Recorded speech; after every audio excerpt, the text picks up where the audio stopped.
Energy-efficient windows and patio doors designed for lasting comfort and style.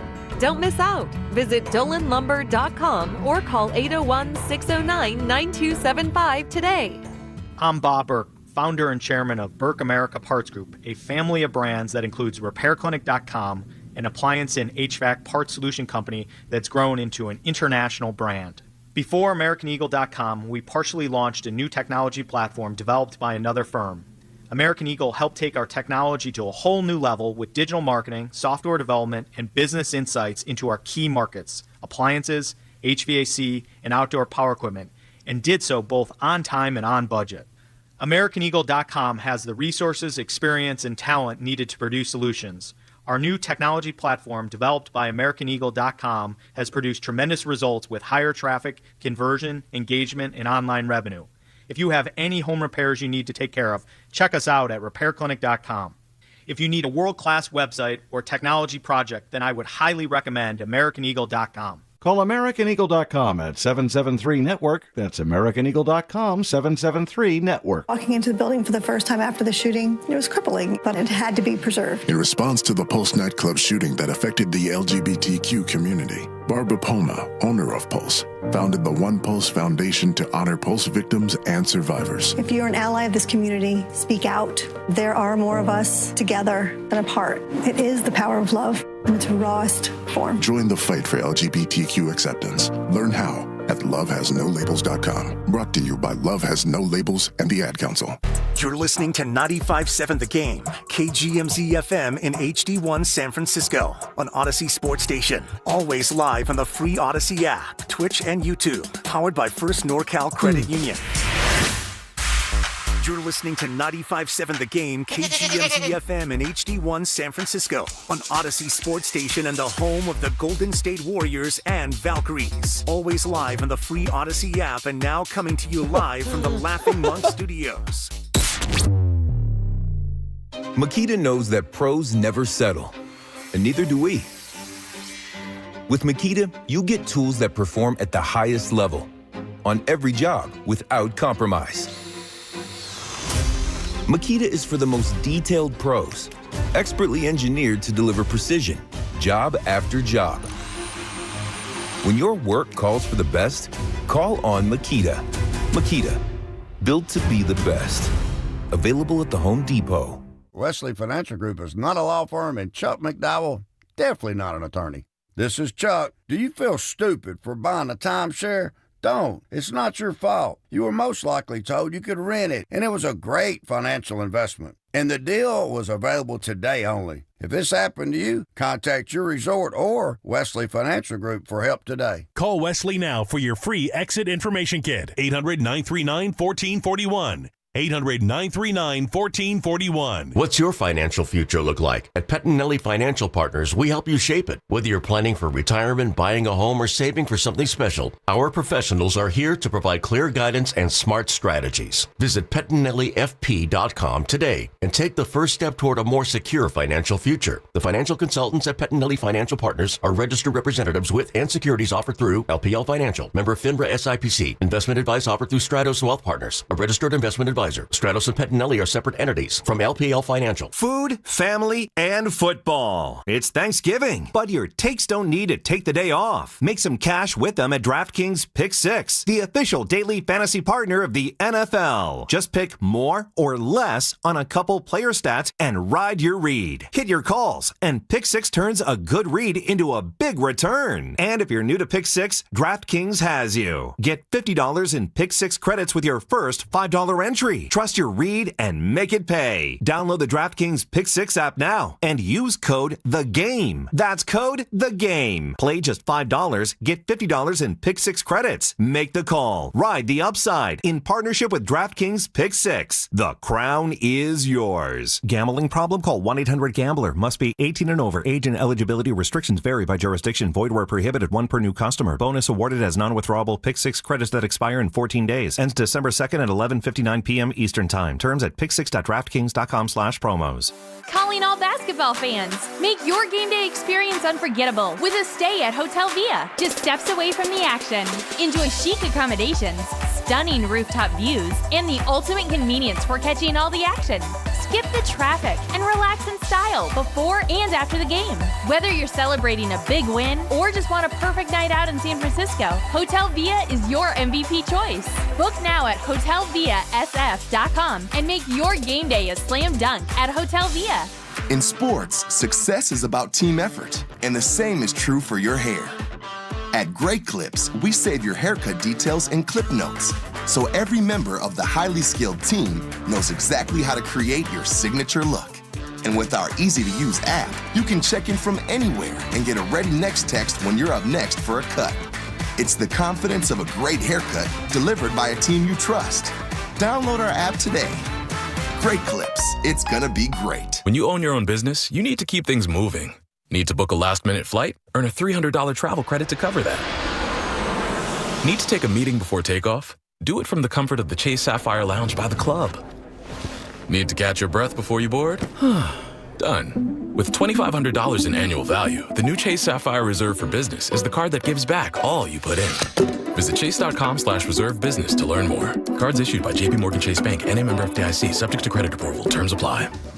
Come into Friedman's Appliance in Pleasant Hill and see an amazing selection of Sub-Zero, Wolf, and Cove appliances live and on display in one of the largest living kitchens in the country. And save with Full Suite Savings Event. With qualifying purchase, get 3 additional years of protection or qualify for a $1,000 rebate. For the largest selection of Sub-Zero, Wolf, and Cove appliances, visit the Living Kitchen at Friedman's Appliance in Pleasant Hill or at friedmansappliance.com. Spreadsheets, clunky software, 100 different logins just to run your business? There's a better way. Odoo. One simple, connected platform that handles sales, inventory, accounting, and more, so you can focus on growing, not juggling. Make the switch today at odoo.com. That's ODOO.com. It all comes down to this, folks. Yep, the entire season is on the line. But my throat has officially thrown in the towel. Sounds like you need Vicks VapoCool drops. They're max strength and vaporize sore throat pain. Whoa! These VapoCool drops hit fast. Speaking of fast, did you just see that play? Yeah, he vaporized that ball. That pun should have come with a penalty. Vaporize sore throat pain with Vicks VapoCool drops. Use as directed. San Francisco today, clouds then sun with a high of 60 degrees. Weather brought to you by Staples. Have an easy holiday at Staples. Save on top tech and gaming gifts, shipping supplies and services to get your packages there safely, even custom cards and wrapping paper. Staples. That was easy. Rise. Wake up. It's time to wake on up. Wake up, wake up, wake up. With a nice cup of Joe. What's up, Joe, bro? Featuring Joe Spadoni. He's an Italian. And Joe, the Butcher Boy Shasky. I am slippery. Oh! The best part of waking up is morning roast in your cup. It is the Morning Roast, man, on 95.7 The Game. Let's freaking go, baby. Thanksgiving week. Week 12 in the NFL wrapping up tonight, and it concludes at Levi Stadium. Niners, Panthers in a pivotal game as it pertains to the NFC playoff picture. A lot took place yesterday on Sunday, and this week culminates tonight. Joe, good morning to you. Carter, Sam, all you lovely people just getting off work, getting ready for work, getting ready for school. School's out for a lot of people, not for some. If you're doing any midterms, doing any reports, if you're in college, if you're in high school, we appreciate you joining us. But again, crack them books, as Bonte would like to say. And we have a huge one tonight, Joe. And I do know one thing.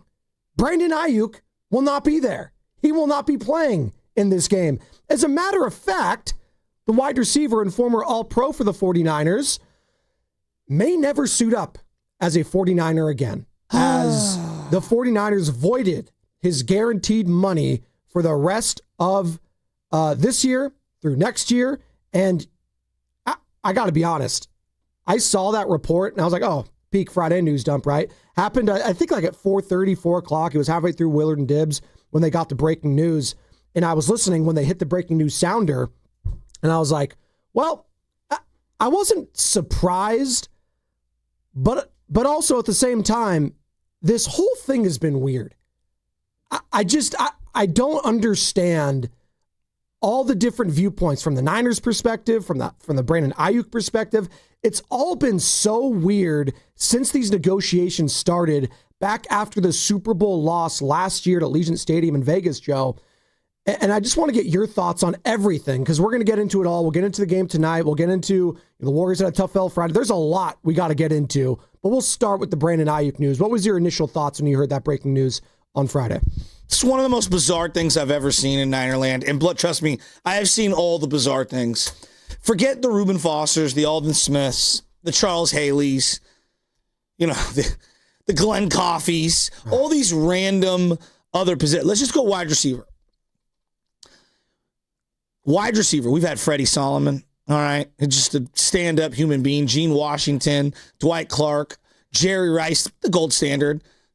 John Taylor, T.O., Michael Crabtree at one point, Anquan Bolden, Deebo Samuel, and now Brandon Aayuk. For a team that had T.O., who is Mr. Team Obliterator, I can't think of a more bizarre relationship than this relationship. The Niners, and whether it's the coach, the front office, play calling, all these things, and this guy, Brandon Aayuk.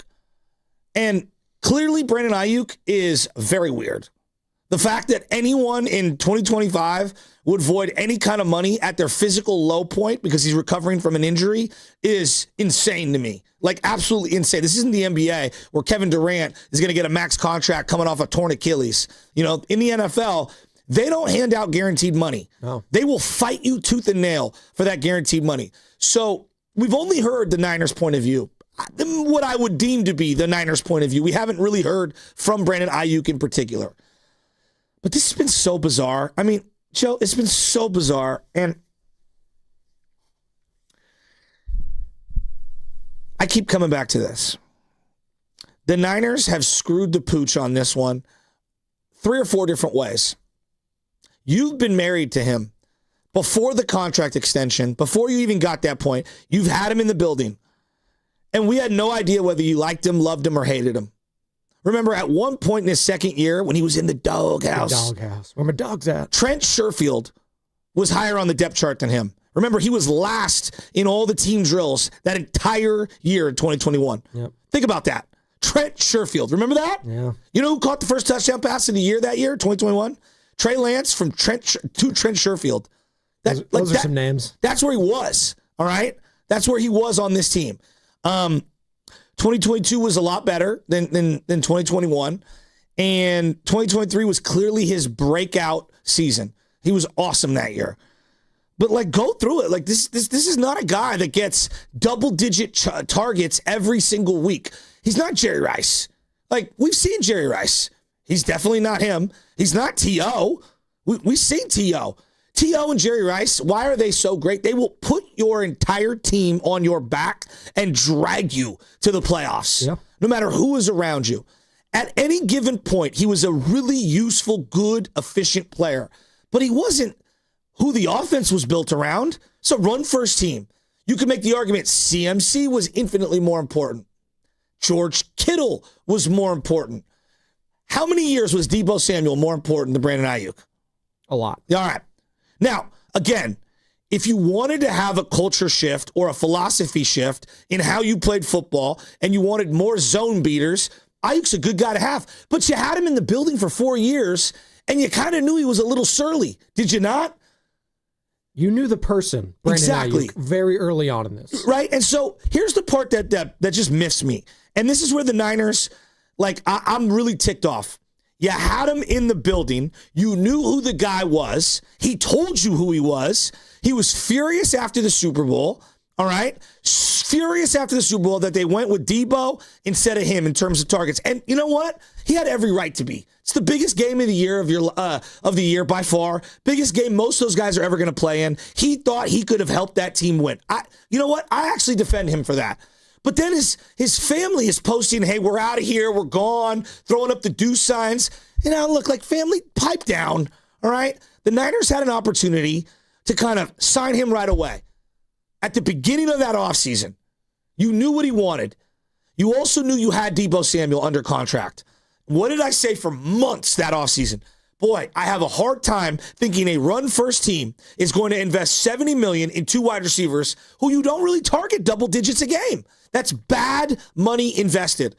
So leading up to the 2024 draft, it was like, are you going to trade Debo? Are you going to trade Aayuk? Are you going to trade Debo? Are you going to trade Aayuk? Are you going to sign Aayuk? They didn't sign him in the appropriate amount of time.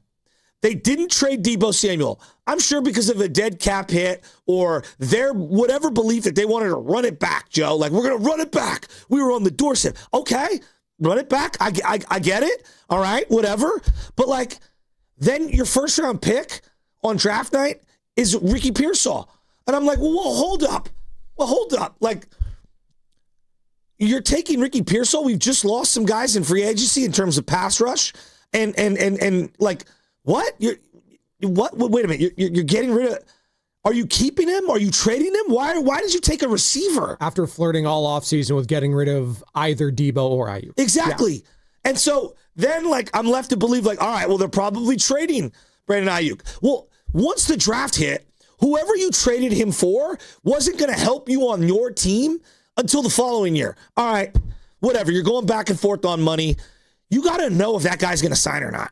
So Aayuk's a knucklehead, clearly, like a knucklehead. But simultaneously, the 49ers had every opportunity to, A, know the guy, know what he wanted in negotiations, and if you had a hard number you weren't going to go past, the minute that draft was coming along and you knew you didn't want to go over a number, if he wasn't ready to sign, one of those guys should have been dealt. And they didn't. They waited till the last minute. They signed him. All right, so they spent a ton of guaranteed money. They basically gave him $49 million these last 2 years in guaranteed money. And you got 7 games and 200 yards of production, and everyone knew he looked not even close to the player because he didn't have preseason. He didn't even look close to the player that he was before. And clearly, he was not part of whatever the ethos is of this team. You want to say they have a clique or some camaraderie? He never felt part of that camaraderie. He just never did. It always felt like whether it was him individually or the coach or the front office or the core of the team, he always felt like a little off to the side. Now, he was, again, a good player. I make concessions for great players. For good, I don't want to deal with you. And so I'm shocked that the Niners gave him the money, even though I was like, I don't know, man. I don't know about giving a guy, one wide receiver $30 million, another guy $30 million plus. That's probably not good money spent. And then you draft a receiver on a team that's a run-first team. And so then he gets hurt. And I think that the injury obviously threw a huge monkey wrench into all this. But, guys, the Niners had every opportunity to get out from under this. Before he even got injured, remember the stupid thing with the shorts? Oh, it was so dumb. It was so dumb. He didn't wear the right shorts, and then Shanahan told him to go change, and he come back, and I guess he was kind of throwing a tantrum and throwing a bunch of stuff on the field. It was very childish. It was super childish. Yeah. And, like, everybody was like, you guys made a huge deal of it. Obviously not. NFL players are the ones that tweet things out. And Ian Williams played with the Niners forever. He's like, this guy's being a child.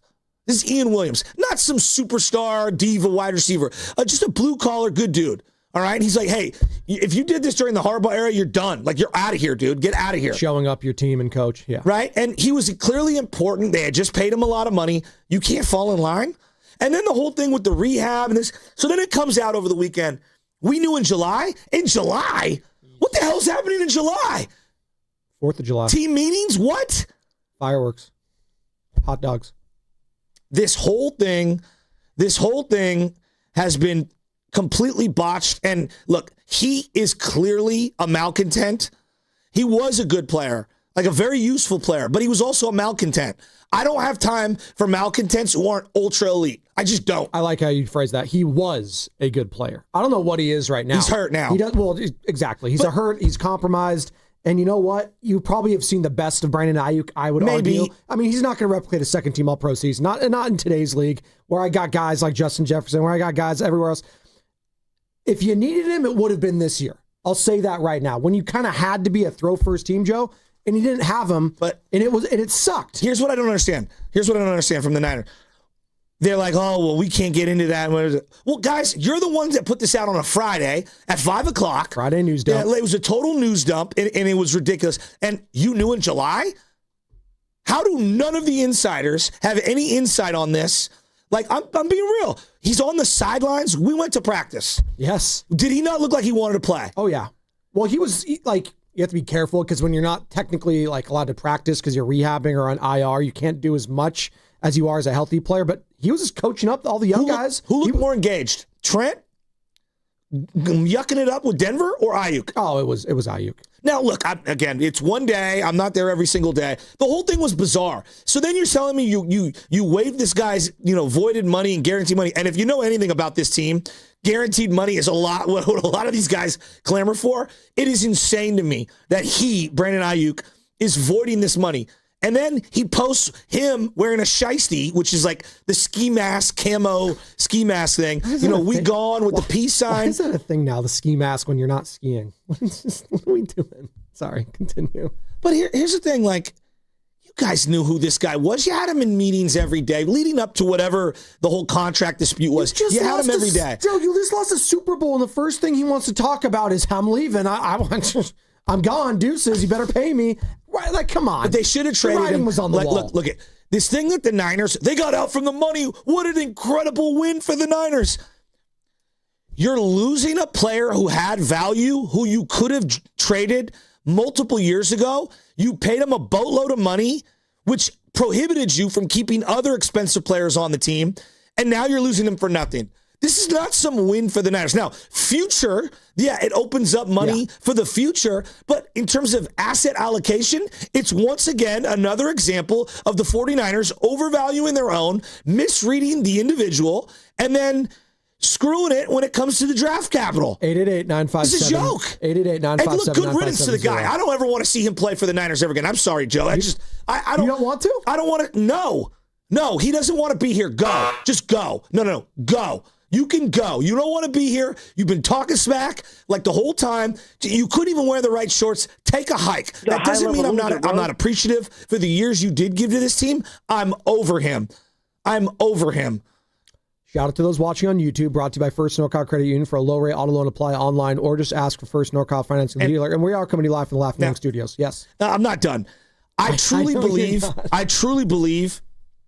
Going back, like the bizarre stuff in my life, Jerry Rice held out one time. I remember it. He did. No one wants to remember it. I remember Jerry holding out. He had to. It was after the Emmitt Smith holdout. Yeah. All right. Anyway. He had to play the game. One of the more bizarre things that's ever happened in Ninerland is Jerry's final day, his farewell day. T.O. gets 20 catches against the Bears. I was there. It's at Candlestick. It was bizarre. Jerry felt like he was being iced out, and it felt like they were...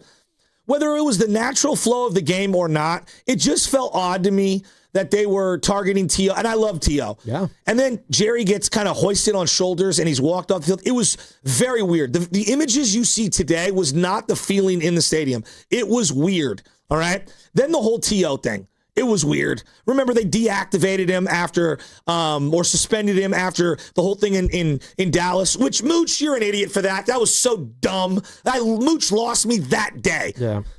Then T.O. doesn't file for free agency. He was going to be a free agent. You have to send some paperwork in. He never sent it in. He was still a Niner for one more year. The Niners had a trade on the table with Baltimore for a second-round pick. They took a conditional third in Brandon Whiting from the Eagles and sent him where he wanted to go. At the expense of making your team better. Yeah, Brandon Whiting, exactly. Look him up. Never played for the Niners. It's a joke. Then you get Michael Crabtree in the draft after DHB falls to you. This is just wide receivers. And Michael Crabtree doesn't get signed in time. Now, this is all under the York's watch, all this stuff. I want to remind you, all of this happened when Denise DeBartolo York took over with her husband, John. And then Crabtree doesn't get signed. 5 games go that year. 5 games till they signed Crabtree. And remember, he was rumored, I might go back to college. Remember, Dion was on NFL Network saying he might go back to college. Remember that? Yeah. The whole Crabtree era was weird, okay? I liked Crabtree. He never was as good as we wanted him to be. He tears his Achilles. He comes back. That was weird. Remember, they iced him out in 2014 because they knew they weren't going to sign him. That was odd. Then you get Debo. He has the monster year in 2021, and I would have paid him. You didn't have CMC on the team. They were like, trade me. Remember that? Debo, trade me to the Jets. They didn't. They paid him. And It's probably a huge mistake. I look back on that Debo situation, and I feel like every contract negotiation since then, the Niners got worked over by the players, and I feel like the Aayuk negotiation was some weird retribution for losing the Debo deal, the Bosa deal, the 2 Trent deals, and the CMC deal. So in a weird way, Aayuk paid a lot of retribution for them getting bent over in all 4 of those other negotiations. And don't even bring up the rehab situation with Jimmy Garoppolo. Remember, they could have traded Jimmy Garoppolo. Oh, but the shoulder. Oh, but this. Oh, but that. Oh, Jimmy's working out in L.A. What? Jimmy's working out. Get him on the baby field. He needs to be throwing on the baby field. What is it about Santa Clara and this organization behind the scenes that's always doing some whack stuff? This player is clearly a knucklehead, but this organization has done some weird stuff. It's a Monster Monday presented by Merit America. Visit them at meritamerica.org/super. We'll get this entire timeline situated with Jennifer Lee Chan at 7:20. Covers the Niners for NBC Sports Bay Area. And also, I'm not completely closing the book on Brandon Aayuk returning this year. You know why? Well, because the head coach isn't. We're going to get into what he said over the weekend. On the other side, Nick at Berkeley. Can I defend him too? Kyle? Yeah, because I thought it was weak. The front office clearly made this decision. And where's John Lynch? That's what I want to know. Where's John Lynch? I'm watching Juwan Jennings and Ricky Pearsall have to stand up there. No, the front office should have been at a dais when this whole thing came out. They should have addressed it. We're going to address more of it on the other side. 888-957-9570. Tune in for Warriors Live today, presented by Xfinity, your home court advantage. Brought to you by Xfinity. Watch all your favorite teams all in one place. Xfinity, imagine that. Tough loss for the Warriors on Friday night against the Blazers. And by the way, Jonathan Kuminga, he's out tonight. He's going to remain out. And wait till you hear what Steve Kerr had to say about that situation, because it reminds me of something that just went down with Brandon Aayuk in the 49ers. That's what's coming up, brought to you by Crystal Geyser Alpine Spring Water. What makes Crystal Geyser Alpine Spring Water different? We always bottle our Alpine Spring Water less than 1.5 miles from the spring source, and all our bottles are made with 50% recycled plastic from our own recycling plants. Crystal Geyser, bottled at the spring source. Hey, what's going on? It's Willard and Dibbs, and we are getting ready for Monday. Primetime home game. I've been waiting all year. I've been waiting all year for a Monday night. Laughing Monk in Sunnyvale, is our spot. That's where we'll be starting at 2. Come see us. I've had all those menu items. They're pretty good. And you might be able to go to Dibbs, half in the bag, because they have good drinks as well. I'm hoping so. So great food, great drinks. Willard and Dibbs starting at 2, getting you ready for Niners Panthers on 95.7 The Game.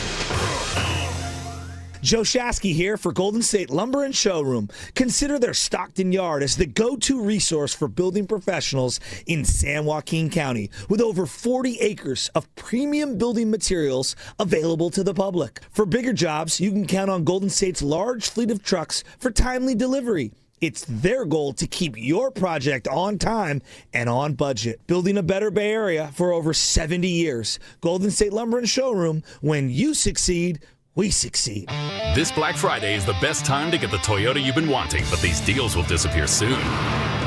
Right now, get low 3.99% financing or a low-cost lease on the capable 2025 RAV4. Or get a low-cost lease on the sporty 2026 50 MPG Corolla Hybrid or the fuel-efficient 2026 51 MPG Camry. Black Friday is almost over, so visit your Toyota dealership before these deals are gone.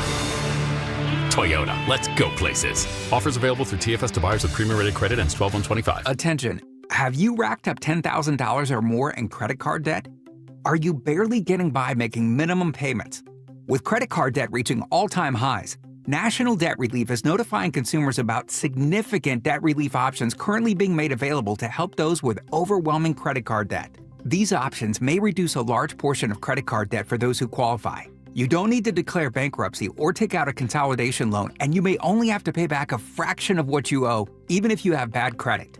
National Debt Relief has already reduced the credit card debt for more than 550,000 consumers, so don't wait. If you owe $10,000, $20,000, or even $100,000 in credit card debt, you can now take advantage of this financial debt relief as the cost of living continues to skyrocket. To check what debt reduction you may qualify for, call 800-963-6655. That's 800-963-6655. Again, 800 963-6655. A lot of Bay Area banking customers are faced with a choice. Which financial institution best fits what they're looking for? It might make sense to consider a bank's history. Take Fremont Bank. For 60 years, we've provided stability and consistency with an emphasis on relationships. We've grown one customer at a time, not through mergers or acquisitions, because that's how you can do business when you're independently owned and community focused. Fremont Bank. Here for you, here for good. Nationwide is so much more than a great insurance company. They're one of America's largest financial services companies. Like how I'm more than just Peyton Manning. I'm also motivating Manning. When I say insurance, you say financial services. Insurance. Financial services. Insurance. Financial services. Now when I say nationwide, you say is both. Nationwide. Is both. Nationwide. Is both. For your insurance and financial needs, Nationwide is on your side. Nationwide Investment Services Corporation, member FINRA, Columbus, Ohio. After doing it all, a Lazy Boy recliner takes you from zero to surrounding you with the comfort you deserve. And right now, it's the perfect time to kick back during Lazy Boy's biggest Black Friday sale. Save 30% on everything, plus free delivery. Visit your local Lazy Boy store today. Are you interested in being an install or service technician? Good news! R&S Doors and Gates is hiring. If you have good mechanical skills and a knowledge of power tools, welding, and motor controls, you should apply today. R&S Doors has openings to repair and install commercial overhead doors, entry doors, and loading dock equipment. You must be able to work in a professional, fast-paced environment. Call 800-FIX-A-DOOR and apply today. That's 800-FIX-A-DOOR or visit rsdoors.com. R&S Doors. Look for the red truck. Tune in for the Ghost Report on Fridays during the Morning Roast with Spadoni and Jasky. Brought to you by Ghostwood Kitchen, your neighborhood brew pub on Main Street in Redwood City, where we are talking about who's scaring the competition this week.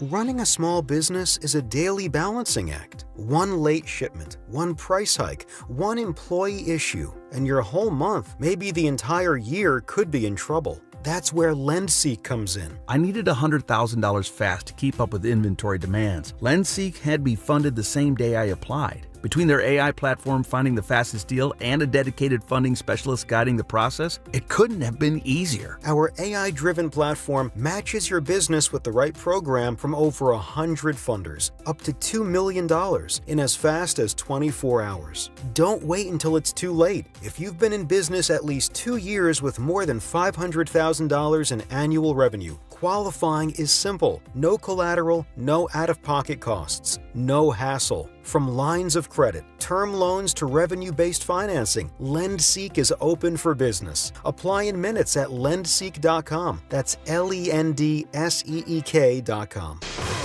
Red and Gold Game Day starts at Laughing Monk Brewing. Park for free. Enjoy amazing food, ice-cold beer, and every game on TV. Catch 95.7 The Game's pregame show. Then hop on the free shuttle straight to the stadium. Sign up now at 957thegame.com.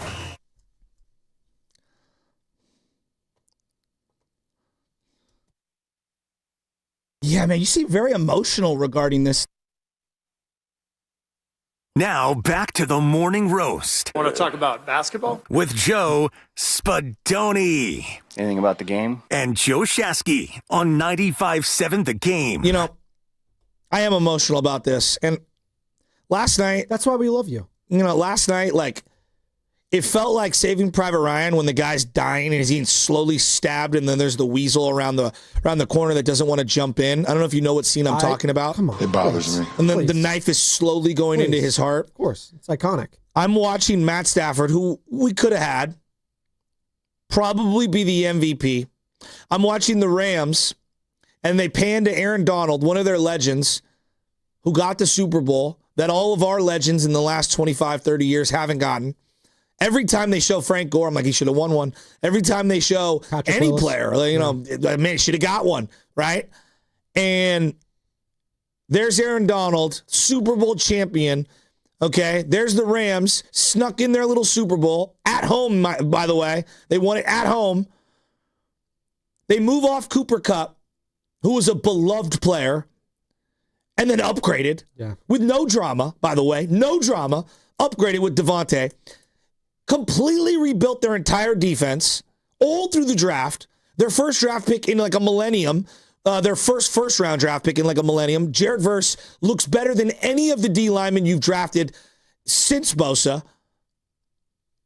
And they are going to be the number 1 seed in the NFC. And most likely will be my pick to win the Super Bowl and have home field advantage all the way throughout. They're going to be coming to Levi's, winning the Super Bowl at your venue as well. And that coach with those combinations of offensive philosophies and throwing and everything, like, it makes me sick to my stomach. And we're over here deactivating a malcontent receiver who you spent a boatload on, and now you're going to have more dead cap money and no compensation for whatsoever after trading Deebo Samuel for a 5th rounder and eating $30 million of guaranteed money when just a couple years ago they were all playing for the Super Bowl. Yeah, I'm a little bitter this morning. I'm pretty freaking pissed off. I think a lot of the fans are too. We're going to get to your calls. I do want to play what the Kyle only Shanahan thing that makes said. me feel good, is that Chip Kelly got fired. Because I hate Chip Kelly's guts, because Chip Kelly won a meaningless Week 16 game against the Rams, which forfeited us the right to have the number 1 overall pick in 2017, which could have got us Myles Garrett. Yeah. Instead, we traded down and we got this regime. Picked up weak-ass Solomon Thomas. How, for the life of me, John Lynch watched that bowl game with Trubisky and said, Stanford, let's pick the 14th best player on the team, Solomon Thomas, and not Christian McCaffrey. You watched the Trubisky, whatever it was, the Nabisco Cracker Bowl, whatever that crappy bowl was. You watched that game, and your takeaway was, we're taking Solomon Thomas ahead of Christian McCaffrey? Chip Kelly. As I watch Patrick Mahomes win another game in overtime, I hate his guts. And my team is what it is. Is paying some jerk-off wide receiver who has been targeted less than 10 times, 9 times or more, in his entire career. And then has 12 100-yard games. Not in a season. In his career. He couldn't sniff, let alone hold T.O.'s jockstrap. And we gave this guy $49 million you had to have him quit on us? You had to. Take a hike. Everyone involved, and this is what I'm going to defend. We're going to play the Shanahan stuff. This front office, something smells like dirty diaper. Play some of the Shanahan. I'm livid over how this thing went happen. Like this Aayuk. Who does he think he is? Here's the back and forth over the weekend on the Aayuk contract. Obviously, he talked on Saturday because they play tonight, Monday Night Football. Panthers, Niners, Levi's Stadium. And we have some special stuff going on down at Laughing Monk Brewing in Sunnyvale we'll get to. But before that, Kyle Shanahan on Ayuk's remaining contract being voided. Why his guarantee was voided? No, I can't. Sorry, maybe it's the same question I couldn't hear, but you want to get into specifics. So what happened in July to cause that voiding? I'm not going to get into specifics of that. There was a number of things from July that, to me, is more of a business side, dealing with lawyers and stuff and contracts and stuff that is really not my area of expertise.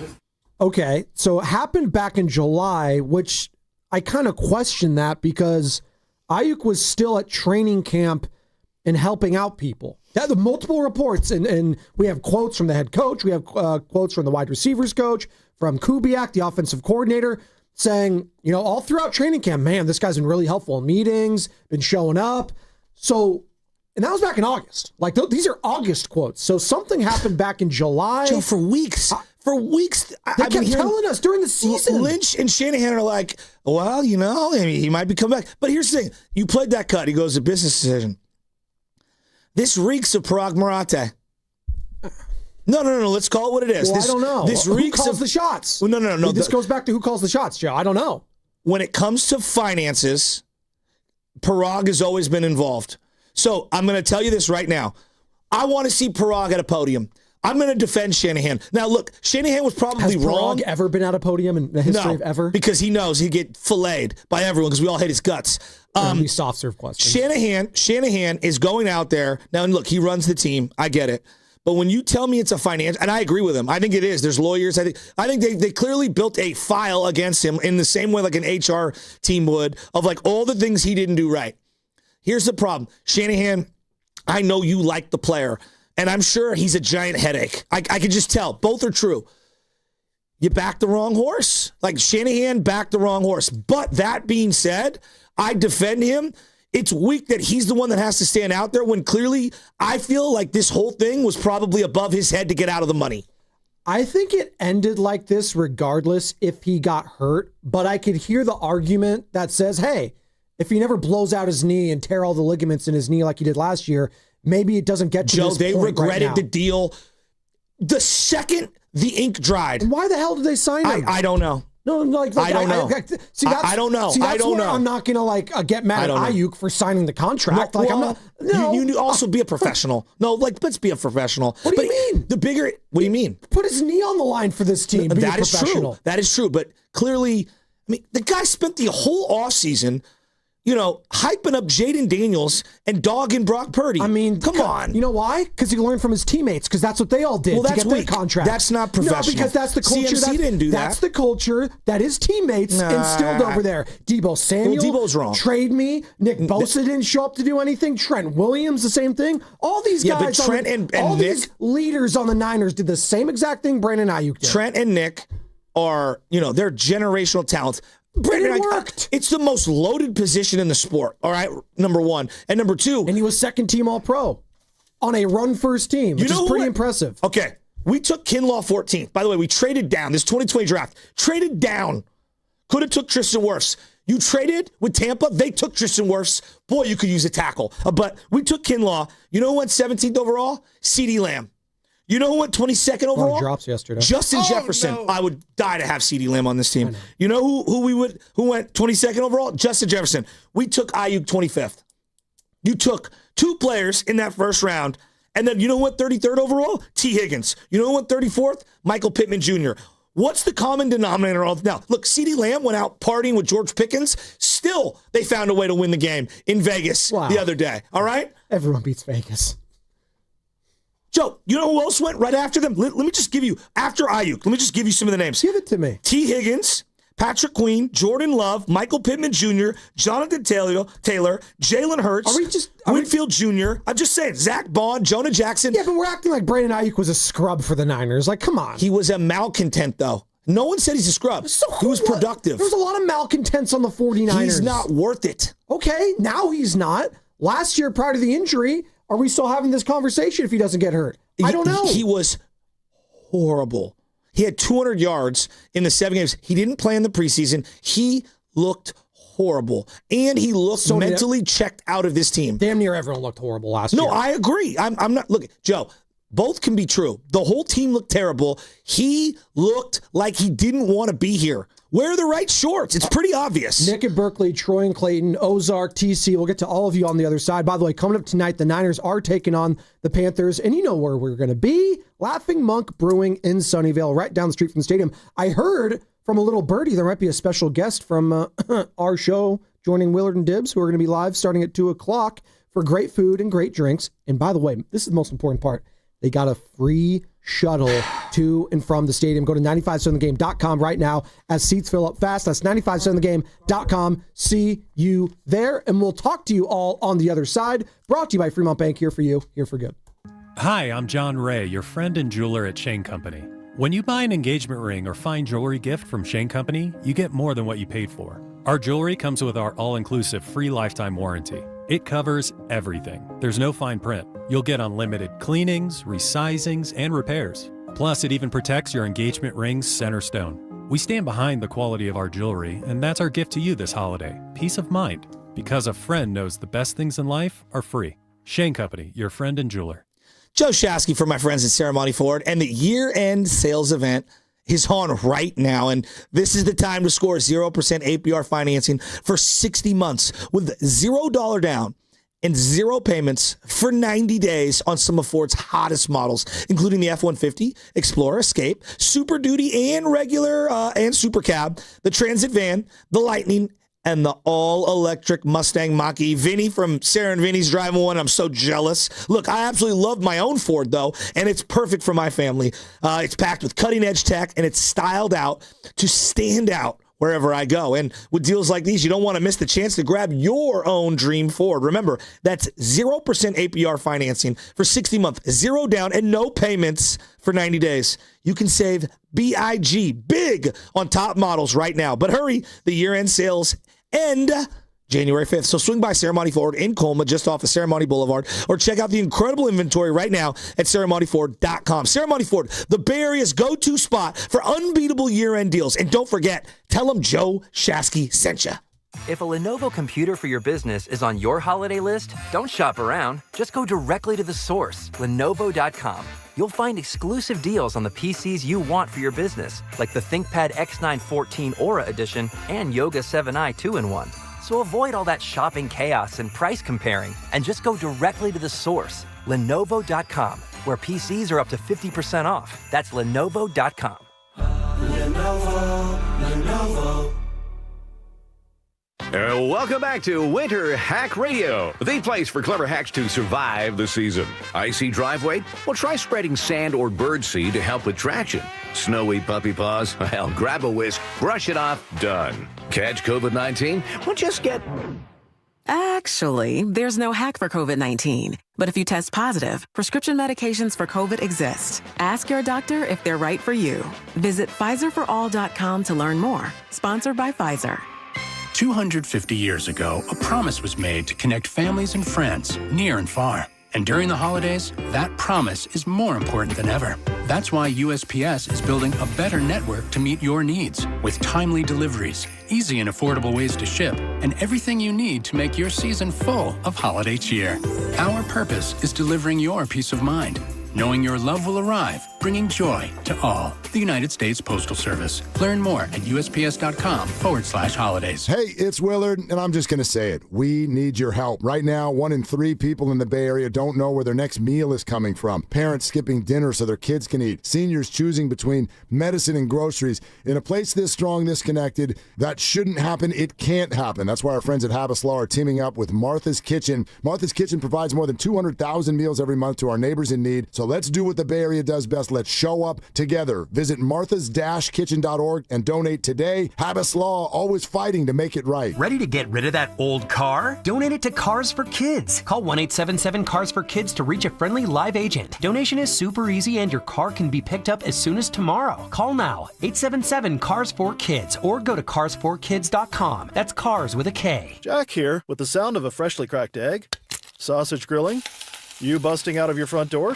Oh, hey, no rush. My 2 for $5.50 sausage croissants are available all day. Get so much more. Plus tax, limited time only. Price and participation may vary. Welcome to Jack in the Box. Well, good morning, kiddo. I love that you're home from college. I've missed you. Still taking your Nature-Made vitamins? Every day. A multivitamin and a probiotic. You better be taking yours. Still looking out for me, Mom. I'll never stop. Made to care for you every day.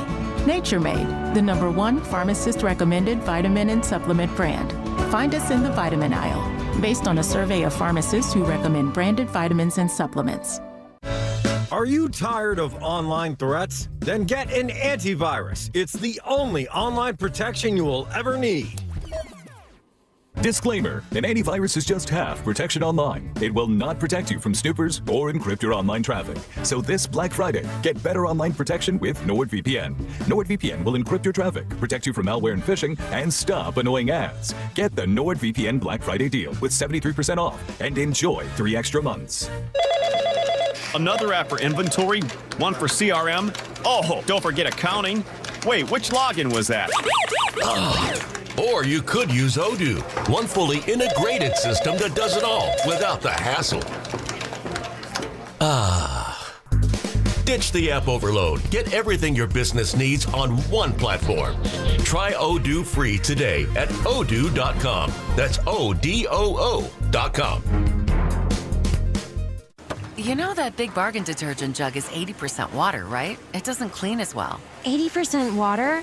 I thought I was getting a better deal because it's so big. If you want a better clean, Tide Pods are only 12% water. The rest is pure, concentrated cleaning ingredients. Oh, let me make an announcement. Attention shoppers, if you want a real deal, try Tide Pods. Stop paying for watered-down detergents. Pay for clean. If it's gotta be clean, it's gotta be Tide Pods. Water content based on the leading bargain liquid detergent.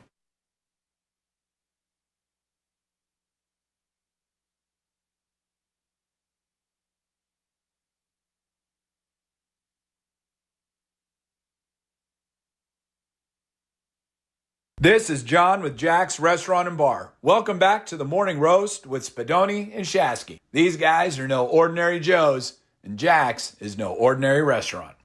What's up, John? We love Jack's. Speaking of Jack's, this 49ers season, the drama has been jacked up. How about that for a transition? It's just been the indecision over many years. The indecision, the indecision, not being decisive, has been the hallmark of, to me, their personnel decisions, which have turned into financial decisions, which have screwed everything. Well, I will say this offseason, I thought they kind of put a lot of that to bed. I thought they were very shrewd. Wait a minute. The same team that had Jawan Jennings pull a stunt after every other receiver has pulled a stunt? Yeah, but they didn't reward him. They gave him like a incentive, like a heavy incentive. How's his year been? Up and down. I think it's been pretty bad. It's been up and down. They're 7-4. No, I know, but him individually, I think his year's been pretty bad. Okay. Listen, they're going to need him going forward, though. And I'm very interested to see how him and Brock Purdy going forward, because that is that connection. We saw it last year, Joe. Maybe it just wasn't there with Mac and Juwan, because we saw Kendrick Bourne as his top dog. And by the way, I bring up Kendrick Bourne because there was a framework of a deal in place last offseason between the Patriots and the 49ers regarding Brandon Aayuk. And that's what we're talking about right now, as Brandon Ayuk's remaining guaranteed salary has been voided on the contract. But before we get to the calls, Shanahan is still holding out hope that he could help them this season. What happened in July, to me, in my opinion, doesn't have anything to do with the future. That had to do with circumstances that, to me, were out of a coach's hand. The best way I can explain it, when it comes to business matters and lawyers and contracts and things like that. When it comes to the future of this, I would love for BA to be here. I would love for him to get healthy and get back to really helping us out and being a part of this team. We haven't had that in a little bit, and I still hold out hope that he can get there, but he obviously hasn't gotten there yet. Okay, so that's Kyle Shanahan, and then Mike Garafolo, NFL Network, yesterday morning had this to say. 49ers wide receiver Brandon Aayuk, whom, as The Athletic reported the other day, had $27 million in guarantees for next season voided.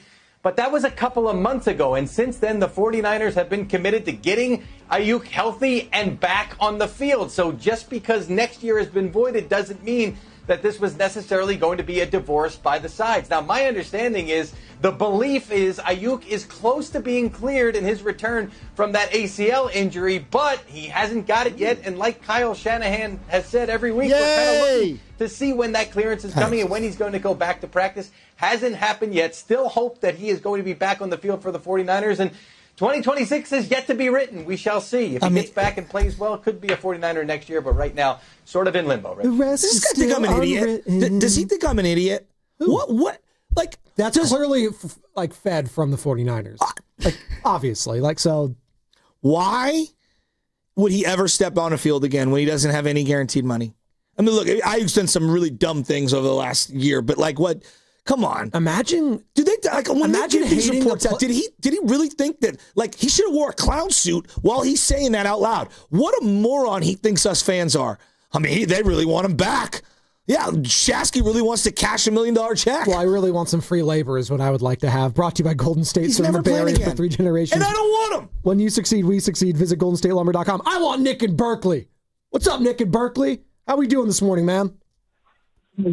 Man, not good, because you know what, Shanahan and the rest of the cats that think they have any say-so over the team, they don't. Because Shasky, you're exactly right. That Captain Marath, he controls the operations and the finances and the assets of the 49ers, man, and the 49ers enterprises. He's the one that's cutting the checks, bro. You know what I'm saying? He started off as an intern, whatever. He's been making bad decisions the entire time he's there. Go off to Europe and run your soccer team, homie. You at the same time you want to take Aayuk's money, somehow you invested in some soccer teams, man. It's kind of fishy, bro. It don't make sense. What Shanahan just said, the quote you guys just played was, basically, Shanahan admitted, I have no say-so over what goes on. It's in the lawyer's hands and this and that with the contracts. That means, why is Lynch around? What is Lynch doing? Twiddling his thumbs, just sitting there like this is like a spokesman or something? Like, Lynch, stand up for yourself, man. Look, are y'all trying to win a Super Bowl or what, Yorks? Like, Eddie G wouldn't go for none of this, man. Well, all these distractions with the soccer team, all these investments and this and that, man, you're doing the fans dirty. How about you sell the fans the team that this is the way y'all want to run the team, man? Like entertainment. It's not entertainment for the fans, man. We're rabid out here. We want a Super Bowl. If you're not trying to win the Super Bowl, you're trying to lose. You know what I'm saying? And I don't know what this cat is doing right now, but, dude, he's been negotiating contracts since 2001. And all these crazy picks we be having and all these signings and all this and that, and now we know why, man. It's not Shanahan. They got limited power. They're like little figureheads. That's it, man. Then for chess pieces for the rest of it, he has to move around, especially Hoppy or whatever you say his name. But I'm like this, man. I don't care about the Rams. And whoever they go up against, they're garbage. Their quarterback can't scramble. Only do get half of a pass rush. Wait, Nick, hold on. You can't say the Rams are garbage when they just came to Levi Stadium and absolutely boat raced them. And they boat raced the Bucs team that beat you a few months ago. Dude, Joe, don't do that today. No, thanks, I don't want to Nick. hear about the Rams. They're going to win the Super Bowl. I also don't want to say, I'm jealous of them. Well, they're 9-2. Yeah, I'm jealous of them. Take care of your own business tonight against the Panthers. How about that? I know, but come on. It's. I mean, Stafford's the MVP. Come on. You could have had him. You could have, but I mean, business is business for the 49ers, and right now they are 3 games over for. I'm glad the business is booming. They're 3 games over 500. All right, and let's see. You know who I don't hear talking about lawyers and business decisions? Sean McVay, the Rams, Les Snead. Well, because he says F them picks, and they did. And then they capitalized on the picks they actually started getting back. That's what happens. Ozark, Missouri. What's up, Ozark? You're on the Morning Roast. Hey, morning, boys. I'm sorry, Shasky, but you seem super, super sad today. It's a Niner Monday night game, baby. Let's go. But with this Aayuk stuff, I am not surprised. I mean, I knew this guy wasn't going to want to come back with us. I mean, honestly, it's a blessing in disguise to me. I'm glad we finally got clarity that this guy doesn't want to be with us. So you're glad they got no draft compensation for him when they could have traded him multiple times. You're glad. Well, they had plenty of opportunities in the past, but it has nothing to do with that. It's just the player itself. He doesn't want nothing to do with the organization. That is my issue with him. That's Ozark in Missouri. I'm very curious to hear. They wasted a bunch of money, and they're going to get nothing out of it. Yeah, I feel like there's a lot more to this story than we just don't know yet. Like, I'm very curious to hear what Brandon Aayuk has to say about all this. When and if he does, I know he has a point of view, and I'm sure he has his own. You might not care. I do. No. I'm not saying I don't care. But the source has been so muddled, I'm talking about Aayuk, that it's going to be distorted in some Instagram post that it's going to be like hieroglyphics. It's going to be something that I can't even interpret. AI won't even be able to break it down. Well, why I'm confused Guy's so weird. Well, why I'm so confused about all this, about the voided contract going, guaranteed money, I should say. I want to say whole contract, but the guaranteed money dating back to July is because this was the head coach back in July. This is July 28th. Kyle Shanahan talking about Aayuk as a coach. It looks like he's out there doing a lot. I mean, hanging around the guys. I know he's in all the meetings and stuff, and he does his rehab in the morning, does a little bit more in the afternoon walkthrough, but I love him being around and all the meetings and doing all that stuff. And I know having an injury is frustrating, but he's going about it the right way, rehabbing and stuff, but it's great having him out there. He's going about it the right way. That was July 28th. Just a week later, he's saying how important it is to have Aayuk around. I think it's very valuable. I mean, it's so hard on these guys when they're hurt because meetings aren't the most fun. And when you go out there and watch football, all you do is think about how bad it sucks that you're not playing. So that stuff wears on those guys. And they focus on the rehab and so much to get back. But then when you get back, you're a little bit rusty, hearing things every day. And it's so good to have BA in the meetings, out on the field, doing all that stuff. So when he is ready to go back, he can leave right where he left off. Okay. I'm still trying to wait to what happened in all this. Was it that he didn't, his team and the team doctors didn't see eye to eye in the rehab process? Was there an additional surgery he didn't sign off on? Because there was an example of another player, his remaining guaranteed contract getting voided. I believe that was Christian Wilkins of the Las Vegas Raiders. A similar thing happened where the Raiders wanted Wilkins to get another surgery. Wilkins didn't want to get the surgery. And then the Raiders, brass in front office pointed to that to say, okay, well, he's not doing what we want him to do. We're going to void the remaining contract and night, see you later. Is that what's going on here? Is they just don't want to say it? I'm not sure. But there's a disconnect from what we've been told through the media and from the head coach and what's being reported as well. Like, I don't know what to make of what went down this summer, Joe. I do know this, though. If Aayuk hadn't gotten hurt last year, how are we viewing this entire thing differently? It still is a bad contract because before he got hurt, he was getting booed. I know. No, Joe. He was dropping balls left and right. Now, he had a good game against Arizona. He did. A good game against Arizona, but that was it. Like, it was not great. It wasn't, and then he was the entirety of training camp. What? Because he missed the entirety of training camp. He was rusty, and he was getting back into form. And he couldn't wear the right shorts. Yeah. Like, think about it. I've been a Niner fan for 40-plus years. Yeah. I can never remember another player in the history of the 49ers who refused to wear the right uniform at practice for no reason. And then through this little tantrum. What? You're a product of your environment. I just told you, Joe, this has been the 49ers players' MO for a long time when it comes to negotiations.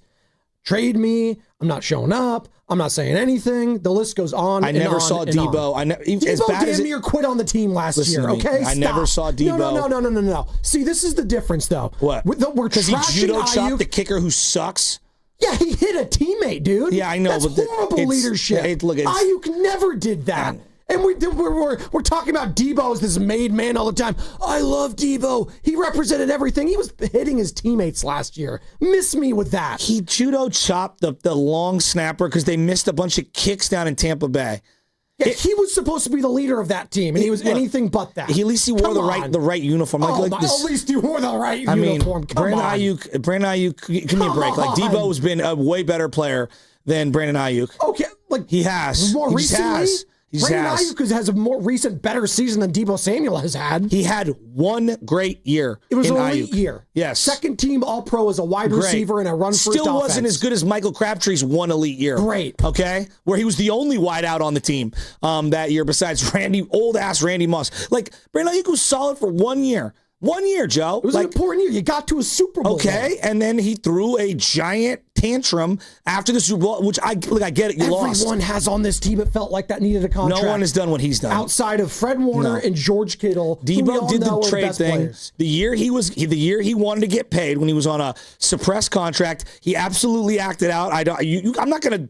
You know me. It's like, be a professional. There's no doubt about it. But like, Aayuk's been bizarre for well beyond this. He got put in the doghouse his second year for a reason. There has been question marks on his professionalism for multiple years, which brings me back to the Niners. Well, then why didn't you trade him, and why were you in a rush to pay him if you've been with him for this many years? See, this is the thing. Like, if you marry a crazy person and you've been together for 4 or 5 years, you signed up to be married to a crazy person. Now, that doesn't mean that people don't evolve and change over time. T.O., who he was year 1 versus who he was year 4, 5, 6, he changed a lot. Brandon Aayuk has always been quite an enigma, and that's being light. You're listening to 95.7 The Game, KGMZ FM and HD1 San Francisco, an Odyssey Sports Station, and the home of the Golden State Warriors and Valkyries, always live from the Free Odyssey app, coming to you live from the Laughing Monk Studios. It is a Monster Monday presented by Merit America. Visit them at meritamerica.org/super. All right, doing a quick little reset. What's going on if you're just joining us? Niners, Panthers tonight. Big game, Levi Stadium, Monday Night Football, Joe Buck, Troy Aikman. It's going to be en fuego. And this is all of a sudden an even bigger game for the Carolina Panthers, because you guys see Sunday Night Football last night? Baker Mayfield, quarterback of the Tampa Bay Buccaneers, left arm in a sling. NFC South could be wide open. So that's going to be a massive game tonight. But what took place on Friday is what we're talking about right now. Kyle Shanahan, head coach, confirmed the team voided about $27 million in 2026 guarantees on Brandon Aayuk's contract back in late July. 888-957-9570. 49er fans, do you want to see Brandon Aayuk at all this season as a member of the San Francisco 49ers? Do you even want to see that? Because it's sounding from the fans, it's like good riddance. Yeah. A lot of people are saying good riddance. You don't want to be here, go. But what if I said the same thing a week, like this week, last week, sorry, my mind's all over the place. This time last week, if I said, hey, you know what, Joe? Next week, they're going to open the practice window for Brandon Aayuk. You'd be pretty excited. No, I don't want to see him. Oh, you saying last week? Yeah, this time last week, if I said that, you'd been, okay, great, we're going to get some Aayuk back. And now all of a sudden, a week later, it's, get this guy out of here. Well, no, I don't need him. Finding out everything we know. Well, also, what do we know? I don't think we know anything. Here's what I know. You're saying finding out what we know. What do we know? He posted on Instagram, again, a snapshot of him in a camouflage shiesty, which is like a ski mask thingy, and he put the deuces up with "he gone" or "I'm gone" or something like that. So he doesn't want to be here. Which, if you don't want to be here after I've learned with Devondre Campbell, go. Like I'm over, I mean, Devondre Campbell left during a game. Yeah, and he can go. He can go. Right? Like we don't need it. Like we just don't. I got 53 other guys that care. Like right now. I think Aayuk was clearly... He doesn't care? What? How do you know he doesn't care? He's telling me he doesn't. What if his knee's just not physically ready to go? That might be it. Okay. But maybe why are you defending Brandon Aayuk? He spent multiple years telling us he doesn't want to be here. The team signed him and immediately was like, what did we do? I mean, the team tried to trade him stupid. too. The team wanted to trade him. Maybe and the that team was didn't dumb. want him here either. We've been hearing for multiple years, even after he signed the contract, that they were going to deal him. There's more to this story than what Kyle Shanahan, John Lynch, or whoever's leading on. So I'm reserving judgment until all the facts are out. I have no idea. So you're just going to sit and wait? What? Yeah, that's called logic. Shout out No, Spock. not me. I don't want to see him play for the team. We're waiting till all the facts get out there before jumping on and making an assumption. I'm not going to do that. TC in Sacramento. What's up, TC? Hey, Jones, good morning, man. Can y'all hear me? Yes. Hey, so listen, bro. So this stems back to the whole, organization thing. What you saying, Spadoni. Joe, I get what you're saying, but Spadoni, you know what? I agree with you a lot, but not a lot of times, right? But on this situation, I do. It was a circus, Joe. Listen, it was a circus. It goes back to Kyle. We don't always want to stem back to Trey Lance, right? But it has something to do with Lance, and it has something to do with his doghouse and how Kyle Shanahan reps and handles his players. BA is a player that's standing up, kind of like how Kittle does every now and then with Kyle. And I guarantee you, if you get Kittle off wax, he'd be like, "Man, I'm over Kyle." Right? We had our shot a few times, and we blew it because of this guy. Right? We supposed to, hold on, Shasky. But we supposed to be a run-first team, okay, if we want to talk about facts. Okay, why don't we never invest in an offensive line since you've been here? But we're a run-first team, right? BA showed out that year. He showed out and showed up, right? Bro, all I want to do is get the ball, Kyle, right? But Kyle wants everything his way. Everybody, you can't get mad because BA is calling Kyle out on his BS. I know he got paid, he got hurt and all that. He deserved that. Just like everybody thought Debo deserved Stop. When someone gives you $75 million in guaranteed money, you should have an ounce of professionalism. What are we talking about? There is an employment. It's a business, all right? And yes, everyone wants to win, but there's also a level of professionalism you must display when someone, whether it's Kyle, the organization, however you view it, when they give you $75 million guaranteed, you have a responsibility to act like a professional. Did he act like a professional? No. Okay. Why is he? Answer this question. Mm-hmm. Why is he the only player in the history of the game who's like, not going to contest this voiding of my contract? You know why? You know why he's not going to contest it? Because he knows he's going to lose, because he knows he did something or an act of a variety of things to avoid the deal. He did something in the language of the contract that he knows the NFLPA and him cannot win the fight. No player in the history of sports is like, I don't want my money. No player in the history of sports or in the history of the world is like, you know what? I don't want my cash. That tells you how toxic it's been. No, it tells you exactly how toxic it's been. His physical low point, where he's coming off an injury, he is going to say goodbye to the money. Even if he didn't want to play here, Joe, he would fight it to get his money, and he would still either get cut, traded, whatever in the offseason. Why would you surrender? He doesn't want to be here. No. He doesn't want to be here. He doesn't want to be when here. You're Antonio Brown and you're at the height of your power and your athleticism and you're not coming off an injury, he is owed the money. No matter what. Even if he didn't want to be here, he would be owed the money. Why would you not contest the voiding of the money? You'd get paid regardless, and whatever team would pick you up would give you a new deal, even if you were healthy. Why is he telling the NFLPA, I don't want to fight it? Because he knows he has done something wrong or a variety of things wrong where you are forfeiting the money. Like, guys, you're overthinking this. I think if he wanted to be off the team, he could simultaneously be off the team and still get paid because he would fight it. Why is he not fighting it? Because he doesn't want to. No. I think he wants his freedom to go wherever he wants to go. So he's the first athlete in the history of then he's one of the dumbest athletes who has ever participated in team organized sports at a professional level. You can't just think he doesn't want to. Thank you. I don't think he wants to be here. But he wants $60 million. Exactly. He's fine with it. He's fine with saying you know what goodbye. other guys have done who don't want to play? You guys are just mad because he doesn't want to keep the money, but he clearly doesn't care about that. If he's passing up that money, there's clearly a reason. Something happened within that building to make him want to feel this way. He's not. That is. He's not just saying, I don't want the money, I don't like it here. No, there's no a reason. one was like, I don't want 25, my million. My feelings are hurt. The reason is because it wouldn't stand in court. Exactly. Because he's been in violation of the contract. When you are, I've worked for so many corporations. Why is he doing that?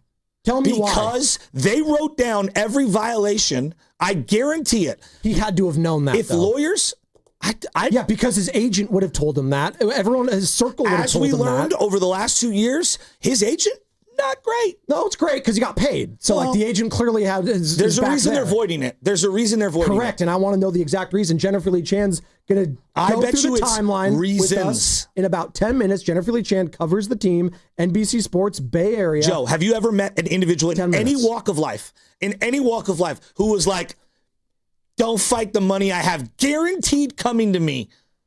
Why would you do that? I mean, why would you plead no contest? Because you know you're guilty. He wants the peace of mind. He doesn't want to be here anymore. He wants to get free from the shackles of the 49ers. He wants to get out of here. Again, toxicity. If that's true, he's dumber than I thought. But hey, if that is true, because if you have guaranteed money coming to you, like you're out of your mind.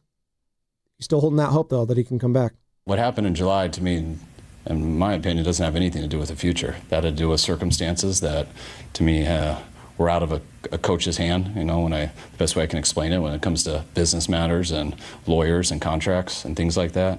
When it comes to the future of this, I mean, I would love for BA to be here. I would love for him to get healthy and get back to really helping us out and being a part of this team. We haven't had that in a little bit, and I still hold out hope that he can get there, but he obviously hasn't gotten there yet. Are Niner fans still holding out hope that he can contribute at any point this season? 888-957-9570. We're going to take a quick break. On the other side, Jennifer Lee Chan, NBC Sports Bay Area, covers the 49ers. She'll go through the entire timeline and how we got to this point. Brandon Aayuk, all of his remaining guaranteed money, voided. It's brought to you by Fremont Bank, here for you, here for good, and also the California Office of Traffic Safety and Caltrans. My mom, my dad, works for Caltrans. On the freeway, right next to speeding cars. Please be careful. Flashing lights mean move over. Brought to you by the kids of Caltrans. Boxer & Gerson, Northern California's premier workers' compensation law firm, helping injured workers get their lives back for over 40 years. Hey, what's going on? It's Willard and Dibbs, and we are getting ready for Monday. Primetime home game. I've been waiting all year. I've been waiting all year for a Monday night. Laughing Monk in Sunnyvale, you know, is our spot. That's where we'll be starting at 2. Come see us. I've had all those menu items. They're pretty good. And you might be able to go to Dibbs, half in the bag, because they have good drinks as well. I'm hoping so. So great food, great drinks. Willard and Dibbs starting at 2, getting you ready for Niners Panthers on 95.7 The Game. Hi, I'm Brian Bakhtiari, Executive Manager of Stevens Creek Subaru. The holiday season is a time of giving, and for the 17th year in a row, Stevens Creek Subaru wants to give back. From now until January 2nd, get a great vehicle and support a great cause. Because with every new Subaru purchased or leased, Subaru and Stevens Creek Subaru are donating a minimum of $325 to charity during the 2025 Subaru Share the Love event, happening now at Stevens Creek Subaru. And if that's not enough, buy or lease any new Subaru from Stevens Creek Subaru until December 31st and receive 2 Sierra at Tahoe season passes from Stevens Creek Subaru. So you get a great deal on a new Subaru, get 2 free season passes to Sierra at Tahoe, and help some great charities at the same time. It's a win-win-win at Stevens Creek Subaru. Located on Stevens Creek Boulevard near Santana Row and Valley Fair, or online at StevensCreekSubaru.com. StevensCreekSubaru.com. And remember, buckle up and drive safely. Comcast Business is celebrating the holidays by giving your business the $1,000 holiday bonus when you switch to a gig speed internet package. Just imagine the thousands of possibilities of a $1,000 prepaid card. Like possibility number 12, a new laptop for the office holiday hero. Or possibility number 108, smart speakers to deck those hallways. Or possibility number 192, new equipment for the new year. Or possibility number 555, Bluetooth holiday lights for office decor. Switch to Comcast Business, designed for 100% reliability with business internet and wireless connect, plus advanced cybersecurity, and now get the $1,000 holiday bonus. Comcast Business, powering possibilities. Ends 12/14/25. New customers only with 2-year agreement. Requires qualifying gig package. Other restrictions apply.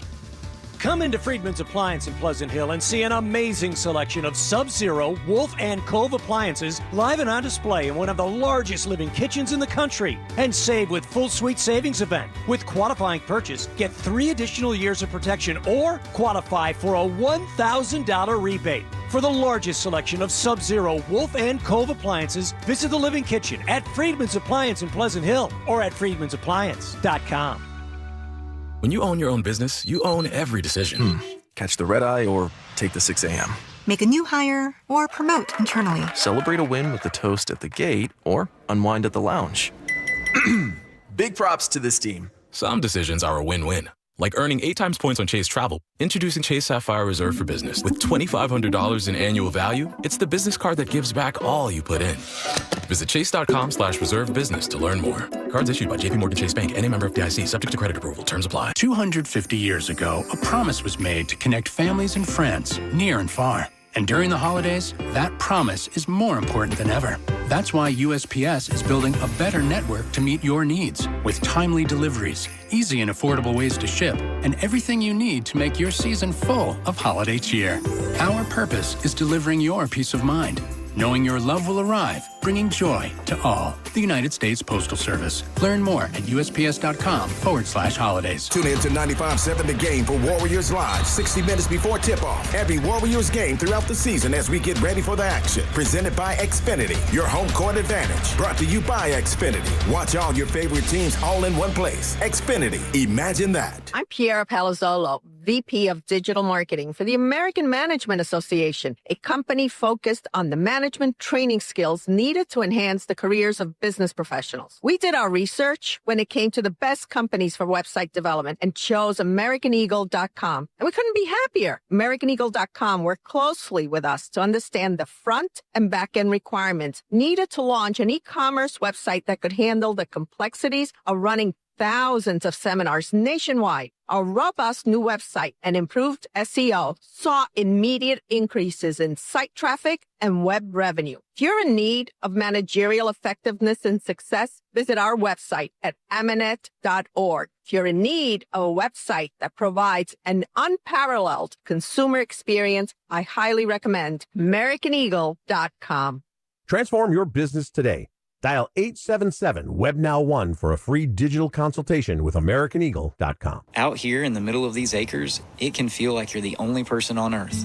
That's how it feels when you're struggling with your mental health. But you don't have to feel alone. Find more information at loveyourmindtoday.org. Brought to you by the Huntsman Mental Health Institute and the Ad Council. You can always count on Thanksgiving football with the NFL on CBS and Paramount+. Plus. Oh, what a catch! Touchdown! And this year's main course is in Big D when the Cowboys host the Chiefs. Visit ParamountPlus.com/NFL to get started today.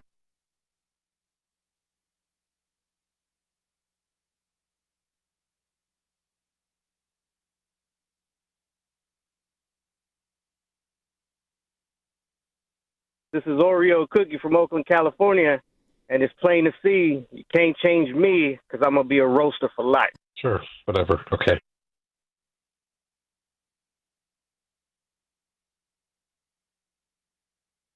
It is a Monster Monday. We got a game tonight, people.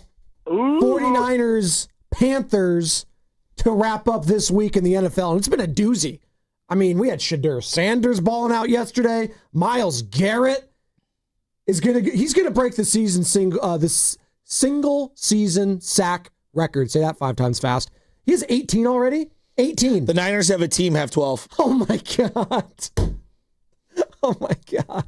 I like how I start with the Browns team that has 3 wins, by the way. Not the Cowboys upsetting the Eagles, down 21-0. They come all the way back. You had the Lions coming all the way back. Did you see Jameis Winston yesterday? Jameis? He was getting a receiving touchdown. He was throwing the touchdowns. Jameis was everywhere yesterday, man. He's better than Russ. I don't know why they started with Russ. Oh my God. I'm serious. They still found a way to lose the game because that's the Giants right there. Chip Kelly gets fired. I know that brought a smile to your face at least. Oh, the guy's the biggest fraud of all time. How he became an offensive innovator is beyond me. Let's go to Ryan in Santa Clara first before we get Jennifer Lee Chan here momentarily. Jennifer Lee Chan covers the Niners, NBC Sports Bay Area. She'll give us the lay of the land for the game tonight, but also give us the timeline and how we got to this point with Brandon Aayuk and the 49ers avoiding his remaining guaranteed salary. Ryan, what's up, man? You're on the Morning Roast. Yeah, so, hey, I think Aayuk has to go, man. His attitude has shown himself. And the real fault for this is John Lynch. Aayuk, even with Shasky saying the little stuff with his attitude, coming out with the shorts, even in the Super Bowl, complaining about that, you're out there fighting with somebody the whole time. Like, when Kyle ran up there saying, oh, Lynch, don't trade him. Lynch should have traded him. He should have said, no, Kyle, you know how to mastermind the offense. Running without this guy. He's already shown us his character. He has to go. And then they pay the man. And then you still come out there with an attitude and don't show up and try to rehab your hardest and get out there. Let the BS go. Everybody's not going to agree with their coach. I didn't like all my coaches I played with, but I respected them and showed up and played. Ryan. I mean, he has been at training camp. He did show up for training camp, even when he was rehabbing. Kyle Shanahan talked about it all offseason. He's been there this summer helping out those guys. But obviously, you don't get your contract voided if you showed up to everything. Yeah, but I have the quote from July, like the first week of training camp. This is what Kyle Shanahan said about Brandon Aayuk. It looks like he's out there doing a lot. I mean, hanging around the guys. I know he's in all the meetings and stuff, and he does his rehab in the morning, does a little bit more in the afternoon walkthrough, but I love him being around and all the meetings and doing all that stuff. And I know having an injury is frustrating, but he's going about it the right way, rehabbing and stuff, but it's great having him out there. And then this was a week after that, in the first week of August. I think it's very valuable. I mean, it's so hard on these guys when they're hurt because meetings aren't the most fun. And when you go out there and watch football, all you do is think about how bad it sucks that you're not playing. So that stuff wears on those guys. And they focus on the rehab and so much to get back. But then when you get back, you're a little bit rusty, hearing things every day. And it's so good to have BA in the meetings, out on the field, doing all that stuff. So when he is ready to go back, he can leave right where he left off. Something happened that we don't know or they're just not saying. And this is what Kyle Shanahan said on Saturday, because obviously it's a Monday Night Football game. He speaks on Saturday instead of Friday, on if Aayuk's behavior had anything to do with the contract and the guarantees being voided. No, I think you can figure that out on yourself. I mean, it takes a lot of things to get a contract voided. I didn't even know. Honestly, I've never dealt with that in my career. I've been in any building that's had that, so it was unusual. But that's stuff that I can't get into right now. Very unusual. Right, I got a question for Jennifer Lee Chan right off the bat. Let's do this. She's joining us now on the River Islands guest line. She covers the 49ers for NBC Sports Bay Area. Jennifer, good morning. We appreciate you getting up at this time. You want to start off? Yeah, let's just start off, Jennifer. Just my first question, because I'm here. We're going through the timeline of all the different quotes from everyone. Why are we finding this out right now? Well, because the 49ers didn't want it to be public, so I don't think any party wanted it to be public. But now with so many questions about whether Brandon is going to have his practice window open or not, I think they finally had to let the cat out of the bag and tell everybody, hey, this is what's going on. But, I mean, the fact that this happened in July, and yet they still are expecting him to come back or hope that he comes back and practices. I mean, it's interesting. It's really a bizarre situation. As Kyle Shanahan said, he's never seen it before in his 20 years. And I would say if his dad experienced it, he probably would have added that. So I'm going to say that, yeah, it's rarely happens in the NFL where a contract is voided and you're still trying to wait and see whether the player will show up or not. I mean, to keep this under wraps for that long is just wild to me. So, all right. What could have happened? Like, what could have happened? What did he miss? What did he do? I know that's the $1 million question, but like, what are the things that you've hypothesized? I don't want you to, get in trouble journalistically, but like, what could he have missed in July? Like, what is going on in July with the team that he has done this? I don't get it, I guess. I'm so baffled. No, I am too. And, you think about what possibly could trigger this cancellation. It's got to be something major. It's got to be either conduct detrimental to the team, or not showing up, not taking a physical, not participating in, checking in for training camp. Maybe it's just not showing up. I mean, it sounds like he, and obviously this is just guessing on my part. It sounds like he wasn't there for what they needed him to be there for. So I have no idea. Your guess is as good as mine, but it's got to be something major for them to completely void the guarantees in the contract for 2026. Yeah. Now, I'm just going back the history of this regime. Bosa has rehabbed away from the facility. I know Jimmy did for a small period of time, and then they told him, no, you need to come back here. And then he's like throwing on the baby field that 1 year. Oh, yeah. So you're there every day. Take me through. You saw Brandon in late July for training camp. Is that correct? I believe so. It's been so long now, but he definitely was there during most of September, and that's when we saw him running routes alongside the wide receivers. And then maybe the last time I think anyone really saw him running routes next to his wide receiver group was the week before the Rams game. So that was that Thursday night game. I think it was week 6. And we've seen him here and there. I saw him in the locker room, but we haven't really seen him like we saw him in the past.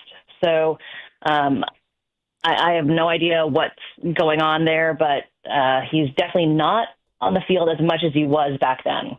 Jennifer Lee Chan joining us here on the Morning Roast, courtesy of the River Islands guest line. 49ers insider for NBC Sports Bay Area. Niners taking on the Panthers tonight on Monday Night Football, but this is the story that everyone wants to talk about right now. Brandon Aayuk having his remaining guarantees on his contract voided.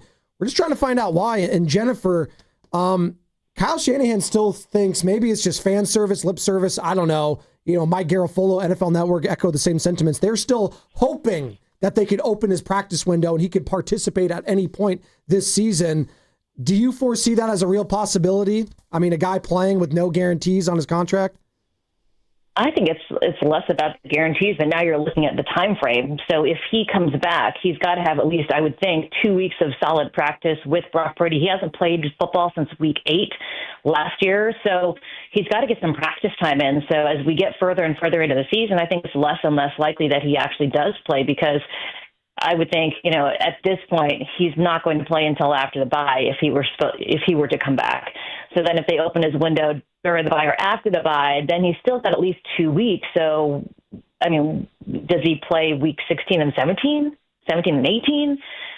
At what point does it become futile? I don't know. But the team is better when Brandon Aayuk is playing on it. So he's one of their highly talented wide receivers. He stretches the field. He's great at route running. When he's on the field, they're a better team. But I just don't know whether time frame wise, if they're going to be able to get him out to, and he'll be where he can be functional and contribute. Considering how unique and bizarre this whole thing was, Saturday, you guys go in to do your job, you're talking to everybody, and I'm seeing, obviously Shanahan spoke for about 13 minutes. That was good. But then you guys are talking to all the players, and it's Ricky Pearsall and Jawan Jennings and various guys. I kind of felt bad for all of them. Was there a sentiment amongst other media members that maybe the front office should have been there? I don't know. Not necessarily. Friday, Saturday, it was their weekly Friday, but it was actually Saturday. It's kind of a lighter day media-wise, and, most of the guys talk previous to that day. So maybe yes, maybe no. I think Kyle did the best he could. He spoke for almost the entire press conference about Brandon. So I don't know. I don't know that necessarily is what needs to be addressed. I know they're trying to focus on Carolina. Would this team accept him back into that locker room? When Devondre Campbell had his situation on the field, very different. It was pretty clear. Everybody in the postgame was like, yeah, we don't ever want to see him again. That was the vibe that I got from listening to those guys. Would this team accept Brandon back right now, given everything going on? Oh, I think so. Absolutely. I think so. His teammates, I think, support him. If he makes the effort to come back, I'm sure they would appreciate that. And, I think that anytime he's on the field, they're a better team. 49ers insider for NBC Sports Bay Area, Jennifer Lee Chan joining us. Jennifer, is this a bad look for the 49ers or for Brandon Aayuk or both of them? It's a catastrophic injury, right? So, I think coming back from that is a real challenge, and I think it's always going to be hard. I've talked to so many different players about coming back from an injury like that and how isolated they feel, so I know that it's a challenge. But it's unfortunate for everybody. I think it's just a bad situation. It's sad for everybody that he's not able to get back and play yet. Do you get the sense, had the injury not happened, they would have still been looking to trade him at any point in the future after signing that deal? I don't think so. I think, they take everything at face value. So if he's out there contributing and playing and doing what he did the season before he got his contract, I think they're absolutely wanting to keep him. I don't think, I think what he said, what Kyle Shanahan said about not being able to have two high-priced receivers, I think that's true. Very few teams had that, but to have one, I think they definitely can do that, and they manipulate the salary cap so that they can. How important, real quick, Joe, because I do want to touch on the game tonight, because it is a massive one as it pertains to the NFC playoff picture. But one more on Brandon Aayuk, and we appreciate your time this morning, Jennifer. The finances and all of that. Is this, you hate to say it because of the circumstances, and it seems so dramatic and toxic, but could this be a blessing in disguise when it comes to the finances going forward and voiding all this guaranteed money? I think anytime they get more added to their salary cap, I think it's a good thing. I think there's a silver lining to everything. So, you can look at it that way, and you can, at the same time, it's a disappointment that Brandon Aayuk is not on the field, and they really would like him to be. So I think both are true. I've talked to, a couple players that had pretty serious injuries, and like Fred Warner. The silver lining is he gets to have a little bit more family time. His wife is pregnant. He's got a 1-year-old boy. Same thing with Brock Purdy, his new daughter. They get to spend a little bit more family time because, they had the injury, and then obviously Brock has made it back. Fred will eventually, but sometimes, you have to count your blessings, and I think that's part of it. How do they win tonight? This is a Carolina team that has an opportunity to maybe go on and win the South. With the Baker Mayfield injury, you never know what's going on. It feels like their biggest game of the year. And to date, it feels like the biggest Niner game of the year. How do they go about winning this one? Well, Jennifer, real quick before you answer, just hope the coin toss doesn't go their way, because they're undefeated whenever they win the coin toss. So that's very important. Absolutely. I think that both teams are facing huge challenges on their defense. They have both linebackers out. The 49ers have linebackers out. So it's really how do they manipulate and take advantage of that situation. So the 49ers secondary has had, ups and downs. So hopefully they pin it up and they don't have any missed assignments, and that will help them. Maybe getting a little pass rush would help to cause a few errant throws, maybe more turnovers, which has been a challenge for them this year. But I think, attacking that middle part of the field, and that's Brock's pretty sweet spot, that 10 to 19 yards down the field. He's very, very accurate there. And when you have guys like Christian McCaffrey and, maybe Ricky Pearsall gets more involved, they can always get yards after catch, and they're open in that middle section of the field. So I think that's where the 49ers can take advantage. But it's, all the things that Kyle Shanahan does. It's always a cat and mouse game with Kyle Shanahan. How does he add the window dressing to the plays that work for him? How does he create the motions that, throw off the defense? So all of those different things will help the 49ers get an advantage. Hey, Jennifer, really good stuff this morning. We appreciate your time, and we'll do it again soon. Good luck tonight. Sounds good. See you soon. There she goes. That is the 49ers insider for NBC Sports Bay Area, JLC, a.k.a. Jennifer Lee Chan, joining us. This Aayuk thing is just, what happened? What happened? I really want to know now. I think it all started 4 or 5 years ago when they lost the Debo deal, and they didn't trade Debo, and they signed him, and he underperformed that first year. And then I'm talking about from the front office perspective, okay? If I was cutting checks and I was part of the team that was budgeting, okay, I'd be really ticked off with all the deals that I've spent over the last few years. We spent a lot of money. I'm just giving you the perspective. We can agree, disagree, but like, I'm just trying to put myself in their shoes. Gave Debo money after he wanted to be traded. He comes in, 2022, but we make the deal for a CMC. Almost immediately, Debo felt redundant alongside CMC. And so it was like, wow, the money we gave him, we're never going to be able to recoup some of that money. Then during that same time period, you knew, oh, wow, here comes Brock Purdy. We're going to have to budget for him if we're going to have to pay for all these guys. We're also having to, say goodbye to guys like Eric Armstead at some point down the line. But let's bring in Javon Hargrave in free agency. That was a huge mistake. They spent a ton of money. Huge mistake. Oh, yeah, CMC has a great year. He wants a contract extension. That didn't work out real well for him. He got hurt, right? Missed a lot of time. It was a terrible extension.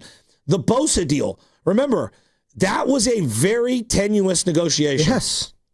Bosa has underperformed since signing that deal. It's pretty obvious, right? So then you get the Trent situation. I need more money. He got to a Super Bowl in that first year, and he wasn't a DPOY player like he was prior to that. I hear you, though. The injury this year really sucks because I feel like this could have been the season that Bosa breaks out. But continue. Yeah, I think 2023 he was very mediocre. He had a great NFC Championship game. He did. Then I go to what happened with Trent, and he needed more money. And then the very next year he needed more money. Like that was a nightmare. Let's call it what it is. That was a nightmare. You had the whole Charvarius Ward situation where he felt like he didn't get the money, and that was its own thing. They gave Dre Greenlaw a ton of money. He got hurt. It wasn't the same, right? So I'm not making excuses. I'm just saying, by the time Aayuk came up for his money, right, they were so calloused by everything that had happened in the years prior that I think they had a number in line. And then the wide receiver market just exploded. And instead of sticking to their guns on what their number was, they waited and waited and waited and waited and waited. And then they didn't trade Debo on draft night, and they didn't trade Aayuk, and they didn't sign Aayuk. And then they took a receiver when they had lots of needs. Like every team has needs. Even the best team in the league has needs. And then they sign Aayuk at the last minute. He comes in. He's underwhelming. And then he gets hurt. They regretted that deal almost instantaneously.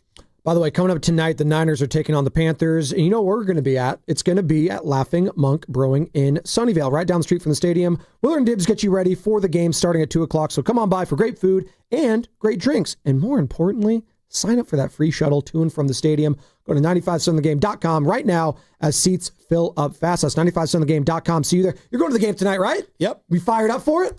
What do you think? Dude, I don't know, because you seem down right now. I'm happy to be on Monday Night Football. I know. I'm happy with Bryce Young. Right now, I'm frustrated with the whole Aayuk thing because it's another draft pick. Okay, think about it this way. The only first-round pick still on your team playing football tonight for the last 9 years is Ricky Pearsall. Slick Rick. Just say that out loud.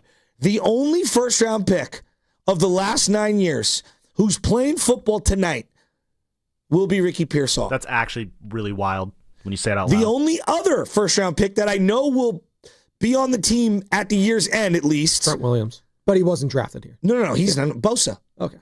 Yeah. And Pearsall. That's guys, this isn't good. Now, if I go second-round picks. And Michael. If I go second-round picks, well, doesn't whatever. Even acknowledge it. Second-round picks and third-round picks,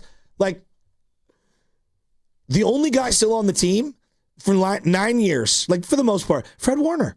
That's not good. So your day 1 and day 2 picks have been abysmal. So I asked the question to Jennifer, and she did a wonderful job dodging it, and that's fine. She's very close to these people. She doesn't want to take a shot at anyone. I understand it. But I asked her, is this a bad look for the 49ers organization or for Brandon Aayuk or for both? All. I think it's all. I think the Niners have egg all over their face. I think Brandon Aayuk looks kind of like a clown. I just think the injury threw a whole monkey wrench into everything. Joe, I think they were going to hit this. I really do think the injury ruined everything. No, I think the injury made it even more imperative for them to get as much money back as they could.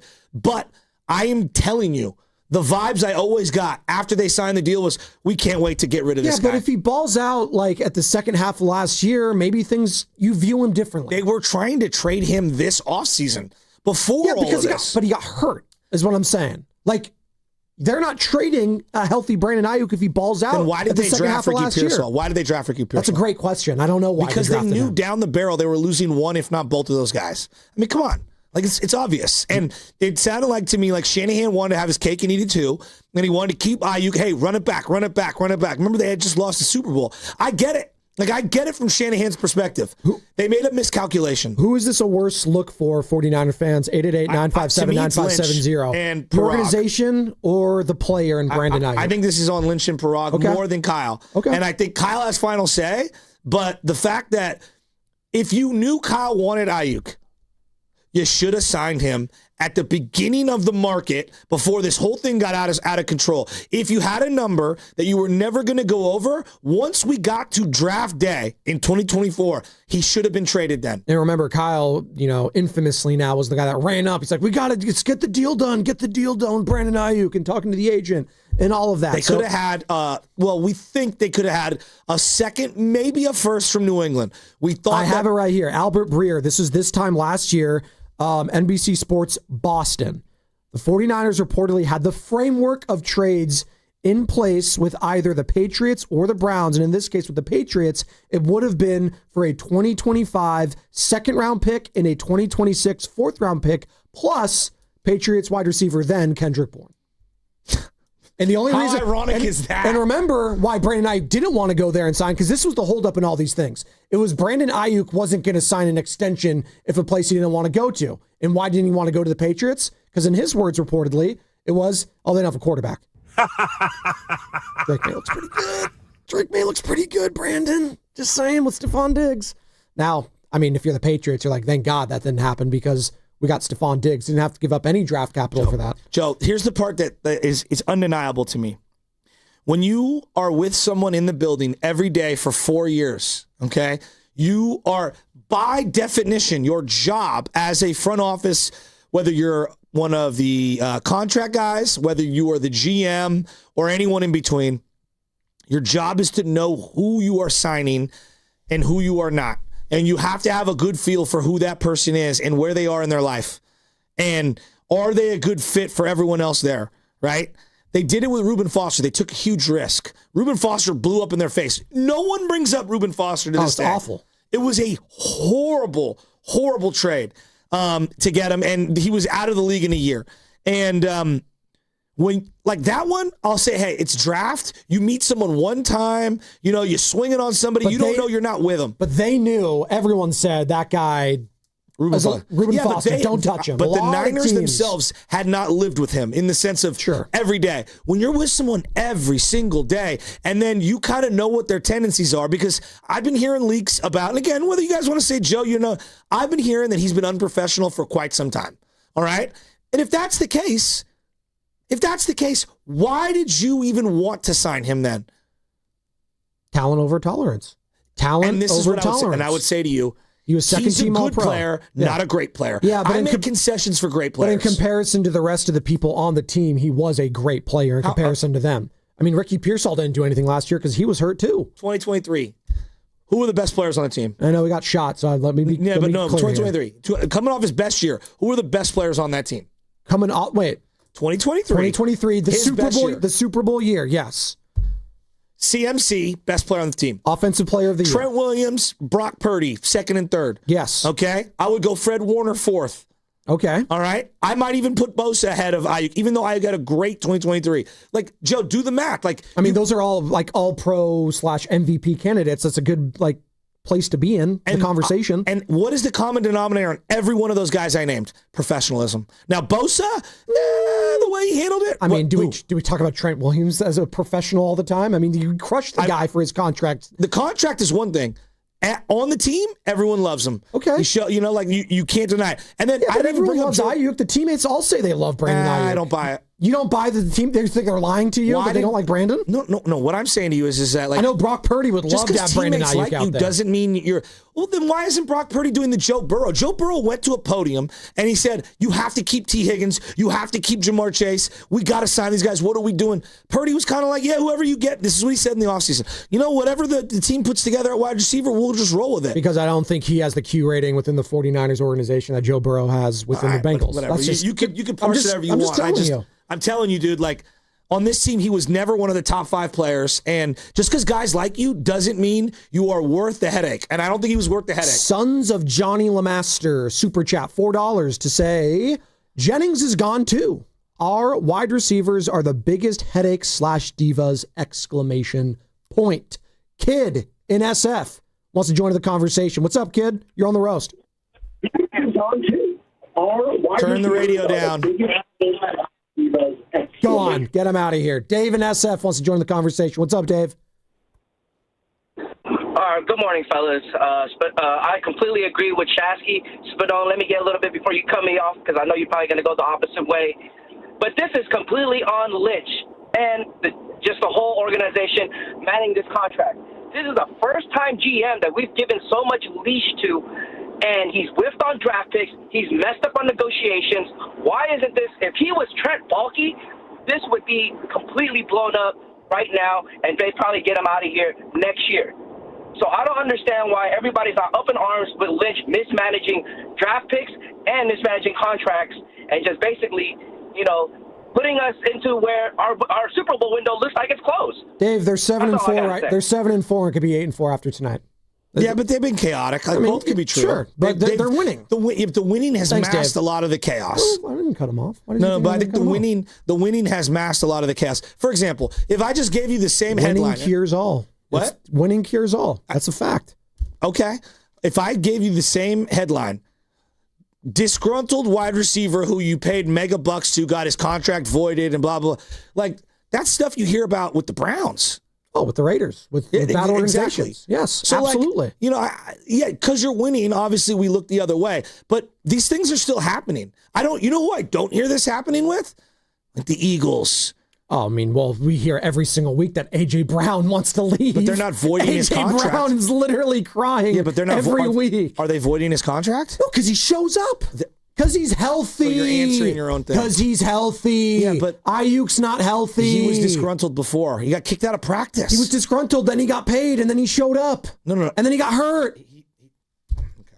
He was doing contract negotiations. The shorts issue happened after getting paid. And that was just something silly. Then he showed up. He still showed up. Every football player who has ever played football was like, what is he doing? I mean, we got A.J. Brown. We get all these diva wide receivers complaining this isn't exclusive to the 49ers. What I'm telling you is that he's not good enough to pull diva wide receiver tendencies. Like, I'll tolerate Randy Moss doing some wild stuff. He's Randy Moss. I mean, this is a guy that was voted second team All-Pro. He was. That is one of the best wide receivers when you get one of those. At his apex, yes. Was he a top 9 or 10 wide receiver? For that season? No, yes. he was not.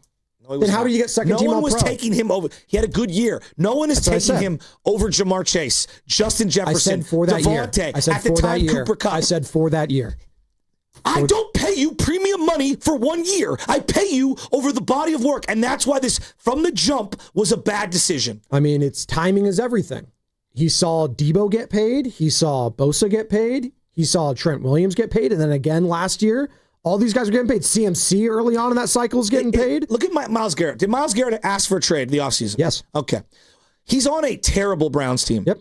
Have you heard him complain once at practice or be a malcontent? I don't listen. Has anyone did you see Myles Garrett rip off his shorts today? I mean, I can't believe he was wearing yellow shorts. Like, come on.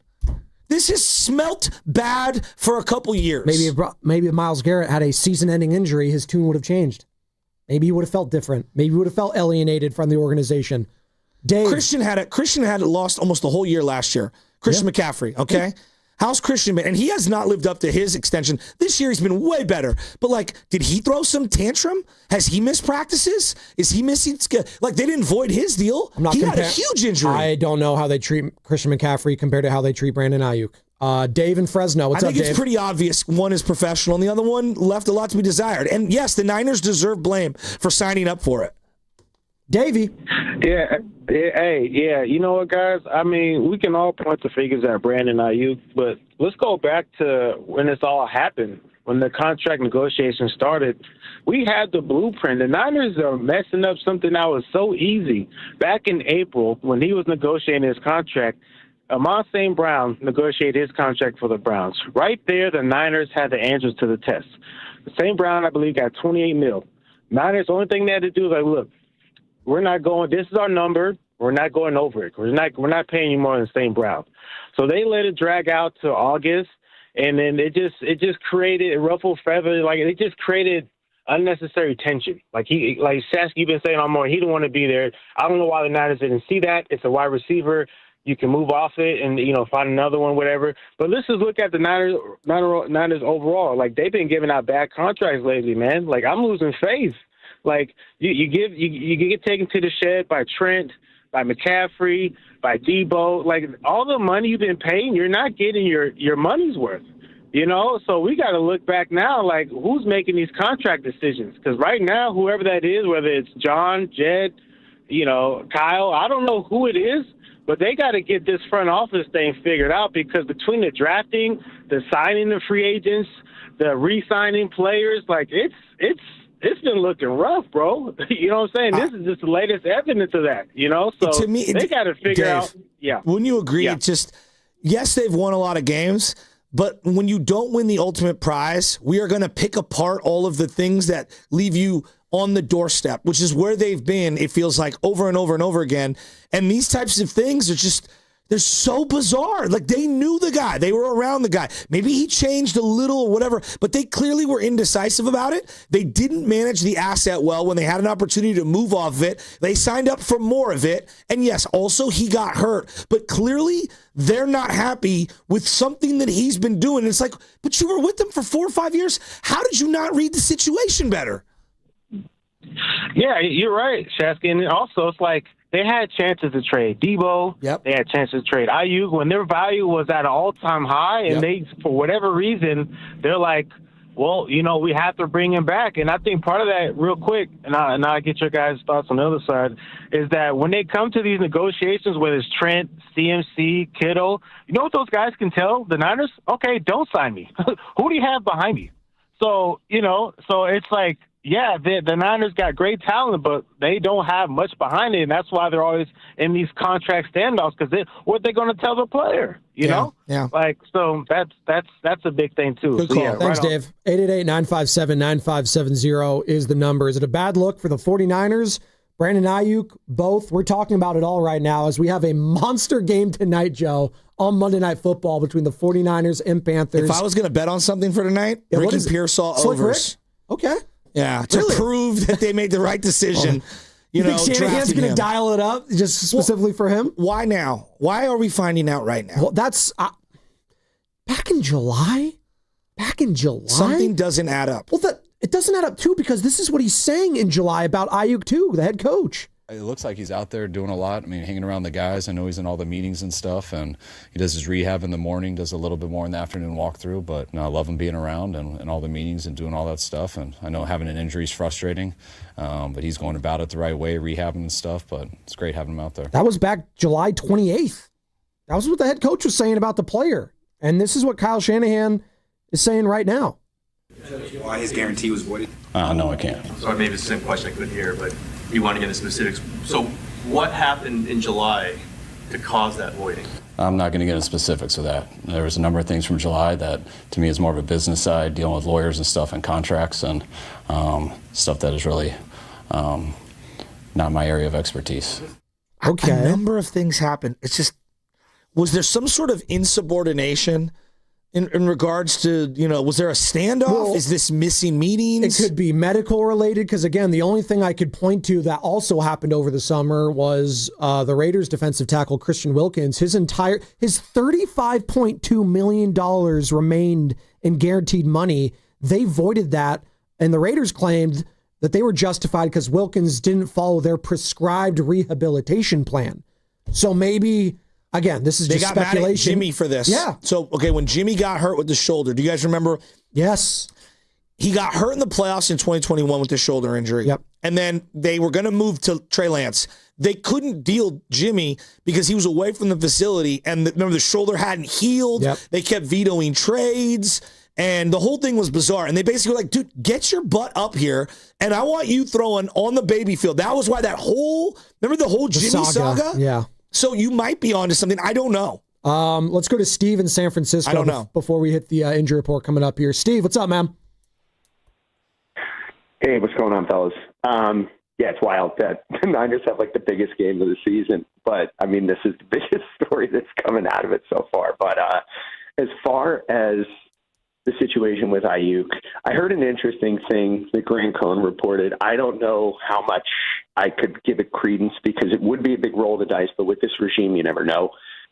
Were they banking on the fact of acquiescing like Shanahan's desire for Aayuk and say, fine, we'll give him this contract, but we'll load it in a way that we can get out of it after this season. Then, of course, he blows up his knee, and then they're in between a rock and a hard place.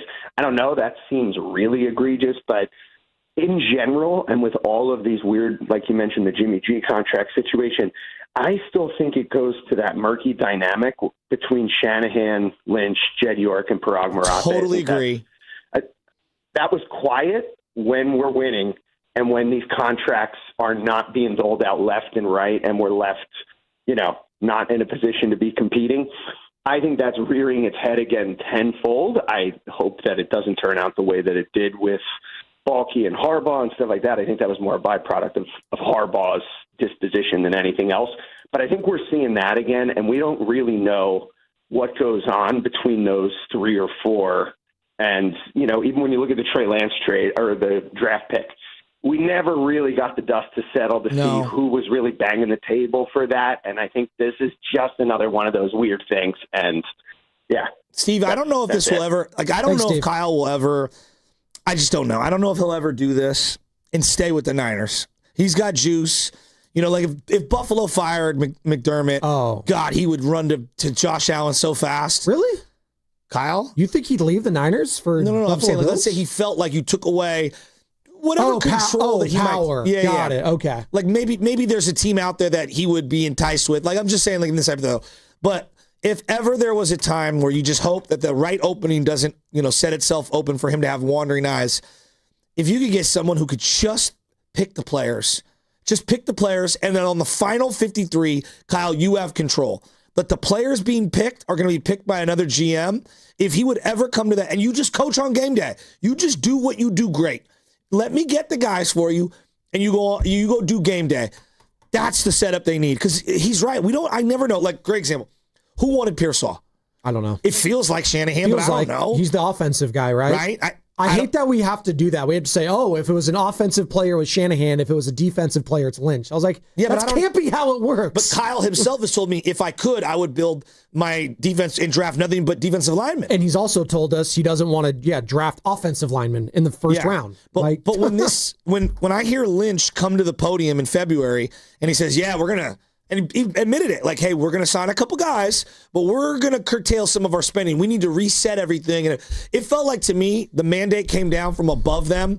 Hey, we're not going to spend as much cash. And then I get to this year, and you're having a really good year record-wise, and everyone's injured, right? And I'm sitting here, and I'm saying to myself, you knew in July that you had money off the books for Aayuk, and then at the deadline, you wouldn't take on a little extra cash? Who else in the NFL, Joe? What head coach has full say and control over everything right now? Because it used to be Belichick forever. I don't think there's that many anymore. Sean Payton, maybe with the Broncos, maybe. Ask McVay. Is his setup the way? Like, I'm sure McVay was definitely involved in a lot of their picks and everything. Would he rather have Les Snead or John Lynch? Les Snead. I mean, he's won a Super Bowl there. And I think Les Snead has more say and sway over there. And I like John Lynch, but I think he needs to be the president of football ops, and they need a real GM who's got a scouting eye. They need someone like that in that position. The Giants, the San Francisco Giants, we'll see if Buster Posey ends up working out. They do have Zach Manajan as the GM. He's the eye. And then you have Buster's own IQ. I didn't say his name right. Well, no, Manazian. Okay. Yeah. And they have Buster kind of as the face, and then he can give his opinions or whatever. So few guys are great at grinding the tape and being the GM. Like it takes a real skill, and then to have you're doing 6 months of work, and then in a 1 month span, here's the 7 or 8 guys we narrowed it down to. You make the decision, coach. Right. It's tough. It's like you just look at the top of the NFC right now, and you look at all the best run organizations. Rams. I mean, they got Snead, they got McVay. You go to the Eagles. I know, tough loss yesterday, but Howie Roseman's been that dude. Nick Sirianni, Andy Reid, right? You go to what the Patriots are doing. Elliott Wolf, who's been there for a couple of years now. Do you like Houston? I do like Houston. So that guy, Nick Caserio, came from the New England system, right? And you don't like D'Amico has influence. Like he's part of the reason why they traded for Will Anderson, but he's not the guy who's doing every little thing. Because Caserio had, who was it? God, I can't even think of the guy's name because they had two. They had Lovie Smith for a second, and the guy before that, Cully, I think his name was. Yeah, David Cully. And then I think that David Cully. Then they got rid of both those guys and brought in their guy D'Amico Ryans. For the life of me, it all came rearing back yesterday watching Myles Garrett. I still can't get over. They went into the 2027 draft, and they were like, Solomon Thomas is who we want. 2017. I can't get over it. What I say? 2027. I was like, you're already having scars for 2 years from now, Joey. This guy's got 18 sacks. You have 12 as a team. No, he's having an unbelievable season. I know the Browns are all-time stinky and doo-doo. Shedeur looked decent yesterday, but everyone looks decent against the Las Vegas Raiders. But Myles Garrett's going to break the sack total record. He had 3 yesterday. And they play the 49ers in Cleveland next week, and I wonder who's going to be on the field for the 49ers. Shout out the injury report.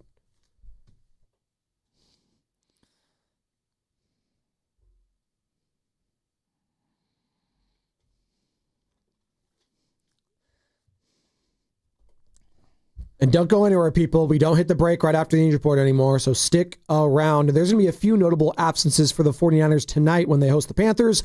Linebacker Tatum Bethune, out, high ankle sprain. Kicker Eddie Pinheiro, out, hamstring strain. Linebacker, your boy, Luke Gifford, has a hip injury and is questionable to play tonight.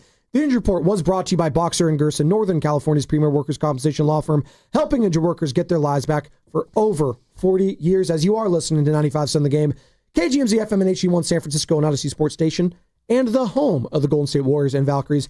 Always live in the Free Odyssey app, coming to you live from the Laughing Monk Studios. And it is a Monster Monday presented by Merit America. Visit them at meritamerica.org/super. It's Spadoni, it's Shasky, halfway home here on a Monday. Monday Night Football tonight between the 49ers and the Panthers. We got Warriors. We got Jazz tonight as well.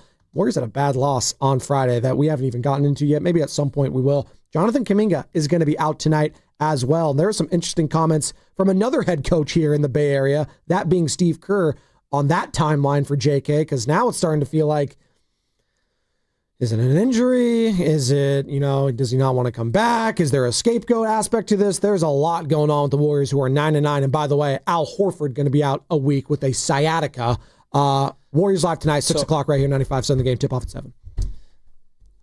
Asset allocation, right? Like how do you utilize what is a valuable piece, right? I think this is part of being a GM. You might have the second overall pick. How do you maximize that, right? Like if you want to trade down, how do you maximize that? If you have a player that down the line you're probably going to have to get rid of, do you maximize it? Think of how little maximization they've done over some of the deals that they've spent. Javon Hargrave, just gave him a bunch of money. Yikes. He barely played. That was awful. You just cut him. Yeah. Eric Armstead. You got rid of DeForest Buckner for Eric Armstead. And then you ended up having to pay him to go away. And it's a big part of your dead cap moving forward. It's just dumb football. Deebo Samuel. Huge dead cap hit. You had multiple opportunities to move him when it was a little more of a swallowable contract for another team, and you could have got something back. You got a 5th rounder. You got a 5th rounder for him. 5th. And that guy can't see the field right now. No. I don't know if is it Marquise Siegel or Jordan James? It's one of those two. Doesn't matter. Either of them can't see the field. Yeah, it doesn't matter. Right now. And then you had opportunities with Brandon Aayuk to be able to move him, and you didn't. And you got pennies on the dollar for Deebo Samuel. And then, right now, you get cap relief moving forward, but you did spend a lot of money on Aayuk. And part of the money you spent on Aayuk made it difficult for you to bring back Hufanga, Greenlaw, Armstead, all these other guys, because you have to budget things years in advance. It's just, it's frustrating. What I keep going back to, and what we're talking about right now, if you're just joining us, I know the Niners have a monster game tonight. It's huge for NFC playoff implications. Panthers, Niners, it is huge. Trust me, we'll preview it at some point today, but this is the biggest story happening right now. Brandon Aayuk, former first-round pick, a guy you paid a lot of money, blew up his knee last year against the Patriots. Sucks that happened. There's a lot of drama that's clearly happened between then and now because the 49ers have voided his remaining guaranteed money. And this dates back to just a few months ago. Something happened in July. We don't know what it is. We do know that there were comments from the head coach from July 28th talking about Aayuk helping out in team meetings, being there at practice, ramping back up, whatever that means. You have comments from August. We have comments from September. So he was being a quote-unquote good soldier for the last few months, but something happened, whether it was through the rehab, whether it was through showing up to meetings, we don't know. But there has been a rift between the two. Now you got Brandon Aayuk going on social media, wearing the ski mask, saying deuces, putting up the peace sign. I don't know where it goes from here. I'd be shocked, even if they open up the practice window, if he reported. I just don't see that happening. I don't think he's ever going to play again. Do you even want him back, Niner fans? Do you want to see Brandon Aayuk suit up at any point this season is a question I'd like to ask. 888-957-9570, because the head coach is still holding out hope. What happened in July, to me, in my opinion, doesn't have anything to do with the future. That had to do with circumstances that, to me, were out of a coach's hand. The best way I can explain it, when it comes to business matters and lawyers and contracts and things like that. When it comes to the future of this, I would love for BA to be here. I would love for him to get healthy and get back to really helping us out and being a part of this team. We haven't had that in a little bit, and I still hold out hope that he can get there, but he obviously hasn't gotten there yet. I would love for him to come back this year if I'm a 49er fan, specifically because I know what he's done with Brock Purdy. Is offense where we need bodies, though? I mean, everyone keeps getting hurt. Yeah, so I'd like to have the depth piece, if anything, right, Joe? Like, just to have the depth there, and the fact that he does have a repertoire built in already with this quarterback helps. If it was Mac Jones, for instance, the rest of the season, Joey, yeah, then I'm good with Brandon, because they have no chemistry, right? But there is chemistry at some point. We've seen it with Brock Purdy and Brandon Aayuk, so much so it was the best season for both of them when they were healthy a couple seasons ago. Like, can I trust Juwan Jennings, Kendrick Bourne? I mean, Ricky Pearsall. I can't trust any of those guys right now. I can trust, George Kittle. I can trust Christian McCaffrey. I just want the depth first and foremost. I just have a hard time seeing all the different comments, everything made from Aayuk, from Shanahan. I don't see it happening. I just don't see it happening this year. And it sucks. I know we're talking now. I know we're frustrated. I know we're angry. It just sucks that it's gotten to this point because he was really good for this team. And when that knee injury happened last year, I think we all kind of knew. I was like, man, we may have seen the last of Brandon Aayuk here because of all the drama prior to that, all the boo birds going out from the fan base. It sucks that it got to this point. And I do believe, and I hate to be the glass half full guy, cautiously optimistic. Maybe this is the best for both parties. They can move on, and you know what? Out of sight, out of mind. Yeah. Go your different ways. That's great, because it's been a toxic relationship, and sometimes in toxic relationships, you need to break it off and go your separate ways, and then maybe can be some reconciling years down the line. But for now, they just need to go their separate ways. There's no doubt. There's no doubt. And they probably should have divorced before the injury. Probably. I mean, like, now, in hindsight, for sure. Yes. But I discussed it all offseason. It was like, he's good, but how good is he? He's good, but when you when you looked at their books and their finances, it's like paying him, to be the number 2 or whatever wide receiver, and paying $70 million for all those wide receivers. Like, they balanced that whole thing just so awkwardly. They probably should have moved Debo or Aayuk on that draft day. And they tried to. Well, reportedly, they tried to. They should have. That was the time to do it. Everyone's going to bring up, he's no Jackson Smith and Jigba. He's no Puka. He's no Jamar Chase. I don't even think he's as good as, a Michael Pittman. Well, right now, I have no idea. I'm talking about career-wise. They were both drafted in the same draft. He's a good player, but, Michael Pittman's had no quarterback, has more yards, double the amount of catches, playing with nothing. He's a focal point of that team. I like Brandon Aayuk a lot. At no point was he the main dude who everyone is scheming to stop. And you're scheming to target, over and over and over and over and over again every single day. That's not how Shanahan plays football. And it didn't make any sense from a business standpoint, finance standpoint, team building standpoint with the way they want to play. And then keeping them both together for one more year. I know it sounded good. We keep the band together. We lost in overtime. I don't know. I just felt like we did so many episodes for 6 months breaking it down every day on like why it was such a difficult decision and why the appropriate move was to move off of one of Debo or Aayuk, and people weren't ready to do it. Now it's like, oh, you should have done it. It's like, well, yeah, we talked about it every day. Don't draft, and I'm with you on this one, just don't draft the wide receiver in the first round ever again. Just don't. Well, they're going to. Well, that's stupid. One of the first two picks will be received. Someone brought it up. I don't know if it was you in the chat or I saw it on the Boxer and Gerson work injury attorneys text line. Just, if you're a run first team, draft offensive linemen. Just do that. Well, what do we? They don't do that. The whole philosophy. No, I know. I agree. I know. And what just do they do? Don't draft wide receivers in the first round again. But what do they do with the receivers? Almost all of them. They kind of redshirt you that first year, unless you're Debo. They redshirt everyone. I mean, Watkins. Where's he at? Spadone, do you feel that way about like a Swiss Army knife kind of Debo player too? Yes. They called him a wide back. Well, they didn't even know what he was. If I hear Kyle, and I love Kyle when on game, I do. I love him as a play caller. He's like, yeah, we really like Ted McMillan. Stop, dude. You're like, don't tell me about the guy you didn't think draft he'd be there. Like. We didn't I don't want to hear fall. it. I just don't. Not today. Don't want to hear it. You could have had Ladd, and that's who they should have taken. Ladd McConkey. Shout out Georgia. And Joe, he was out last week for me in fantasy. It hurt me bad. I'll never forget when I did the COVID show, the drafts. I remember I had to put all the sound in from all these prospects. I remember. I was so pissed off. They took Kinlaw. They traded down. You knew it was happening too. You knew they were taking a defensive tackle. Lost my mind. Did I not? You did. Lost my mind. Remember Javier in Vacaville was like, I told you. He did. He did call in. He did call in. I go, you either take the tackle or the wide receiver here, right? It was Tristan Wirfs, or it was one of these guys. And everyone, again, I did draft shows. You could find the audio. It was CD or Justin Jefferson.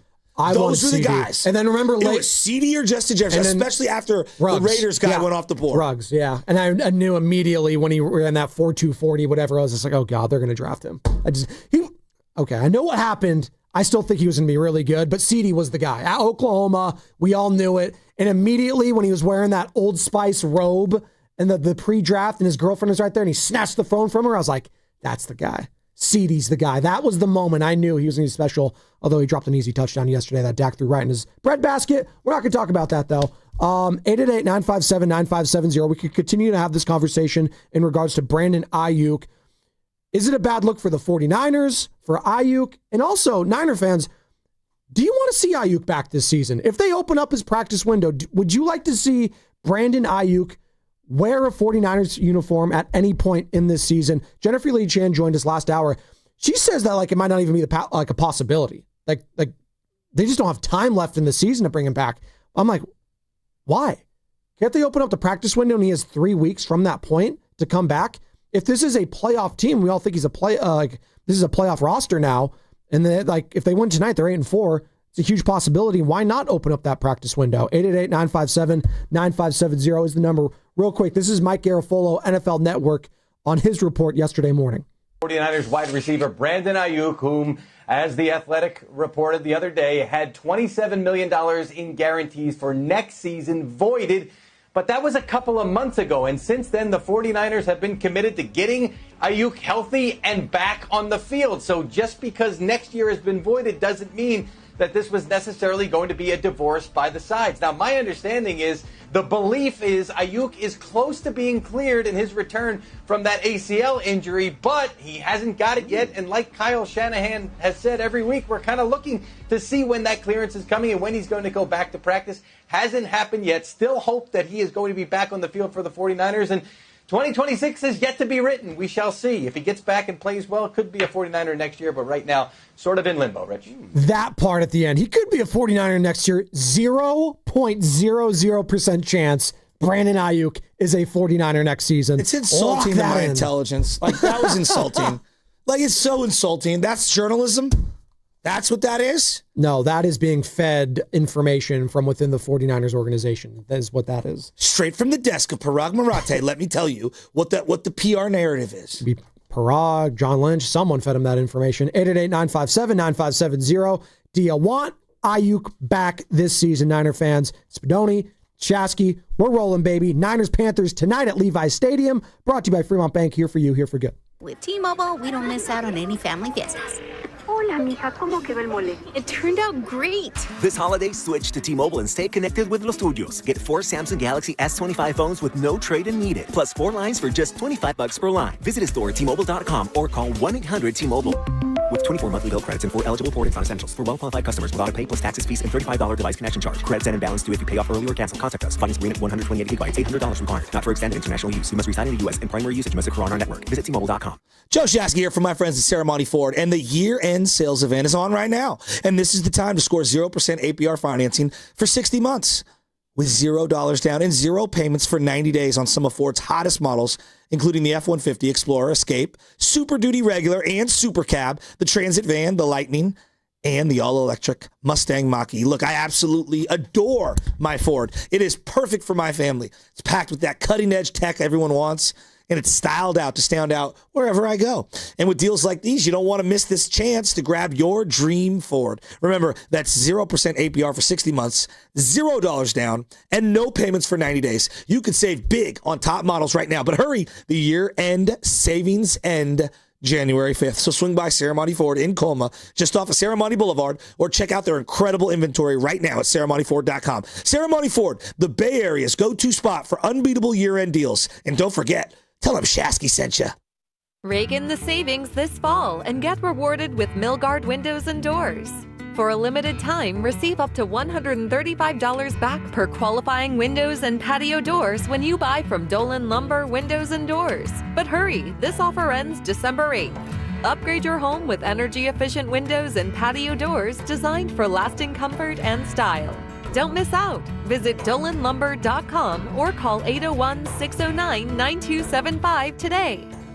Hi, I'm Andy, your friend and jeweler at Shane Company. As a product development manager, I make sure every piece of fine jewelry at Shane Company is meticulously designed for quality. From 14-karat gold chains, pearl necklaces, diamond studs, and of course, dream engagement rings. We know you can get your holiday gifts anywhere these days, but knowing your loved one's gift was crafted by master jewelers? It's a difference everyone can see and feel, no matter the price. All of our fine jewelry begins with a vision by our in-house designers. Then, we ensure each piece meets our high-quality standards every step of the way, including the smallest details. It's why our jewelry comes with our all-inclusive, free lifetime warranty that covers everything and doesn't cost a dime. At Shane Company, there's no shortcuts, just craftsmanship. Because a friend wants your fine jewelry to be nothing short of perfect. Come see for yourself. Visit us in-store or at shaneco.com. Shane Company, your friend and jeweler. On the golf tee, it's Skechers World Champions Cup. Watch it live December 4th and 5th on ESPN and ESPN Plus, 12 to 4 p.m. It's PGA Champions Tour golfers from all over the world.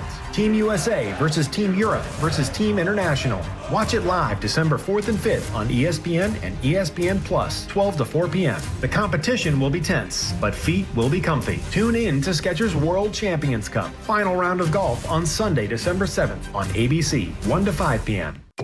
You've got a big day, so you use Unstoppable Scent Boosters to give your laundry non-stop freshness. So no matter how long the day goes, you can't stop this power, this walk, this pose, this strut, this look, this talk. Your clothes will be so fresh you can confidently strut into that end of the day meeting like a bosses. Let's talk business in my office. Add new Unstoppable beads to your wash for 24-hour non-stop freshness so you can smell unstoppable. Nationwide is so much more than a great insurance company. They're one of America's largest financial services companies. Like how I'm more than just Peyton Manning. I'm also motivating Manning. When I say insurance, you say financial services.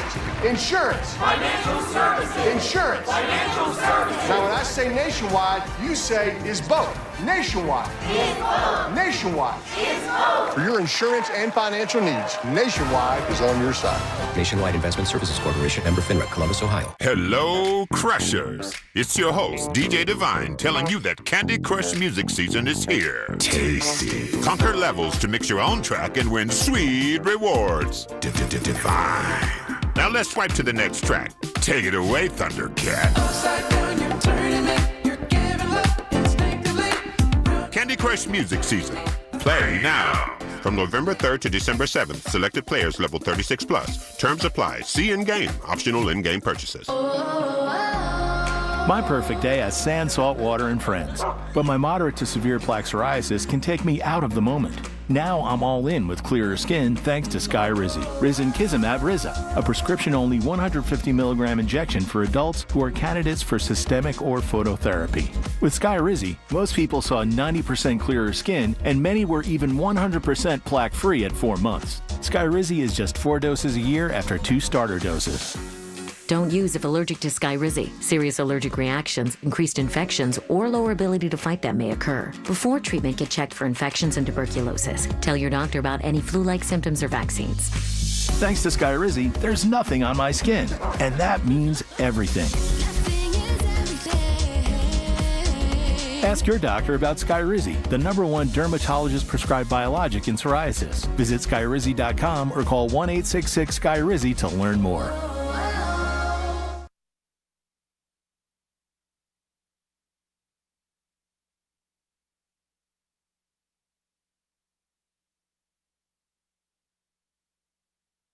Now back to the morning roast. A lot of people wait to hate. They cheer when they're drinking the beer. I want you to keep that same energy when we win that chip this year. With Joe Spadoni and Joe Shasky on 95.7 The Game.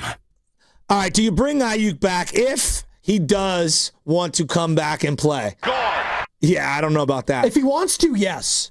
There's not a chance in hell he wants to come back. Not a chance in hell. Today's not the day to talk Warriors because there's a huge Niner game going on, but I don't know what the hell's going on with my Warriors. Sneakily, this Warriors Jazz game is a lot bigger than I thought it was going to be. I turned the game off in the fourth quarter Friday night. I was so angry. I knew they were going to lose. I knew it. Oh, I thought you were going to say I knew they were going to win. No, knew they were going to lose. It pissed me off. But that wasn't the coolest thing that happened over the weekend. I love Denny. Besides LJ's Denny birthday. Avdia. He's a baller. Carter showed up to this boxing event that I was emceeing at. Real quick, happy birthday, LJ. Come on, let's do it. Second birthday. When was his birthday? Yesterday. It was officially yesterday. Okay, happy birthday. Big news. Don't just glide over that. Yeah. Come on. It was great. That's awesome. We had a great time. San Francisco Police Department versus San Francisco Fire Department in a boxing event. Oh, that sounds fun. It was incredible. For the people that didn't go, it was one of the wildest events I've ever been to. This is the second year they've done it. I was lucky enough to MC it the year before and this year. It was like 1920 style, and there are some badass boxers. What do you mean 1920 style? It was just the rowdiest Irish Center crowd I've seen in forever. The energy was unbelievable. It was, I swear to God, energy similar to a Niner playoff game. Wow. Carter? It was insane. And I got to say, the cops won. But we won. Served? The audience won. The fights were out of this world. Carter, what, 5 knockouts? Yo, the second fight, the dude flew out of the ring into the scores table. It was insane. There was one dude, short boxer from the fire department, and he was jacked. He was like dancing like he was like Muhammad Ali. Like he was showboating, and he was destroying fools. Floating like a butterfly, stinging like a bee. The heavyweight fight at the end was 2 of the largest men I've ever seen going at it. And I swear to God, it was incredible. 3 one-minute rounds. I just got to say, shout out to the San Francisco Fire Department. Shout out to the San Francisco Police Department. You know, the first responders, all the people out there, they do such great work in general. It was a beautiful night for San Francisco, a beautiful night to recognize how many great athletes there are just in general. Just the athleticism was out of this world. Young, old, it was a little bit of everything. Carter, was that not the greatest event you've ever been to? It was honestly the greatest fighting event I've ever been to, for sure. And I've been to a lot of them because they do 1-minute rounds. It was wild. Everyone just gives their all for that 1 minute.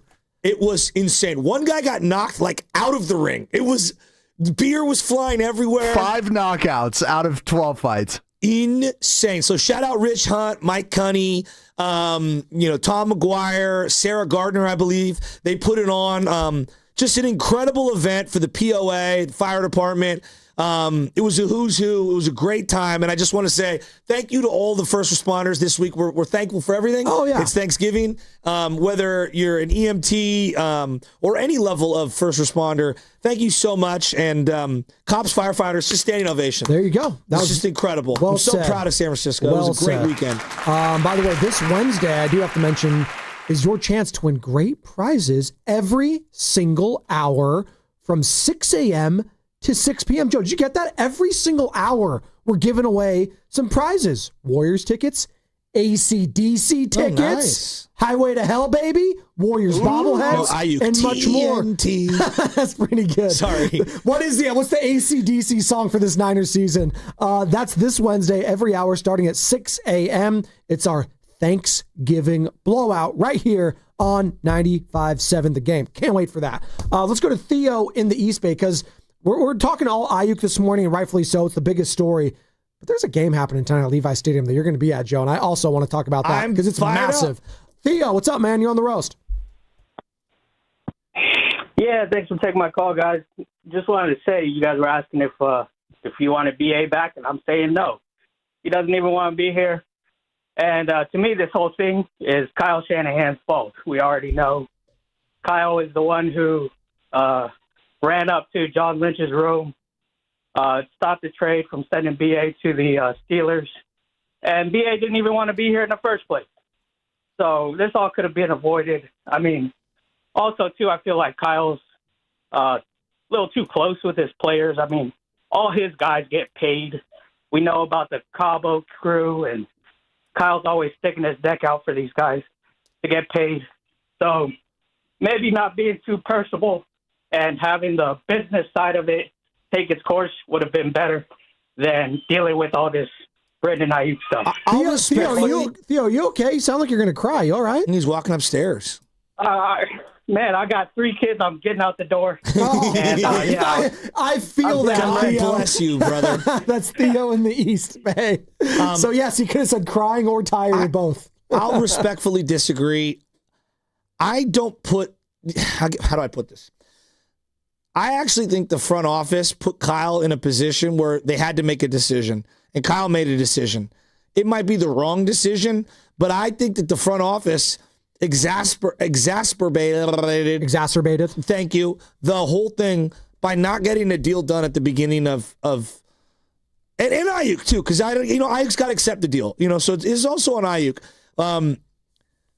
Kyle though does have to have a better feel for what the guy's going to do. Like you kind of you liked him as a player, but you knew he was a headache, right? Yes. Kyle kind of knew he was a headache. Second season, he was in the doghouse. We knew what we were getting into with the Brandon Aayuk saga from the second season in the NFL. Do you think head coach Kyle right now wants the money voided for next year and then basically telling everyone that Aayuk's not on the team anymore when he's the one that went to bat for him? Yeah, I think he'd rather, like if you were to have the two, like if I'd rather have Aayuk back or the money voided, I think he's picking the money voided rather than the player. Yes. He'd rather pick that. I'd rather have the money off the books than I would rather have Brandon Aayuk because I think there's the unknown with the knee, dude. I think the knee. I think the knee is such a wild card at this point, and he already has the investment in Ricky Pearsall there. I think he's saying, you know what? I don't think we need you. I think we're good off this. I don't think I need the drama anymore in my life, which sounds heartless and cruel and all of that. This is the NFL, man. It's professional sports. Yeah, I can't be having the hurt feelings conversation. I'd rather have like the money off the books. Have that cleared out because, Joe, they've already told us they're concerned about the money and finances. Yeah, but I don't think Kyle cares about the money. I think Kyle cares about having the best 53. I think he kind of cares. I think he kind of cares about the money right now. Does he? Yeah, I think if that was the case, then they wouldn't have had, Trey Lance and whatever that backup quarterback was, Sudfeld and Jimmy G, all making all that money. They're learning from their mistakes. If I know Kyle just wants the best roster. I think at the end of the offseason, he's worried about how much money you pour into it. I don't think he cares about the money. I think he wants the players. I think he cares about the money in regards to cares about having the space to add talent around his quarterback and on the defensive side. Because what we're seeing right now is, and I think you brought it up earlier, is like, hey, I don't think this team needs another wide receiver. No, they need defense right now. That is what this team needs, and that is what they need to capitalize and prioritize next offseason. But that's a conversation for next offseason. I want to have a conversation about this year's Niners team. Because through all of this, despite all this drama happening now, and it's funny how we talk about it, because all offseason, quite frankly, outside of the Juwan Jennings situation, Joe, and even that, it's like drama, like, I don't know. I put that like on a D if we're like grading it on like the level of drama, if an A+ drama offseason is what took place last offseason, I think this year's offseason for the 49ers was like a D, if anything, because Juwan Jennings isn't really doing much for me. I'm going to be honest. They nipped the bud with the Brock Purdy contract. They got that done. George Kittle, Fred Warner, they got all that done. They moved off of Deebo Samuel. I thought this offseason was going to be the symbol of what's going to go forward for the 49ers. Hey, no more nonsense, no more drama. We can move forward. We got our guys going forward here. No more Devontae Campbell crap. All right.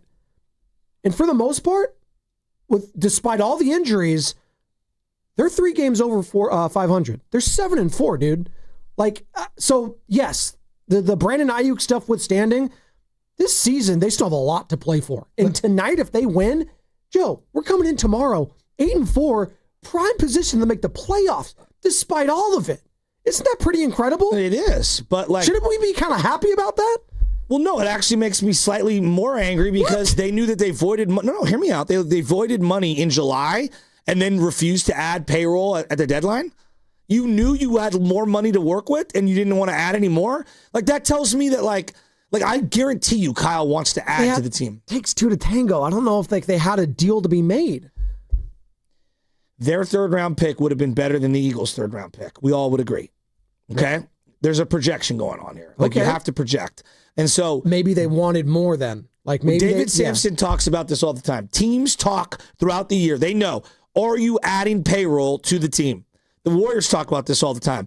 If I add this guy, it costs me this much money, this much luxury tax hit, whatever. It depends on the sport. They didn't want to add anything. They did not want to add any financial obligations for the rest of this year. They were set in stone. And it's just this whole year felt like a financial reset. So it's a little frustrating, quite frankly. Yes, they'd be in a great spot. Absolutely great spot. But if you were really all in, you'd have added some payroll. That's what all the teams that think they're all in, they're adding. Well, again, you're going to disagree with when I say this. I just don't think they were a player from the deadline away, like the Eagles thought they were a Jalen Phillips away from that. Did you think you were an Emmanuel Sanders away from a Super Bowl? He was a solid player, but I don't think the offense or defense was as decimated as this year's defense is for the San Francisco 49ers. At one point when they made that They're deal, missing Tatum Bethune. They would kill to have that guy out there right now. You don't have him for the next couple weeks. In 2019, they missed for 5 weeks George Kittle and Joe Staley simultaneously. Yeah, but they didn't have Bosa and Warner out for the entire season. Yeah, but they had D Ford battling injuries. My point is you never know what you have. Yeah, but this year's defense is just so much more decimated. Even more reason to go get yourself an extra player who can help. Listen.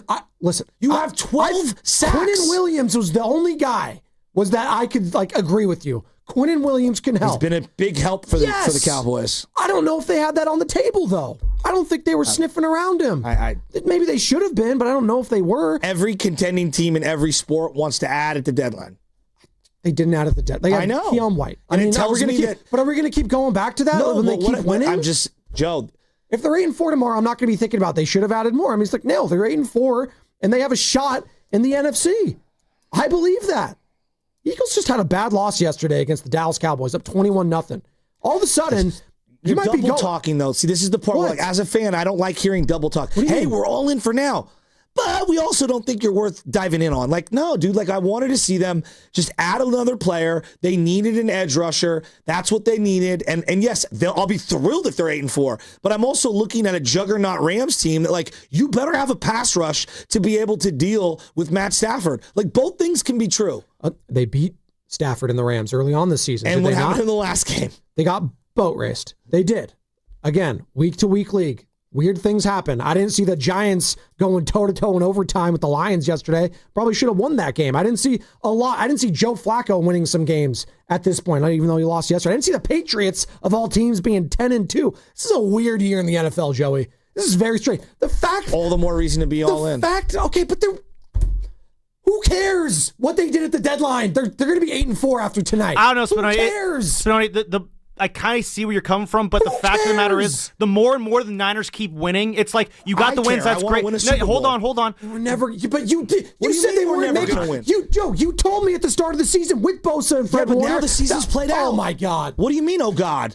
You told me at the start of the season just making the playoffs would be a success. Yeah, and then they got a good record, and It's the fact that you can have more. More So? is available for you to have, and that's what. That's all. That is where I see Shasky's frustration. Like, you could be 8-4, but you could also be 8-4 with a better pass rush. You that's were what you never want. going to get a better pass rush the moment you lost Nick Bosa. You could get 5 players.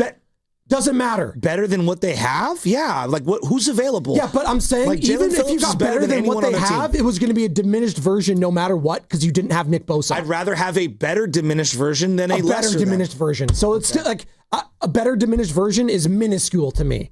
Like a Jalen Phillips, great. Jalen Phillips has been good for the Eagles. He's looked pretty damn good. When you have Jalen Carter, it's going to help. When you have other pieces, it's going to help. You don't have anything. You're relying on Alfred Collins to be your best player on that line. Second round as the rookie. season play, like, you can have an algorithm for what you want to be success as the year goes on. Then when you knock on the door of the playoffs, it changes. 2021 for the San Francisco Giants, I didn't think that team was good. Then we played the Dodgers. Like, I wanted to win.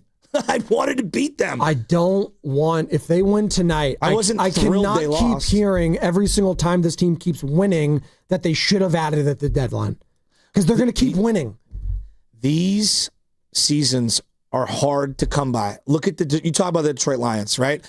Last 2 years, like, they think that they're going to replicate that every year. These windows open and shut. But we all knew last year with the Detroit Lions. This is how I'm viewing the Niners this season. Last year with the Lions, their defense was just as decimated. Just as decimated. They went, 15-2 or whatever it was? And we all knew it was Fugazi. Yeah, well, we all knew it. You and I were talking on the show. Should have traded for someone at the deadline if they could go back and do it. Yeah, but they knew that they were going to pay Aiden Hutchinson what they did They're this having offseason. a lesser year this year, are they not? Yeah, but you know what? If they sneak into the playoffs, and right now they are on the outside looking in. This is why it's a huge game because they're also 7-4 with the Niners. They won yesterday. Joe, you can't tell me how to feel about my team when I know that I want them to make moves to put them in a position to knock off these top teams. Yeah, but There's no guarantee that CMC is going to be good next year. There's no guarantee that Bosa comes back healthy or anything. Right now, they are on a good record. It's like when we talk about what they could have added, one pass rusher makes a huge difference. They added Charles Omenihu one year. That made a difference. They added Jordan Willis one year. That made a difference in the playoffs. Maybe Keon White will make a difference. Maybe he will. Maybe Keon White will be that guy. He's looked pretty good. Oreo Cookie in Oakland. What's up, Oreo? Hey, what's going on, fellas? Thanks for taking my phone call. I mean, we're all passionate this morning, and I'm with you, Shasky. I think this is about the fan base being lied to, man. Like, things are going behind the curtains that we'll never get to know, we'll never get to see. And this goes all the way up to the top of York. That guy, bro, he's 0-3, man, since he's gotten the team in the Super Bowls. And we're used to winning Super Bowls.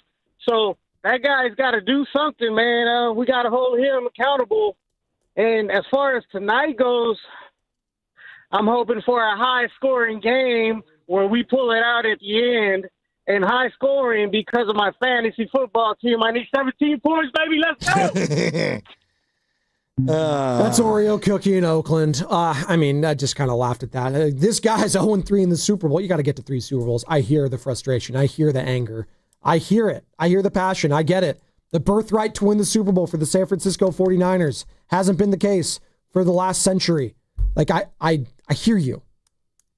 That being said, this year's Niners team with the chance to go 8-4 after tonight against the Carolina Panthers on Monday Night Football, I'm excited about this team and what could happen. And I hear you, Joe, that you feel like I could even be more excited had they added another piece. The year the Rams won it all is they're celebrating the Super Bowl last night on Sunday Night Football, and Aaron Donald is a Super Bowl champion.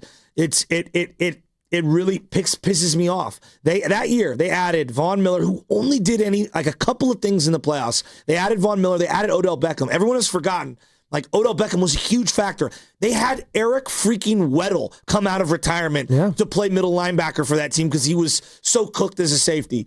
Every single tiny little acquisition and adding a player really does make a difference in the playoffs. It also makes a difference when your guy, i.e. Aaron Donald, stays healthy and plays that entire year. Yeah. Because Nick Bosa, who would be this team's Aaron Donald, is out for the rest of the season. Yeah, but that doesn't mean you pack it up for the rest of the season. No one said they're packing it up. They're going to be 8-4 after tonight because they're going to win. Well, no, I get a sense from ownership. They're more concerned this year. This is just the general consensus about cost cutting than stacking the team for right now. Listen, I don't know what they're going to do this offseason. What if they make a big trade, Joe? What if this offseason they have a huge trade and, I don't know, get Myles Garrett? I'll get or to the a Max offseason in the Crosby? offseason. Yeah, but you'd feel a lot better about it. And you're like, you know what? I understood why they didn't do anything there because they had bigger fish to fry in the offseason, right? Look, if that happens, I will recalibrate then. I'm talking about how I feel right now. Okay. And maybe there just wasn't a trade out there. Maybe there just wasn't a trade out there to be had for the Niners. It takes two to tango. Well, again, Jalen Phillips got moved for a third. So, I hear you. Our pick would have been better than theirs. I watched that Rams team. We're the only offense that's moved the ball on that team twice. Twice we moved the ball on them. And it was with Mac Jones, not even Brock Purdy. I would love to see what Purdy would do against that particular defense. We're the only ones. That defense looks really good, and yet for some reason we look really well against them on offense. Yeah. But you got to be able to hit Stafford. You do. 888-957-9570. In that first win, obviously at SoFi Stadium, you did have a then healthy Fred Warner. Yeah, that was a big difference. That game, that Thursday night game, 3 days rest. They kind of slept on you. Yeah. Guys were injured going into it. No one saw Kendrick Bourne doing it. But the second one, they moved the ball really well. It was defense that was the big issue. What are we going to see from the quarterback? We haven't even talked Brock Purdy tonight. His home debut since the Jaguars game? Is that week 4? It's the first time he's played in front of a home crowd since week 4. That is wild. I didn't even think of that. It's pretty crazy that we're going to, what version of Brock are we going to see? Because, God, he didn't look like he had any rust last week in a win against the Arizona Cardinals. This is what Baldy had to say about it last week, and Baldy's going to join us. Is Baldy, did we push Baldy to Wednesday, Sam? Okay, Baldy Wednesday this week. Can't wait for that Baldy breakdown because we have a reaction tomorrow. It's all about the people after a potential victory Tuesday tomorrow. But this is what Baldy had to say about Brock Purdy and him looking like Brock again.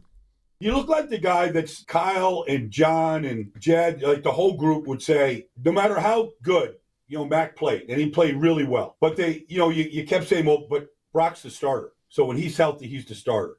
He looked like the starter. You know what I mean? It was just decisive. There was maybe 2 or 3 balls he'd like to have back where it was a little questionable. Okay, you really put it in his arm's way. They could have had a different result. Outside of 2 or 3 throws, I thought he was extremely sharp. And I thought his footwork, the timing with the routes, his pocket presence, I thought all that was really good. I think the important thing for the offense tonight is not turn the ball over. Yes. Because you're not going to generate 3 turnovers like you did last week. You can't bank on that. And so everyone's going to talk about points and don't turn the ball over. You just cannot do it tonight. It's pretty crazy, and I mentioned it just in passing when we had Jennifer Lee Chan on. If you missed any of that interview, we went through the whole Aayuk saga, previewed tonight's game. JLC from NBC Sports Bay Area joined us, and you can find it on YouTube or the Odyssey app. The coin toss has been so strange for the Carolina Panthers this year. If they lose the coin toss, Joe, the Carolina Panthers this season haven't won a game. If they win the coin toss, they're undefeated. So when they win the coin toss, are they deferring or are they getting the ball first? Or doesn't matter as long as they win the toss? Exactly. Just win the toss, and that's what happens. In all 6 bizarre. games in which they won the opening coin toss, they won. They've lost all 5 of their games when they lost the coin toss. So maybe the game's going to be decided, Carter, in the opening seconds. I don't know what to make of it. Are you betting on it? You sick man. What are you betting? You sick man. After the coin toss, I'm betting on it. Oh my God.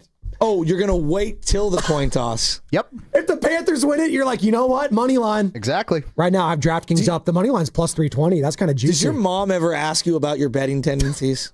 Well, I'm 32. Why would she? Because I'm in my 40s and my mom questions everything I do. Oh, actually, yeah, you're right. She says, Carter, be careful. You better be careful over there. Be careful. I've heard she has more action than Carter on these games. Oh. I made that up. She says, glad you're doing well. Glad you're doing well. So like a true When you're ready to win, I'll teach you how it's done. Exactly. Sam is just beating me to the punch on these jokes. Oh, just like Saturday. Sam should have been out there dressed up. He could have won. Could have won some of those fights. Sammy Loveman? I wouldn't want to go. He would have enjoyed it. No, Sam is the one guy on the show. Yeah. Carter's out of my weight class. He's like all that wild turkey beans. He's Tyson Fury over there, Carter Chickering. Sam's more Canelo Alvarez. By the way, what's coming up with the game is sponsored by Crystal Geyser Alpine Spring Water. At one point, Joe, we have to get into the Kuminga stuff with the Warriors. At some point, we have to get into it. He's not playing again tonight. Something's happening. Something's going on with percolating. these Warriors. It's deeper than Kuminga. Kuminga is definitely a huge element. Jimmy's talking about we're not defending. It's like, thank you. Finally, someone's admitting it. We're not defending. Like Jimmy's saying it out loud. I've been on this for a couple years. We are not defending. It starts on defense. They're also playing a team that has a player that the Warriors potentially were flirting with a couple off seasons ago, i.e. Lauri Markkanen. Will they revisit those talks in a couple months? All that and more on 95.7 The Game. What makes Crystal Geyser Alpine Spring Water different? We always bottle our Alpine Spring Water less than 1.5 miles from the spring source, and all our bottles are made with 50% recycled plastic from our own recycling plants. Crystal Geyser, bottled at the spring source. What if you could have reliable and intelligent Wi-Fi? And get this, what if you could keep it at the same price for 5 years? That's the Xfinity 5-year price guarantee. 5 years of Wi-Fi that boosts speeds to the devices that need them most. That finds and fixes problems before you even notice them. Like super intelligent Wi-Fi with a sixth sense. And that keeps you gaming in the fast lane, even when the whole family's banking on bandwidth. All your devices working in perfect harmony for 5 whole years. And here's the best part. No annual contracts, no hidden fees, and our best equipment included. Hey, let's face it, a lot can change in 5 years. Kids grow taller, dreams grow bigger. But your Wi-Fi? It would stay reliable and the price would stay put. The Xfinity 5-year price guarantee. Lock in your price and unlock the possibilities. Xfinity. Imagine that. Select plans only. Restrictions apply. Mama Bear, I hear our old Fast Track tag won't be saving us money on bridge tolls anymore. That's because bridge carpool rules are changing on January 1st. But don't worry, Papa Bear. I got a new Fast Track Flex tag. Huh? See? Mama, what are the numbers for? Well, Baby Bear, that tells the system how many people are in the car, so we can get a discount when there are 3 or more of us. We are 3 bears, and we're setting our tag to 3+. So it's just right. So now we'll keep saving money on tolls? Mm-hmm. You bet your cushy driver's seat, Papa. That'll make up for this cold takeout porridge. Yeah. My breakfast burrito is just right. Starting January 1st, 3 or more people are required for carpool discounts on all bridges. A Fast Track Flex toll tag set to 3+ is required for discounts on all bridges except the Bay Bridge and the Golden Gate. Visit getfasttrack.org for details. Kohl's Black Friday deals are here. Grab your coffee and put on your sneakers because it's go time. Through Saturday, save up to 50% on everything from toys to beauty faves, winter styles, and more. Plus, earn $15 Kohl's Cash for every $50 spent. Yep, that's extra Kohl's Cash. So run, don't walk. Just hold on tight to that coffee. Select styles, some exclusions apply. Coupons and Kohl's Cash do not apply to Sephora. Offers end November 29th. See store or Kohls.com for details. Attention. Have you racked up $10,000 or more in credit card debt? Are you barely getting by making minimum payments? With credit card debt reaching all-time highs, National Debt Relief is notifying consumers about significant debt relief options currently being made available to help those with overwhelming credit card debt. These options may reduce a large portion of credit card debt for those who qualify. You don't need to declare bankruptcy or take out a consolidation loan, and you may only have to pay back a fraction of what you owe, even if you have bad credit. National Debt Relief has already reduced the credit card debt for more than 550,000 consumers, so don't wait. If you owe $10,000, $20,000, or even $100,000 in credit card debt, you can now take advantage of this financial debt relief as the cost of living continues to skyrocket. To check what debt reduction you may qualify for, call 800-963-6655. That's 800-963-6655. Again, 800-963-6655. When selecting a financial institution, how do you know you're making the right choice? As Bay Area bank customers find themselves at a crossroads, maybe it's good to consider if you want your bank to be community-oriented or corporate-minded. Fremont Bank has grown by providing stable, consistent service to the region, its families, and its businesses for 60 years, all without a single merger. And we intend for more of the same for the next 60. Fremont Bank. Here for you, here for good. Adam, what are you thankful for? Great question, Nick. My new son Henry, eating too much of Mom's pumpkin pie. I'm grateful that Legacy Box has been able to help millions of people safeguard their important recorded moments. And with our Black Friday event that starts now, more families can enjoy digitizing their home movies and pictures with an insane 65% off. Legacy Box is the best gift for you or a family member. It's what Better Homes and Gardens calls the most sentimental gift to make this holiday season special, and what Reader's Digest called a genius product. That's because Legacy Box is simple and safe, and we digitize everything by hand. You'll get your originals back, plus digital copies that protect your treasured tapes, film reels, and photos from floods, mold, even the decay of time. So while the stuffing is in the oven, make sure to visit Legacy Box and shop our Black Friday event to take an unreal 65% off. With limited quantities ready to ship, this deal will go fast. Black Friday starts now at legacybox.com/value. That's legacybox.com to take 65% off. legacybox.com/value. What if you could have reliable and intelligent Wi-Fi at the same price for 5 years? That's the Xfinity 5-year price guarantee. No annual contracts, no hidden fees, and our best equipment included. Just 5 years of Wi-Fi that boosts speeds to the devices that need them most, that finds and fixes problems before you even notice them, and that keeps you gaming in the fast lane. Lock in your price and unlock the possibilities. Xfinity. Imagine that. Select plans only. Restrictions apply. Red and Gold Game Day starts at Laughing Monk Brewing. Park for free. Enjoy amazing food, ice-cold beer, and every game on TV. Catch 95.7 The Game's pregame show. Then hop on the free shuttle straight to the stadium. Sign up now at 957thegame.com.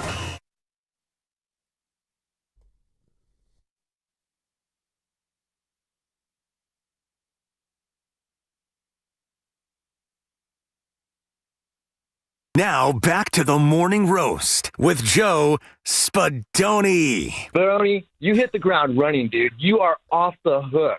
I love how you guys vibe. And Joe Shasky on 95.7 The Game. Where's Jay at? Jay from the hospital. This is an all-timer. This is high on life. Hanging out in his bed. Hey.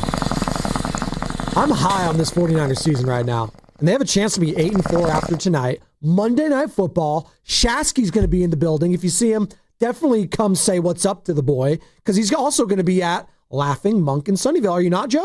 You going to be a special guest, potentially? Huh? I mean, I don't know. Depends. I don't know now. Depends how nice Dibs is. Oh. I might go to Laughing Monk. Oh, well, that's it. Oh, do you have the limo I can hop in? To hell with Shasky. To hell with Shasky. We got Carter Chickering in the building. How are you getting there? I'm going to drive Shasky. Okay.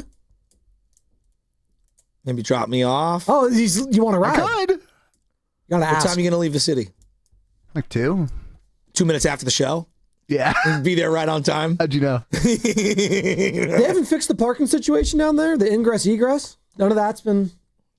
We've made a lot of modern technology advances. We have. In the last 10 years. Chat GPT. What I need is AI to come in and re-strategize the cone situation coming in and out of that parking lot. It's a nightmare. And the idiots who defend it drive me nuts. What do you expect, Shasky? People are leaving all at once. I expect multiple lanes open going in the direction of where traffic should be flowing. Stop knocking off certain blocks and making us only go one way. Well, it's ridiculous. The fact that there's nothing else happening in that area except for those sporting events, it also should make it very easy.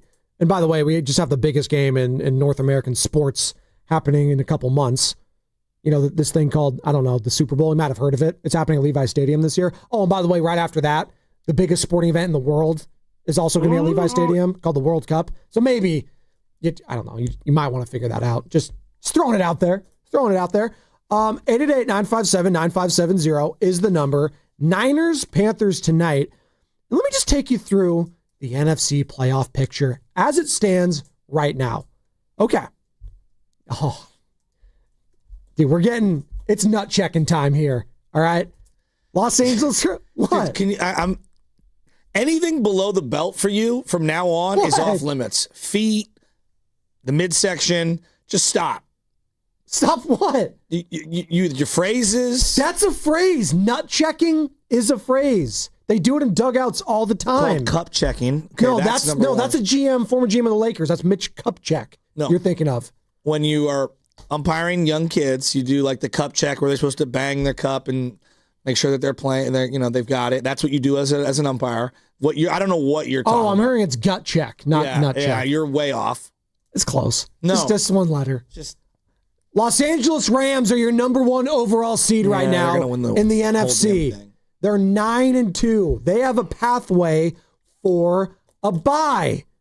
The Philadelphia Eagles, who at one point yesterday led 21-0 in Jerry's World against the Cowboys, blew it, didn't score another point. They're 8-3, currently the 2 seed. The Chicago freaking Bears are 8-3. They were down early in that game too. Against Mason Rudolph, who had to start in place of Aaron Rodgers for the Pittsburgh Steelers. Rudolph didn't look that bad. Well, it's his time of the year. Rudolph the Red-Nosed Reindeer. 8-3, the Chicago Bears. Ben Johnson has the Chicago Bears as a top 5 offense. Top 2 rusher. Joe, in your lifetime, have the Bears ever been a top 5 offense? In your lifetime? I don't think so. I'm just going to say that right now. Bears, probably not. Probably not. So that just goes to show coaching matters. Yeah. Then you got the Tampa Bay Buccaneers. Neil Anderson. Tampa Bay is scuffling. They've lost 3 in a row. They're currently 6-5. But if the Panthers win tonight, they would overtake the Bucs in that division, and the Bucs would be out of the playoffs. And I don't know if you guys watched Sunday Night Football last night. Probably could have turned it off after the first quarter. It was a blowout in favor of the Rams. 21-0 before the game started. Baker Mayfield has a sling in that left arm. Are they calling it a shoulder labrum? We were watching the play before it happened, before the show, and did not look good. He might have torn a labrum. Speculating, did not look good though. Then you got the Seattle Seahawks as a 5th seed, 8-3. They had a big time win over the hapless 1-10 Tennessee Titans. Although Cam Ward, gotta make some plays, man. God bless him. He's got no one helping him there because Calvin Ridley's out for the year. Who's he throwing to? You and me out in Tennessee? I think we could help. That team's terrible. Awful. I don't even want to talk. He's tied with Shador and wins. Well, you're going to see it. Is he really? Yeah, they both have 1 win. Oh, you're right. Shador. Big win for them. Then you got the Green Bay Packers, 7-3. What was that you just did? What was Shador? Shador. That's his. You don't remember that in Colorado? He'd flash the Rolex. I'm so perfect timing. Yeah. That's one thing I'm glad is really gone away. It's Colorado football and us pretending like we cared about them. You're going to care about Shador next week because that's where the Niners are traveling to on a short week to Cleveland, Ohio. 10 a.m. start here locally. Next week. You will. Green Bay Packers 7-3-1, 6th seed in the NFC. No clue what to make of them. Then you got the 7th seed, San Francisco 49ers, tonight. This is why it's such a big game. You win tonight. Not only do you have the tiebreak over the Carolina Panthers, who are right behind you in the standings, also the Detroit Lions right behind you, tied with you at 7-4, but by virtue of a better conference record, because the Niners are 7-2 within the conference, Lions are 4-3. That's why you overtake them. So there is a lot to play for tonight in the NFC. Just staying alive. It's the Bee Gees. Staying alive. That's what the Niners need to do. And if you win tonight, you're 4 games over 500. Then you take on a Browns team who's not really exactly world beaters. Then you got the Titans. Chance to get fat and happy, potentially, but it starts tonight. You have got to take care of business against the Carolina Panthers team that, quite frankly, any given week they could stink. They are a week-to-week team by any stretch of the imagination. What are the Niners right now? They're a team that, honestly, they take care of business against bad teams. That's what the Niners do. Against bad teams, the Niners win. So is Carolina a bad team? They're not a good team. Well, last week I wrote down one of your many predictions. What'd you write down? You said Niners lock it up, win by more than 7, guaranteed. Yes, I think it's at 7.5 right now. So I say they do that. Minus 7.5. They win more by more than 7, Carter. Lock it in. Lock it in. Again, lock it in. There we go.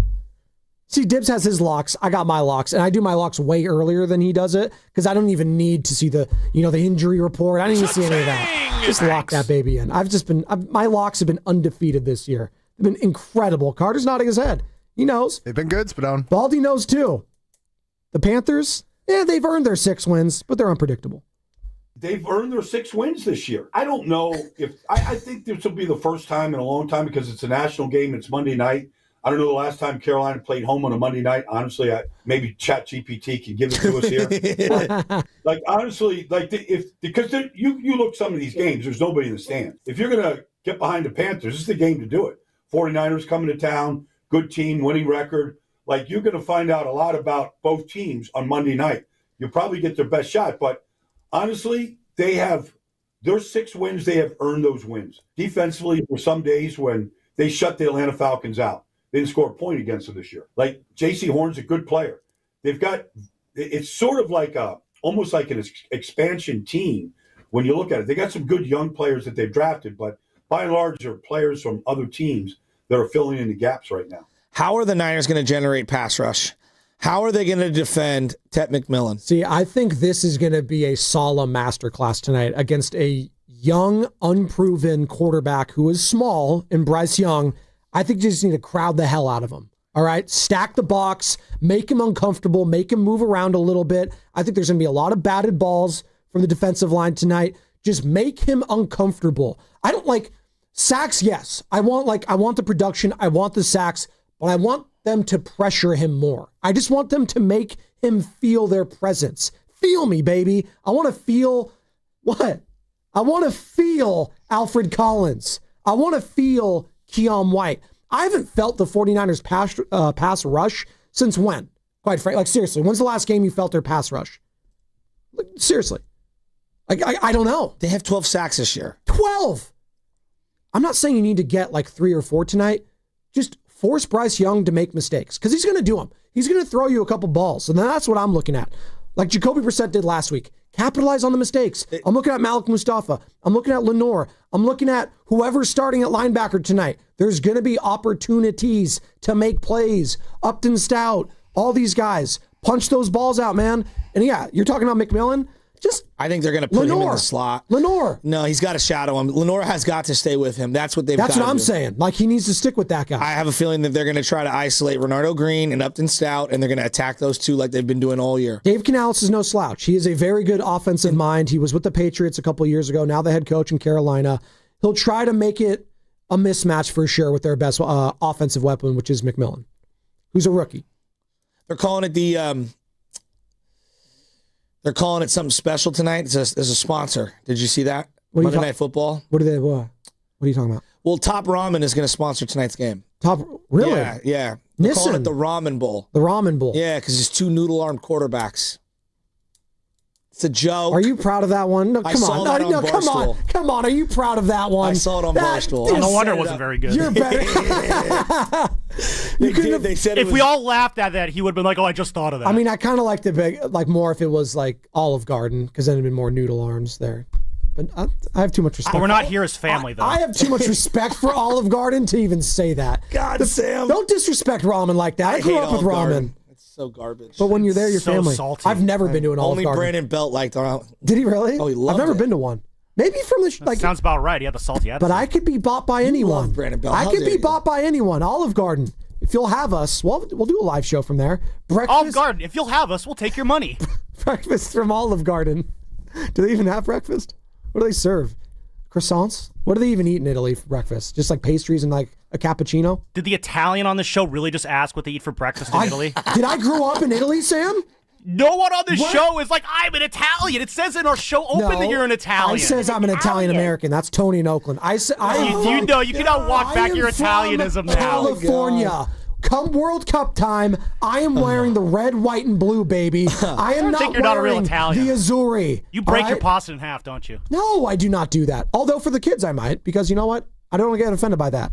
That's it. See, again, if I was from Italy, I would get offended by that stuff. I'm not from Italy. And I would reckon that Italian American food is more iconic than regular Italian food. How about that? Wait. Stick that pipe in your smoke. No, break that down for me. Say that again. I was trying to follow you. Say it again. Italian American food is more iconic than regular Italian food. What is going on here? It's true. Sam what is going on here? So explain to me what is Italian American food versus Italian food. So like spaghetti and meatballs, for example, is like an Italian American thing. Oh, okay. Spaghetti and meatballs, like that's what you think of Italy, right? Okay. You think of that and pizza, right? Now, pizza originated there. The Napolitano style, right? That's what they call it, the wood fire. There's like ways you have to do it. You have to have certified. But I'm more of a New York slice kind of a guy. Italian-American pizza, I'm taking over Italy pizza. You don't like the thin with? I like it. No, it's very good. Like a little, like a classic margarita. Dude, I've been to Italy and I've eaten like legit Italian slices. It's very good. Give me the New York slice any day out of the week, twice on Sunday. All right. Now, as we're talking food here, I do think we have a sexy food matchup between San Francisco and Carolina, because I do love me some Carolina barbecue. They do it a little bit different than Kansas City and Texas. No, you know what? I'm bringing it all together. I was like, how's he landing this jet fighter? This is the only way I can, because I don't know where this. I think we got from Olive Garden to this. I don't even know. By the way, pepperoni pizza, also an Italian-American thing. Pepperoni is uniquely American. They don't have that in Italy. They don't do pepperoni. We don't really do. I know Horn Barbecue is killer in Oakland and stuff, but we don't really do barbecue that well. No, we don't. It's Maybe not Blues Barbecue's killer on Mission Street. There are some places. Gorilla in Pacifica, but Memphis Minis. Yeah. What? Memphis Minis is pretty good. Memphis Minis is a good one. It used to be Big Nate's Barbecue. You guys probably don't remember that. I mess with Everett and Jones in Oakland. I do. That's a good one. They I like got Everett and great. Jones. Their sauce is jarred and it's at like Safeway Very and good. stuff. Yeah, Yes. it's not bad. Yeah. But I just think in general, I don't think we do barbecue that well. Just in general. Yes, there are outlier spots, but we just don't. We do, Mexican cuisine very well here. We do Italian cuisine very that's probably, if you're asking for any like California dishes, it's probably those two. And if you want barbecue in California, you'd probably go to like the middle of our state, like Bakersfield. They do the tri-tip sandwiches very well. Like tri-tips kind of are barbecue meat. Santa Maria. Yeah, there you go. Like brisket would be Texas, right? Kansas City. And also they do like the whole pig out in Carolinas, which I'm landing the plane here, because they do a vinegar-based sauce there for their barbecue sauce, which is a little more tangy, a little more acidic, which I kind of like more. A little more heat there, Joey. Catch my drift. As you're listening to 95.7 The Game, KGNZ FM and HD1 San Francisco and Odyssey Sports Station. I sniffed what you smoked. Yeah, thank you. In the home of the Golden State Warriors and Valkyries. Always live on the free Odyssey app, coming to you live from the Laughing Monk Studios. I'm glad you brought up Bryce Young. Did you like him coming out of Alabama? Like, were you a Bryce? I thought he was really good at Bama. I thought he was really good. Heisman Trophy winner. She's so small. I can't take, after seeing the whole Kyler thing, who's thicker than him, I'm not taking a guy under 6 feet, number one overall. Second round, third round, fourth round, maybe.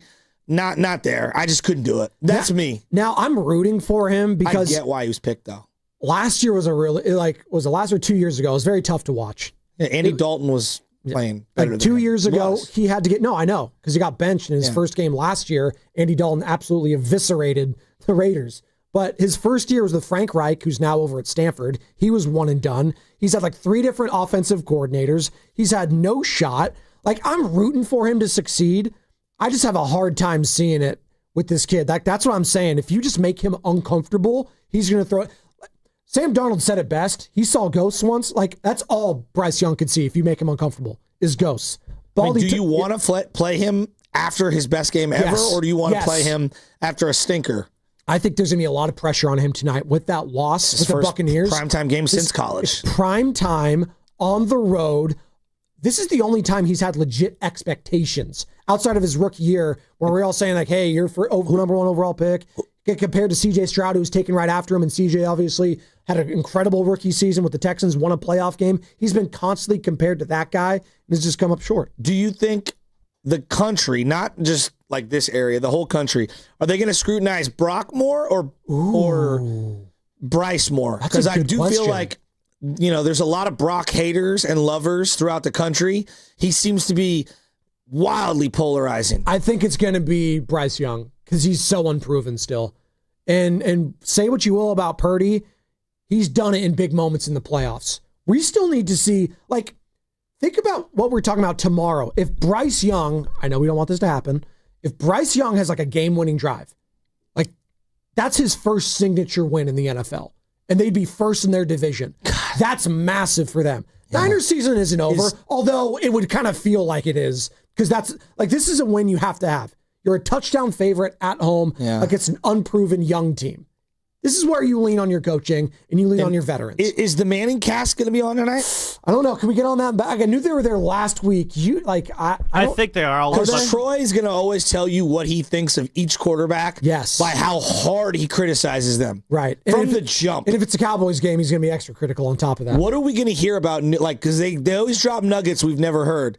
Could we hear something about the Aayuk situation? Ooh. Or Brock Purdy's foot. Like, if it's feeling, did he practice? Like, how's he feeling in practice this week? By the way, speaking of this broadcast tonight, thank you for putting this in my box, Sammy. Joe Buck on the call for ESPN is joining Steiny and Goo at 10:20, courtesy of River Islands. Push that up to 9:20. You don't think I tried that? See? Well, he tried. Hey, you're like John Lynch in this scenario, Sammy. You tried to make a deal, just didn't work out. Right? You were on the phone. Guests are hard. Guests are hard. Thank you. Sorry, it's the wrong sport. You're not going to sugarcoat it and do a sugarcoat job here. Baldy joined us last week, and he talked about Bryce Young and whether or not, you just asked it, Joe, is he good? Not every week. Not every week, Joe. It's not a week-to-week thing. He's good. He's not Caleb, where you're just seeing this, this massive improvement, and then this consistency to it. He's not that. I mean, he's still 5'10". He's still undersized, still struggles to see some things. And if you can affect him, you're gonna have a chance to take it away, a couple away. And he's got to move in order to get vision down the field to find some things. But I don't think he's a consistent player at all. And so you're going to see. That last week was the best performance he's ever had. So it feels like an outlier, but we've seen him play well at times, just not on any consistent basis. And that's, again, inconsistent quarterback, young team. 49ers are at home. Basically, all their starters on offense are going to be healthy, outside of Brandon Aayuk. You should win this game. This should not be a close game heading into the fourth quarter. It cannot be a close game. Why do you say that? Like, why do I say that? Every week we watch the NFL and there's teams that we don't think can compete. Like it is the NFL. Why do you think it should not be a close game in the fourth quarter? No, I'm going to be concerned if it is what I'm saying. Isn't it just like the NFL? These are two teams battling for the same spot. I don't think the Carolina Panthers are good. I disagree with Baldy. I just don't think, he says they've earned their 6 wins. Great. I just don't think they're very good. 2 of those wins against the Atlanta Falcons, who also stink. Did you think the New York Giants were good? No. And then 49ers handled them. No, but I'm saying they played Detroit really hard. I think it's just week to week, we just don't know who's showing up. No, but I know this 49ers team, for the most part, has beaten bad teams. Who's starting at middle linebacker? Who's starting tonight? Yeah. Probably Curtis Robinson. Yeah, okay. So that, you can't feel great about that. Who's starting in safety? Do we even know? I mean, Mustafa? Jair Brown. We got Jair Brown, a 5'8" Upton Stout, who's gotten a little better this year. Renardo Green, and I don't know who the other safety might be. Maybe it's Mustafa, trying to cover a 6'5" guy who's pretty much come into the league and looks like he belongs. Right. I think they're going to have some stuff. And then Rico Dowd has ran really hard. Sports Talk on 95.7 The Game is presented by Paramount Plus. Count on Sundays all season long with the NFL on CBS and Paramount Plus. Maybe I am sleeping on the Carolina Panthers. I just think you may be looking at the Niners. I don't know how anyone could feel really great about this. I feel really good about their offense, and yes, I do too. They'll be opportunistic defensively because I don't think anything outside of McMillan and maybe Rico Dowdle. I think you stack the box and force Bryce Young to throw the ball. And I get it. He's coming off his greatest performance as a pro last week, divisional game. It goes to overtime against the Falcons. Awesome. I mean, we don't even know who the kicker is. It's Matt Gay. We know, but most fans don't even know. I don't know. I have appropriate fear. If it comes down to a kick and it's Matt Gay. Oh, if we miss. Oh, my God. And Jake Moody? If Jake Moody looks good, hopefully that doesn't happen. If you're a Niner fan, oh no. One more from Baldy before we put a ball in this conversation. You better not come down to a special teams play. Hey, you better put some respect on what Robert Saleh's done this year, because Baldy thinks it's been tremendous. There's only one Fred Warner in this whole league. I still get emotional just talking the fact that Fred's not out there. But here comes Taylor Bethune, really good player, playing great football, gets hurt. Curtis Robinson comes in. He pops that ball loose, him and Upton Stout, at the goal line. And there's Keon White, doing what he's supposed to do. Go chase the ball, get to the ball. and he gets to the ball and they recover it at the 3-yard line. You're seeing guys take advantage of their opportunities right now. And that's coaching. And that's preparation. If I had to, it's 11 weeks and nothing has been accomplished yet. But it is really hard not to look at what Robert Saleh is doing to this defense right now. It's amazing what he's done. And he was the one that probably went to bat for Bryce Huff. Keon White fits in with how they play. To see Alfred Collins play like he did, and CJ West and these young kids just scrapping. I can't say that they're uber talented or they even know what the hell they're doing. They're scrappy as hell, though. Like, they're jumping over piles. They're getting off blocks. They're chasing to the football. It's fun to watch them play defense. What's been more impressive for you this season thus far? 888-957-9570. The coaching job from Robert Saleh defensively with all these injuries, or Kyle Shanahan offensively, dealing with the backup quarterback, dealing with Jake Tonjes for a while, like a backup what if I tight took end. the special teams coach? Oh, Brant Boyer, They're off the board. Because, they've done it with obviously multiple kickers, and they have one of the best starting positions, if you look at field position, in the NFL. I think they're top 5. Okay. What's been, Did you how know about that? How do we It's kinda phrase it? crazy. That actually is kind of crazy. I mean, think of how bad their special teams has been the last 5 years. Like, that has been the strength of the team. I think the special teams is better than the defense by a wide margin. Let's get into that on the other side. 888-957-9570. It is a Monster Monday presented by Merit America. Visit them at meritamerica.org/super. And on the other side, we will touch on something Steve Kerr said over the weekend regarding Jonathan Kuminga's recovery. Very interesting stuff from the head coach there.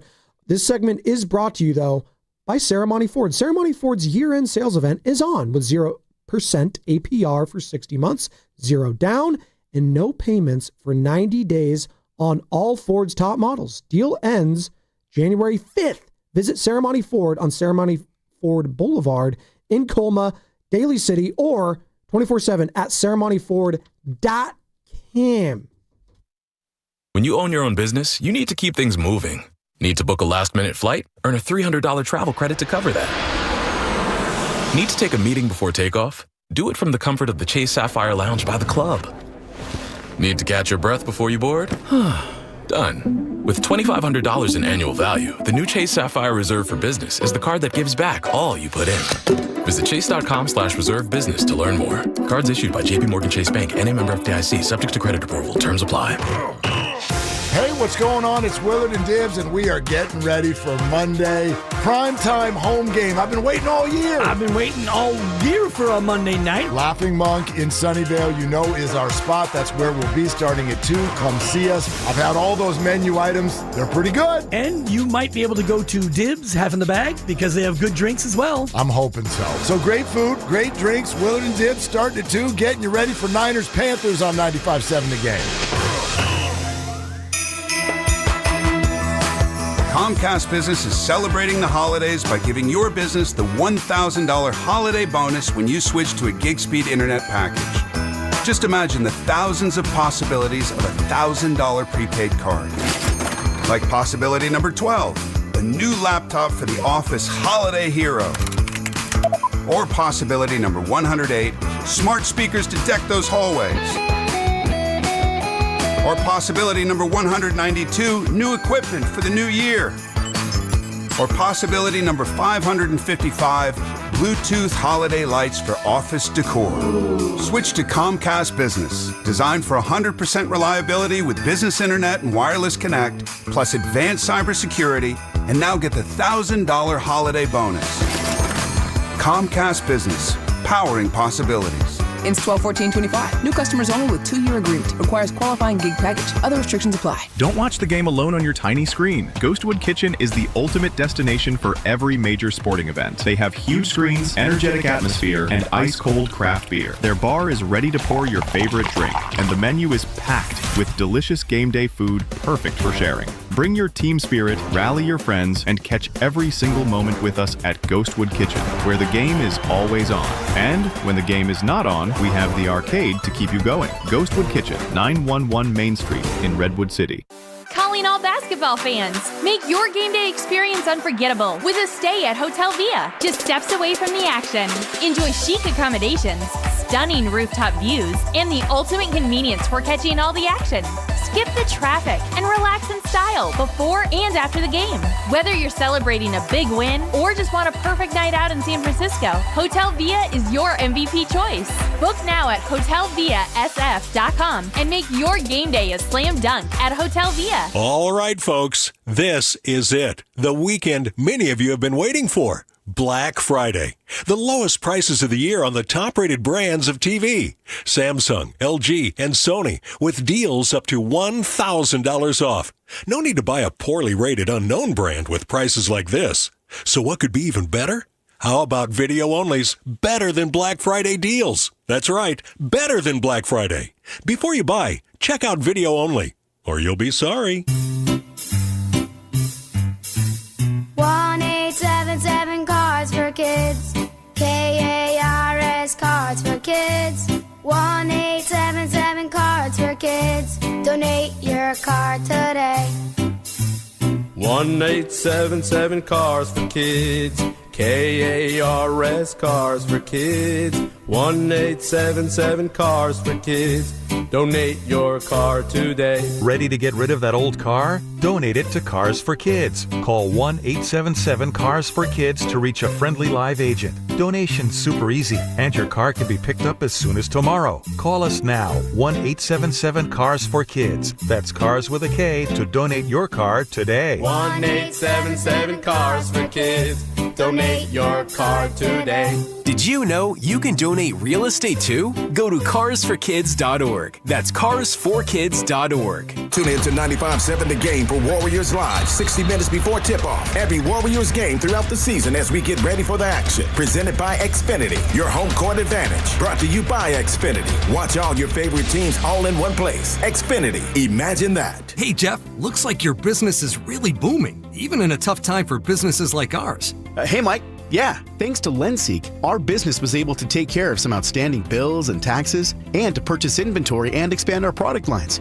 Wow. You know, my business needs working capital, but only from a reputable company that I can trust and count on. How does LendSeek work? Fast and easy. Just apply at lendseek.com. Their AI lending platform gave my business access to over 100 funding programs with one simple application. And it costs nothing to apply. At lendseek.com, you can receive business funding with no collateral, no prepayment penalties, and no restrictions on how you use the funds. Whatever your funding needs are, seek no more. Our AI lending marketplace has you covered. If you've been in business at least 1 year with annual revenue of at least $250,000, you could get the funding your business needs in as little as 24 hours. There's no obligation, so apply today at lendseek.com. That's LENDSEEK.com. Some people just know you can save money on car insurance by checking Allstate first. Like you know to check if they're going for it on 4th down, before going to the concession stand. Yeah, give me 3 hot dogs, 2 jumbo touchdown, baby! What? Hey, buddy, you want cheese with those? Yeah, checking first is smart. No. So check Allstate first and see what you could save. You're in good hands with Allstate. Potential savings vary, including based on how you buy, subject to terms, conditions, and availability. Allstate North American Insurance Company and affiliates, Northbrook, Illinois.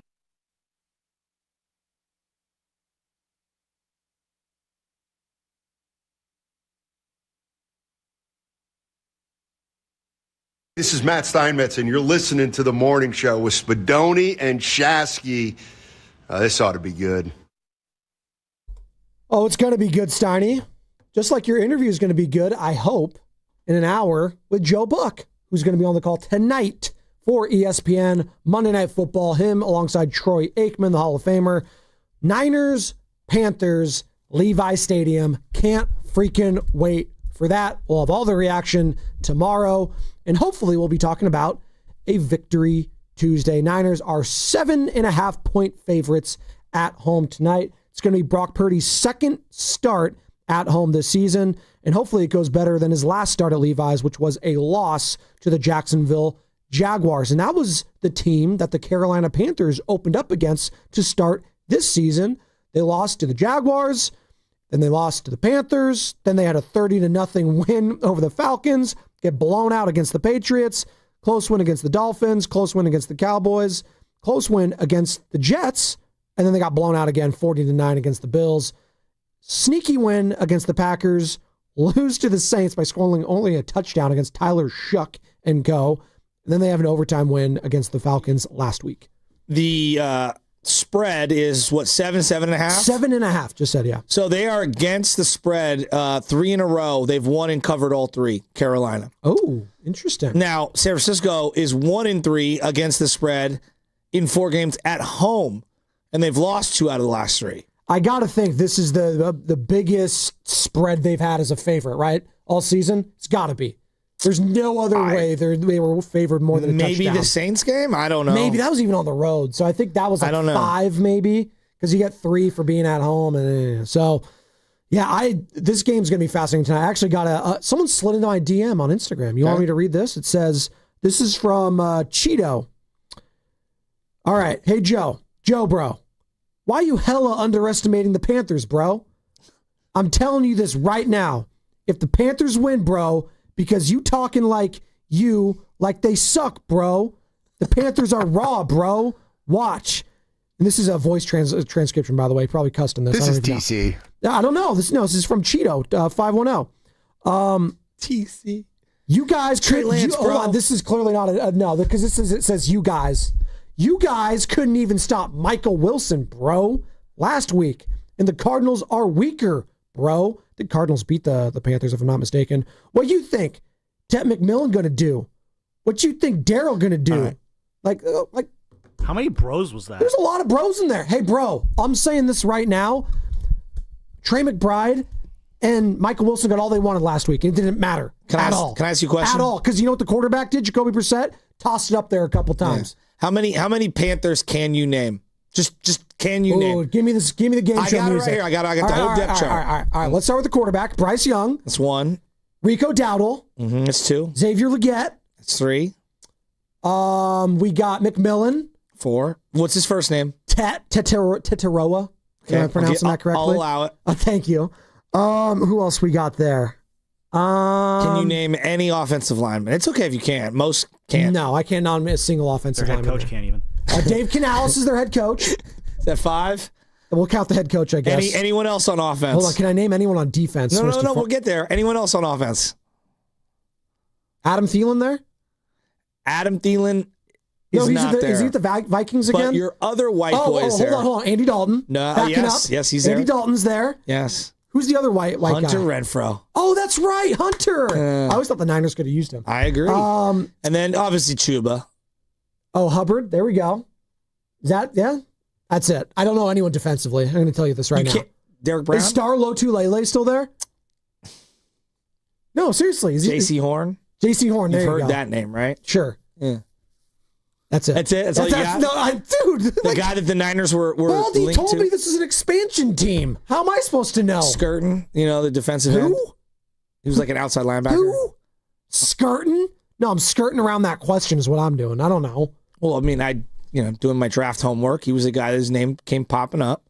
That's it. Yeah. So what you're telling me is the Niners should win this game because they don't have anyone. No, they're we don't know them team, A'Shawn Robinson, who used to play for the New York Giants, we kind of know who he is, defensive tackle. Oh, I kind of like, now that I'm looking at it, let me go to the props in this game. You mentioned Hunter Renfrow. Whatever his over-under is, I'm going the over. Slot receiver, he's going to get a couple catches where he wasn't supposed to.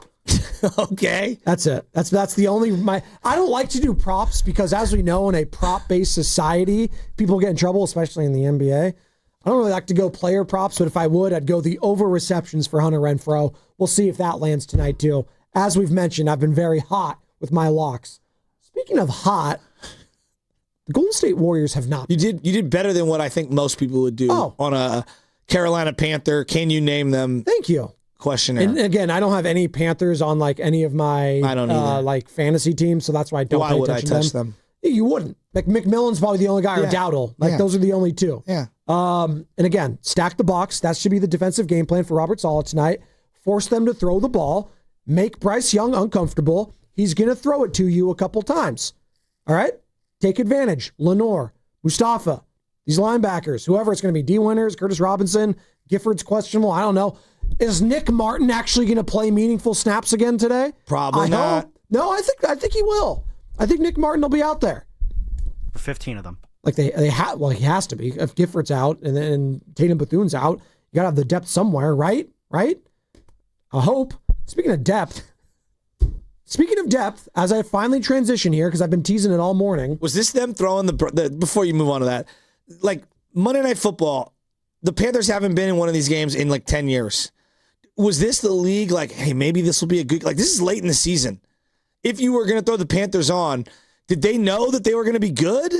Was this simply the Niners? They knew the NFC South was going to be cheeks, which it is, because it's the worst division every single year. Hey, maybe the Panthers will have a chance in Week 12 against the 49ers. Maybe they'll actually have an opportunity to be a playoff team. And they were right. I think this was, to your point, though, Joe, Levi Stadium, it was more about the 49ers than it was about the Panthers.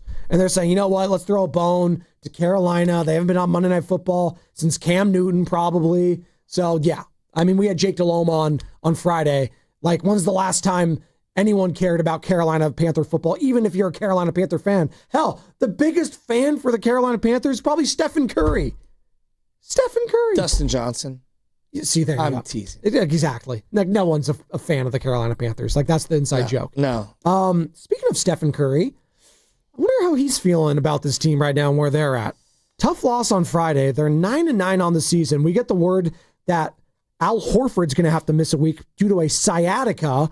I mean, that's like the old man, like nerve ending in your back / butt. So he's going to be out, and I guess it affects your hamstring as well. So he's going to be out a week at least. Jonathan Kuminga is not going to play tonight. So weird. Yeah. What is going on? Well, this is the latest from the head coach on what he had to say over the weekend about it. Again, Warriors Live tonight, 95-7 the game, 6 o'clock, tip-off at 7 against the Utah Jazz. Warriors wrap up after the game. Steve Kerr over the weekend on Kuminga's status. Did Jonathan practice? Kind of. He did a few things, yeah. Is he just I don't know where he's got to tell you where he is. I mean, he didn't do anything. We did we didn't do scrimmages, but we did live drill work, and he barely did any of that. So not moving well. So training staff is working with him. You know, I have no idea when he's going to play. Yikes. What? That was concerning to me. One more time. Did Jonathan practice? Kind of. He did a few things, yeah. Is he just I don't know where he's got to tell you where he is. I mean, he didn't do anything. We did we didn't do scrimmages, but we did live drill work, and he barely did any of that. So not moving well. So training staff is working with him. You know, I have no idea when he's going to play. He's got to tell you. Anytime a coach has to say that, I don't care whether it's baseball, basketball, football, he's got to tell you. Sounded like Shanahan. Yeah, exactly. Go ask Aayuk. Exactly. That's basically what he said. That's not a good look. I mean, this... Is this about the injury now, or is this about something else? I'm asking. I don't... How could I even have an answer to that? I have no idea. I mean, this coming off that big article from Anthony Slater with all those quotes. This feels like he's gone. Really? Whoa. Well, I mean, I have a better chance of seeing Brandon Aayuk on the Niners after February 1st than Kuminga. Whoa! Yeah. You've been holding that one in your holster. That's pretty good. I mean, this is weird. It's very strange. I mean, like, what else am I supposed to say? Steve's usually pretty matter of fact, but he seems as perplexed as anyone about it.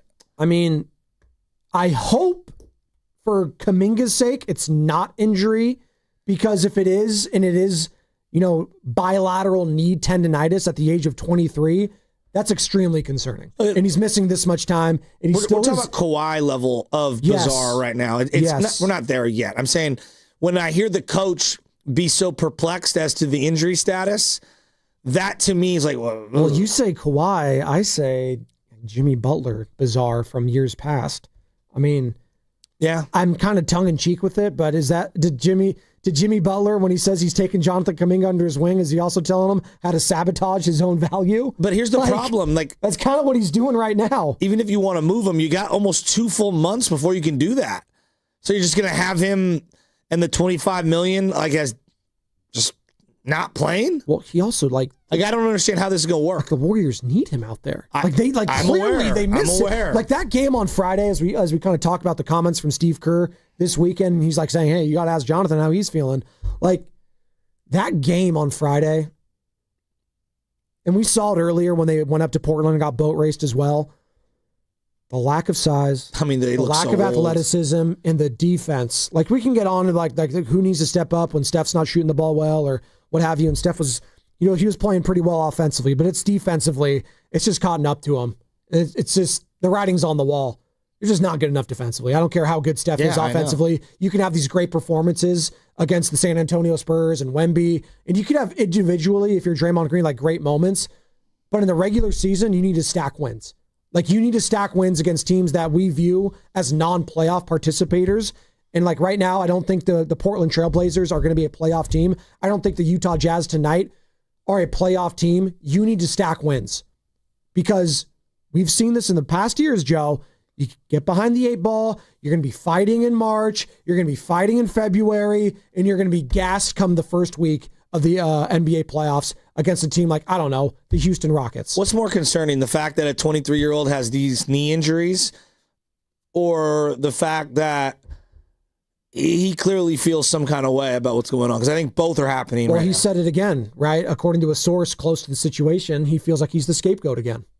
Remember that? That was from the Anthony Slater piece. I don't blame him. He feels like the scapegoat. So he's feeling like, I don't blame him. Why should I come back?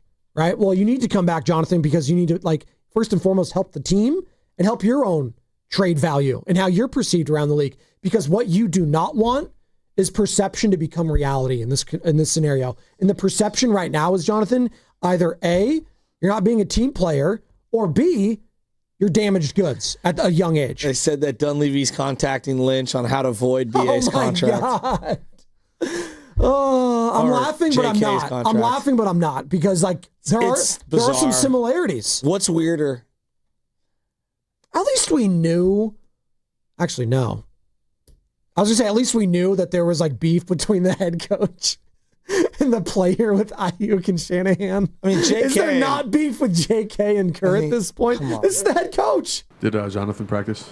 Kind of. He did. Kind of. Yeah. Is he just? I don't know where he's got to tell you where he is. I mean, he didn't do anything. We did we didn't do scrimmages, but we did live drill work, and he barely did any of that. So stop it. Not moving well. Stop it. So, all right. I don't know what's going on. I thought he was going to say. I think he caught himself. He was going to be almost a little more animated, and I feel. Could you play back the beginning? I think he caught himself. Yeah. And I don't want to put words into Steve's mouth, but I've been there where you're about to say something, and you're like, nah, I'm going to eject out of this. Did Jonathan practice? Kind of. He did a few things. Yeah. Is he just? I don't know where he's got to tell you where he is. I mean, I don't know where he didn't do anything. He didn't say I don't know where he is. I don't know where he's at. I don't know what's going on. Who knows? It's not a good look. Let's just, as we're talking and then about. when he says he has to tell you, that to me is like a deflection there. They're clearly, to me, that speaks to the team, or Kerr feels one way and Jonathan feels another way regarding his body. At the minimum, it's not a good look. Can we all agree on that? This hasn't been a good look. And for all that goodwill that he built himself within the first week and a half of the season, that's gone. And it feels like it's even, as you said, it's more of a foregone conclusion now than ever that he's going to be gone. Yeah, his days in Golden State feel numbered right now. If I had to it's November 24th. Not saying they don't need him, because they do. I think they need each other still. I just have a hard time wrapping my mind around him being a Warrior, a couple months from now, or even, let alone a year from now. The same problems are going to exist, though, after whatever if and when they move off of JK. They're small. They don't defend. They rely on Draymond too much. They play him too much. He's still a good functional player, but when you play him a long time, it creates crazy problems on both ends of the floor for the rest of the positions that you have, because you don't have a really well-balanced team. The Kuminga situation feels like Aayuk. That's from the 415 on the Boxer and Gerson Work Injury Attorneys text line. I also feel like Butler, there's an aspect of Jimmy Butler I think we're sleeping on. I think he's getting a little frustrated. I get the sense. I think he's a lot frustrated. When he's saying after games, we're not being honest with ourselves, who do you think that's to everyone right now? Hey, we're not good enough. I just don't think he suffers fools, and I think there's a lot of hubris on this team about how good they still are, and I think Jimmy sees right through a lot of it.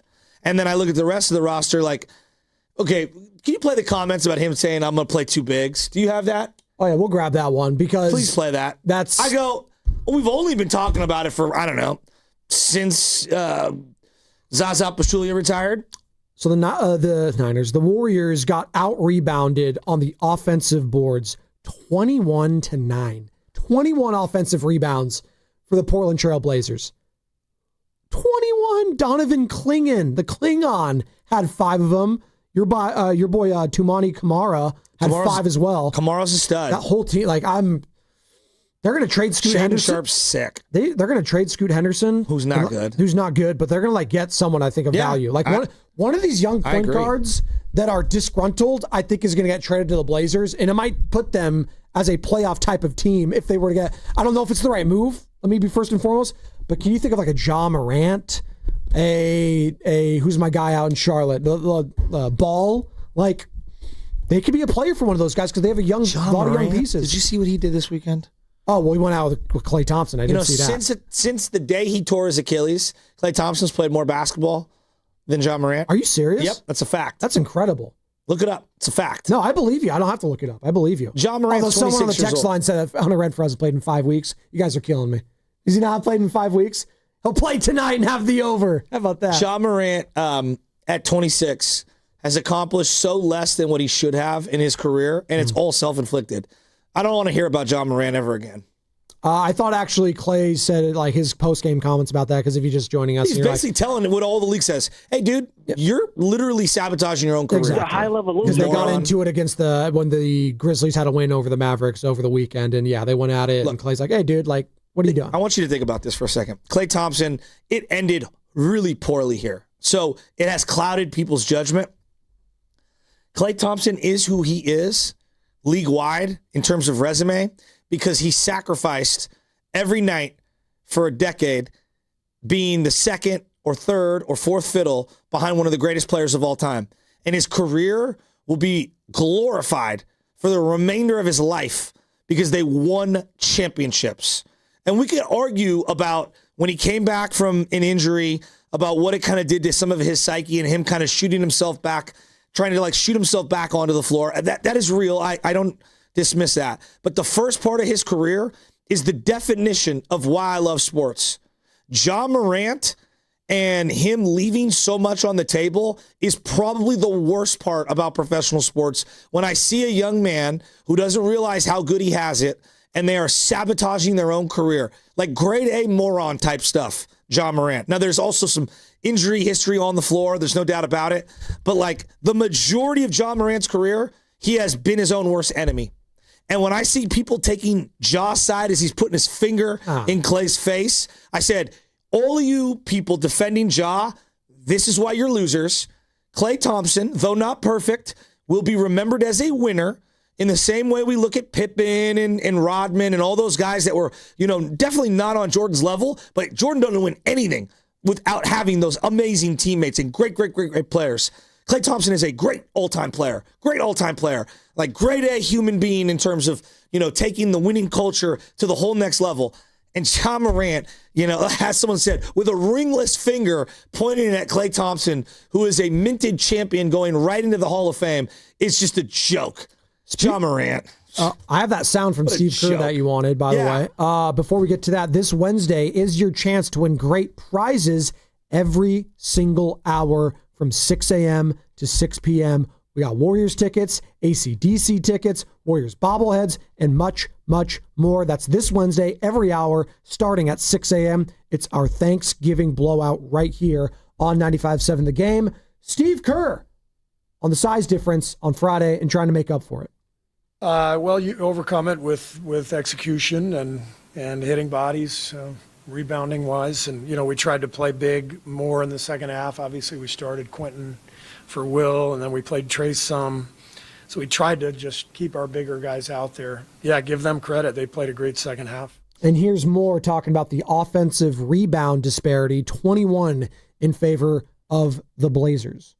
Yeah, that's the game. A lot of them turned into threes. A couple of Caleb Love's threes were off offensive boards, 28-10 second chance points. So that's the game. They're an athletic team, even missing a couple of their guys. They're super athletic. They crash, put a lot of pressure on us. And, Yeah, that was a difference. And yeah, they've been out without Drew Holiday, their key veteran there, and Shaden Sharp, both dealing with calf strains. Like, didn't matter. I mean, this kid, Denny Avdia, continues to impress. Kamara, Klingon. God, you can't use that guy? You kidding me? Everyone would love to have him. What were the combinations of bigs that they were playing on Friday night? I turned it off in the fourth quarter. Robert Williams, Time Lord. No, I'm talking about the Warriors. Oh, sorry. They had QP. Yeah. Al Horford. Yeah. Quinn Post. Got it. Who wants to stand out on the three-point line 45 feet away from the hoop? They had one combined offensive rebound between the two. Al Horford got it. Jimmy had 6. Draymond also had 1 in Moses Moody. That's the future of the league right there in the Portland Trailblazers, by the way. And the future is also now, because there's a lot better teams that are also just as long and athletic, i.e. the Oklahoma City Thunder defending champions. The Rockets. And the Rockets. And we think Draymond playing the small ball 5 for 80 games a year is going to get it done. It's just kind of insane to me. And shrouded in all that, unfortunately, this is the worst part of it all. It was a loss in the NBA Cup group play. That's what hurt me the most. I did like Friday the floor, night. though. It all looked good. It didn't look obnoxious. Like, I think they got the memo on what the people don't want. A little more subdued. I'll take the gray. Yes. And look, I'm not going to get too deep into the weeds on this one. We all saw the Rick Barry stuff that was floating around the internet over the weekend. Oh, I listened to him with Steiny and Goo and thought it was a great interview. Like, that's what I listened to on Friday. I'm biased, all right? Shout out Len. I'm biased, okay? So I grew up listening to Rick Barry. It's my dad's favorite player of all time. Mine too. All right? And he's at 81. All right? I've got some 80-year-olds in my life. They just stammer through things. They pound through stuff that doesn't make it right. It doesn't mean that he was trying to completely dump on Kalena. I know everyone's losing their minds. We just need to be everyone take a deep breath. All right? Rick is who he is. The old timers are like that. It doesn't make it right. It also doesn't make him the worst person in the world. I just think he powered through it. I legitimately think originally he made a mistake about Kalena being a player and then just kind of and just rolled through it.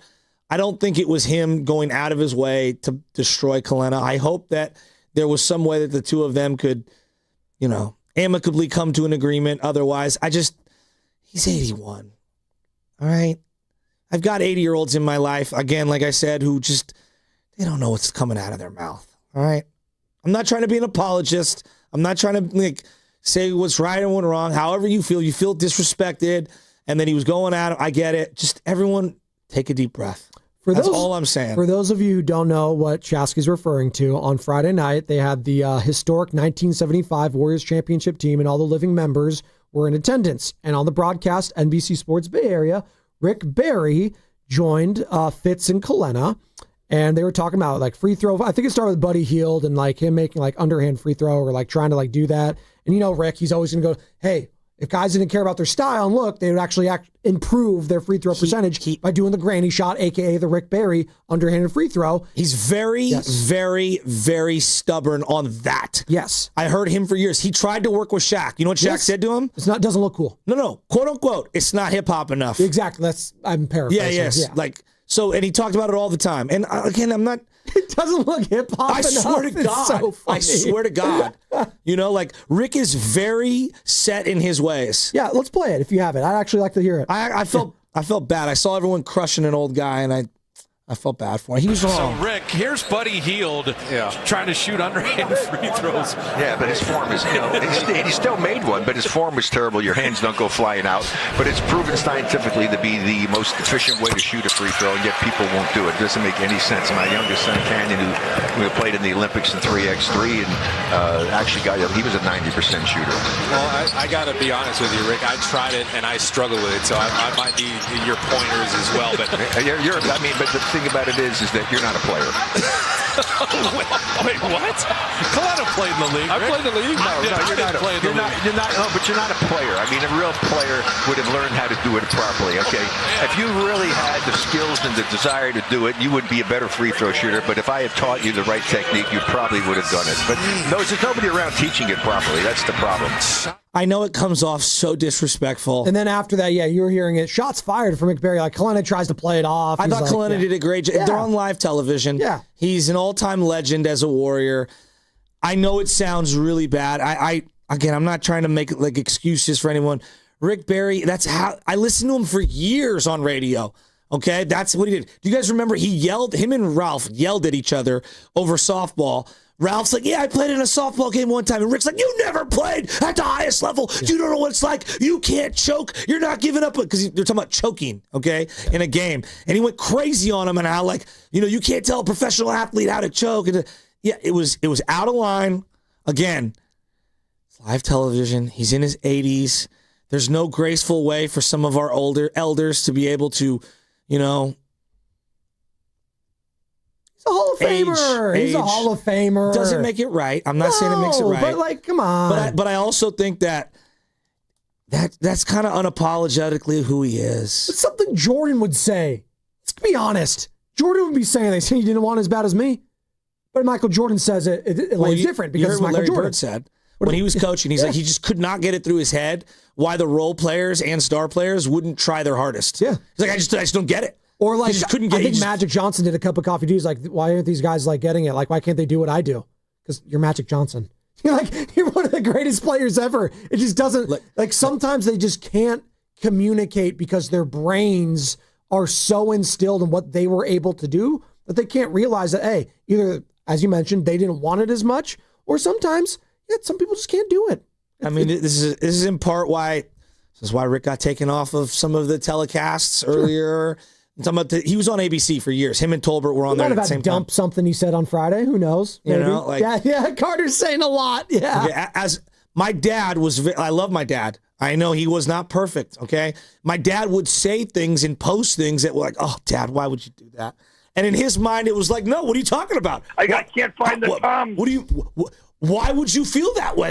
That I wasn't talking about you or there's I'd be like, "No, Dad, you just don't get it." Like. The older they got, the more stubborn they would double down on things. I don't know. As a Buki, I'm going to always defend Rick Barry. This is my dad's guy. I grew up on him. I like Rick. I know he's not for everyone. I get why he's not, didn't get a coaching job. People think he's a jerk. That's just who he was. Kalena did say after that quote, I think he gets really sensitive if anyone says anything that he feels like is bad about the underhanded free throws. He gets... Which I understand. Of course. I think it's his signature thing. Yes, and he feels like everyone doesn't want to do it because they don't. As Shaq says, it's not hip hop or it doesn't look cool. Yeah, that pisses a guy like Rick off. He's like, dude, why should it matter if you look cool if it helps you win at the end of the day? Like that's what should matter, and that is what separates those guys. Jordan, the Kobe's. Like I want to look. I don't care about looking cool. I care about winning. And winning is cool. Winning is that become uncool? And then he said, I wasn't trying to go at him or anything. And again, no one thinks Kalena was trying to go at him or anything. By the way, this is Rick, just to give you an insight into Rick Barry. At the height of Stephon Marbury, he was the USA Dream Team point guard. Dream Team, it's a stupid thing because they lost. He was the point guard of that team that lost. That wasn't the Dream Team. No, I know. They called themselves the Dream Team. Laughable. They weren't still, this was like 4 versions later. Bronze as Athens, whatever they won. And Athens. Right? And I'll never forget the next day he came in, he's like, Stephon Marbury! And he's just screaming and yelling about how Stephon Marbury, on an all-star team, the last guy you want as point guard would be Stephon Marbury. He's great on an NBA team being the number 1, but with an all-star team, you need a facilitator. And everyone just thought he was just blasting Marbury, because at the time, it was Starbury. He was big and awesome, and he was right. They need more of a Derek Fisher type facilitator. Fast 5 time?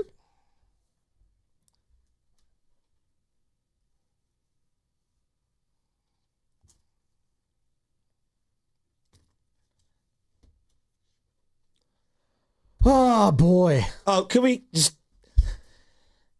Friday night. The moment I turned it off, Buddy Hield. He took a dribble. And then he took a second dribble, and there was a turnover, and I was like, I'm out. That's it. I literally turned to LJ. I'm like, I'm turning this off. We're going to Elmo. And I went to Elmo, and it was because of Buddy Hield. Buddy Hield. What, you think I'm joking? No, I think they're laughing at my impression. Give it to me again. Elmo. It's not bad. That's not bad. I had a lot of work on it. Nora's favorite. Elmo and Abby Kadabi, or whatever her name is, too. She's cool. I just I like how you turned to LJ and said, hey, we're turning this off. As if he would, argue back. Dad, no, I want to see if they could come back. No, you don't understand. This little boy is obsessed with hoops and watching on television. It's like a trance. He woke up yesterday and he screamed and yelled until I got him his Warrior jersey. And then before breakfast, had to get shots up on his hoop. Dude, he's obsessed. He's a hooper. Obsessed. I'm not even making that up. Rick Barry would call him a real player. Am I right? That's what LJ is. I am not showing him the underhand free throws just yet. What? I'm not. LJ's like, no, Dad, that's not hip hop. LJ's not a player yet. I'm out. It's not hip hop. LJ's about that life, dude. All right. By the way, he wanted Jason Kidd to join that USA team. Yeah, and he was right. He was right. No, he literally was right. Absolutely right. Jason Kidd would go on in 2008 with the Redeem team. So I guess it must have been either 04 or 06. Whatever team really stubbed their toe. I think it was 04 was, which one was Sydney, one was Athens. I always forget. I was like 6 or 7 years old. Who do we got in the back? Who wants to jump in here?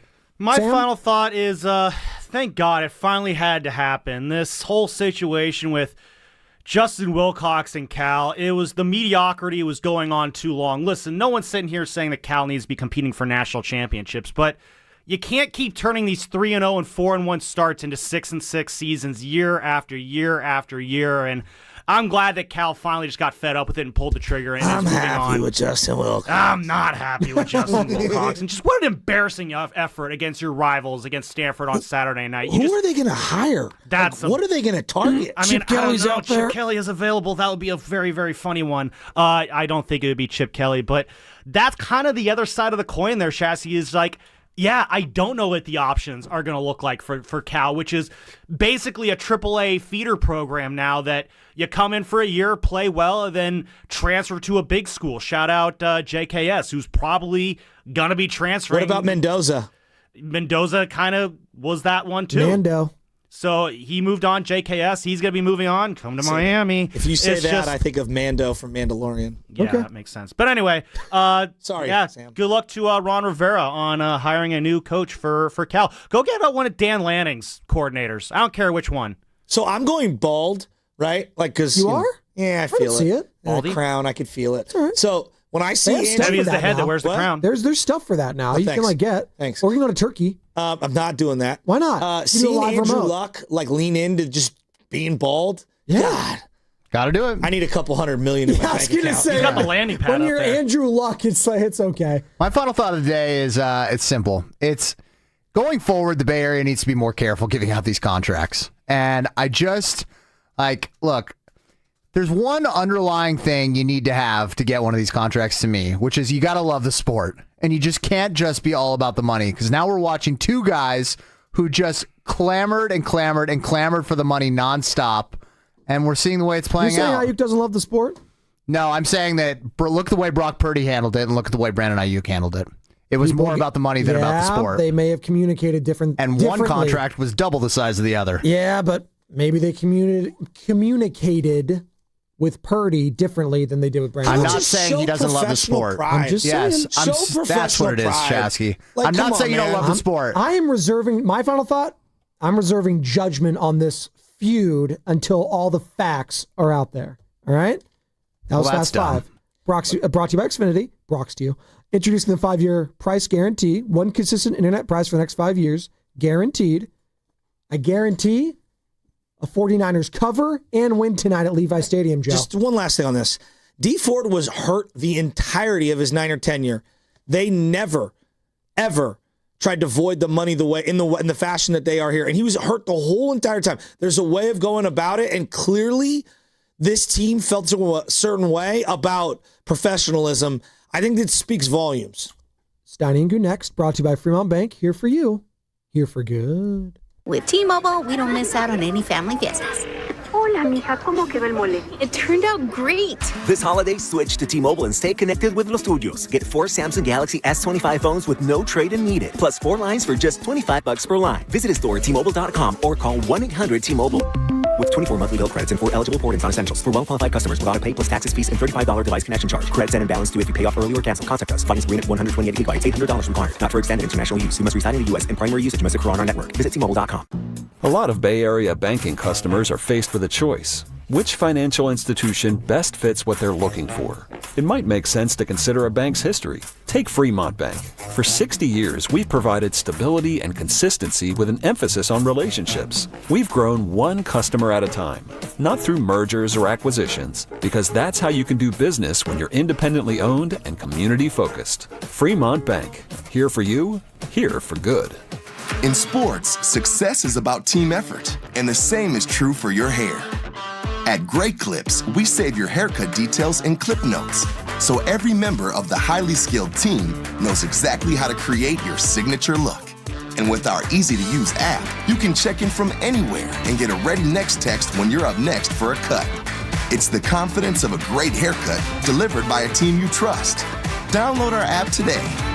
Great Clips. It's gonna be great. $5,000. That's the average amount of money people in the U.S. are now spending on gas in a year. $5,000. That's crazy. If you drive, you have to download Upside, the free app that gives you cash back every time you get gas. That's right. You can earn real cash back with Upside just by buying the gas you're already buying. You can literally start earning cash back today. I use Upside every time I fill up, and I've already made around $200-$300. You're putting gas in your car anyway. Why not get real cash back? If you like free money, download Upside. I'm saving the cash I earn from using Upside to help pay for a vacation later this year. Download the free Upside app now to earn cash back every time you buy gas. Use promo code CODE to get an extra 35 cents per gallon on your first tank. You can cash out anytime right to your bank, PayPal, or a gift card for Amazon and other brands. Just download the free Upside app and use promo code CODE for a 35 cents per gallon bonus on your first tank. That's code CODE for a 35 cents per gallon bonus.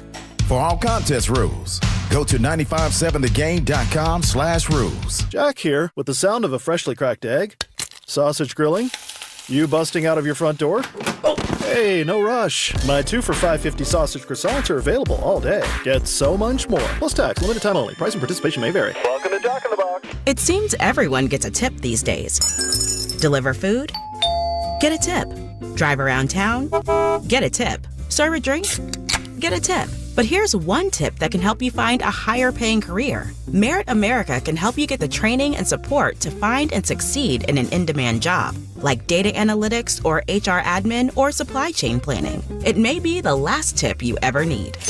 Learn more at meritamerica.org. Imagine being the wizard of your own home. With Xfinity, intelligent self-healing Wi-Fi fixes problems like magic. It boostifies speeds to your devices when you need it most and makes your favorite Wicked content sparklify on every screen. All while a spell of protection helps keep your family safe online. When you're out in Oz, Xfinity Mobile joins Wi-Fi and 5G to keep your phone connected from here to the Emerald City. If you had the most intelligent Wi-Fi from Xfinity, everything would work together for good. And now you can cast a spell to stop time and keep your internet bill steady for 5 whole years with the Xfinity 5-year price guarantee. No contracts or commitments with amazifying equipment included. Xfinity, imagine that. And see Wicked for good, only in theaters November 21st. Restrictions apply. Select plans only. Xfinity Mobile requires Xfinity Internet. From carriage house to glass aluminum doors, RNS Doors has a full line of commercial and residential garage doors and gates to suit anyone's taste and budget. Visit rsdoors.com. RNS Doors. Look for the red truck. Every week on the Moth Podcast, we share stories that are funny, strange, heartbreaking, and above all, true. I myself have been married for 56 years. Unfortunately, to 4 different women. It turns out the people I was looking for all my life is what you people would call nerds. Follow and listen to The Moth on the free Odyssey app or wherever you get your podcasts. Just hearing the word IRS can make people break out in a cold sweat. No one wants to deal with the IRS, and now you don't have to. The good news is Legal Tax Defense has been successfully negotiating with the IRS for more than 15 years. It doesn't matter how much you owe, whether it's $5,000 or $5 million. You deserve the best in the business on your side, and that is Legal Tax Defense. Even if you're working with someone else and just want a second opinion, there is no cost or obligation to call. They can prevent levies, liens, wage garnishments, even file back tax returns. And the best news about Legal Tax Defense is they won't take your case unless they know they will reduce or eliminate your tax debt. Call Legal Tax Defense right now for a free no-risk consultation. 800-323-8922. 800-323-8922. You have nothing to lose but everything to gain. 800-323-8922. You're listening to 95.7 The Game, KGMZ FM and HD1 San Francisco on Odyssey Sports Station and the home of the Golden State Warriors and Valkyries. Always live on the free Odyssey app and now coming to you live from the Laughing Monk Studios. He brings the passion. For what? I want to know now. I'm mentally invested. Don't tell me to pray and you don't say what for. He brings the perspective. Yeah, I think they both have great points. Get off me, text line. He's truly one of a kind. That is whack. Oh, my God. And he's doing a great job. I need you to man up and say what you really want to say. Simon, you're doing a great job. And together, they are Steiny and Guru. Yeah. On 95.7 The Game. All righty. Morning, everybody. How's it going? Steiny and Guru with you on a Monday morning. Big How you sports feeling? day. I feel okay. I'm getting ready for a couple games tonight. All the way back from your illness? Yeah. A little sketchy? Yeah. I think something's going around. All right, I but got I'm fine. Well, you may have a bug, but you got another. I'm going to bug you today. Why? I'm just playing. I'm headed to the game tonight, 49er football, so I'm excited. You got to be on cloud 9 with your Cowboys, huh? And no, not just what that. What do you mean, no? I beat Spadoni. I scored 61 measly points in our fantasy league. He scored 60. Stafford came through for me.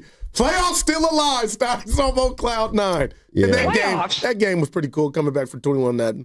Yeah, I watched it as I was dozing off in the afternoon, and wasn't a great day for the Niners yesterday. Like, everybody won. But all they got to do is handle you're right, but you're in the slot. Just handle your business. Well, if they don't get it done tonight, then they do risk kind of falling out of this thing a little bit. But and if Carolina Panthers in town tonight, and 49ers can go to 8-4 though with a win. And how about this, Donnie? We got to talk about Ice Cube Friday. The Warrior I went to that game. Good Lord. And then Aayuk's comments, good Lord. But if Carolina wins the game tonight, Steiny, they go, forget wild card, they'll lead their division. So from an incentive standpoint, this is a mega game for them. Yeah. We got the Carolina Panthers at Levi's tonight, and that's a 5:15 start. And fittingly, coming up in 15 minutes, we got Joe Buck. Joe Buck's going to join us. He's going to be on the call tonight with Troy Aikman, ESPN, Monday Night Football. Have you talked to him before? I never have. I don't think I have, I'm to tell you the truth. But, we'll have Joe Buck on the other side of the break at 10:20 to get us started. And the situation with Brandon Aayuk is just it's pretty unbelievable. I don't know what to make of it other than I don't think he wants to be here. Well, I'll tell you this. Back, 14, 15 months ago, I was Team Aayuk. I wanted him to get the bread. He actually got more from the team than I wanted. Then we find out Kyle Shanahan and John, they thought they were going to trade him, and the old Kyle running upstairs or snatching the plug out the fax machine to stop the trade. But, Steiny, what could Brandon Aayuk be thinking to walk away from this money and then also, too, put your John Hancock on a contract after you tore your ACL, MCL, meniscus, you get the bag, you don't get a chance to live up to the bag. I just want to ask Brandon, Steiny, who are you mad at? And now, people won't like this in Ninerville, the biggest flex for the Niners is they are in a playoff position without one down from you. But, man, why would you want to be a distraction the way that I feel that he is? And he's not going to have any bearing on the game tonight. Steiny, there's a video floating around. I don't know if you saw it. He's shopping for ice, jewelry in the jewelry stores, buying chains, Brandon Aayuk, spending bread. But you're about to walk away from 25 next year, 26 M's. What are you thinking about? He's probably thinking about not wanting to be a 49er. I mean, that seems obvious. I don't know exactly why. Then why sign the contract, partner? Because he wanted the money. But now you're walking away from it. Yeah, but I'm sure he got a ton of it in the last year. Right. I'm sure he got 20, 30 million in the last year. Well, he was in the mall spending some of it. I ain't hating. But this is Kyle Shanahan addressed this situation on Saturday, and we're going to listen to some of it today. But this is basically what's going on with Brandon Aayuk. I don't think that really matters. I think everyone might have a different opinion of that. I've known with the contract stuff that happened back in July, I knew it was going to be a while for him to come back. I was hoping to get him back around this time, and we've kind of been going about that, like coaching the team. I don't really deal much with injured players. I was told a few weeks ago he was getting closer, and we haven't made progress in that way so far. So from my standpoint, I'm just waiting for him to get back to practice. All right, so if I understand this correctly, the 49ers back in July voided the 2026 guaranteed money. That was $24.9 million he was due. But they still want him to come back and play this year, which to me is obviously what makes this a really strange situation. And Brandon Aayuk, according to the original story from Mike Silver and Diana Rossini, doesn't want the players' union to grieve the situation. They don't want to address it. He's like, just let it go. I'll be a free agent at the end of the year, and I can move on. But what a crazy change of events, Goo. I don't want to speak for Kyle, and I know he's got a playoff position to coach for his team. And you got young Ricky Pearsall when he's healthy, and you talk about Brandon Aayuk, and we have all year about when that day does come, if it does come, Steiny in the Niner uniform. But he was your number one receiver. I'll just throw this to you. I'm shocked. I feel like he played the Niners, but he's playing himself more. And if you're the Niners, with everything that went down with what I just shared with you, that Kyle or the stories that came out for all the reporters from The Athletic that, Kyle put a stop to the possible trade, do you feel stabbed in the back some, Steiny? Because now they got to go replace or replenish what he was supposed to be. I mean, I don't think they were really. I mean, this is one of those things where can you miss what you never had? Man. I mean, he hasn't played. He played, 4 or 5 weeks last year? He hasn't played at all this year. A lot of people were already starting to speculate that he may not be able to get healthy this year to get back. So, I don't think anybody was feeling like. I don't think anybody was feeling like Aayuk was coming back in the near future and going to be able to help this team immediately. It seemed like everybody had already been writing him off for the season. Yeah. So and that was I understandable with, like I said, a torn ACL, MCL, and meniscus. Steiny, I understand. I love to gamble. Betting on yourself, but how, just from a Brandon Aayuk standpoint, how attractive are you going to be to somebody to where you can just say night-night to 26.9 million, 24.9 M's, and the rest of that bad boy? What is it about this that you don't want to be here? I mean, I'm sure it has a lot to do with touches. I'm sure it has a lot to do with perceived respect. I'm sure it had to do with drafting Pearsall to some degree, maybe. Man. I mean, I'm sure there were a lot of different reasons for, why it happened. Tell you what, let's take Doug in Berkeley right off the bat here because we got a guest on the other side, and he wants to jump in on Aayuk. What's up, Doug? How you doing, man? Good morning, guys. How you guys doing? All right. So I have 3 thoughts on this. Number one, we don't really know what's going on inside. We're only speculating. So there's that. Number 2, management is feeling like we paid this guy a lot of money. He's not that serious about it. We're not getting our money's worth. We're looking for a reason to, kind of jettison the contract. And number 3, and this is not just about Brandon Aayuk, it's about some athletes in all sports. I've been following sports for like decades. Some athletes honor the game, live up to their contracts, and some athletes get the bag and then they're not quite as serious. And that's just the way it is. And so those 3 things to me, maybe one of them is more important than the other. I'm not singling out Brandon Aayuk, but you see it. You see it. And so that's what I think is going on here. And number one, we don't really know. So I'd be interested in your guys' thoughts. Yeah, Take care. Thanks. Appreciate the call, Doug. There's a lot of this that we don't know. But we know the Niners, Steiny, this is like getting married, and what happens when you break it off right away, an annulment? It's right away. Like, what happened in between him signing that contract and him getting healthy and healing to come back and be what they paid him to be? What did the Niners miss, or what pissed Brandon Aayuk off? I don't know.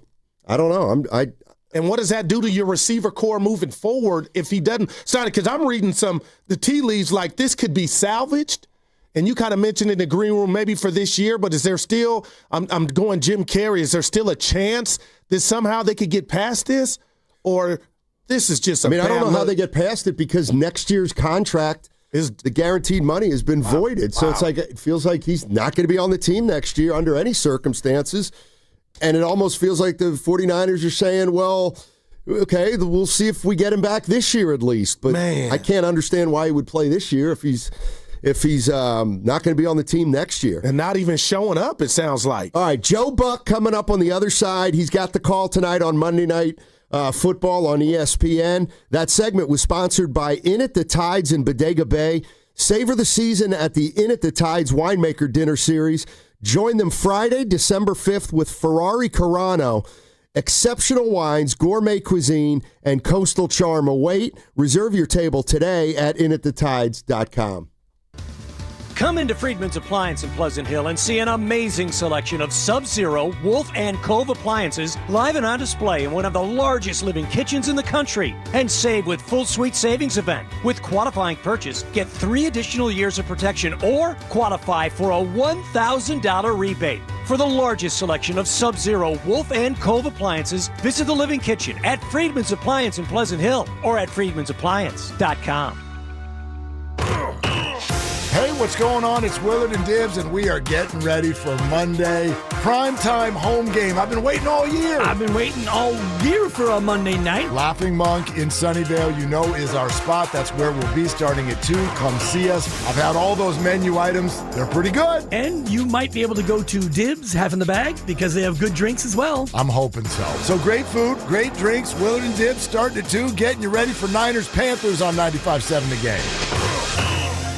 Ante Hill for my friends at Ceremony Ford, and the year-end sales event is on now. This is the time to score 0% APR financing for 60 months with $0 down and 0 payments for 90 days on some of Ford's hottest models, including the F-150, Explorer, Escape, Super Duty Regular and Super Cab, Transit Van, Lightning, and the all-electric Mustang Mach-E. Look, I absolutely love my Explorer. It's perfect for my family, packed with cutting-edge tech and style to stand out wherever you go. And with deals like these, you won't want to miss this chance to grab your dream Ford. Remember, that's 0% APR for 60 months, $0 down, and no payments for 90 days. You can save big on top models right now, but hurry, these year-end deal savings end January 5th, so swing by Ceremony Ford in Colma, just off Ceremony Boulevard, or check out their incredible inventory right now at ceremonyford.com. Ceremony Ford, the Bay Area's go-to spot for unbeatable year-end deals, and don't forget to tell them that Bonte sent you. Looking for lifelong financial guidance? Look no further than Pettinelli Financial Partners, your dedicated financial coaches for every stage of life's journey. Whether you're planning for retirement, starting a family, or buying a home, we're here for you every step of the way. Visit PettinelliFP.com. The financial consultants at Pettinelli Financial Partners are registered representatives with and securities offered through LPL Financial, member FINRA SIPC. Investment advice offered through Stratos Wealth Partners, a registered investment advisor. Stratos and Pettinelli are separate entities from LPL Financial. I know that hiring can be challenging. You sort through tons of resumes and you get too many so-so applicants. You're just waiting for someone to match your role perfectly. Well, now, there's a place where you can meet them fast. ZipRecruiter. Need to hire right away. Start your search for strong candidates. The right fit awaits. Build your team. Build it sooner. Meet your match on ZipRecruiter. Just head to ZipRecruiter.com/free right now to try it for free. And you're on your way to meeting your match. 4 out of 5 employers who post on ZipRecruiter get a quality candidate within the first day. So try it now. Go to ZipRecruiter.com/free. Once again, that's ZipRecruiter.com/free. Meet your match on ZipRecruiter. Try it free. The following is an attorney advertisement. If you get sidelined by your workplace injury, the workers' compensation attorneys at Boxer & Gerson can help you get back in the game. Our team of skilled attorneys will fight by your side for the treatment and compensation you deserve. We care about justice for injured workers. That's what makes us Northern California's premier workers' comp law firm. Call Boxer & Gerson at 510-835-8870 or visit boxerlaw.com for a free consultation. Boxer & Gerson, your life is worth the fight. It's time for Black Friday, Dell Technologies' biggest sale of the year. Enjoy the lowest prices of the year on select PCs like the Dell 16 Plus, featuring Intel Core Ultra processors. And with built-in advanced features, it's the PC that helps you do more, faster. Plus, earn Dell rewards and enjoy many other benefits, like free shipping, price match guarantee, and expert support. They also have huge deals on accessories that pair perfectly with your Dell PC and make perfect gifts for everyone on your list. Shop now at Dell.com/deals. It all comes down to this, folks. Yep, the entire season is on the line. But my throat has officially thrown in the towel. Sounds like you need Vicks VapoCool drops. They're max strength and vaporize sore throat pain. Whoa! These VapoCool drops hit fast. Speaking of fast, did you just see that play? Yeah, he vaporized that ball. That pun should have come with a penalty. Vaporize sore throat pain with Vicks VapoCool drops. Use as directed.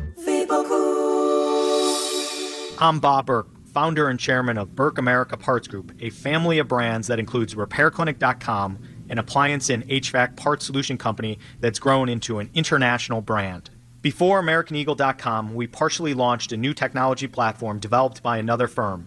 American Eagle helped take our technology to a whole new level with digital marketing, software development, and business insights into our key markets, appliances, HVAC, and outdoor power equipment, and did so both on time and on budget. AmericanEagle.com has the resources, experience, and talent needed to produce solutions. Our new technology platform, developed by AmericanEagle.com, has produced tremendous results with higher traffic, conversion, engagement, and online revenue. If you have any home repairs you need to take care of, check us out at RepairClinic.com. If you need a world-class website or technology project, then I would highly recommend AmericanEagle.com. Call AmericanEagle.com at 773-NETWORK. That's AmericanEagle.com, 773-NETWORK.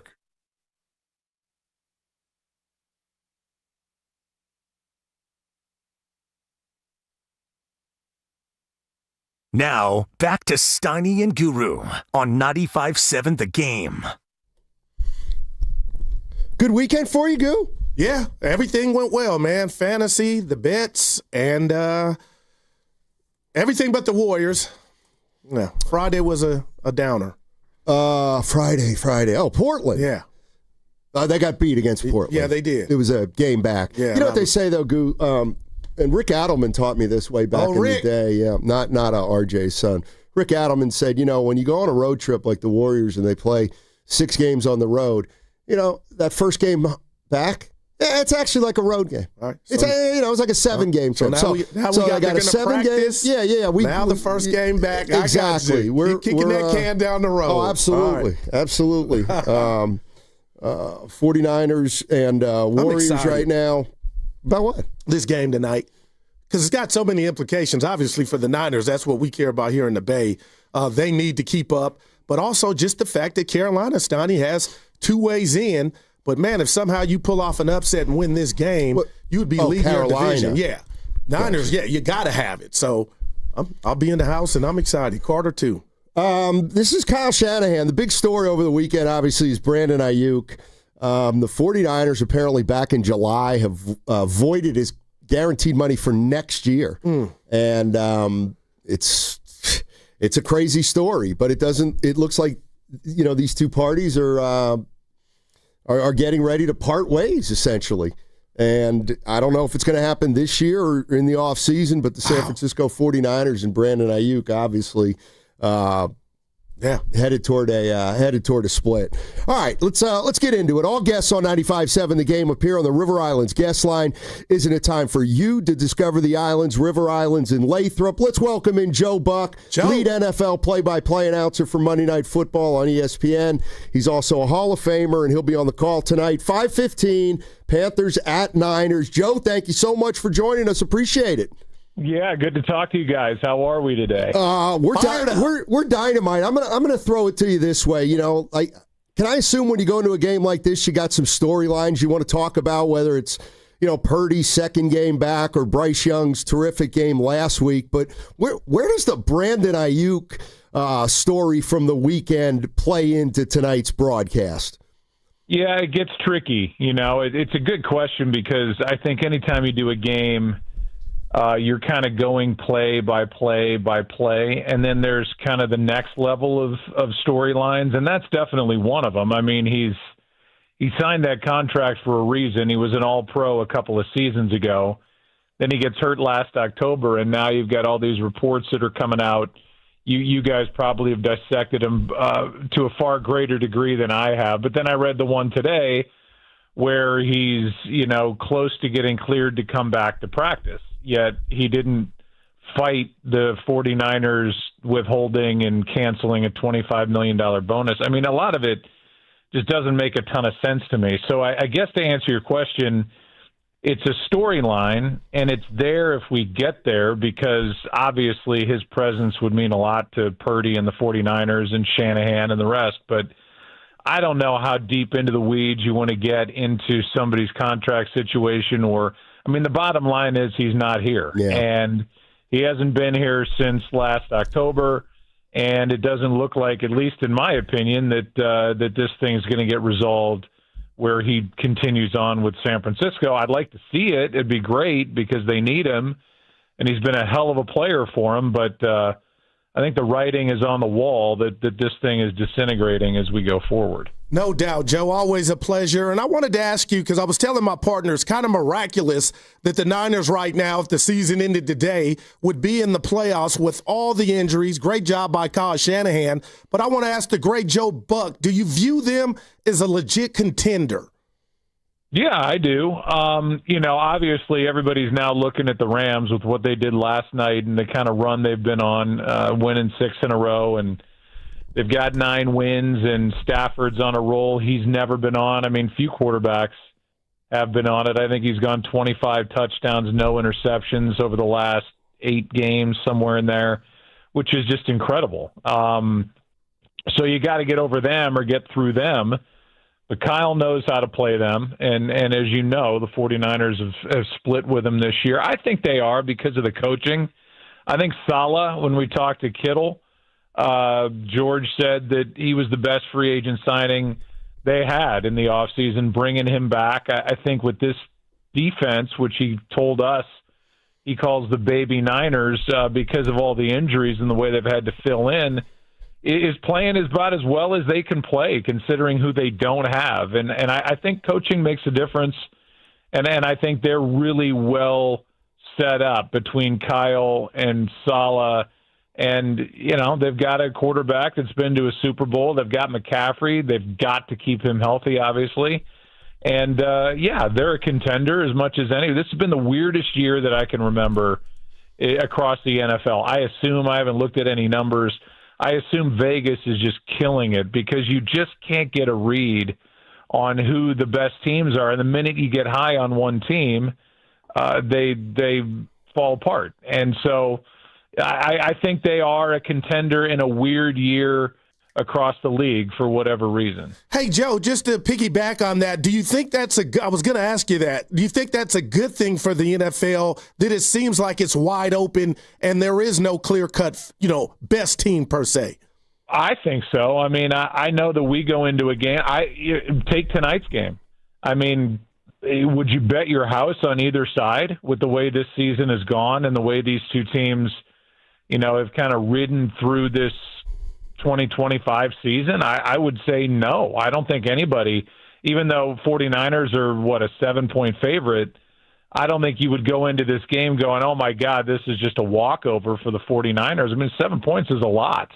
And I don't see it that way. So I think it's a good thing for the league. I mean, I think you look at Major League Baseball, and right now you've got the same teams that seem to be in it year after year, and back-to-back wins for the Dodgers, and they're just outspending everybody. They get credit for deals they've made in the season, for developing players and being able to trade those players to get pieces to help.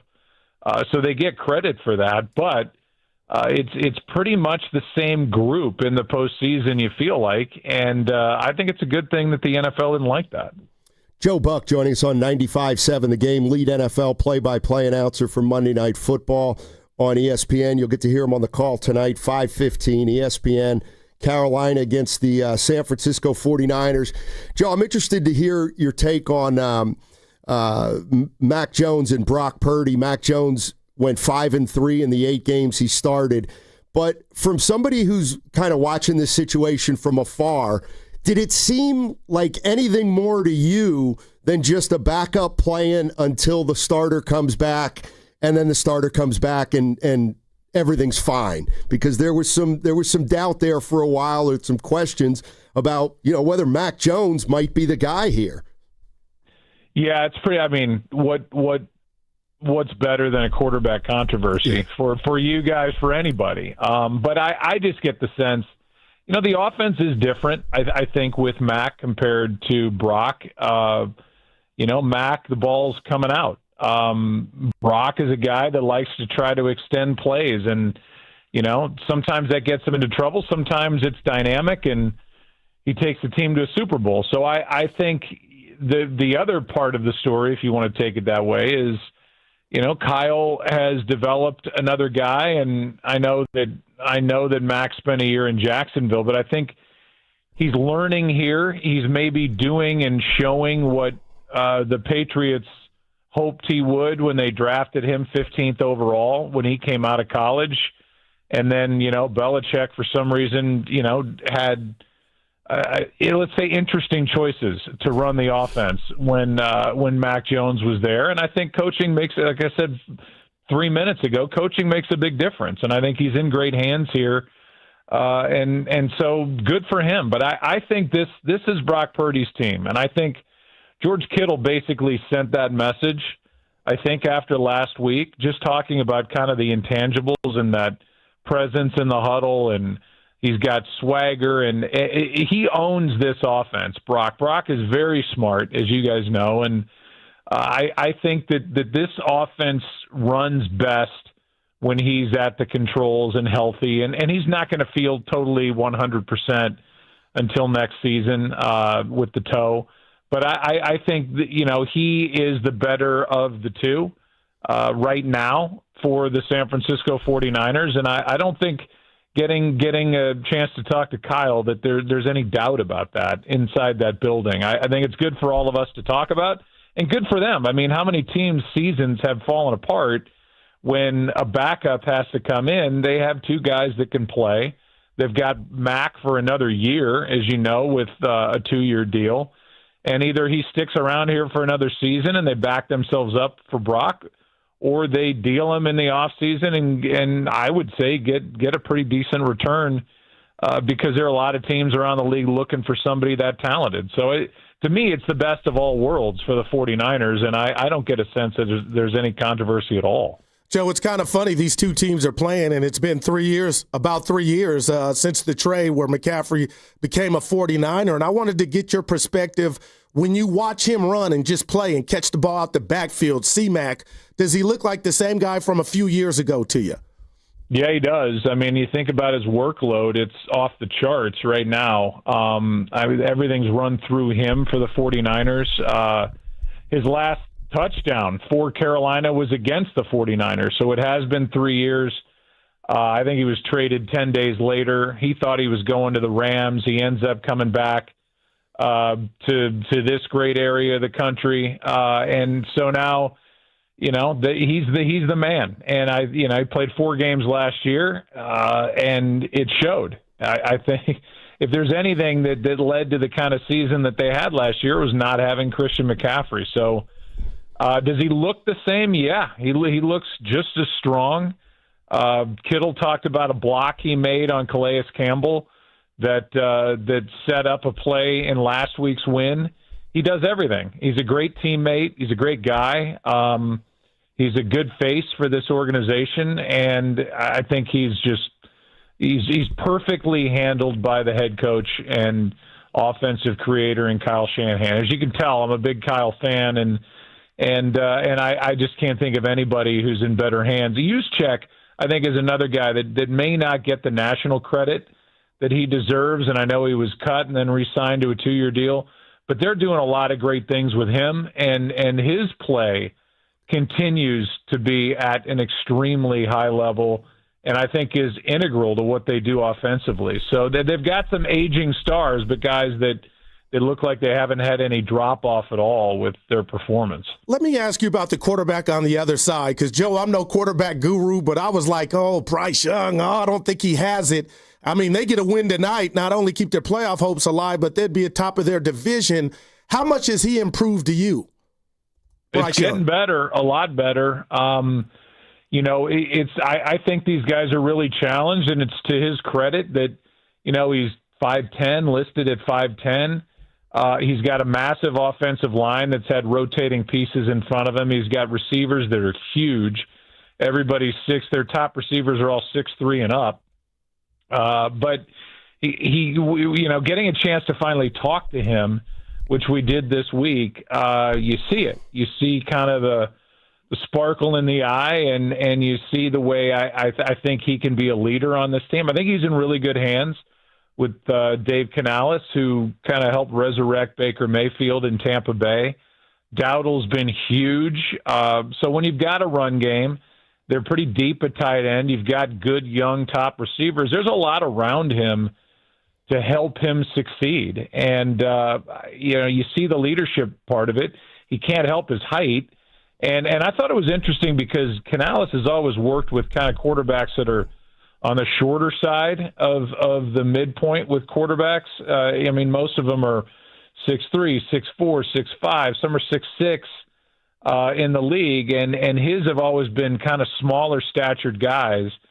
And he kind of chuckled at it, and he said, what I've learned over time is that you have to be, as a teacher, lax on a lot of the mechanics, because sometimes you can say, this guy's got antsy feet, and really it's him shuffling or sliding to get a view downfield around his big offensive lineman to find somebody that's open. So it's something we'll be looking at tonight. He's also playing on a bad right ankle, who they've said it hasn't held him back at all this week in practice, but it bothered him last week, but he put up a career-defining day. So I don't know. I think he's got the pieces around him. I think that's the bigger story, and maybe we're seeing just how good he can be with all the pressure being the number 1 overall pick in 2023. Hey, Joe, thank you so much for your time. Really appreciate it. Have a great call tonight. We'll all be watching. All right, guys. Thanks. Yes, sir. That's Joe Buck, ladies and gentlemen, lead NFL play-by-play announcer for Monday Night Football on ESPN. And he'll be on the call tonight, 5:15. Yeah, and he sounds like he is in, and he's not the only one, starting Brock Purdy's corner for what he's done and what he's tasked to do to see if the Niners can somehow get in the playoffs, man. But there is no clear-cut favorite. I don't know if you have one right now. It kind of fluctuates. Is it in the AFC or NFC? Just all the whole league. Because I don't see anybody in the AFC that has. The Rams are the closest thing, and like you said, the Eagles lost yesterday, blew a game, but they're the Super Bowl champs. But I guess, Donnie, what I'm saying to you is anybody can be beat, and to Joe Buck's point, it sounds like he said that's a good thing for the league. Like Niners favored by 7. Yeah, I think the Rams right now, the best team in the NFC, maybe in football. AFC, it's a good question. You believe in New England?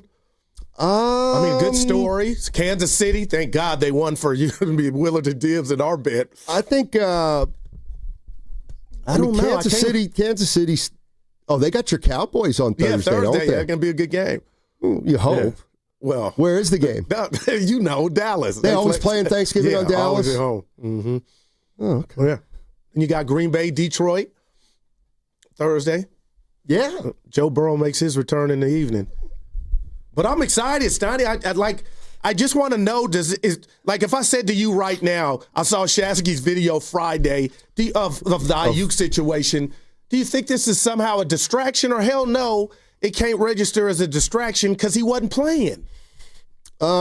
This is one of those things to me where it looks like back in July, so July, August, September, October. So 4 months ago is when the stuff really came down with Aayuk and them voiding next year's guaranteed money. So but we didn't know. Right. So they've been deling with it for 4 months, and everybody in the building, I'm sure, has been dealing with it and knows what's going on. What I find interesting is they seem to think he might come back this year. But why? I'm asking you. Go ahead. I'm sorry. Like, that's, to me, if I'm Aayuk and there's so much bad blood, Steiny, why would I come back to help an entity that I want to leave and they know I want to leave? Just how I'm looking at it. It's a great question. Here's more Shanahan from Saturday. What happened in July, to me, in my opinion, doesn't have anything to do with the future. That had to do with circumstances that, to me, were out of a coach's hand. The best way I can explain it, when it comes to business matters and lawyers and contracts and things like that. When it comes to the future of this, I would love for BA to be here. I would love for him to get healthy and get back to really helping us out and being a part of this team. We haven't had that in a little bit, and I still hold out hope that he can get there, but he obviously hasn't gotten there yet. All right. This is a strange situation. And the practice window, remember, I'm just thinking of Lynch now when people are asking him every time they got a microphone, hey, has the practice window been open? And he's been holding on to, this son of a gun don't even want to be here. But I guess, Donnie, if I was Aayuk, I would be just taking my time. If that, like, I'm not helping you. This is more back and forth Shanahan and the media. Why his guarantee was voided? No, I can't. Sorry, maybe it's the same question I couldn't hear, but you want to get the specifics. So what happened in July to cause that voiding? I'm not going to get into specifics of that. There was a number of things from July that, to me, is more of a business side, dealing with lawyers and stuff and contracts and stuff that is really not my area of expertise. What's going on here? Anybody know? What's going on here? To make a man want to run away for some bread. Like, you ain't getting that bread on the open market, Aayuk. But maybe he'll get peace of mind, which you can't really put a price on. Possibly. Mm-hmm. I would love to just interview him, Stoney, right now. If you said Aayuk, and I had one question. What did they do to you? They gave you the fortune. You got hurt. Why you so mad? And who you mad at? Is it a bad look from the Niners if they can't resolve this? You can get the bread back and all that or recoup, but do you think it's a bad look that, you almost traded the guy and then he almost pulled the rug out from underneath you? That's how I'm looking at this. I mean, if they could somehow get out of this contract and not have to pay a significant penalty for it, and I'm talking about, all the dead cap money and how much they'll get back and then how much they can use toward another player. I mean, he may have done him a favor. Damn. But it sounds to me like there's still got to be a lot of discussion about moving forward on this. And I don't think any of us know how it's going to affect the salary cap, over the next couple of years until they figure out what the situation is. Well, and if I'm Ricky Pearsall, not that this matters or he's going to put added pressure on himself, Steiny, but if this goes the course that it looks like and he's done, then he is truly your number one receiver. And we talked about maybe this year. I don't think he's coming back. But, after all this, I could be wrong. But we talked about, and it starts tonight, the Niners offense helping their defense out and kind of taking it up a notch. And it did sound good when you could throw Aayuk in there, predicated on if you get the best Aayuk. And, he looks like his old self. But, Steiny, right now, what does this do to the Niners receiving core going forward if you don't have Aayuk? I got to tell you, he's been gone so long that I think there are a lot of people that they certainly aren't expecting anything out of him this year. This is going to be this is a question from the YouTube chat that can't really be answered. And in fact, estimated eyes, Guru and I have talked about this already. off the air. Guru, please explain to me why the Cowboys just didn't kick that field goal before the end of regulation for the win. I have no idea. I have no idea. You text either. me and I was hot as some fish grease. But it all what like why wouldn't you take it? And your defense is playing good, partner. I don't know. And you were down 3 scores. I don't know. You know what's that? I'm done with analytics. The nerds are ruining the sport because that had to have something to do with it. Well, here's the other part. And I wish I had all the specifics. But let's not forget that when the Cowboys had their last drive, all right? Yeah. Nick Sirianni calls it timeout. Cowboys have no timeouts, and they have a 64-yard field goal. And Sirianni's like, you know what? Yeah. Let's start calling timeouts. That was bad. And we may get the ball back with 4 seconds left. Oh, that was bad. And then, of course, they throw the pass that got them to, it's about 25, 30 yards. NFL Network had some Philly radio callers. I think it was WIP. I forget the station, but they brought that up. I don't know why he called a timeout. Why would that SOB call that timeout? I guess not to take it home with him, Snotty, but that was, I thought, bad. Yeah, and then, it helped them. They don't call a timeout there, and they may have to force, what's his name, Aubrey? Yeah. Into a 60-yard field goal. Who would miss one earlier. So, yeah, Steve. All right, 888-957-9570 is the number.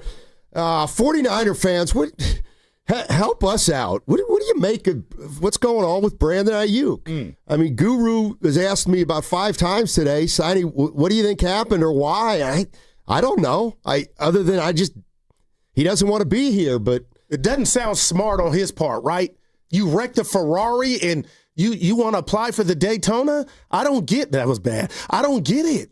What's coming up on the game is brought to you by Fremont Bank. Here for you, here for good. It's a Monster Monday presented by Merit America. Visit them at meritamerica.org/super. This Wednesday, your chance to win great prizes every single hour from 6 a.m. to 6 p.m. That's in 2 days. This Wednesday, Warrior tickets, AC/DC tickets, Warriors bobbleheads, a lot more. We're going to be giving away a ton of stuff on Wednesday of this week. Every hour starting at 6 a.m.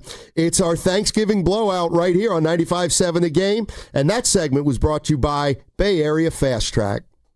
Starting January 1st, carpools must have 3 or more people and a Fast Track Flex toll tag set to 3+ to get the 50% carpool discount on all bridges except the Bay Bridge and the Golden Gate. Visit getfasttrack.org for details. Are you like everybody else in the world who has no idea what to get everyone for the holidays? Well, you're in luck. We got you. Hands-free Skechers slip-ins. Because with hands-free Skechers slip-ins, you just step into them and they're on. There's no bending down, no touching, no fuss. Plus, Skechers slip-ins come in everyone's favorite styles and colors. And you can get slip-ins everywhere stylish footwear is sold, including a Skechers store. Or if you're too busy to shop in person, just get them online at Skechers.com, Amazon, and more.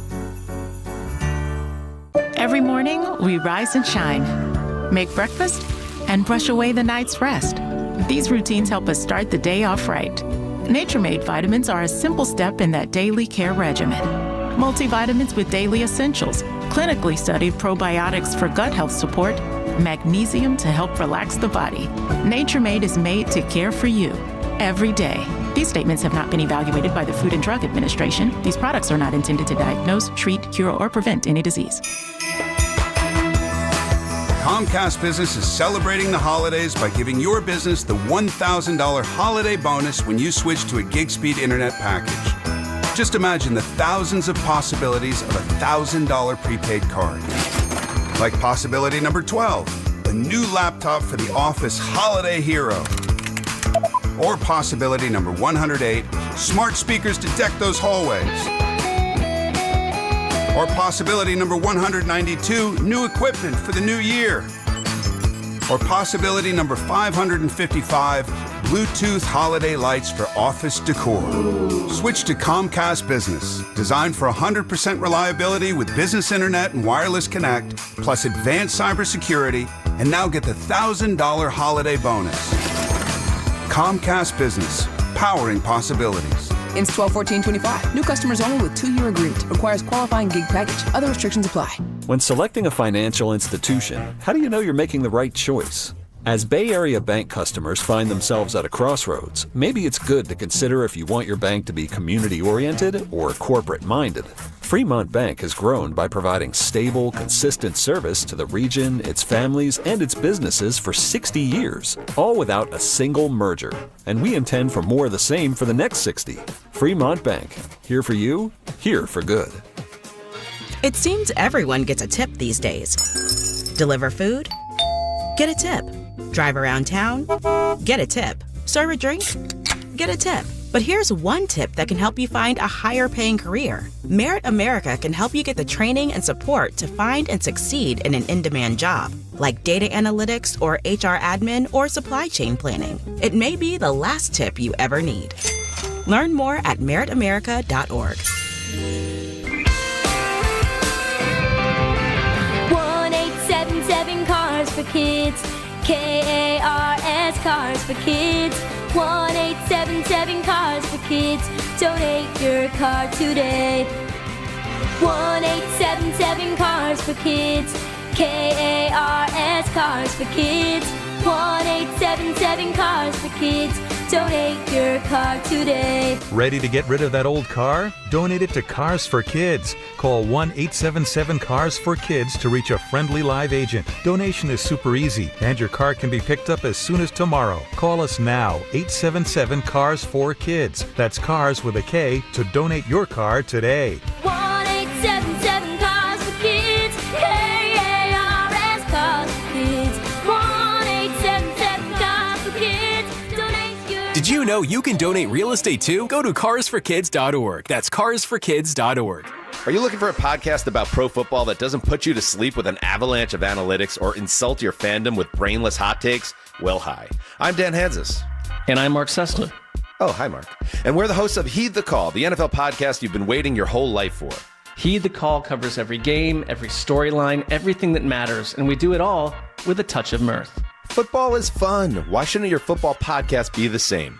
Follow and listen to Heed the Call NFL podcast wherever you get your podcast. If you're drowning in IRS debt and can't afford to pay, then you need to take advantage of special IRS tax programs that are available and free yourself from IRS collection efforts once and for all. Due to the financial hardship consumers are facing throughout the country, the Internal Revenue Service has made it easier to settle delinquent tax problems. An open phone line has been established by Community Tax for consumers to call and see if they qualify. Take down this number or store it in your cell phone, but call the Community Tax Helpline at 800-269-3454. If you owe back taxes to the IRS and cannot afford to pay them back, or even if you have years of unfiled tax returns, there's no need to fear anymore. But you have to call the Community Tax Helpline today at 800-269-3454 for the help that you need. Don't take on the IRS alone. They can attack your wages, savings, pension, home, and even your Social Security check. Call 800-269-3454 for your free consultation and to see if you qualify. That's 800-269-3454. Red and Gold Game Day starts at Laughing Monk Brewing. Park for free. Enjoy amazing food, ice-cold beer, and every game on TV. Catch 95.7 The Game's pregame show. Then hop on the free shuttle straight to the stadium. Sign up now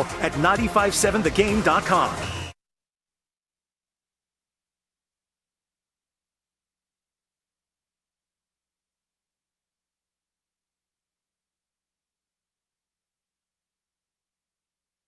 Now, back to Steiny and Guru on 95.7 The Game. You all right? What happened? Risotto broke his glasses. So he looks like... no, I don't. With the nerd. Yeah. The tape in the middle. Hey, you check on Evan? Because you should. You got him sick. What are you talking about? He's out ill. You might have came back too early, Steiny. That's all. Yeah, I'm pissed at you. Why, you're sick too? No Niner game for Evan. He was going with us. Now he can't go. I was supposed to go with him tonight. Now he can't go. Like you do know you gave him the No cooties. chance. No. Your mind is in the gutter. Oh, my God. He sounded fine with Devone on Saturday. They were great. Let's put the rat on the table. Yeah, probably took everything out of him. I'll tell you what. That was a great show. Devone was hot. I tell you what, that's a show that talks about the Warriors in a way that, woof. It's called Warriors this week, Jeez. baby. They're a good combo, man. I mean, Devone's like, he's He's not afraid to say it. He was Warriors stink. They freaking stink, according to Devon. They're great, man. Yeah. Who's great? Devon and I thought you meant the Warriors. I'm still hurt over Friday. Went and watched it again. What about Rick Barry doing that to Kalina? I want to hear that at some point. So, but it was taken out of context. I believe. Sure, yeah, it was. Rick, let's go to Scotty and Marin. Let's talk about Brandon Aayuk. Scotty, hey, Scott, how you doing, man? How you doing? Good. Yeah, I'm good. Hey, this is the problem when you play. You pay very good players great player money, and he's particularly wide receivers who are temperamental. And what I don't understand is how you can walk away from guaranteed money coming off a catastrophic injury. All you have to do is show up to meetings and your rehab, and you're guaranteed the funds. I really hope the kid is obviously, and he's not even challenging it. And so I don't understand where he is at mentally, because the next time I meet somebody who says they have enough will be the first time. Yeah. So don't tell me that money doesn't mean something. You're playing the most violent sport on the planet, and you get guaranteed $24 million, and you walk away from that. I don't know, man. It's very strange behavior, and I hope he recovers and he gets to play again. But I just don't understand it. I'm with you. There's no rational explanation that I can come up with to walk away from something like that. But anyway, thanks, guys. Appreciate the call. And Scotty and Steiny, not only to walk away, people know your Carfax report. You had a catastrophic knee injury. You wrecked your knee, and you're going to walk away from 24-9? And again, Steiny, I love to joke with the best of them, but I am really concerned about his mentals. Like, what are you thinking? And I'm reaching bad defense with this take. Do you think he looks at the Niners or blames him for getting hurt? No, that's incredible. Like, that's where I'm at with this. Like, what's your beef? They gave you the chicken. You got hurt on them. I'm just, talk to me. Well, first of all, he's made $60 million in his career. All right, so it's not like the guy's broke. First of all, right, I got it. I'm thinking of my account, but 60, okay, but still. Well, the other thing is, what if right now he knows that he's healthy, pretty much, or he's going to be back to being the player that he's always been? Well, this is BS. Then the way you're conducting your business is BS. But if they knew this way back and we're just privy to it, maybe I'm overreacting. But I just. Steiny, I'm being real. I've been in relationships before I was married, and the young lady wanted to leave. And I was so in love, I convinced her, and she ended up cheating. I should have knew then when she told me she wanted to leave, it was over. And then I'm surprised when she doesn't come home or she comes home late. Are you serious? Or is this just... No, it's happened. When people want to leave, you let them go is my point. And maybe Aayuk should – the Niners, they shouldn't have pulled the plug on that trade if they had one. Yeah. I would be mad as hell if I'm Kyle and John. They're not going to say it. I would be – and what if you're a Niner player? Kittle or anybody else for that matter, man. I don't know what's – doesn't want to be here. Damn. It doesn't sound like it. How did it get to this point, Kyle? I think in Debo's case, I think it's very hard for teams in the NFL to keep two very high-priced receivers. And I think both of those guys were like that when they hit their market. So that's why you don't see that on many teams. So I think that's pretty normal. What you guys found out yesterday, or that was public, I know that's unusual, so I get all those questions about it. But that is something that happened 3 or 4 months ago, whenever that was, and something that's been completely out of sight, out of mind in terms of a contract. The only thing I've been thinking about is hoping he can get healthy and come back and play for us. Wow. 650 Steiny on the Box and Girls and text line says you draft a wide receiver and you use that money to sign a premier offensive lineman. Yeah, I'd sound good. I would. I don't think they're right this minute. They're depleted at wide receiver. Pearsall's back. Jennings is healthy. Watkins is back. Well, you just think Kittle about is the back. pick a couple years ago now. If this keeps up and he's no longer, I guess that's how I look at it, or Niner fans are probably looking at it, Stoney, like, what did the pick become? You have his back, you pay him while he's hurt, before he gets hurt, and then this is what he does to you is what I'm saying. Talk about Brandon's behavior in July. No, I think you can figure that out on yourself. I mean, it takes a lot of things to get a contract voided. I didn't even know, honestly, I've never dealt with that in my career. I've been in any building that's had that, so it was unusual. But that's stuff that I can't get into right now. So he's saying this never happened. Man, what'd he do? What'd Aayuk do? Or what did they do? No, they're saying Aayuk did something. Well, they're saying he didn't show up or he wasn't at the building. Yeah, but there's more to it than that, because this is what Shanahan had to say about the meetings and stuff.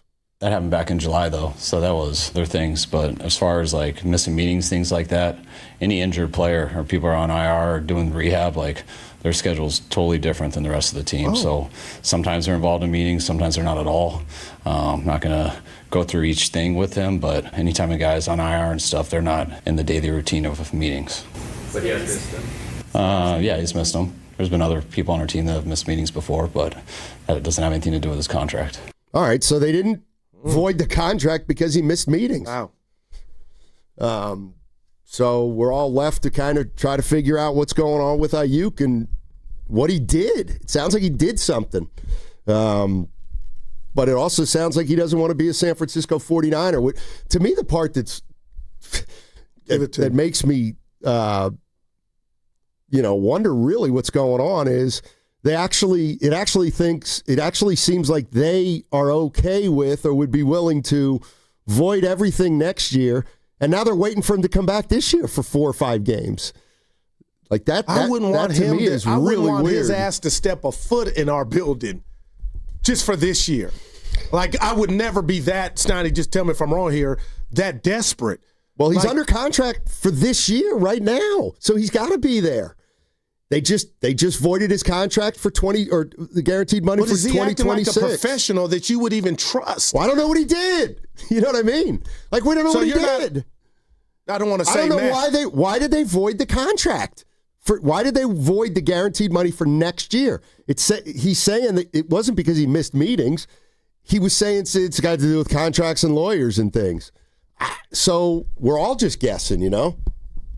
But help me out. Stoney, it looks like the Niners did their part. They paid him. So what is it? What could a team do for you to get sour on him? This is all on. I'm Team Niners all day. I was Team Aayuk because dude's going rogue. And Stoney, I think he's just reading the room. Like, I know you said the $60 million, but he's not getting the right advice. And I know you're saying what happened, but so are you in the middle of this without knowing everything? Like, to me, like, you're not. I'm coming down hard on Aayuk because this makes no fiscal sense. It makes no sense at all, but it seems like you're like something could have happened to where this could be validated, Ayuk's actions. I don't want to speak for you, but it seems like you're in the middle. What do you mean? I think something happened in July that made the 49ers say, we're voiding the guaranteed money for next year. Like, something happened in July, and apparently it wasn't just missed meetings, and it wasn't not being at the facility. Something happened, and he said, I'm not getting into it. It's lawyers and contracts and stuff, and that's not my area of expertise, so I have no idea. But to me, the other interesting part is what. But they apparently would have him back this year if he gets healthy enough to play. I don't know why. If I'm a Niner fan, I don't want to hear that. That dude don't want to be around. I mean, I got it. In a way, isn't this Jennings last year with the 49ers? In theory, he's not under contract next year. But this is more organic and natural. This dude just signed for the bag. You know what I mean? And got hurt. Yeah.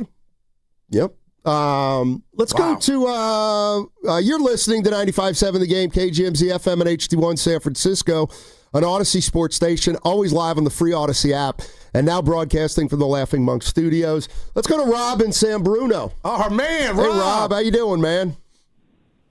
I'm good. How about yourself? What's up, Betty? Hey. Make us make sense of this, man. I just think, Aayuk just don't like the workplace yet. I just think he's tired of it. I thought before even you go back 4 years ago, him and Cal had an issue. So I just think he took the money because, you know, if you smart, you take the money first and you discuss everything else, you deal with that later.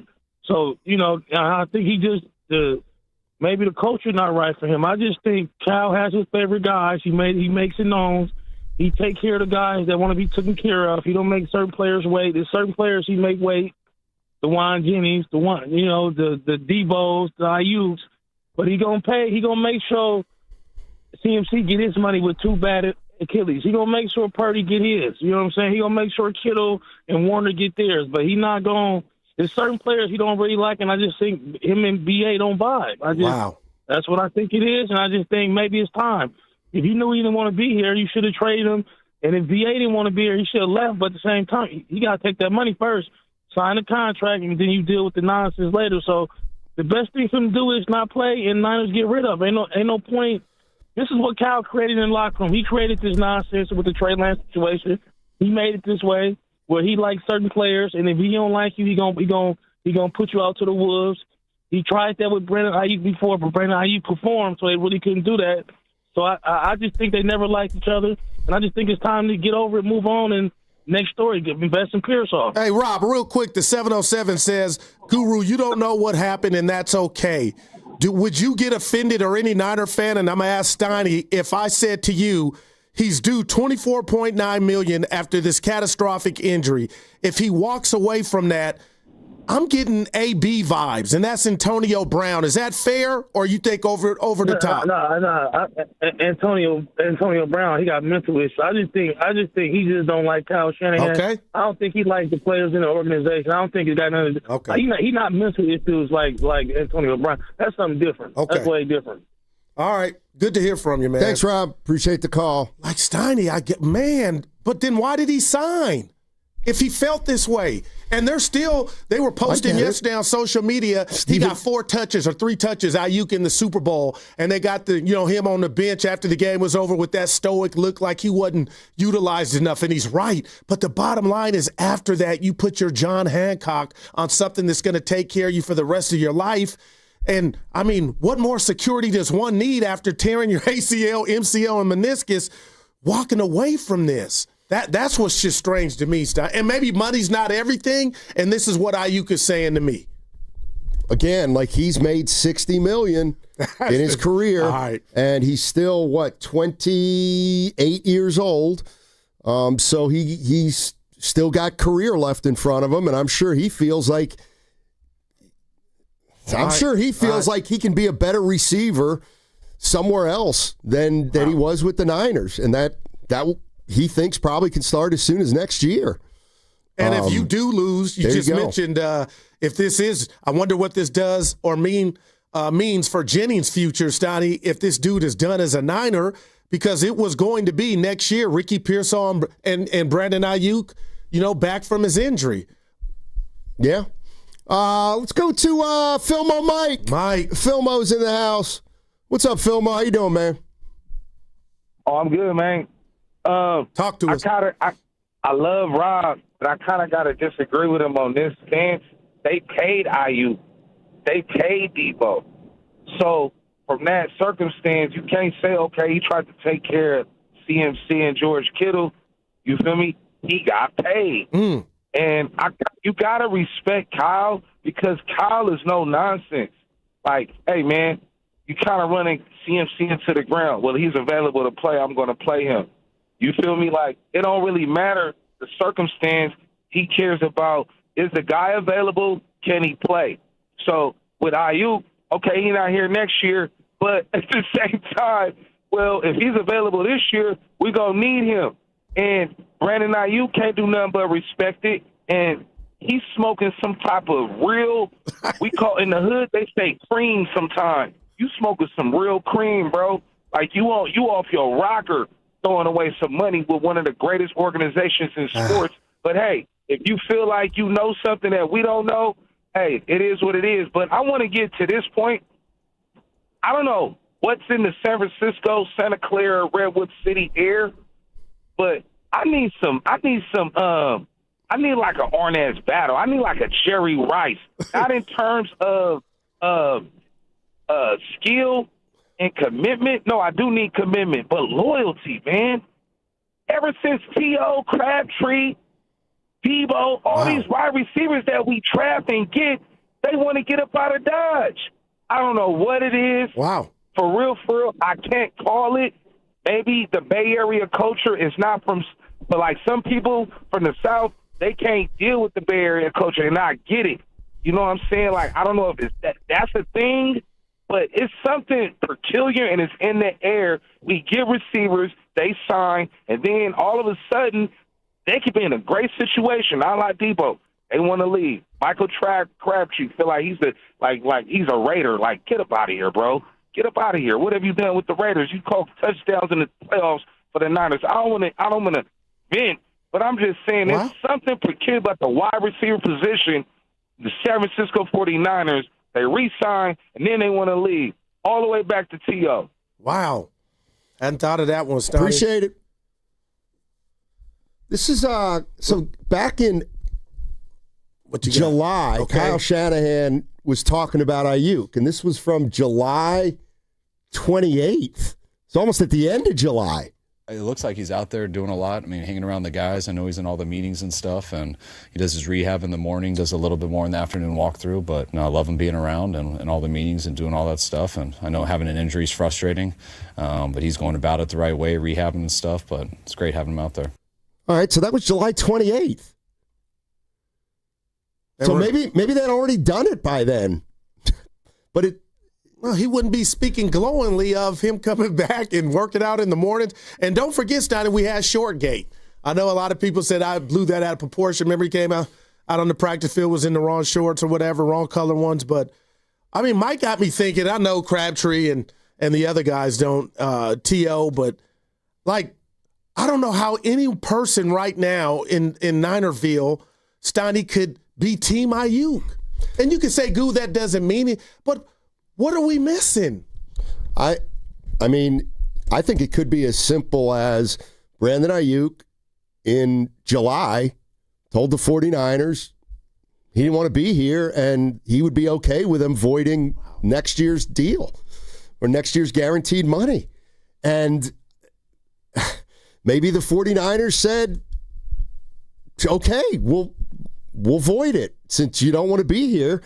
And then they voided it, but they still have a professional relationship for this year, and Kyle Shanahan still would like him back, I guess. But what about all the interviews I heard from Lynch and even Kyle being asked about the practice window? Well, that's exclusively to this year, that they were kind of excited about.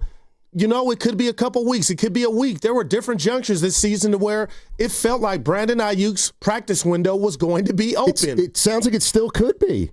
Week to week, hoping he can clear all the markers so he can come back and start his practice window. That's what he said Saturday. I got you. I'm just saying, I would ask Kyle, why would you want to come back? And why would you think this player would want to come back and help an entity that he wants to leave?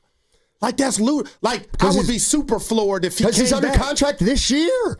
He's got it. He's under contract to the 49ers this year.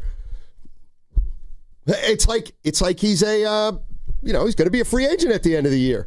That's what it kind of feels like. He doesn't want to be here long term, but if he gets healthy, maybe he'll try to help him this year. I don't know. Wow. There's a lot of stuff that we don't, obviously that we don't understand here. And this has no bearing on tonight's game or the rest of the season for the Niners, right? They know out of sight, out of mind. I mean, it just wasn't a good look for the franchise. You'll give me that, right? You pay a guy handsomely. Some say you overpaid him, and this is what you get. And I know, Steiner, you keep going back, well, Goo, they knew, but it still doesn't make it right on his part, it seems like. You know why it's not a bad look for the Niners? Because this is probably what they want. Oh, man. They don't want to have him under contract for another 3 or 4 years. Damn. So you say he could be doing them a favor? I think most 49er fans would love to get out of the Brandon Aayuk contract and to just have him leave, and we'll use his money for somebody else. Now, I don't know if that's how it's going to shake out, though, in terms of, what happens to all the, their cap space and that kind of thing. So I have no idea. It is strange or peculiar, man. It really is. 888-957-9570 is the number. I also think that Aayuk, like this is this is how you play hardball. You do sign a contract at a place you have no intention of staying at. I mean, maybe he signed that deal and he said, you know what, I'll take my 1 year and I'll make my 25 on the injured list and I'll get out of here. But are you going to report and help him out down the stretch? Which now you got me thinking, is that still on the table? And it sounds like it is for this year. Yeah, this is, has he been cleared? Is he medically cleared by you guys or? No, he's not. Yeah, there's some markers he's got to pass. All right, so he's I would be still floored. not there. Yeah, man. And, I said, have we taken a call or a text or anybody in the chat that's mentioned or has been Team Aayuk? I guess listening now to Fillmore Mike, which it sounds like he's not. I don't want to speak for him. But Rob and San Bruno sounds like Aayuk just doesn't, like he almost alluded to like he's getting treated unfairly, but he got paid, Rob. He's one of the guys he's part of the clique that got paid. Yeah, I don't know. It's pretty amazing, though. This guy was a big part of this team, and last year he was front and center in the negotiation situation where he was holding out, holding in, and number 11. Now it looks like he's on his way out. 2 years ago, they were in the Super Bowl in Vegas, which we were at for Radio Row. You had Deebo Samuel and Brandon Aayuk, Stoney, and the Niners are looking in the mirror without, and I know Deebo was a choice, but you're saying both those guys are gone? Like, wow, I wouldn't have bet it. Yeah. 888-957-9570 is the number. This Wednesday, your chance to win great prizes every single hour from 6 a.m. to 6 p.m. Warriors tickets, AC/DC tickets, Warriors bobbleheads, and much more. That's all happening this Wednesday. Every hour starting at 6 o'clock. It's our Thanksgiving blowout right here on 95.7 The Game. Makita's built for the pros who show up early, who don't do shortcuts, only precise cuts. With tools built to last, job after job, year after year. Performance that pays off, because when the job calls for the best, you answer. And when you need the best, you call on Makita. Built to be the best. Available at the Home Depot. Hello, Crushers. It's your host, DJ Divine, telling you that Candy Crush music season is here. Tasty. Conquer levels to mix your own track and win sweet rewards. Divine. Now let's swipe to the next track. Take it away, Thundercat. Upside down, you're turning it. You're giving love instinctively. Candy Crush music season. Play now. From November 3rd to December 7th, selected players level 36 plus. Terms apply. See in-game. Optional in-game purchases. Hey, what's going on? It's Willard and Dibbs, and we are getting ready for Monday. Primetime home game. I've been waiting all year. I've been waiting all year for a Monday night. Laughing Monk in Sunnyvale, is our spot. That's where we'll be starting at 2. Come see us. I've had all those menu items. They're pretty good. And you might be able to go to Dibbs, half in the bag, because they have good drinks as well. I'm hoping so. So great food, great drinks. Willard and Dibbs starting at 2, getting you ready for Niners Panthers on 95.7 The Game. When you own your own business, you own every decision. Catch the red eye or take the 6 a.m. Make a new hire or promote internally. Celebrate a win with the toast at the gate or unwind at the lounge. Big props to this team. Some decisions are a win-win. Like earning 8 times points on Chase Travel. Introducing Chase Sapphire Reserve for Business. With $2,500 in annual value, it's the business card that gives back all you put in. Visit chase.com/reserve business to learn more. Cards issued by JPMorgan Chase Bank and a member of FDIC, subject to credit approval. Terms apply. Food, family, and football. It's Thanksgiving, but your takes don't need to take the day off. Make some cash with them at DraftKings Pick 6, the official daily fantasy partner of the NFL. Just pick more or less on a couple player stats and ride your read. Hit your calls, and Pick 6 turns a good read into a big return. And if you're new to Pick 6, DraftKings has you. Get $50 in Pick 6 credits with your first $5 entry. country. Trust your read and make it pay. Download the DraftKings Pick 6 app now and use code THEGAME. That's code THEGAME. Play just $5, get $50 in Pick 6 credits. Make the call. Ride the upside in partnership with DraftKings Pick 6. The crown is yours. Gambling problem? Call 1-800-GAMBLER. Must be 18 and over. Age and eligibility restrictions vary by jurisdiction. Void where prohibited. 1 per new customer. Bonus awarded as non-withdrawable Pick 6 credits that expire in 14 days. Ends December 2nd at 11:59 p.m. Eastern Time. Terms at pick6.draftkings.com/promos. What if you had the smartest Wi-Fi? If you did, it'd be Xfinity, of course. And it'd come with their best state-of-the-art equipment. It would boost speeds to the devices that needed them most, prioritizing your most important connections, whether you were streaming, gaming, or gaming while pretending to work. And it would let you stream 4. That's right, 4 games on one screen. It would even power your mobile connection so you could bring faster, secure Wi-Fi speeds with you where you use it most. It would be proactive and fix problems before you knew you had them. Impressive, right? And it would have security features that protect you from threats at home and online. Kinda like a force field for your life. If you had the smartest Wi-Fi, well, everything would work together seamlessly to keep you connected, no matter what. Xfinity. Imagine that. Restrictions apply.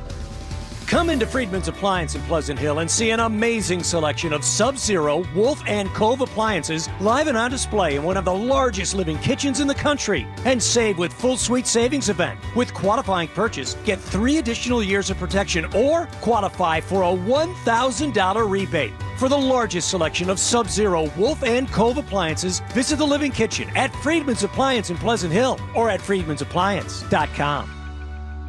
Want to interact with the hosts but can't call? Text the Boxer and Gerson Work Injury Attorneys text line at 888-957-9570. Boxer and Gerson, Northern California's premier workers' compensation law firm, helping injured workers get their lives back for over 40 years.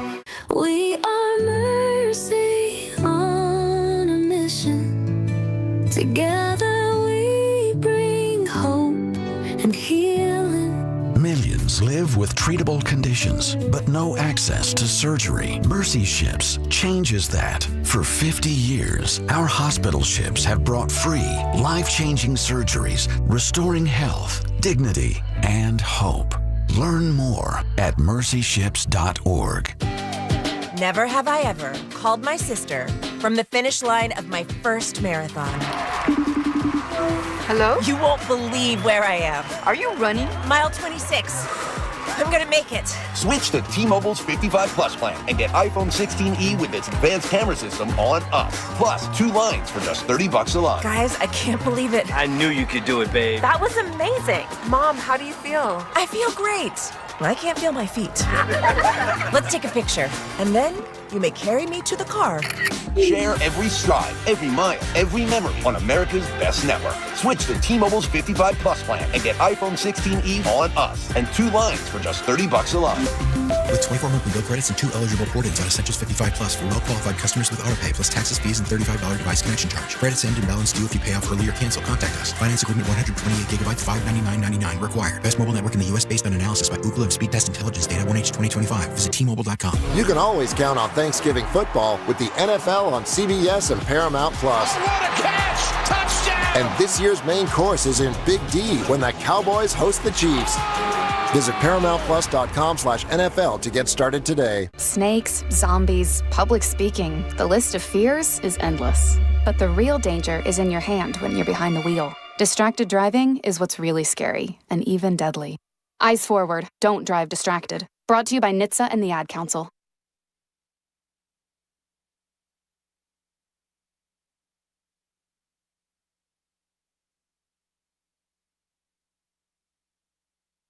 Now, back to Steiny and Guru on 95.7 The Game. But, risotto. Is this Christmas music? This was an honest mistake. I didn't. Okay. It's okay. We're here now. No, I don't like Christmas music this early. Well, how early is this early? It's November 22nd. And Christmas is within a month. No, it's not. No, it's not. It's the 24th. I did not preview the song before I played it. Hey, Risotto, you're okay. Let's get in the mood. Festive. Rudolph the Red-Nosed Reindeer. I watched a good documentary last night. On what? I was watching ball. Frank Sinatra in Palm Springs. You know what, Stoddy? Real quick. It was pretty cool. I don't get enough credit for my Frank Sinatra line. He likes to do it his way. What? That's his song. Yeah, so every time I say a certain player wants to be Frank Sinatra and do it his way, I don't get enough credit, Pasta. Anyway. What did Brandon Aayuk do? I got to say something. He's up to no good in July. Are we not talking enough about the big clash tonight in this? But Carter came in and said something. What's the big clash? Carolina Niners. Oh, sure. My bad. If you're a Niner fan and you're right and they knew about this, do you feel lied to? Why is this just now coming out, partner? What are they supposed to? So Brandon Aayuk does something clearly in July. They can't get into it. They don't want to talk about it. So how can they announce it? I don't know what they were supposed to do. Say the contract had been voided? And then deal with all the fallout? Because if I'm a Niner fan, all I care right now is about tonight and wins and losses. But maybe they were hoping they could change his mind. I don't know. I can't wait to get to the bottom of why he wants out. We might not. You don't think ever? We might not. Yeah, you don't think ever. That was Paul. Yeah. Oh, yeah. Oh, Big Paul now. Oh, Big Paul in sales. If you don't know, let me just give you a little window. And that's what's going on today, and I know it. He didn't make That's what's going on. If you don't know, that's the great Paul Hoffman, I believe, is his last name. Oh, one of the best salespeople here at Odyssey. Great hair, too. And great guy with one fatal flaw. He, too, is a Cowboys fan like Guru. Oh, don't talk about that. You should hear these guys before a show. He was smiling. And McCarthy's not that. But I like Schottenheimer. But what's wrong with the line? Mike, I think we'll be better. But I don't know. But Mike, can you believe Jerry? Oh, there is light at the end. It was not a good day for the Niners yesterday. But see, I think when you're in that slot, you look at it that way. It's when you're behind. You may need help. No, not if you take care of business, which Vegas expects you. If the 49ers lose tonight, 90% of the money's on the Niners. Then the Cowboys are only, a game behind the Niners. They're 5-5-1, and then the Niners will be 7-5. It's 1 game and a half. Well, no, you got to worry about Detroit. They won yesterday. That's why you said it wasn't a good day. But Detroit, just win and Packers, you continue. Seattle, Los Angeles. Well, we had Joe Buck on earlier from ESPN, Stoney, and he said he thinks the Niners are a contender. Take that for what it's worth. That's a guy who knows the market he's talking to. Stop. Seriously. I know they're going to move the ball and cause problems offensively for Carolina, but what if I told you, Stoney, I am excited to see what Bryce Young, Rico Dowdle can do against this Niner defense, and can Robert Saleh have his troops basically do what they did against another division foe from Carolina's division, the Atlanta Falcons, NFC South. Carter came in here and was talking about, how the 49ers may or may not have handled this situation with Aayuk. The one thing he said was, this happened 4 months ago, so it's not like it's been front and center for us, meaning the Niners. Yes. So do you want to air your dirty laundry out? Why would Bob Myers told us, the great Bob Myers, now you don't have to make a decision until it's time. So what did the Niners get by being honest in saying this back then? It would have just been a distraction, right? I don't know. I mean, I don't know if it would have been a distraction or not. I don't know why. I don't know why they voided the contract for 2026. They're not. That's clearly at the heart of it. And it doesn't sound like it was because he missed meetings. It doesn't sound like he wasn't late for meetings, and that's why they did it. It sounds like it was something completely different. And Shanahan basically said, what it was is something I have no area of expertise in. It's in contracts and lawyers. And so I think it's pretty cut and dry that Brandon Aayuk does not want to play on the 49ers next season. Okay, and that's what I'm fascinated, or we all are, with because you are right when you say the lawyer, excuse me, Stoney, the lawyer verbiage. But the question is, why does Aayuk want up out of Dodge? You know what's funny is I don't really care. If he doesn't want to be here, he doesn't want to be here. Like, why does Jonathan Kuminga want out of the Golden State? No, why is he hurt? Okay, but yeah, I got you. But why are you hurt? But nah, seriously, Stoney, I went to James Logan, and I was good in math. But I know you said he made $60 million. He has. But to walk away from 24-9 in this situation that your body's in, this is crazy. You admit that, though. Like that. So he really must be upset. But that's a lot of chicken. What if he's healthy? But nobody's going to give you anything remotely close to that. I don't believe. You don't think? No. Why? Because tore your meniscus, your ACL, because he could be a free agent at the end of the season. Yeah, but I'm not giving. Who's paying for something this guy? Be surprised. Oh, Stoney, this dude would be lucky. First of all, he's not playing for zero next year. That I get. But okay, so if he $10 million less. Okay.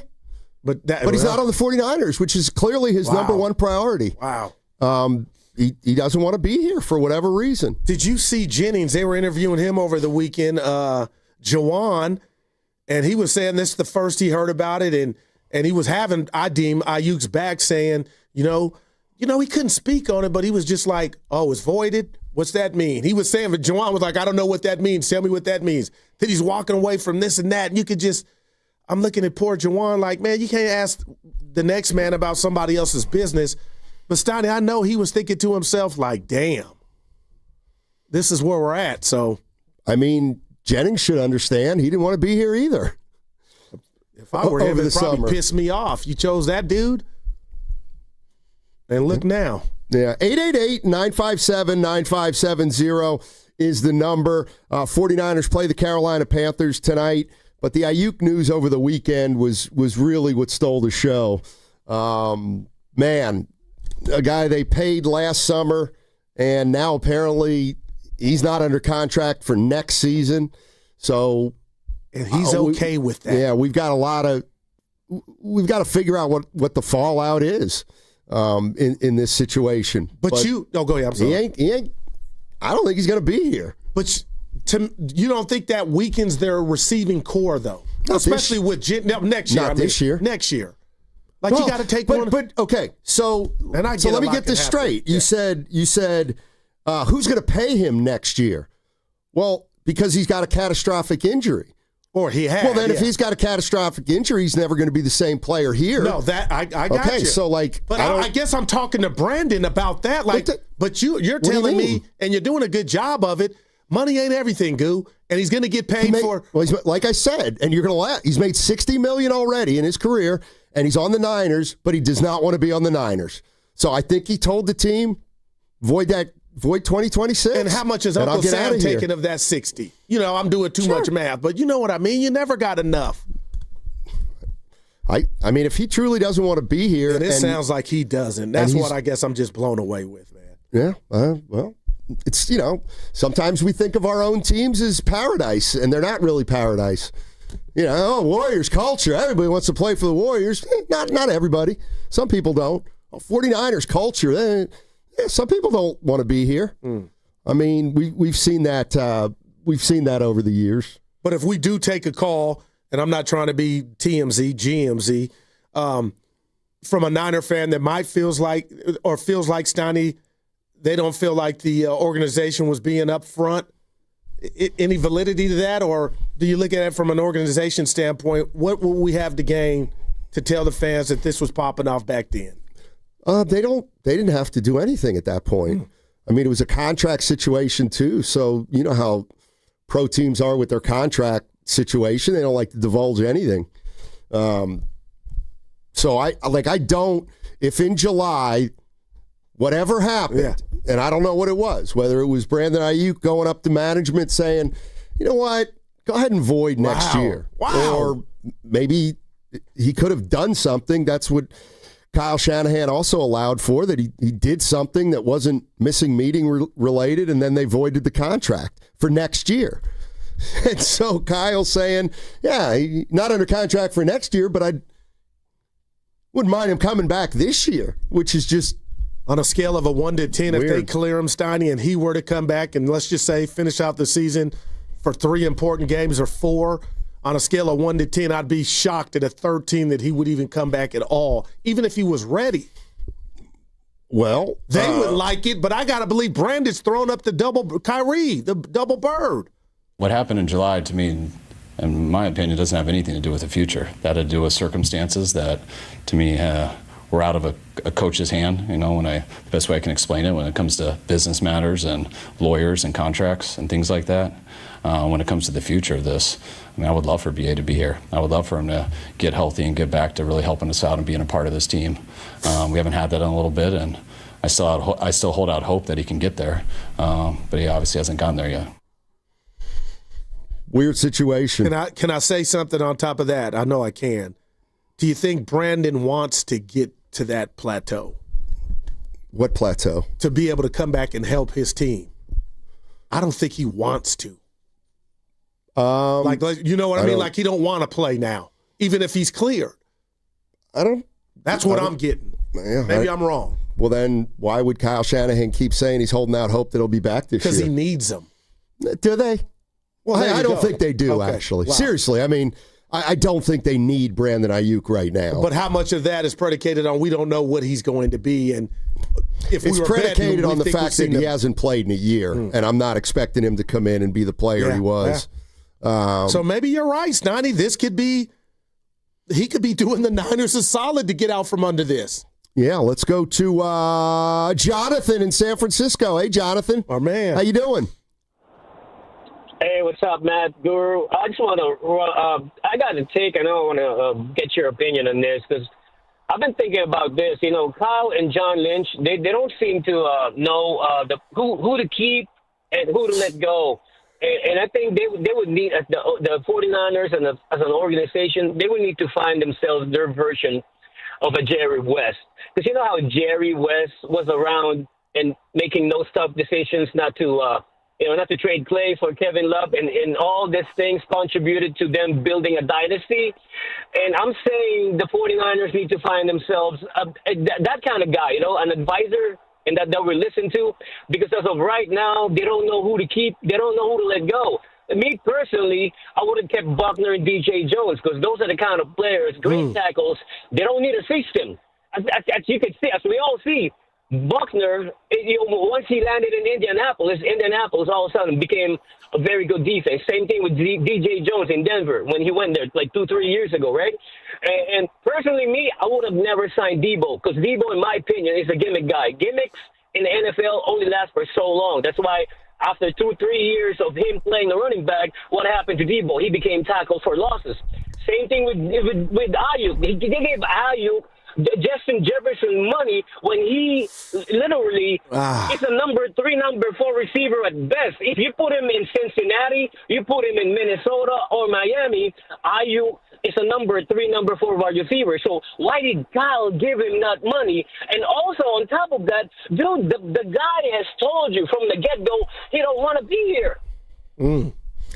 Wow, Stoney. I mean, feel how you feel. I hear you, Jonathan. Wow. All right, so we got 2 guys in the Bay who don't really want to be here. One is Aayuk, one is Kuminga, and yet both teams haven't made a move, and the reason why is because they both look at Aayuk and Kuminga as an asset.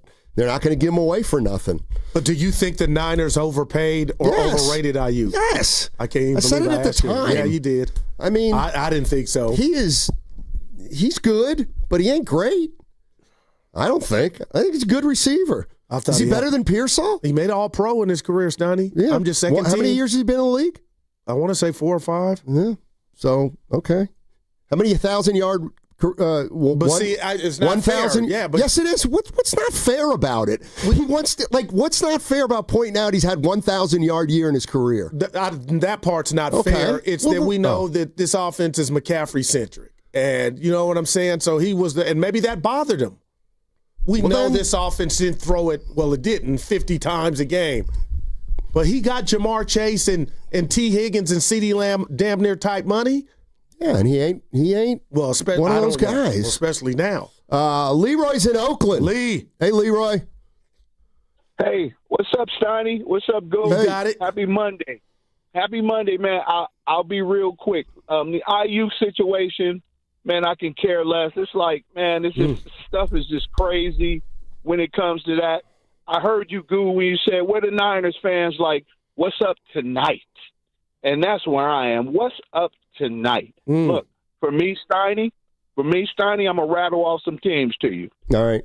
Seattle, Panthers, Buccaneers, Lions, Packers, hell, the Bears, Cowboys.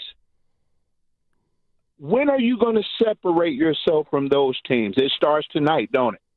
It started. When are you going to – because you're in a pack. You're lumped – the Niners are lumped up in that pack as far as their record is concerned. They're lumped in that pack. So tonight – and the Panthers are in there. So tonight, are you going to separate yourself or start separating yourself from those teams? I'm excited to see if we can do it. We're in the thick of things. And I hope we can get this and keep our nose above water. Thanks, Leroy. Appreciate the call. I mean, the bottom line is the Niners are 7-4, and so the Carolina Detroit. Panthers are 6-5. And if the 49ers win tonight, they basically have put Carolina out of the picture as far as the 49ers are concerned. Yes. The 49ers would be 2 games up on Carolina with the tiebreaker. So the 49ers win this game, they have a great chance that they'll finish above the Carolina Panthers. And right now, the Panthers are a team they're battling against. Yeah, and the Niners got currently, Stoney, the tiebreaker over Detroit based on the better winning percentage in conference games, as of now. Yeah, 888-957-9570 is the number. 49ers take on the Carolina Panthers tonight. Brock Purdy back in the lineup, and you'll be down in the stadium. Yeah, 49er Frankie and I. Stan, I want to throw this to you. I know Vegas says it's 7.5 now. 90% of the money line bets are on the Niners. I get that, but I know how you think different. Are you giving Carolina a chance at all? Sure, why not? Like, why wouldn't you? I mean, they're 6-5. But they got limitations. So do the Niners. Well, man, you hit me in the face with that one. I mean, look, the 49ers, I expect them to win at least 2 out of the next 3 games. Tonight is Carolina, and then they got Cleveland and Tennessee. Can you win 2 out of the next 3, get that record up to, what would it be then, 9-5? Yeah. You got Cleveland coming up. And you'd be sitting pretty. I do wonder if Carolina regrets that trade, or did they make that trade, Stoney, because they didn't have enough around McCaffrey, obviously, and now look at them. If you dare want to say they're on the come up, especially if they somehow could get a win tonight. Like, I do wonder if they look at that like, yeah, but then I'd have to tell you what they turned into, what the Niners sent them for McCaffrey, because we know the Niners used McCaffrey and got to a Super Bowl and should have won. Well, it could have. Yeah, but overtime. There, you see, 49er fans just sitting around listening to the radio this morning. They're 7-4. They're thinking if we win this, we go to 8-4, and there you go. You bring up, they should have won a Super Bowl like years ago. But hadn't you had a job that you could have taken, Steiny, and you think about it? Not every day. I don't bring it up every day. Yeah. You mean no. I mean, I would say now. I had an opportunity to go to the Orange County Register back in 25 years ago to cover Shaq and Kobe. And I turned that down? I turned that down. Why? So I had a young daughter here in the Bay, and I didn't want to move. And you some personal issues going on, too, back then. Do you ever think about that decision? Not as much as you think about the Niners blowing a Super Bowl. Well, there's 2 of them. Like, I don't, Steiny. I thought about it maybe once in the last 7 years. See, I'm at peace. I'm at peace. Right. That's what it's all about. I think that's what Brandon Aayuk is looking for. A little peace of mind. But he's trying to pay too much for it. You don't pay $24.9 for no peace of mind. And that's 60. You acting like it's one. Steiny, you know the world. Taxes. You ain't got $68,300. Brandon, just proceed with caution. Why? You know what bothers? I'm being real. I know it bothers you that he may have principle. That he'd rather not be a member of this team taking signed paychecks from Parag Marate. I got to give him. Oh, look at you. I got to give him credit if he doesn't want to be here. Doesn't want to be here, and he's orchestrating his way out. maybe it has something to do late night. I'm just seeing that video make the rounds on the internet with him buying jewelry. Stein, it wasn't one chain. It was two chains. I mean, I don't know what you're talking about. He was shopping with his boys. When? They didn't have a timestamp on it. It looked recently. And he's in the jewelry shop buying these big, Steiny, chains that probably cost 20 racks. If not, you don't get your contract voided for buying jewelry, dude. I'm just saying, Brandon, hang on to your shit. Don't buy it now if it's recent, man. But he seemed like he was at peace. To use your word, he seemed like he was a dude that was, Guru, quit tripping on me. I got enough bread. Like, man. Yeah. 888-957-9570 is the number.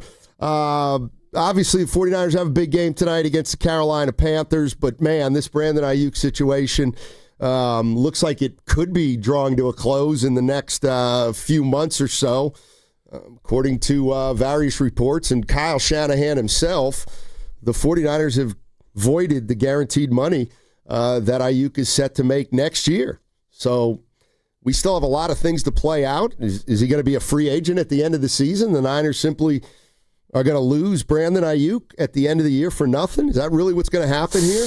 Wow. I don't know. Is he going to play at all this year? I think that's a long shot, but Kyle Shanahan is at least playing the game of telling the media that he, he'd like him back this year. So we'll see. What's coming up on the game is brought to you by Fremont Bank. Here for you, here for good, and don't forget, it is a Monster Monday presented by Merit America. You can visit them at meritamerica.org/super.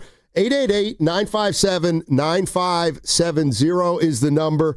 We're talking about Brandon Aayuk and the 49ers ball game tonight against the Carolina Panthers. That segment was also sponsored by the California Office of Traffic Safety and by Caltrans.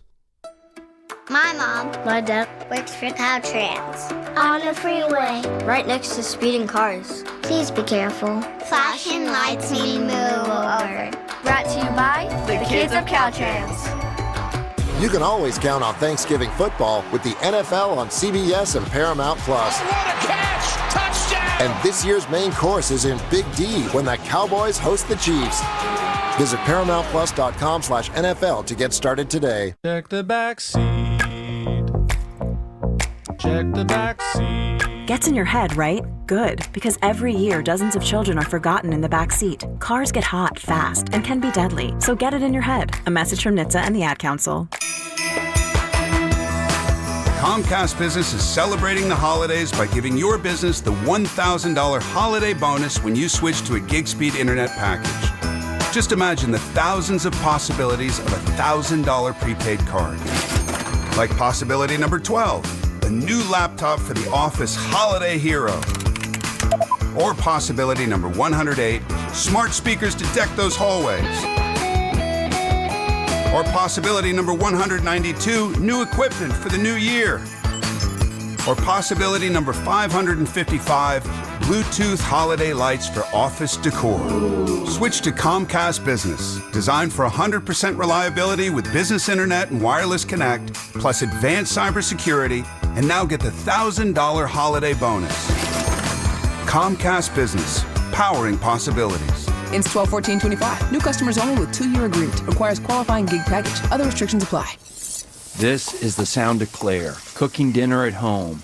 And that's the sound of a fraud alert from Wells Fargo, flagging a charge for a pricey restaurant in Paris. Considering Claire isn't in Paris right now, that seemed odd. To the bank and to Claire. 2 taps later, Claire says nope to the charge, and Wells Fargo is on the case. However you make money work, Wells Fargo can work with that. Wells Fargo Bank, N.A., member FDIC. Almost every 8 minutes. That's how often Uber received a report of sexual assault or sexual misconduct. And despite over 400,000 reports, Uber turned a blind eye. Instead of protecting women, Uber downplayed the problem, delayed safety measures, and prioritized profit over passenger safety. Now, Uber wants to stop Californians from holding them accountable in court. Every 8 minutes, Uber tries to silence victims. Paid for by Habas and Associates. he's the best interview in the Bay Area. He looked like Steph Curry always has, so he still got it. I mean, I think the biggest thing when you're 37 is maintaining the level over the course of 82 games. And he joins Willard and Dibbs every week during the NBA season. We have a blueprint that everybody's feeling confident with. Steve Kerr is presented by Great Clips. In sports, success is about team effort, and the same is true for your hair. Great Clips. It's gonna be great. Jack here with the sound of a freshly cracked egg, sausage grilling, you busting out of your front door.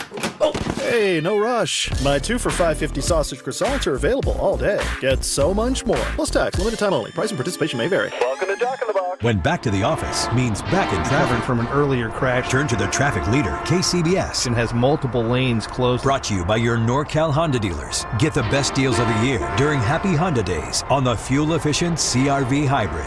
Blue and Gold fans, let's get engaged. Cast your vote in our Expo online before every basketball game on Willard and Dibbs. Brought to you by Shane Co., your friend and jeweler, where you'll find the Bay Area's best selection of unique engagement rings and their unmatched free lifetime warranty. Visit Shane Co. today. Black Friday weekend is here. Once a year, you get the lowest prices on the top-rated brands of TV, Samsung, LG, and Sony TVs at stupid prices. You don't have to buy a no-name doorbuster TV with poor picture when you can get a good one for a few dollars more. Where's the best place to shop for these top brands? At Video Only, the only place where you can get better than Black Friday deals on Samsung, LG, and Sony. Better than clubs, better than online. Before you buy, check out the deals at Video Only, because if you don't, you'll be sorry. My name is Whitney Allen. I am a widow. My husband, Ryan, died. We never thought in a million years we'd have to use life insurance. The unexpected happened. With Ethos, it is so fast and easy. It's 100% online. You can get a quote in seconds, apply in minutes, and get same-day coverage, no medical exams, and you can get up to $3 million worth of coverage through Ethos. Get your free quote at ethos.com/radio. That's ethos.com/radio.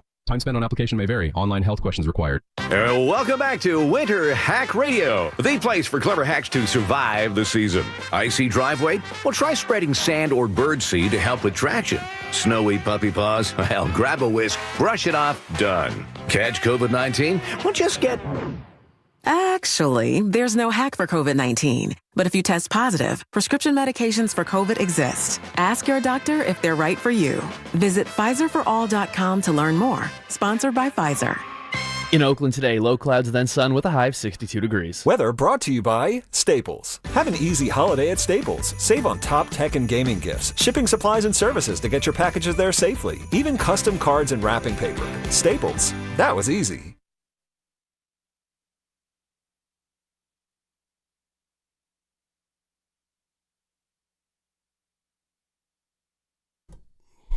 Now, back to Steiny and Guru on 95.7 The Game. All right, we can talk some more Niners and maybe jump into the Warriors. They play the Utah Jazz tonight. You going? No. Oh, yeah, you ain't feeling too well. I got to get healthy. Yeah. I'm going to get a haircut today, though. Theraflu. Yeah, sure. Are you taking any meds? Is what just a lot of water. All right. Vitamin C. Hey, recognize gang, man. What does that have to do with anything? That's the name of the song. Game recognize gang, man. Another great lyric from the hip-hop community. Hey, did you say you knew somebody named Icebox who apparently sold Aayuk his jewelry? No, it's different Icebox. Oh, okay. I was like, Steiny. I know an Icebox who's a security guard at Chase, and he also was a pro roller derby dude back in the day. Your boy's bad on some skates. Who? Me. I'm sure you are. I used to roller skate. Now, I do have to say this. I was out at the Oracle, Steiny. We got major love. People could just throw it was some, make sure you tell Steiny that yourself and myself help guys and gals get through the day. I heard that at least 4 times. I'm delivering the message to you. Put me in a good mood. Nice. Up until the ball tip. Okay. Well, I appreciate that. Let's go to Austin and Redwood City. Austin wants to talk about Brandon Aayuk. Hey, hey, this Brandon Aayuk thing, I really don't care. It's between both parties. Both parties being petty. One party thinks he deserves his contract for the production that he put on the field, and the other one feel like he didn't. So they made it to a point where, hey, you do something wrong in this contract, we're going to avoid this contract. The Niners is just being they don't want to pay nobody. We had a chance to get Devontae Adams, and he said it himself. They being cheap with their money. So what makes you think they want to give Brandon Aayuk the money if they wasn't trying to give it to Adams? But Austin, they already gave it to him. But they gave it to him. But in that contract, somewhere in the line, they say, "Hey, you make this mistake, we go veto this," and that's exactly what happened. Exactly what happened. So, hey, on to the next. Thanks, Austin. Ricky. Yeah, Ricky Pearsall tonight. Ricky need him tonight. Yeah, big game for McCaffrey against his former team. I just don't think he did anything to get it void. Of course he did. Nah, Steiny, if he did, they wouldn't want his ass back at all this season. Nobody's that, I don't want to use the word, desperate. I mean, I believe this is something he said, or he wasn't showing up to meetings or all that stuff. He was just on an island like Gilligan, basically like, do what you got to do. But he didn't rob a bank or break into any, what could he have done for them to void and us not know something, if he did something stupid off the field while he was rehabbing? I don't believe that to be the case. Well, I think we have no idea. He almost got traded. They should have traded him, and I think those chickens are coming home to roost. But the one positive, if this relationship is severed, what you said early, they could get up out of this contract, which, hey, Brandon, if you're listening, I'm rooting for you. But if this was NASDAQ, Steiny, and I had to bet on stock, I think the stock is down. This was a catastrophic injuries this dude suffered. So I say that to say, was he ever going to be what he was? And now maybe that'll be on somebody else's dime. Yeah,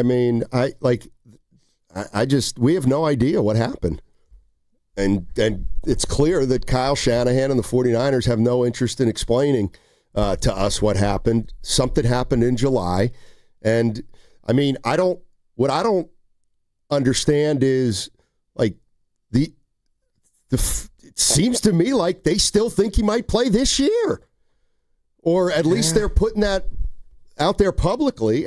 But doesn't that just dispel what you're saying, that he must have did something so faulty to where they voided the contract, but yet they'd be okay with him coming back? To me, they voided next year. I understand. Okay, so now he's just on him doing something wrong. Right. That's why I don't think it's that.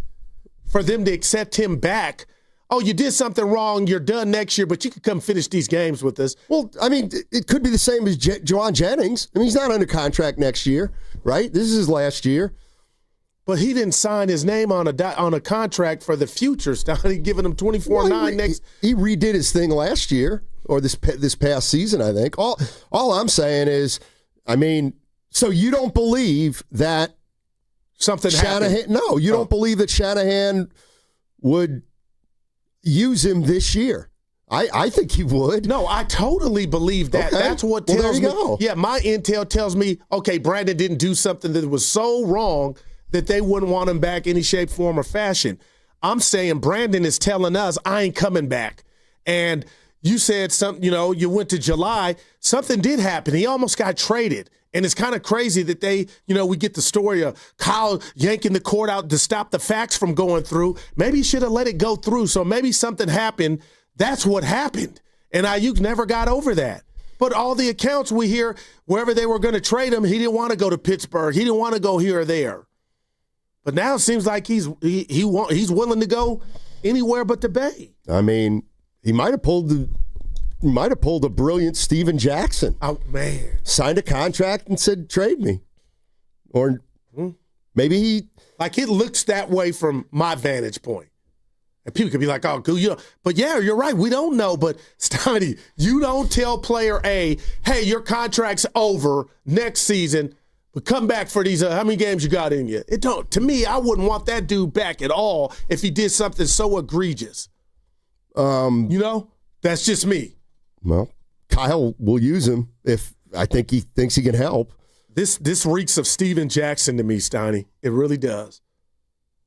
I signed it. I want out. Yeah, that's what I just said. Yeah, no. Did you hear me? Yeah, that's why I'm giving you the point. Oh, no, I don't need the point. What? I don't need the point. Good lap. 888-957-9570 is the number. Oh, see, what we got? 408. I've been focused on you today. What do we got? Read, I don't like either when Guru says 49ers should have won the Super Bowl because they should have lost to Green Bay and they should have lost to Detroit. I didn't tell you. I read that during the break. Okay. Yeah, hey, that hit. Let's just say that. I got you. Warriors play the Jazz tonight, Goo. And the Warriors right now 9-9. They've lost 3 in a row. And Horford's out for the foreseeable future. 3 games. With he has what LeBron has, sciatica. And then what about the cryptic video from Steve Kerr at the presser saying Jonathan can barely walk? I'm paraphrasing. He's not moving well at all. Did Jonathan practice? Kind of. He did a few things. Yeah. Is he just? I don't know where he's got to tell you where he is. I mean, he didn't do anything. We did we didn't do scrimmages, but we did live drill work, and he barely did any of that. So, not moving well. So, training staff is working with him. You know, I have no idea when he's going to play. Man, I'm a diehard, Stoney. What I saw Friday is a team that needs their 23-year-old quick, fast, in a hurry. I'm not saying he's going to ail all their problems, but Portland looked younger. They looked faster. They were taller. Klingon looked like Shaq. This thing, Stoney, has the ingredients to get out of hand fast, and I'm going to say this. This team is reminding me right now on Friday and the last few games of what it looked like before Jimmy got here. And now this is happening with now it's happening with Jimmy here. Yeah. What's the next move? They play Utah tonight. They got to try to get a win to get to 10-9. Not going to be. Utah gave the Lakers all that and some last night. Everybody laughing. Warriors minus 14.5 tonight. Yeah, but it's going to be a tough game. Stop shaking your head, Corey. No, I mean, what do you see or what are you not seeing? Don't always put it on me. I'm seeing kind of what I was worried about that we might see. I mean, are you seeing it sooner than you thought? First of all, let me be clear on a couple things. Yeah. You said it at the summit. As we talk about the season, okay, Kuminga's, he's missed 6-7 games? Good Lord, yeah. Big deal. He's not in this one. He just isn't. But you need him, Stoney. No, you don't. He's young. You don't He's need athletic. Him. Yeah. He's tall. You don't need him. You need him. But go ahead. Okay, well, if you need him. You need him bad. Yeah, okay. What are you grinning about? I'm great. This guy, I'm just, first of all, why are we talking about him? He's not playing tonight. Well, that's seriously. Because they're devoid in what he represents. Which is what? Youth, athleticism, and power. We have none of that. You act as though he's a difference maker. And he's not. Stoney, our point of attack defense is non-existent. Right, and I'm throwing he doesn't do that well in that. either. He doesn't do that well he either. ain't a cone. To be up 11 against Portland and have them run us down and just second chance points win by Stoney, I'm worried. That's all I'm going to say to you. I ain't going to yell. I'm worried, man. And for what you said, this is what you expected. Are you seeing warts or things that you thought you would see sooner than you thought? And maybe that's what was discouraging me is the signs are early. They're happening early. Yeah. Yes, they are. And Draymond's questionable tonight? Oh, I didn't hear that. Yeah, Draymond's questionable. Butler probably is deciding right now. Jimmy called people out, though. Oh, there you go. No, about the defense, Donnie. Yeah. It's not there. Yeah, this is Jimmy Butler. I'm always optimistic, but I'm also honest and a truth teller. We can beat individuals on some nights whenever we're scoring the basketball, but you can't always bank on shots going in for whatever reason why. You always have to be able to guard. Until we get back to guarding and taking when people score on us personally, we'll be in some, I don't know what's the word, we'll be in some funk for a while. But I think we can snap out of it. We're finna practice too, so that's good. Do some closeout drills, play some one-on-one, see who got what. Well, I know two guys that aren't practicing. Tito Horford and Kuminga. And now you're telling me Dre is questionable. Dre and Butler? Questionable? Just Draymond for now. Oh, okay, no word good. yet on Butler, but Draymond does have the foot issue. He's questionable right now. And he's taking the ball out of a rim a whole lot, too. Yeah. And real quick, Stanley, where would they have been Friday night without Pods? I thought Pods saved them. They kept him in that game. But where would they be? Like Steph Curry, it's not fair to ask this dude to be Clark Kent every damn night. And he ain't Clark Kent on defense. It's on offense. Boy, Stoney, I'm telling you, man. Yeah, what? If I had the money, I might slip you whatever we bet. But the Laker bet, I'm looking good. It's early. But yeah, I have not been this down. Yeah, I was last year. You were down on him 6 days ago.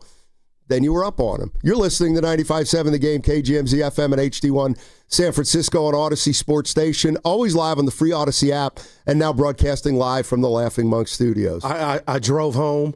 It was a somber drive home, Stoney, and I'm being real. I am starting to think about the architect behind why this team is devoid of size, why you let Looney go, or thought you could, why you don't have a lot of other guys that could create their own shot. I thought of Mike D, Stoney. I thought of Mike Dunleavy. Like, this team was put together, and right now it doesn't look like it matches.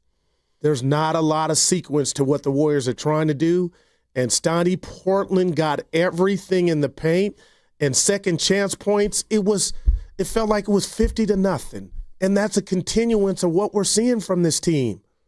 So that's why I was just taking issue with practice. Maybe that cuts down on it, but man, there's got to be another move made. But who? For whom? The guy that's not playing, Kuminga. Think about what they're going to get for him.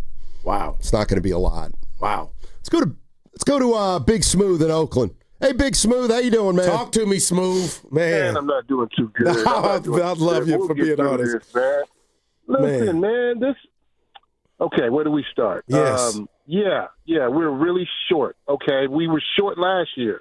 How about boxing people out? How about that? How about playing some defense and stop standing around and watching people just walk to the rim? These are things, man, that personnel can't help. You gotta have a 1-2 in you, man. I don't see the 1-2. And you're calling Pods Clark Kent. Okay, all right, he had a good game. No, I was calling Curry Clark Kent. I said Pod help save him. Yeah. Okay, there you go. I was about to say. So look, it looks like we're just waiting on Curry to go nuclear every game.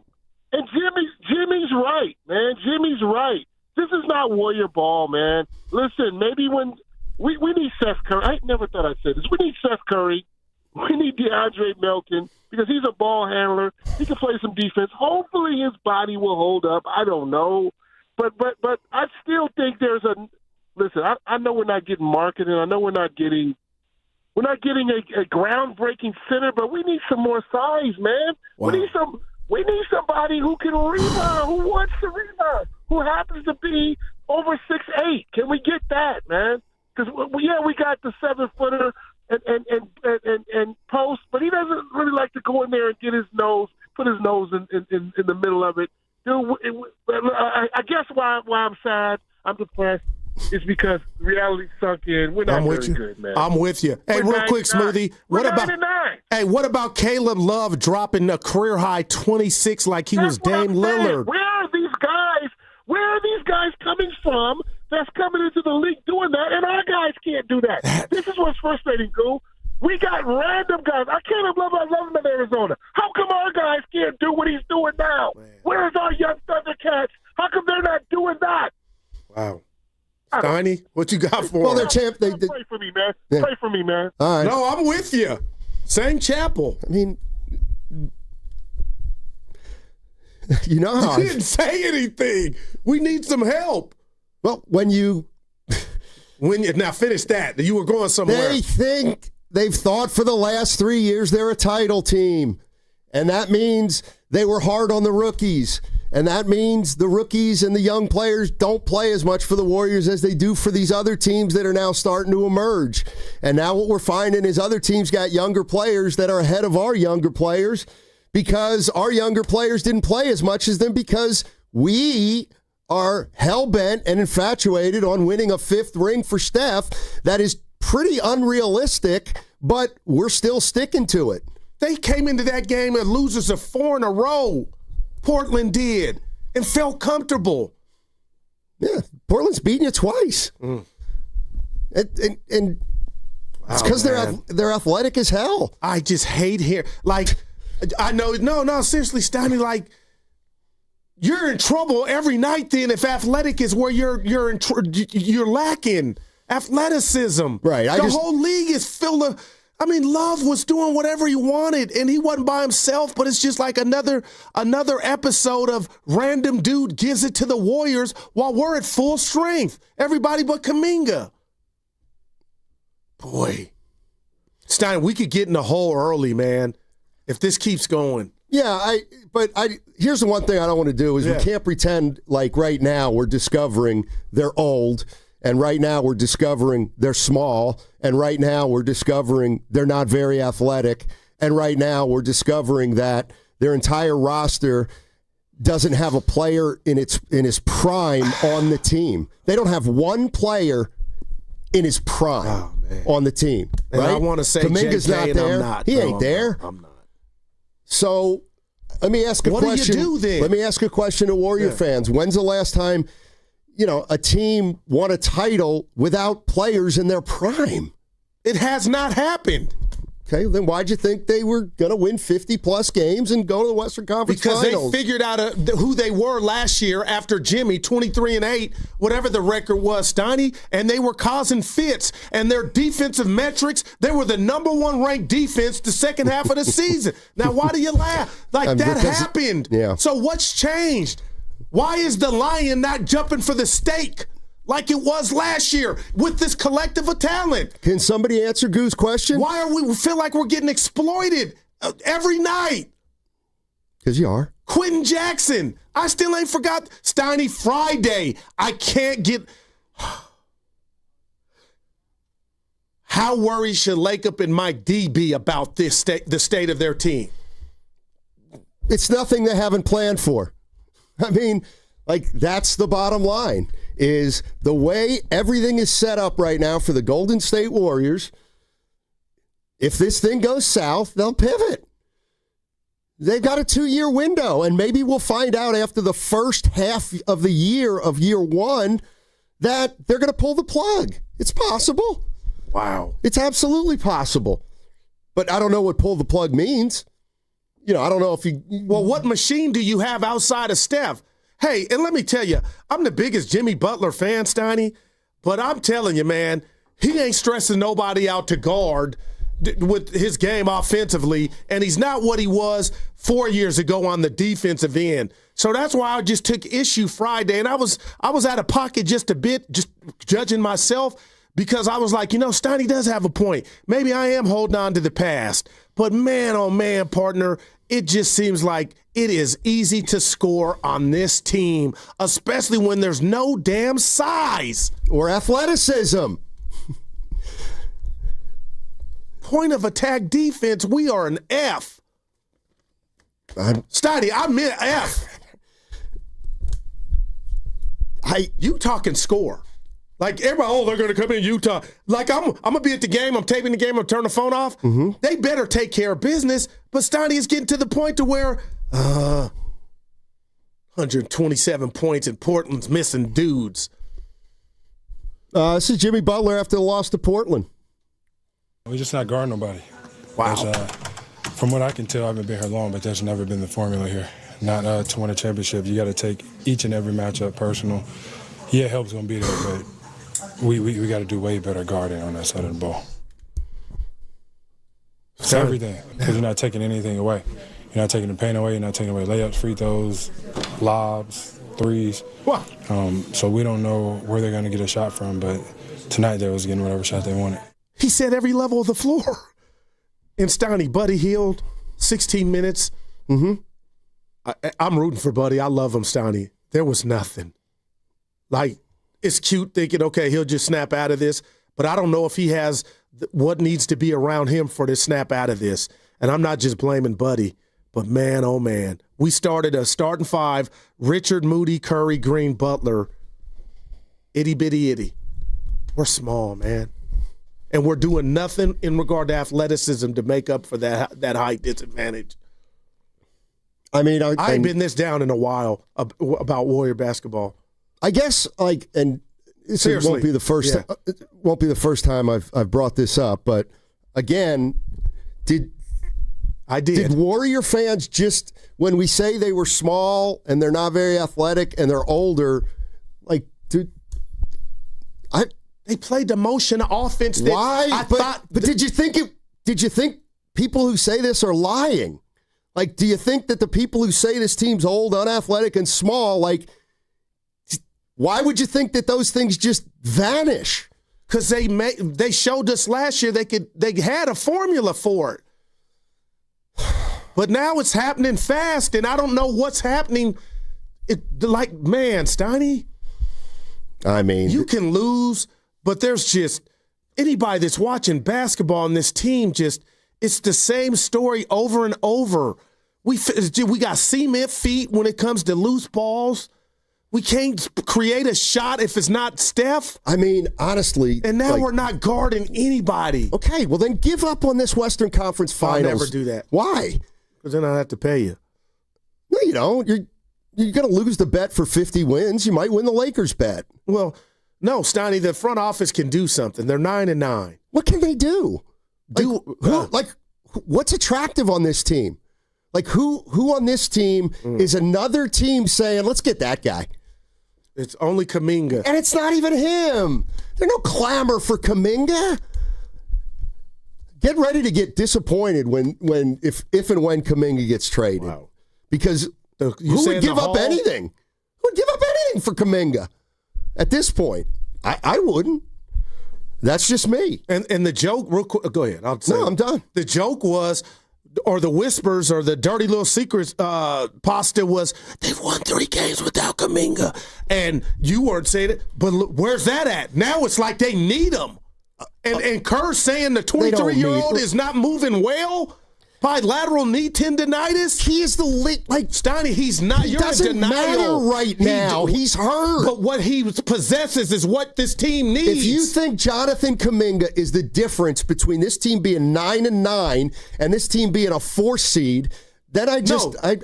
Quick, this is what they lost 127-123. He's the difference of them winning that damn game. 127-123. If you think so, I don't think so at all. Wow. I see a guy who doesn't impact winning enough at all. And for the life of me, I don't know why we're talking about Kuminga. He can't play. He's not playing. But it's apparent that you miss him. No, it isn't. Not to me. Not to me.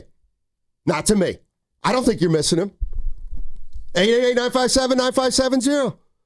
Are we missing Kuminga? We got to go. You got to give him something. They're missing him a bit. You got to give him that. And what exactly are they missing? Athleticism, power, a guy that can score, attack the rim, play above the rim. Yeah. Point of attack 1 defense. out of 7 games he does that. I'm not going to rip Kuminga, but I can't talk about him. He's not in this one. This Wednesday is your chance to win great prizes every single hour, 6 a.m. to 6 p.m. Warrior tickets, AC/DC tickets, Warrior bobbleheads, and much more. That's this Wednesday, every hour starting at 6 a.m. It's our Thanksgiving blowout right here on 95.7 The Game.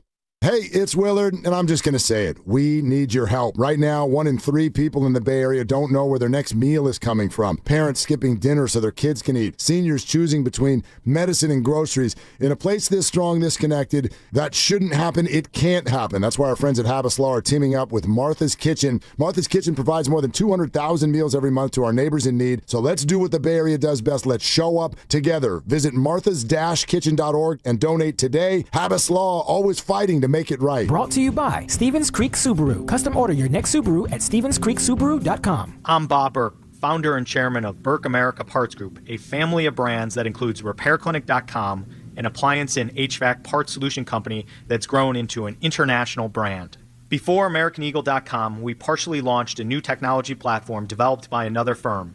American Eagle helped take our technology to a whole new level with digital marketing, software development, and business insights into our key markets, appliances, HVAC, and outdoor power equipment, and did so both on time and on budget. AmericanEagle.com has the resources, experience, and talent needed to produce solutions. Our new technology platform, developed by AmericanEagle.com, has produced tremendous results with higher traffic, conversion, engagement, and online revenue. If you have any home repairs you need to take care of, check us out at RepairClinic.com. If you need a world-class website or technology project, then I would highly recommend AmericanEagle.com. Call AmericanEagle.com at 773-NETWORK. That's AmericanEagle.com, 773-NETWORK. Hey, what's going on? It's Willard and Dibbs, and we are getting ready for Monday. Primetime home game. I've been waiting all year. I've been waiting all year for a Monday night. Laughing Monk in Sunnyvale, you know, is our spot. That's where we'll be starting at 2. Come see us. I've had all those menu items. They're pretty good. And you might be able to go to Dibbs, half in the bag, because they have good drinks as well. I'm hoping so. So great food, great drinks. Willard and Dibbs starting at 2, getting you ready for Niners Panthers on 95.7 The Game. With T-Mobile, we don't miss out on any family business. Hola, mija, ¿cómo quedó el mole? It turned out great. This holiday, switch to T-Mobile and stay connected with los tuyos. Get 4 Samsung Galaxy S25 phones with no trade-in needed, plus 4 lines for just $25 per line. Visit a store at T-Mobile.com or call 1-800-T-Mobile. With 24 monthly bill credits and 4 eligible port-ins on essentials. For well-qualified customers with auto-pay plus taxes, fees, and $35 device connection charge. Credits and balance due if you pay off early or cancel. Contact us. Finance agreement 128 gigabytes, $800 required. Not for extended international use. You must reside in the U.S. and primary usage must occur on our network. Visit T-Mobile.com. A lot of Bay Area banking customers are faced with a choice. Which financial institution best fits what they're looking for? It might make sense to consider a bank's history. Take Fremont Bank. For 60 years, we've provided stability and consistency with an emphasis on relationships. We've grown one customer at a time, not through mergers or acquisitions, because that's how you can do business when you're independently owned and community focused. Fremont Bank. Here for you, here for good. Ready for the ultimate red and gold game day? Laughing Monk Brewing is the place to park, party, and ride. Skip the traffic. Forget the expensive parking. Park for free and dive into an epic tailgate with mouth-watering food, ice-cold Laughing Monk beer, and every game on TV. Catch 95.7 The Game's pregame show with Lorenzo Neal and Evan Giddings. Then hop on the free shuttle minutes away from the stadium. Shuttles are first come, first served. So head to 957thegame.com to sign up and join the party. What if you had the smartest Wi-Fi? If you did, it'd be Xfinity, of course, and it'd come with their best state-of-the-art equipment. It would boost speeds to the devices that needed them most, prioritizing your most important connections, whether you were streaming, gaming, or gaming while pretending to work. And it would let you stream 4. That's right, 4 games on one screen. It would even power your mobile connection so you could bring faster, secure Wi-Fi speeds with you where you use it most. It would be proactive and fix problems before you knew you had them. Impressive, right? And it would have security features that protect you from threats at home and online. Kinda like a force field for your life. If you had the smartest Wi-Fi, well, everything would work together seamlessly to keep you connected, no matter what. Xfinity. Imagine that. Restrictions apply. Toyota, the MVP of MPG. With class-leading MPG and more hybrid models than any other brand. Toyota, let's go places. It's time for Black Friday, Dell Technologies' biggest sale of the year. Enjoy the lowest prices of the year on select PCs like the Dell 16 Plus, featuring Intel Core Ultra processors. And with built-in advanced features, it's the PC that helps you do more, faster. Plus, earn Dell rewards and enjoy many other benefits, like free shipping, price match guarantee, and expert support. They also have huge deals on accessories that pair perfectly with your Dell PC and make perfect gifts for everyone on your list. Shop now at Dell.com/deals.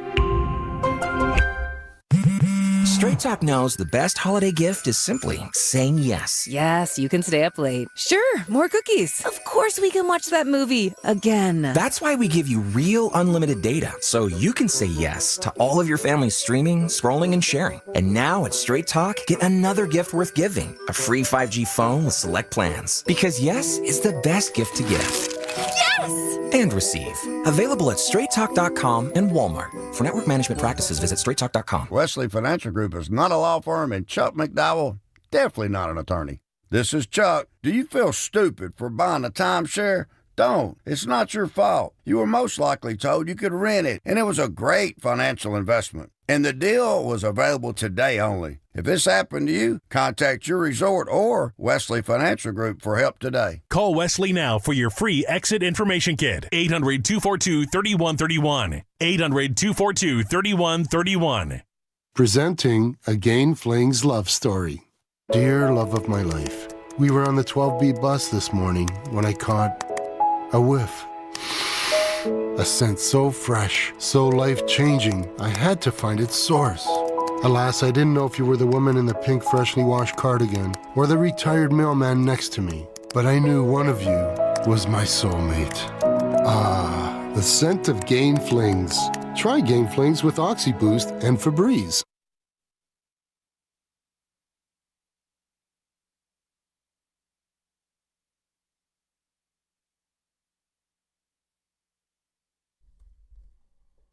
Dub Nation, this is Will Richard, coming to you live from the Laughing Monk Studios. You're listening to Steiny and Guru on 95.7 The Game.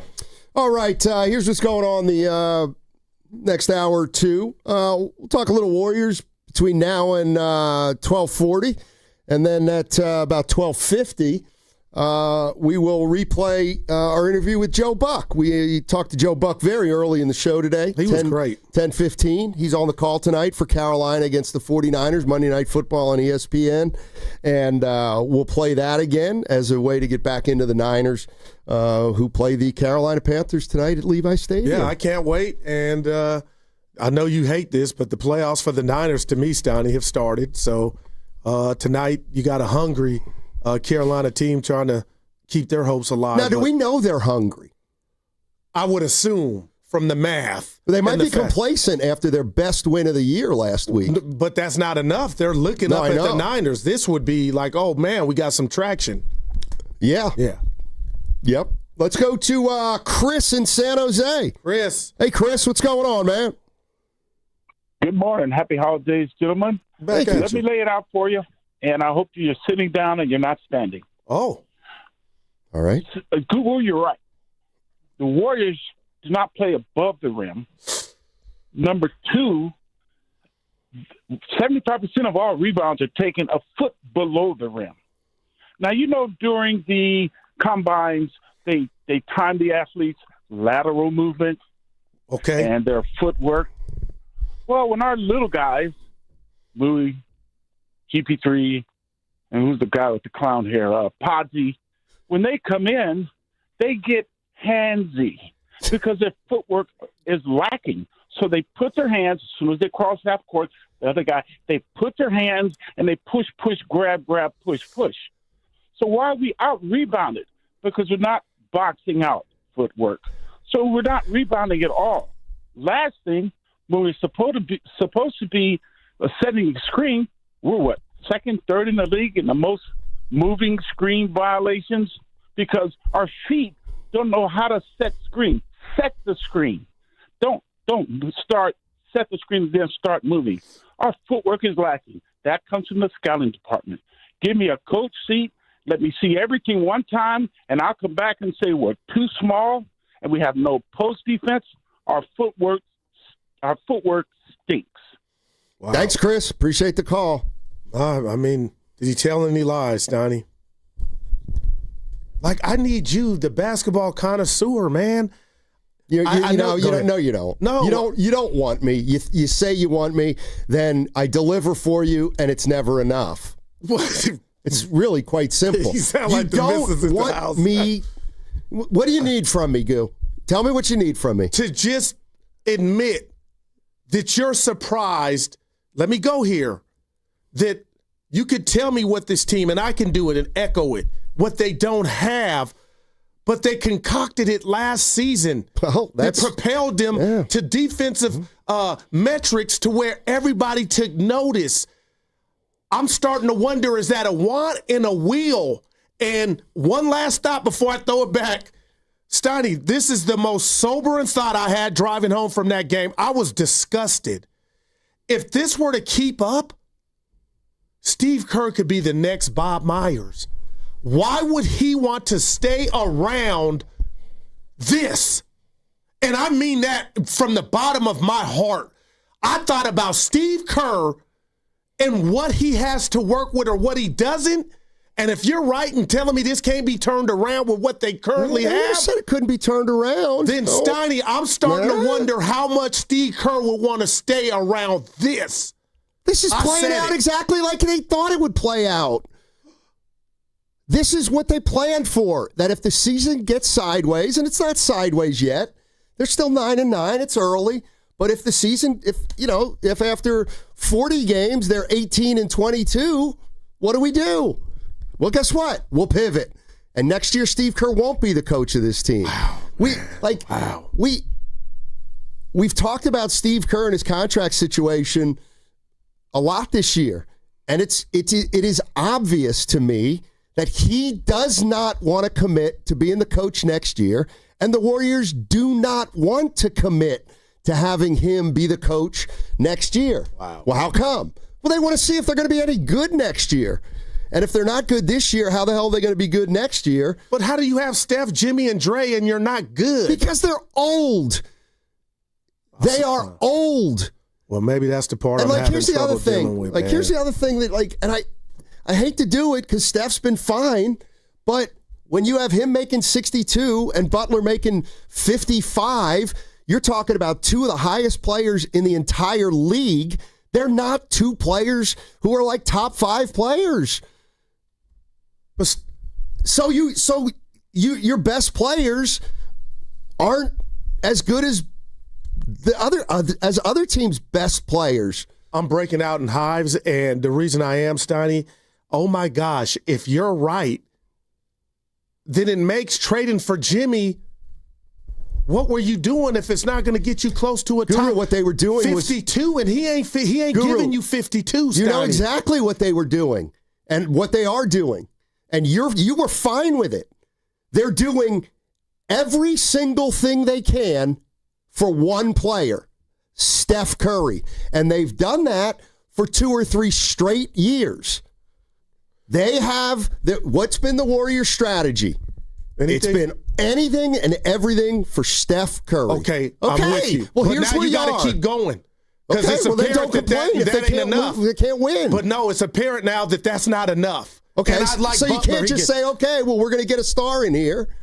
It's this is the price they're paying for. Steiny, if I watch Jimmy just dribble past the paint, right, left, north, south, not going to the bucket again, I'm just like, dude, what you're looking for, and yeah, you want to pass and give it to some. You got to cook. You got to put it on the stove, man, even if you miss it. But Steiny, I'm watching him look at this length and get detoured. Like, oh, man. This is Steve Kerr after the loss Friday. Well, you overcome it with execution and hitting bodies, rebounding-wise. And, we tried to. Let me set this up better. This is on the team being small. And how do you make up for this size discrepancy? Well, you overcome it with execution and hitting bodies, rebounding-wise. And, we tried to play big more in the second half. Obviously, we started Quentin for Will, and then we played Trace some. So we tried to just keep our bigger guys out there. Yeah, give them credit. They played a great second half. Steve Kerr? We have no big presence. We got some bigs, but we have no big presence. And I'm not going to sit here, Steiny, you can laugh at me all you want. And I told you guys, we're going to miss Looney. And when I said Looney, he's not Shaq. I'm not saying that. But damn it, he would eat up some rebounds and get you a rebound. And we brought in Tito Horford. Hey, it is what it is. And now he's got sciatica. But we don't have we don't have a big, man. So do you think the Warriors would be 3 games better with Kevon Looney? I don't. Man. And I love that number. But what the hell? I'm going to say yeah. I think you win that game against Portland Friday. Couple offensive boards, defensive boards to get them from doing what they were doing. Offensive board and the kick out that's killing us. And you see a dude in a Warrior jersey running out to the shooter. And, of course, he makes it. I'm just down. I'll get over it. But I like tonight. I really believe Utah, with that athleticism and their ability to score the ball, how the hell are they 14-point underdogs? Probably because, I don't know, what's their record? 4-13? Let's go to Tom in Sonoma. Let's talk about Kuminga. Tommy. Oh, boy. Hey, Steiny. Hey. Talk to you, Steiny, real fast, man. Okay. You know, I've been in medicine for 40 years. Nice. You're around 50 years old, man. You've got to get your influenza shot. You get that vaccine, man, you won't get sick. Okay. I get it every year, and I don't get sick. So this is FYI. So this is different than the COVID test. It's just a regular flu shot. It's an influenza shot. Influenza is a virus, man. Okay. So viruses penetrate the cell. Bacteria clings to the cell. That's why you take antibiotics versus viruses. You got to flush them. Okay, gotcha. But if you get your influenza, man, you might get, like, I got a little sniffles, but hell, I didn't get sick. Nice. Okay. Noted. Okay, so start thinking of.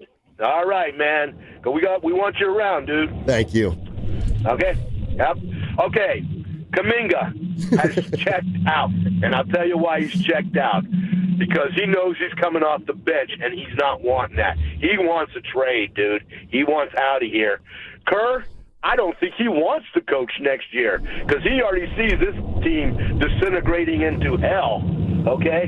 That's all I got to say, guys. It's going to be a tough season, no matter how you cut it. Thanks, Tom. Appreciate the call. No, Evan and I had that same conversation. He was bragging about the flu shot, and he never gets sick. And I go, well, you got sick this time. But it was a fluke one, but he got the shot too. This is from the 530. I need to find someone that looks at me the way Guru looks at Kevon Looney. You love you some Looney. No, I don't like what we got in regard to the bigs right now. That's all. Just give me. Sorry, I'm not asking for much. 20 and 10. Go gobble up some damn boards. We're getting killed on the glass. You see it? And Post, I like Steiny, but he ain't your traditional big. He's there to shoot it.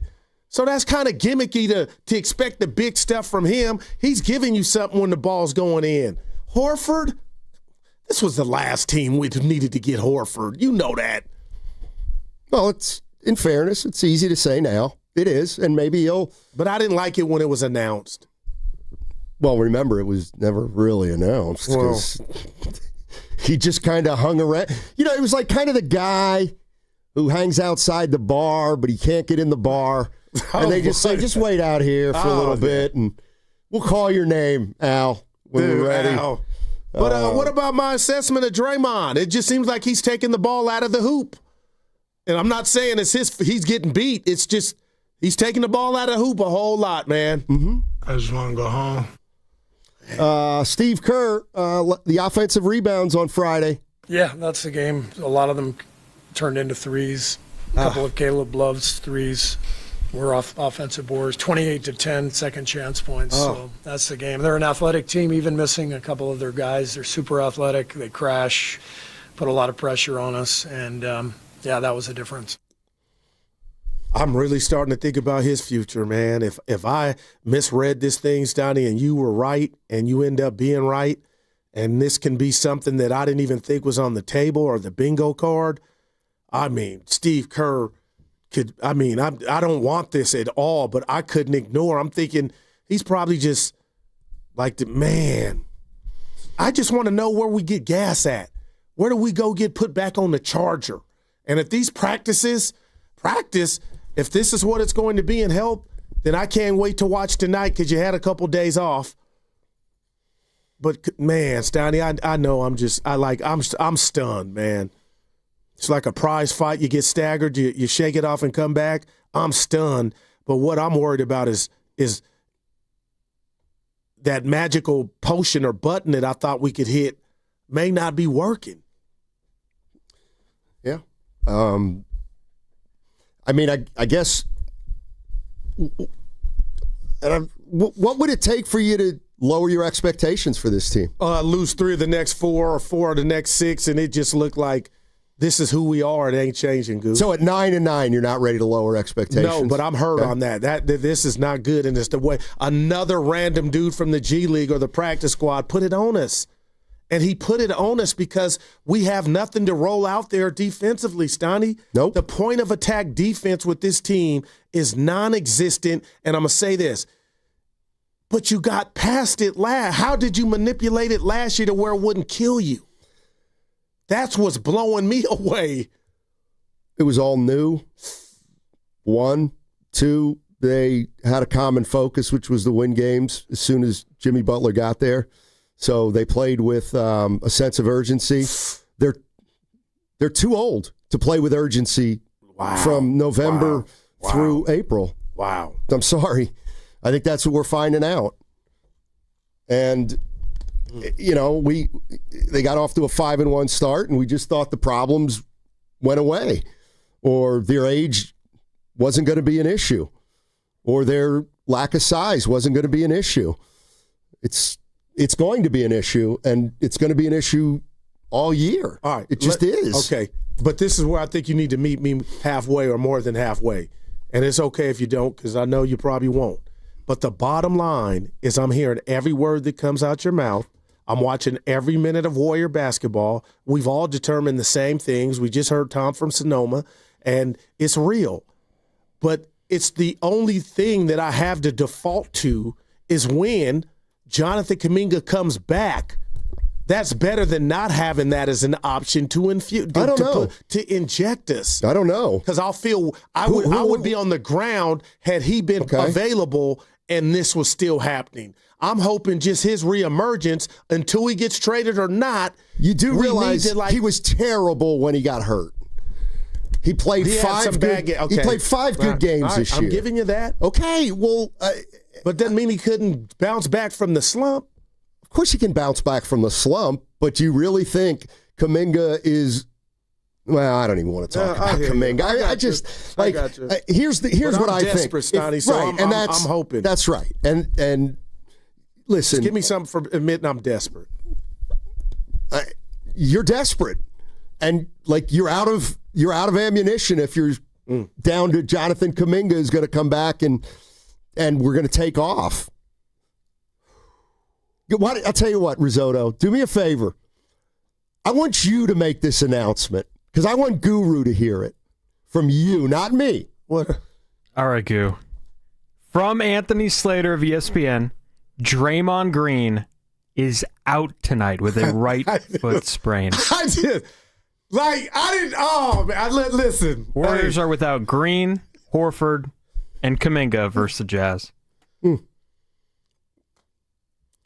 How you doing, Gil? I just have a grin that you two can see me. Oh, no. I mean, I can't see. His foot sprained. Yeah, it is. It's sprained, Gil. So he's not going to play tonight. Wow. No, it's not a wow. No, That's not a wow. That's an old player who's got a sprained ankle. And the young guy that has bilateral knee tendonitis can't step in and do something. Stoney, I'm being real. This is teetering now. Now it's just wow. That's all I got is wow. But it's not a wow. I feel bad for you right now. I mean, it's the whole building, the Dub Nation. Don't just feel bad for me. But I'm closer to you. No, like I'm your. I don't care about Dub Nation. They go through hell and back. I don't really care. I care about you. I care about my man. And Dub Nation will be fine. They got 4 rings. And to think real quick, Donnie, 6 weeks ago at the start of the season when we kind of talked about it, we threw it back and forth about Steve Kerr and his future. I was like, nothing to see here because he can't walk away from, and I'm being honest, this promise of what the Warriors are going to do. They're going to pick right up where they left off from the Minnesota series or getting there. And, yeah, we're old, but we know how to manipulate our age. How? How do you manipulate age? The way they did it last year. But now you're telling me there was a sense of urgency and it was natural because the season was damn near over and they needed to get going. But now they're looking at this season, and this is just me thinking, I think Jimmy's the leader of this. We got 82 games of this. And that, to me, is just – but maybe they should have thought about this it's about Steve when they Kerr. Put 4 guys 36 or older together. It's about Steve I'm sorry. Kerr, Scotty. I'm getting worried, man. That he got the pass to say night-night, and he could use whatever he wants. Hey, I want to be with the family. I want to do this. And, boys, Stoney, I ain't been down like this in a while. When you say I get it. You and I just go back and forth, but I thought they'd manipulate age. How do you manipulate age? The way they did last year. I don't know what that means. When they turned the defensive metrics from worst to first. Okay, and you don't want to hear that the schedule was a clown show. I mean, it wasn't a clown show, but okay, great. Well, when did they trade for Butler? They were 26 and 28. Okay, so January? 2-6 what? That's 52 games. They were 2 games under 500 when it happened. Okay, so January or February? Yeah. All right, great. They won a lot of games in January, February, and March, and took the world by storm. Stop that! See, this is why when you say I think the league is on notice about the Warriors, nobody's on notice about the Warriors. Not now. Stop thinking of them as this team from 2017. No, but I'm telling you back to last April. You know, everybody was talking about could this team make a run with the chef and Jimmy looking as spry as all outdoors. Right, now, that was last year. And I hung on to it. Why? Let's go to Mike in Oakland real quick. Yeah. Joe Buck on the other side. Hey, Mike, how you doing? Hey, you guys. I haven't talked to you guys in a while. It's good to hear you guys. Yeah, back at you, Mike. Oh, sweet. Listen here, man. The Warriors haven't exhausted everything yet. Oh. Okay? If they stop committing the turnovers, and as soon as the ball is released on the defensive end, find the closest man to you to box out. If that ball don't fall on the floor for us to get it, that means we're not boxing out. But if it falls on the floor and nobody's there to get it but us because we're boxing out, that means all of us can get it. So the thing about it is they're not playing. Steve Kerr is not good at creating defense. He never has been, in my personal opinion. I really believe that if they get those two things together, the box out, as soon as the ball's released, find somebody to box out, closest man to you. Just don't allow them. They're just running free to the basket, and they're getting 2 and 3, 4 extra shots. Yeah. That's where they're losing the game at. That's where they're losing. They got to stop that and stop turning the damn ball over. Act like it's your baby. You're protecting. Thank you, buddy. That's Mike. They got out-rebounded Friday, and I saw every one of them, Stoney. So did you as you watched the game by 20. 52-32. Just like you could miss against the Warriors and you can get a second shot.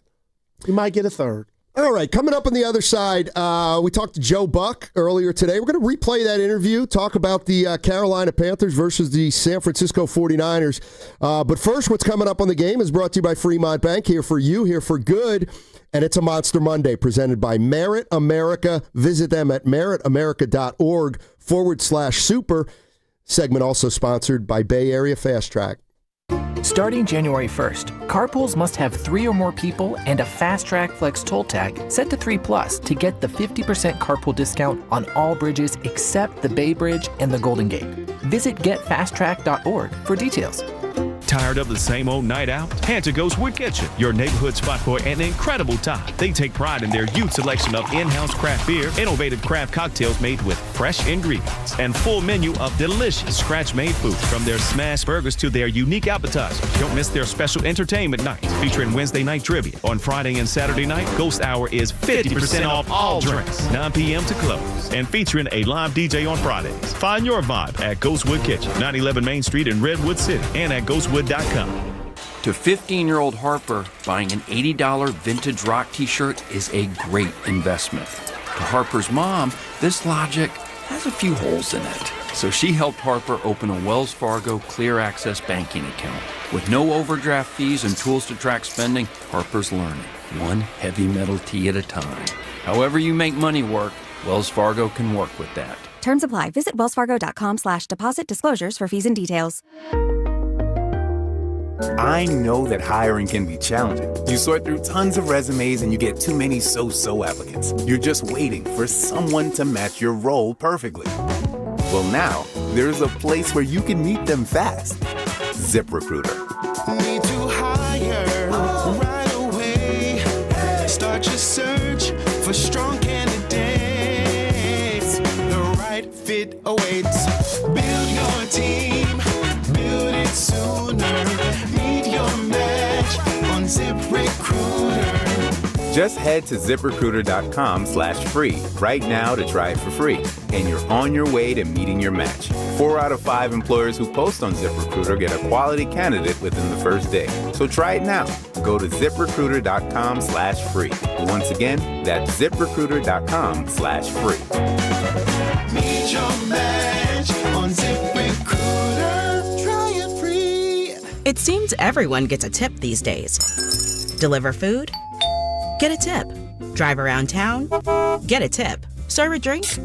Get a tip. But here's one tip that can help you find a higher paying career. Merit America can help you get the training and support to find and succeed in an in-demand job, like data analytics or HR admin or supply chain planning. It may be the last tip you ever need. Learn more at meritamerica.org. All right, folks, this is it. The weekend many of you have been waiting for. Black Friday. The lowest prices of the year on the top-rated brands of TV. Samsung, LG, and Sony with deals up to $1,000 off. No need to buy a poorly rated unknown brand with prices like this. So what could be even better? How about video-only's better than Black Friday deals? That's right, better than Black Friday. Before you buy, check out video-only, or you'll be sorry. What if you could have reliable and intelligent Wi-Fi? And get this, what if you could keep it at the same price for 5 years? That's the Xfinity 5-year price guarantee. 5 years of Wi-Fi that boosts speeds to the devices that need them most. That finds and fixes problems before you even notice them. Like super intelligent Wi-Fi with a sixth sense. And that keeps you gaming in the fast lane, even when the whole family's banking on bandwidth. All your devices working in perfect harmony for 5 whole years. And here's the best part. No annual contracts, no hidden fees, and our best equipment included. Hey, let's face it, a lot can change in 5 years. Kids grow taller, dreams grow bigger. But your Wi-Fi? It would stay reliable and the price would stay put. The Xfinity 5-year price guarantee. Lock in your price and unlock the possibilities. Xfinity.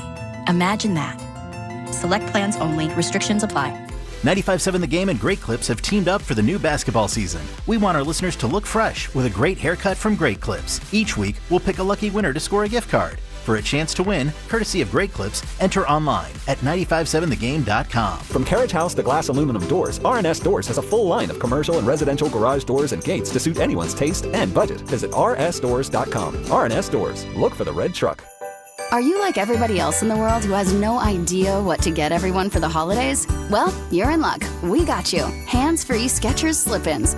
Because with hands-free Skechers slip-ins, you just step into them and they're on. There's no bending down, no touching, no fuss. Plus, Skechers slip-ins come in everyone's favorite styles and colors. And you can get slip-ins everywhere stylish footwear is sold, including a Skechers store. Or if you're too busy to shop in person, just get them online at Skechers.com, Amazon, and more. Too many tools, too much stress, and way too many bills. Odoo replaces it all. One connected platform for every part of your business, so you can work faster, smarter, and for less. Odoo, the only software you'll ever need. Try it free today at odoo.com. That's ODOO.com.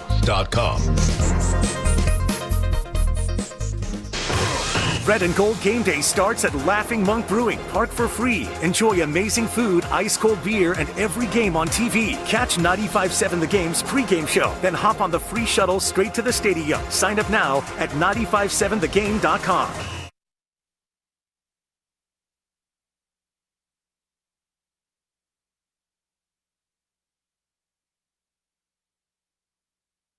You don't want me. You say you want me, then I deliver for you, and it's never enough. It's really quite simple. You sound like you the don't missus at the want house. me.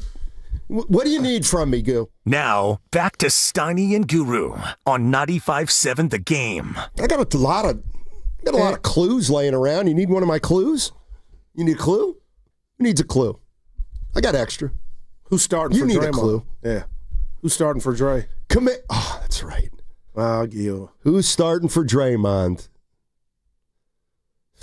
Curry, Butler, Pods, Moody, and Posty.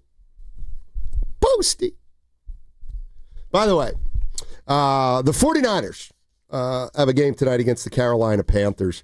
And Monday Night Football, 5:15. And Joe Buck is on the call. He's the lead NFL play-by-play announcer for Monday Night Football. And he was nice enough to join us this morning about 10:15. And we're going to replay it because, well, he's Joe Buck, quite frankly.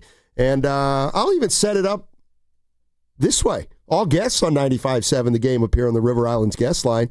Isn't it time for you to discover the islands? River Islands in Lathrop. All right, let's go to the Joe Buck interview. Hey, Joe, appreciate you coming on.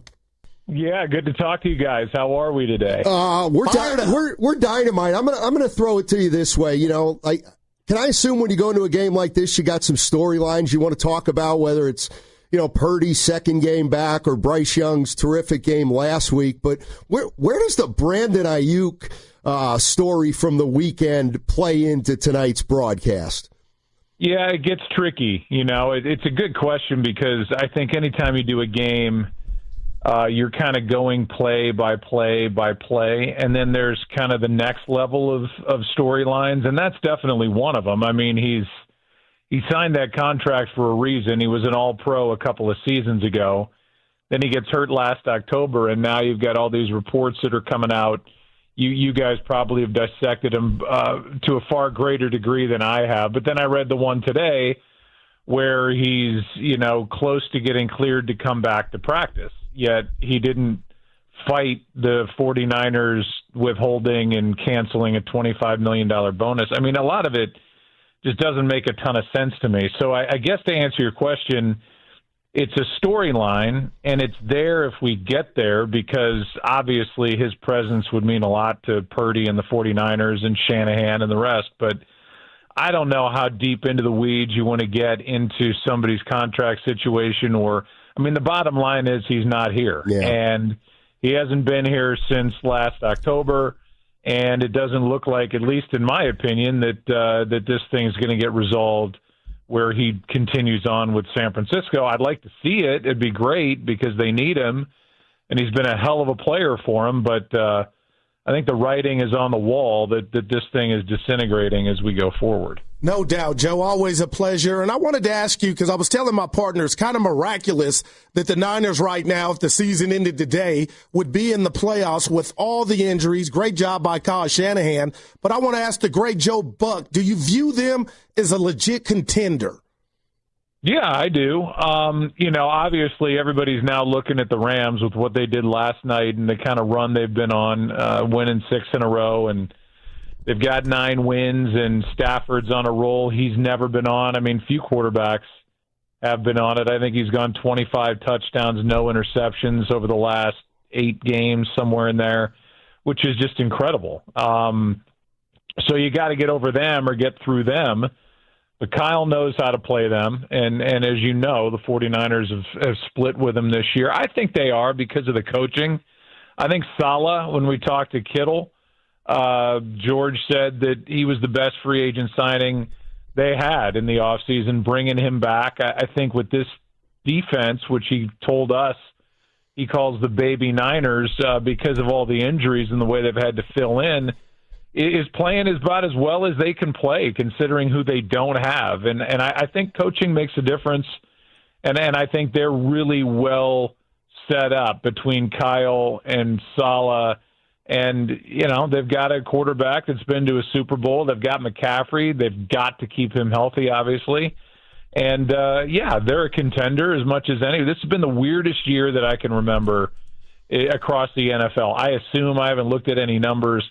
I assume Vegas is just killing it because you just can't get a read on who the best teams are. And the minute you get high on one team, they fall apart. And so I think they are a contender in a weird year across the league for whatever reason. Hey, Joe, just to piggyback on that, do you think that's I was going to ask you that. Do you think that's a good thing for the NFL, that it seems like it's wide open and there is no clear-cut, best team per se? I think so. I mean, I know that we go into a game. Take tonight's game. I mean, would you bet your house on either side with the way this season has gone and the way these two teams, have kind of ridden through this 2025 season? I would say no. I don't think anybody, even though 49ers are, a 7-point favorite, I don't think you would go into this game going, oh, my God, this is just a walkover for the 49ers. I mean, 7 points is a lot. And I don't see it that way. So I think it's a good thing for the league. I mean, I think you look at Major League Baseball, and right now you've got the same teams that seem to be in it year after year, and back-to-back wins for the Dodgers, and they're just outspending everybody. They get credit for deals they've made in the season, for developing players and being able to trade those players to get pieces to help. So they get credit for that, but it's pretty much the same group in the postseason, you feel like, and I think it's a good thing that the NFL didn't like that. Joe Buck joining us on 95.7 The Game, lead NFL play-by-play announcer for Monday Night Football on ESPN. You'll get to hear him on the call tonight, 5:15, ESPN. Carolina against the San Francisco 49ers. Joe, I'm interested to hear your take on Mac Jones and Brock Purdy. Mac Jones went 5-3 in the 8 games he started. But from somebody who's kind of watching this situation from afar, did it seem like anything more to you than just a backup playing until the starter comes back, and then the starter comes back and everything's fine? Because there was some doubt there for a while, or some questions about, whether Mac Jones might be the guy here. Yeah, it's pretty. I mean, what's better than a quarterback controversy for you guys, for anybody? But I just get the sense, the offense is different. I think with Mac compared to Brock. Mac, the ball's coming out. Brock is a guy that likes to try to extend plays, and sometimes that gets him into trouble. Sometimes it's dynamic, and he takes the team to a Super Bowl. So I think the other part of the story, if you want to take it that way, is Kyle has developed another guy, and I know that Mac spent a year in Jacksonville, but I think he's learning here. He's maybe doing and showing what the Patriots hoped he would when they drafted him 15th overall when he came out of college. And then, Belichick, for some reason, had, let's say, interesting choices to run the offense when Mac Jones was there. And I think coaching makes, like I said 3 minutes ago, coaching makes a big difference. And I think he's in great hands here. And so good for him. But I think this is Brock Purdy's team. And I think George Kittle basically sent that message, I think, after last week, just talking about kind of the intangibles and that presence in the huddle, and he's got swagger, and he owns this offense, Brock. Brock is very smart, as you guys know, and I think that this offense runs best when he's at the controls and healthy, and he's not going to feel totally 100% until next season with the toe. But I think that, he is the better of the two right now for the San Francisco 49ers. And I don't think getting a chance to talk to Kyle that there's any doubt about that inside that building. I think it's good for all of us to talk about, and good for them. I mean, how many teams' seasons have fallen apart when a backup has to come in? They have two guys that can play. They've got Mac for another year, as you know, with a 2-year deal. And either he sticks around here for another season and they back themselves up for Brock, or they deal him in the offseason and I would say get a pretty decent return because there are a lot of teams around the league looking for somebody that talented. So to me, it's the best of all worlds for the 49ers, and I don't get a sense that there's any controversy at all. Joe, it's kind of funny. These two teams are playing, and it's been about 3 years since the trade where McCaffrey became a 49er. And I wanted to get your perspective when you watch him run and just play and catch the ball out the backfield. C-Mac, does he look like the same guy from a few years ago to you? Yeah, he does. I mean, you think about his workload, it's off the charts right now. Everything's run through him for the 49ers. His last touchdown for Carolina was against the 49ers. It has been 3 years. I think he was traded 10 days later. He thought he was going to the Rams. He ends up coming back to this great area of the country. And so now he's the man. And I played 4 games last year, and it showed. I think if there's anything that led to the kind of season that they had last year, it was not having Christian McCaffrey. So does he look the same? Yeah, he looks just as strong. Kittle talked about a block he made on Calais Campbell that set up a play in last week's win. He does everything. He's a great teammate. He's a great guy. He's a good face for this organization, and I think he's perfectly handled by the head coach and offensive creator in Kyle Shanahan. As you can tell, I'm a big Kyle fan, and I just can't think of anybody who's in better hands. Juszczyk, I think, is another guy that may not get the national credit that he deserves, and I know he was cut and then re-signed to a 2-year deal, but they're doing a lot of great things with him, and his play continues to be at an extremely high level, and I think is integral to what they do offensively. So they've got some aging stars, but guys that look like they haven't had any drop-off at all with their performance. Let me ask you about the quarterback on the other side, because, Joe, I'm no quarterback guru, but I was like, Bryce Young, I don't think he has it. I mean, they get a win tonight, not only keep their playoff hopes alive, but they'd be at top of their division. How much has he improved to you? It's getting better, a lot better. I think these guys are really challenged, and it's to his credit that, he's 5'10", listed at 5'10".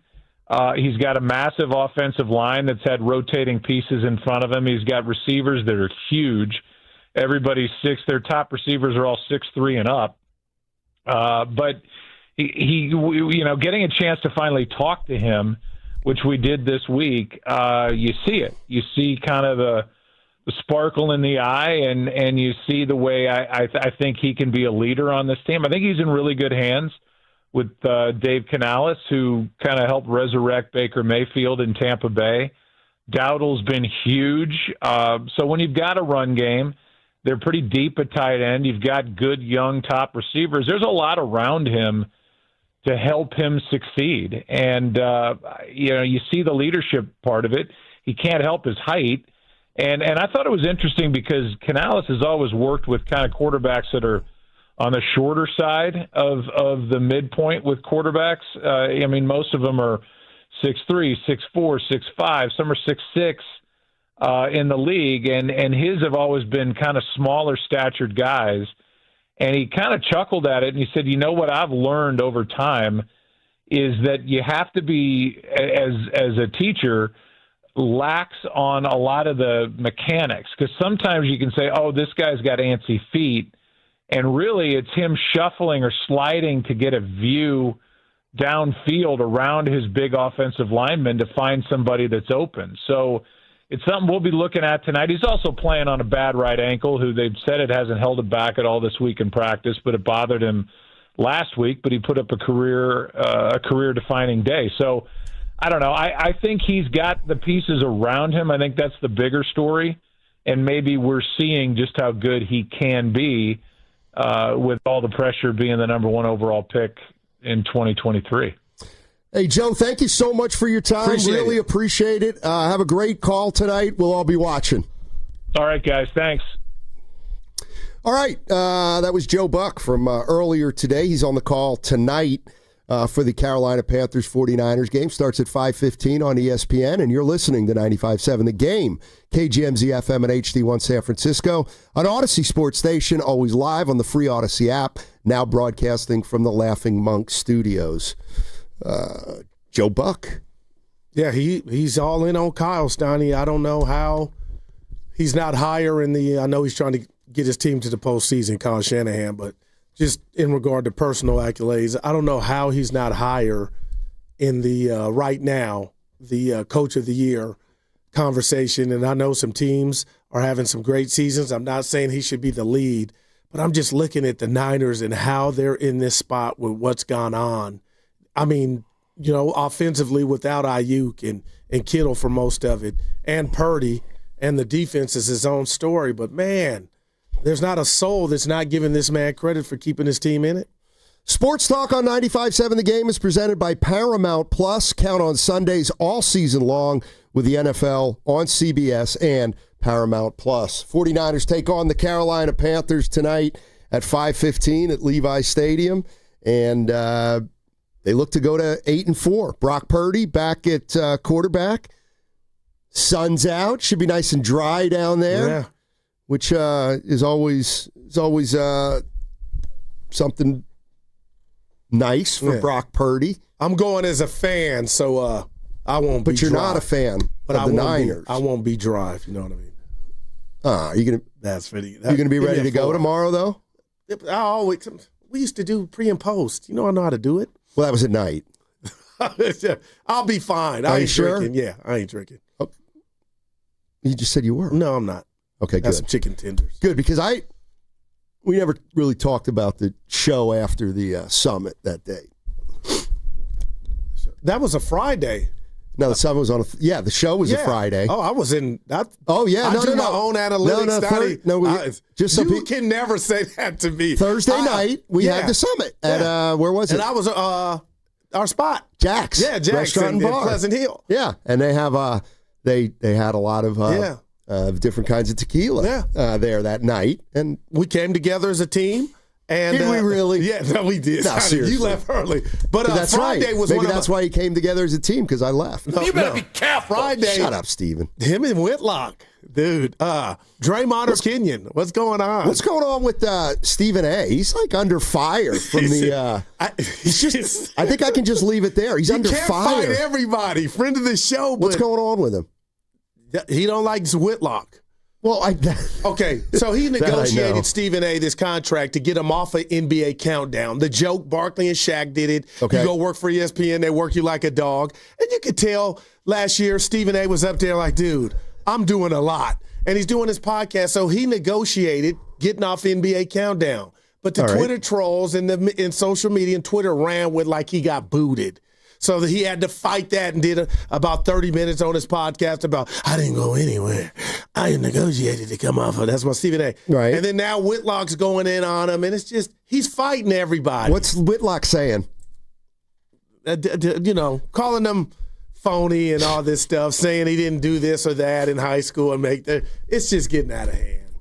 But he's fighting everybody. There's certain guys in the media. Take a play off. That's my dude. Every once in a while, I like guys that you wouldn't think I'd like.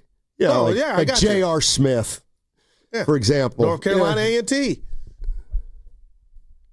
Remember, he did the golfing program there. Oh. Yeah, but go ahead. That's not why you like Anyway, I don't know. There's something about Whitlock I get a kick out of. Well, people don't like him, Stein. I know. I don't. Especially the black community. He ain't invited Why to not? the cookouts. How come? Because some people think He he's can sold cook. out. Some people think he's sold out. All right. Yeah. But he's mad at Stephen A. and they're going. Stephen A. called him a walrus on his. I'm like, you can't. Then he said Whitlock called his pastor to try to get some dirt on Stephen A. Wait, what? Yeah, Stephen A. on Friday goes, this guy called my pastor, and don't think I didn't know about that. And now I'm just like, now it's all. I don't like. You think I get entertained with that? Like Draymond and Kenyon Martin, I don't like it. Like you can. Well, what if they're both great? Is it a racial thing that you don't like, or is it just two sports celebrities going at each other? Well, Scott, it's funny you said that. Normally, without the race involved, I don't like it. But then when it's like Whitlock and don't do it. And Draymond and Kenyon, can't we all just get along? There's no winners in this stuff. Let's just celebrate and come together, Stein. Why we always got a battle? But whose career would you take, Kenyon? Who was the better player, Dre or Kenyon Martin? The one was the number one I pick. mean, I'll take Draymond's career because he's going to the Hall of Fame. Okay, I think I'm not mad at you or getting you to try to change your opinion. No, you won't. I guess who's the better player? I think Draymond was better. Oh, wow. Okay. I mean, I like Kenyon Martin, but he was fighting for himself. He was never the same after that injury coming out of Cincinnati. But no, I'd have to take Draymond Green over. But I guess he was saying Kenyon Draymond didn't have the offensive game he had. Kenyon wasn't a great offensive player. When I watched the video Saturday morning, I kept thinking to myself, I like you, Kmart, but you ain't Karl Malone, Anyway. These guys. I don't know what it is, Sonny. These guys doing these podcasts. It's everybody. Entertainers, it's too much. Yeah, I'm kind of with you. Yeah. I mean, like, You ain't got a podcast. Like, you ain't nobody now. Arenas. Hey, I do like your show with Skip and the Tool with the crown. What's his name? What? The Tool buffoon with the crown used to play for North Carolina. What's his name? He's on Gilbert Arenas. He was. You don't see him too much. Rashad. Yeah, McCants. Rashad McCants. Yeah. You don't see him on there too much. He's a piece of work, that guy. Let's go to Antonio in Oakland. Probably predicting a 7-touchdown win tonight by the Niners. What's up, Antonio? How you doing? Pretty good. I feel pretty good about our chances, man. Like, we don't really lose to, teams that aren't as good as us on prime. I know we lost to the Ravens a couple years ago, but they're they're kind of on our level. Well, then they were. But, Brock Purdy, first game, I think, in front of the fans since the Jaguar game, I believe. But I think he's going to be fired up, man. Kittle, Ricky Pearsall, I think they're going to ball out tonight. I see Purdy and Kittle still being the best quarterback tight end tandem in football, and I think they're going to show that tonight. Carolina, one of the worst teams, I think, against third down. Niners, one of the best of converting that on offense. So I think that's going to be the key right there, man. Almighty third down. And Bryce Young, I don't fear him at all whatsoever, man. Yeah, I'm with you. Let me ask you this, Antonio, because you're usually on the positive side of things. As a 49er fan, is it difficult to see what's happening with the organization and Brandon Aayuk? It is, man. It's always some type of contract stuff every time. It's does anybody else go through this, or is it just us? It's it don't make any sense whatsoever. Maybe the Niners should, make sure they pay him right away. It's always when they drag it, it makes it worse. It's all these Jonathan Kuminga situations on the Niners. We got 3 Kumingas in the last couple of years. We got the Bosa, we got the Debos, Aayuk, etc. Oh, man, it's terrible out here, man.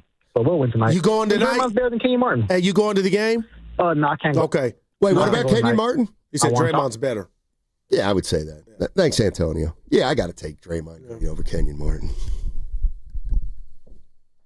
Well, look. But then I would, some NBA connoisseurs would say, well, Stoney, what goes into that, your metric, who had a better career? Yeah. Pretty simple. Who's got rings? But if I said Carmelo didn't win a title, but he's winning that over Dre. The question, hold on. The question, no, I didn't. I think I'd rather be. No, not rather be, because then we can. What's the question? Who's the better basketball player? Just forget Steph Curry and what situation you went to. Who's better at basketball? And that's what Kenyon was coming from. Who are we talking about? Carmelo and Dre. If I say Carmelo Anthony, Stoney, stop. Melo's a beast. Okay, but Melo's a better player. Yeah, that's in that. Yeah. But whose career would you rather have had? Oh, Dre's. I mean, I don't know. Yeah. I would rather have Barkley's career than Draymond Green's. No, and that's my whole point. And Nick Foles was rooting. Excuse me. What's my boy in Philly? Carson Wentz was not rooting for Nick Foles to win that Super Bowl. He couldn't tell anybody. All right. 888-957-9570 is the number. 49er football tonight starts at 5:15, and don't forget Willard and Dibbs will be down at Laughing Monk. They're probably there now. Hold on. Right? What's coming up on the game is brought to you by Fremont Bank. Here for you, here for good. It's a Monster Monday presented by Merit America. Visit them at meritamerica.org/super. And don't forget to tune in for Warrior Live today, presented by Xfinity. Your home court advantage brought to you by Xfinity. Watch all your favorite teams all in one place with Xfinity. Imagine that. I'm Piera Palazzolo, VP of Digital Marketing for the American Management Association, a company focused on the management training skills needed to enhance the careers of business professionals. We did our research when it came to the best companies for website development and chose AmericanEagle.com. And we couldn't be happier. AmericanEagle.com worked closely with us to understand the front and back end requirements needed to launch an e-commerce website that could handle the complexities of running thousands of seminars nationwide. Our robust new website and improved SEO saw immediate increases in site traffic and web revenue. If you're in need of managerial effectiveness and success, visit our website at amanet.org. If you're in need of a website that provides an unparalleled consumer experience, I highly recommend AmericanEagle.com. Transform your business today. Dial 877-WEBNOW1 for a free digital consultation with AmericanEagle.com. After doing it all, a Lazy Boy recliner takes you from zero to surrounding you with the comfort you deserve. And right now, it's the perfect time to kick back during Lazy Boy's biggest Black Friday sale. Save 30% on everything, plus free delivery. Visit your local Lazy Boy store today. Hi, I'm Andy, your friend and jeweler at Shane Company. As a product development manager, I make sure every piece of fine jewelry at Shane Company is meticulously designed for quality. From 14-karat gold chains, pearl necklaces, diamond studs, and of course, dream engagement rings. We know you can get your holiday gifts anywhere these days, but knowing your loved one's gift was crafted by master jewelers? It's a difference everyone can see and feel, no matter the price. All of our fine jewelry begins with a vision by our in-house designers. Then, we ensure each piece meets our high-quality standards every step of the way, including the smallest details. It's why our jewelry comes with our all-inclusive, free lifetime warranty that covers everything and doesn't cost a dime. At Shane Company, there's no shortcuts, just craftsmanship. Because a friend wants your fine jewelry to be nothing short of perfect. Come see for yourself. Visit us in-store or at shaneco.com. Shane Company, your friend and jeweler. When selecting a financial institution, how do you know you're making the right choice? As Bay Area bank customers find themselves at a crossroads, maybe it's good to consider if you want your bank to be community-oriented or corporate-minded. Fremont Bank has grown by providing stable, consistent service to the region, its families, and its businesses for 60 years, all without a single merger. And we intend for more of the same for the next 60. Fremont Bank, here for you, here for good. Jack here with the sound of a freshly cracked egg, sausage grilling, you busting out of your front door? Oh, hey, no rush. My 2 for $5.50 sausage croissants are available all day. Get so much more. Plus tax, limited time only. Price and participation may vary. Welcome to Jack in the Box. Almost every 8 minutes. That's how often Uber received a report of sexual assault or sexual misconduct. And despite over 400,000 reports, Uber turned a blind eye. Instead of protecting women, Uber downplayed the problem, delayed safety measures, and prioritized profit over passenger safety. Now, Uber wants to stop Californians from holding them accountable in court. Every 8 minutes, Uber tries to silence victims. Paid for by Habas and Associates. Tune in to 95.7 The Game for exclusive and exciting live play-by-play Warriors action brought to you by Toyota. Class-leading MPG and more hybrid models than any other brand. Toyota, let's go places. Come into Friedman's Appliance in Pleasant Hill and see an amazing selection of Sub-Zero, Wolf, and Cove appliances live and on display in one of the largest living kitchens in the country. And save with full suite savings event. With qualifying purchase, get 3 additional years of protection or qualify for a $1,000 rebate. For the largest selection of Sub-Zero, Wolf, and Cove appliances, visit the Living Kitchen at Friedman's Appliance in Pleasant Hill or at friedmansappliance.com. What makes Crystal Geyser Alpine Spring Water different? We always bottle our Alpine Spring Water less than 1.5 miles from the spring source, and all our bottles are made with 50% recycled plastic from our own recycling plants. Crystal Geyser, bottled at the spring source. We are Mercy on a mission. Together we bring hope and healing. Millions live with treatable conditions, but no access to surgery. Mercy Ships changes that. For 50 years, our hospital ships have brought free, life-changing surgeries, restoring health, dignity, and hope. Learn more at mercyships.org. If you've been diagnosed with moderate to severe plaque psoriasis, this is what it sounds like to be 1,000,000 miles away. Imagine being 1,000,000 miles away. Tremfya guselkumab, taken by injection, is a prescription medicine for adults with moderate to severe plaque psoriasis who may benefit from taking injections or pills or phototherapy. With Tremfya, clearer skin is possible. In clinical trials, at least 70% of patients saw at least 90% clearer skin at 16 weeks. Results may vary. Tremfya is also indicated for adults with active psoriatic arthritis. Serious allergic reactions and increased risk of infections and liver problems may occur. Before treatment, your doctor should check you for infections and tuberculosis. Tell your doctor if you have an infection, flu-like symptoms, or if you need a vaccine. Ask Ask your doctor about Tremfya. Call 1-800-526-7736 or visit Tremfya.com.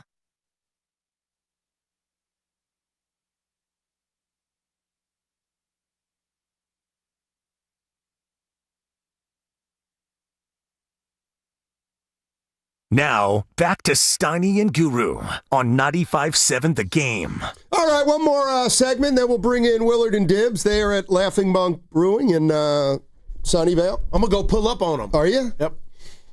You going to sip in front of them? No, I'm with 40.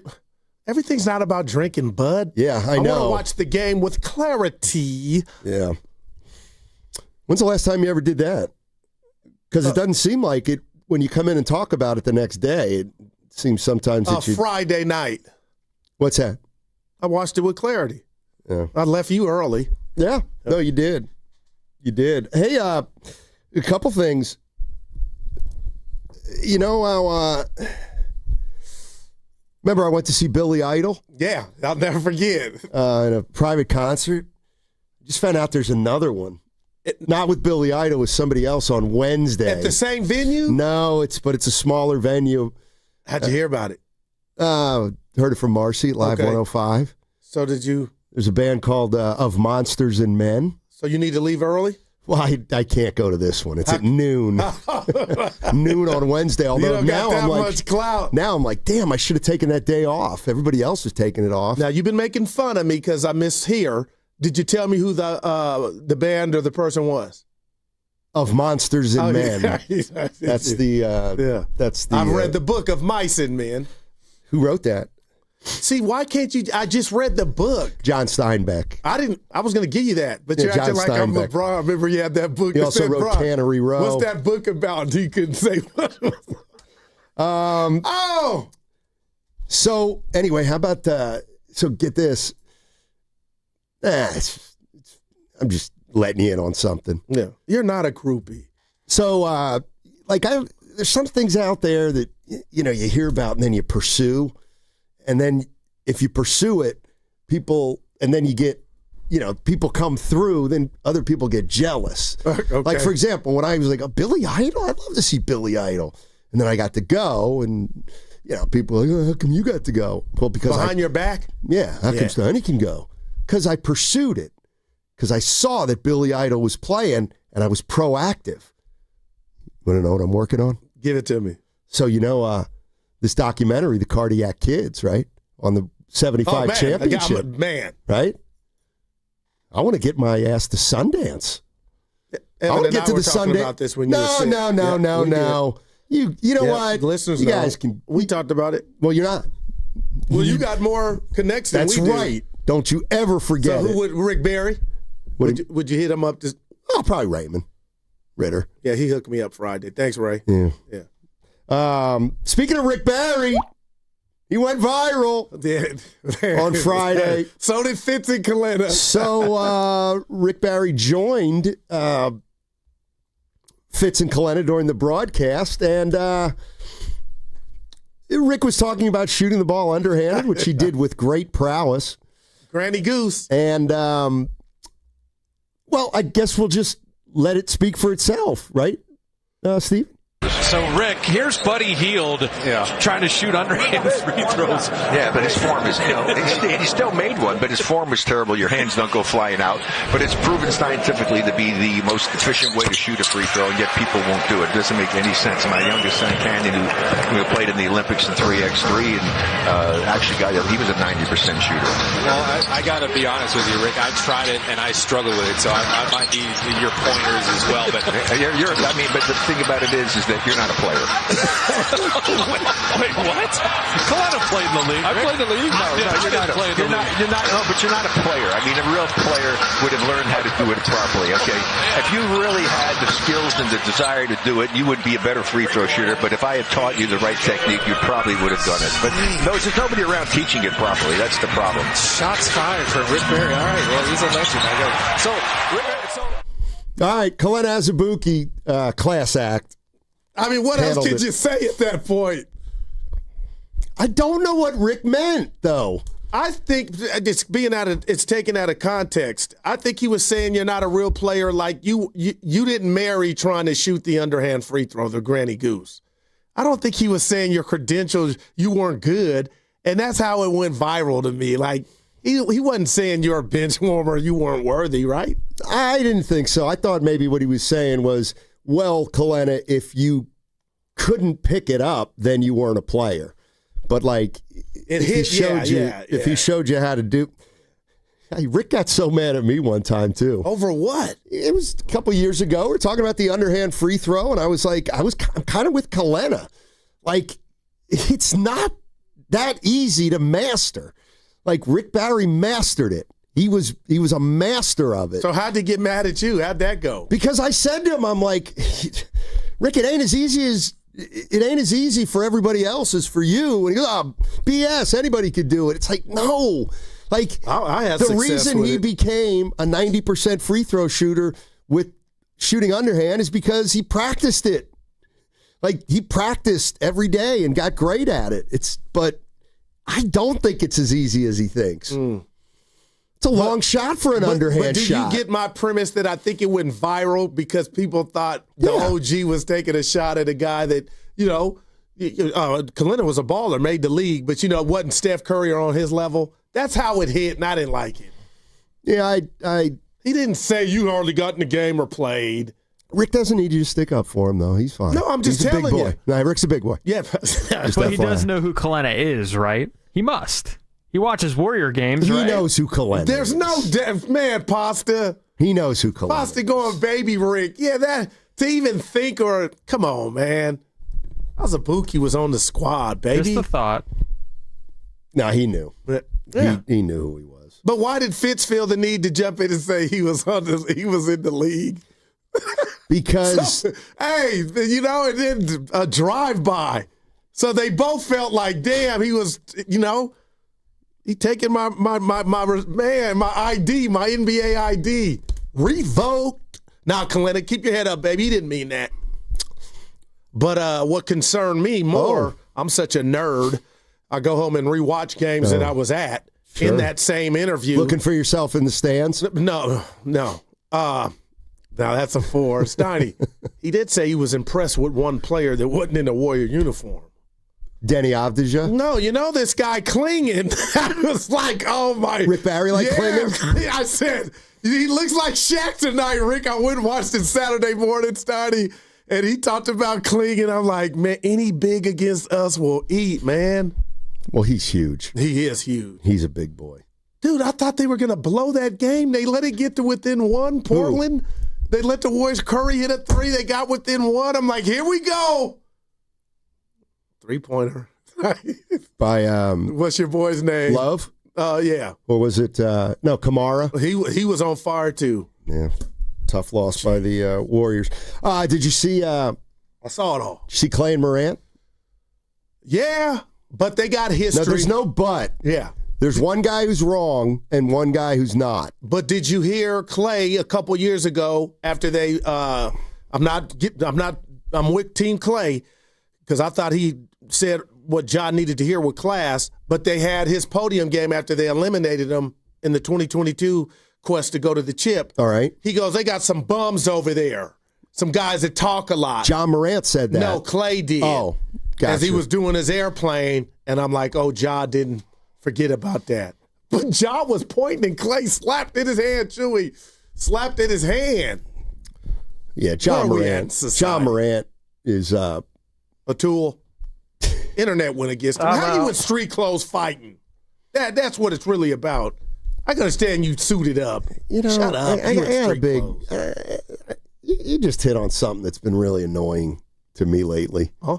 There's all these guys in the NBA, and Kenyon Martin, and Whitlock, Stephen A., Draymond Green, Kendrick Perkins, standing on business, and if you came through Saginaw at the wrong time, you'd be in a lot of trouble. And I gotta, you don't want to come in my hood against everybody. And let's, you wouldn't say that if I were here. It's like everybody's so confrontational.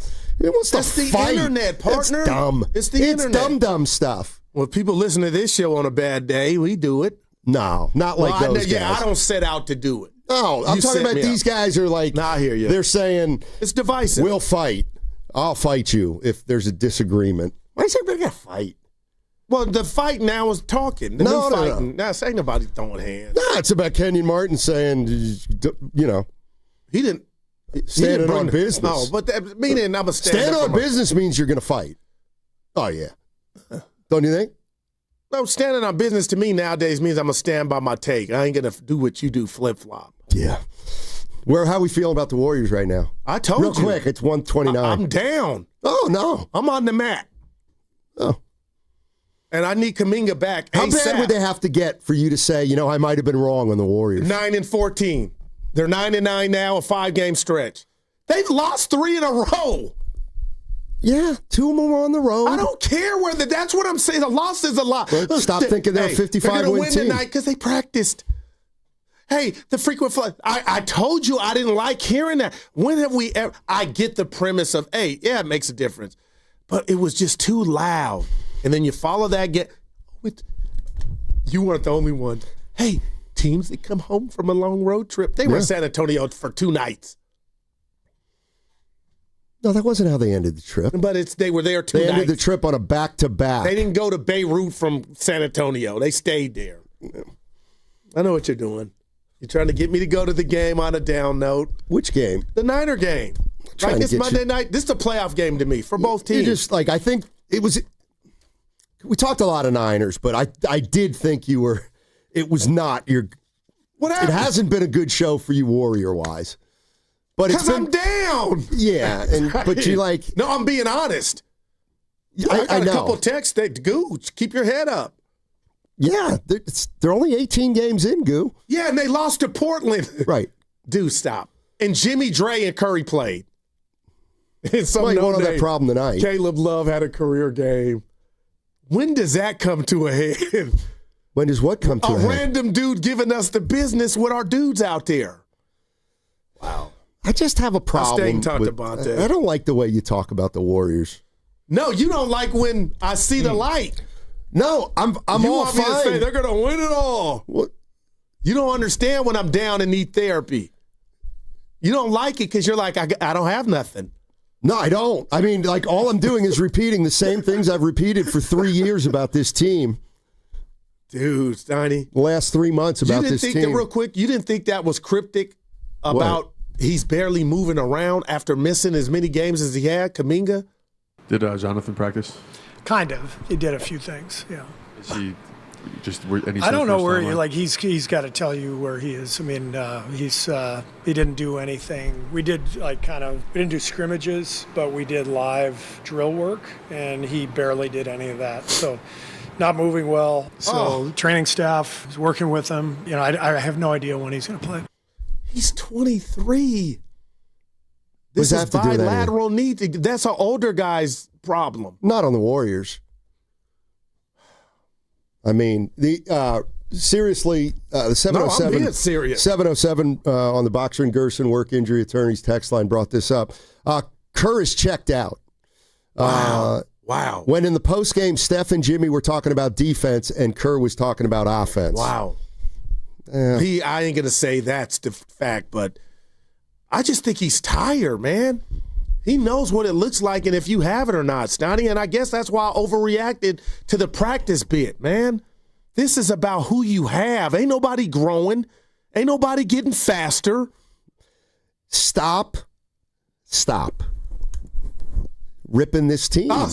Seriously. You want to be the one to rip them. I'm getting it now. No, you can't have it both ways. Figured it out. You can't say they're a Western Conference finalist team. I can't change and then say, I'm going to rip them all year long because I was wrong about them being as good as I thought. Well, technically, Stoney, I'm not going to rip them.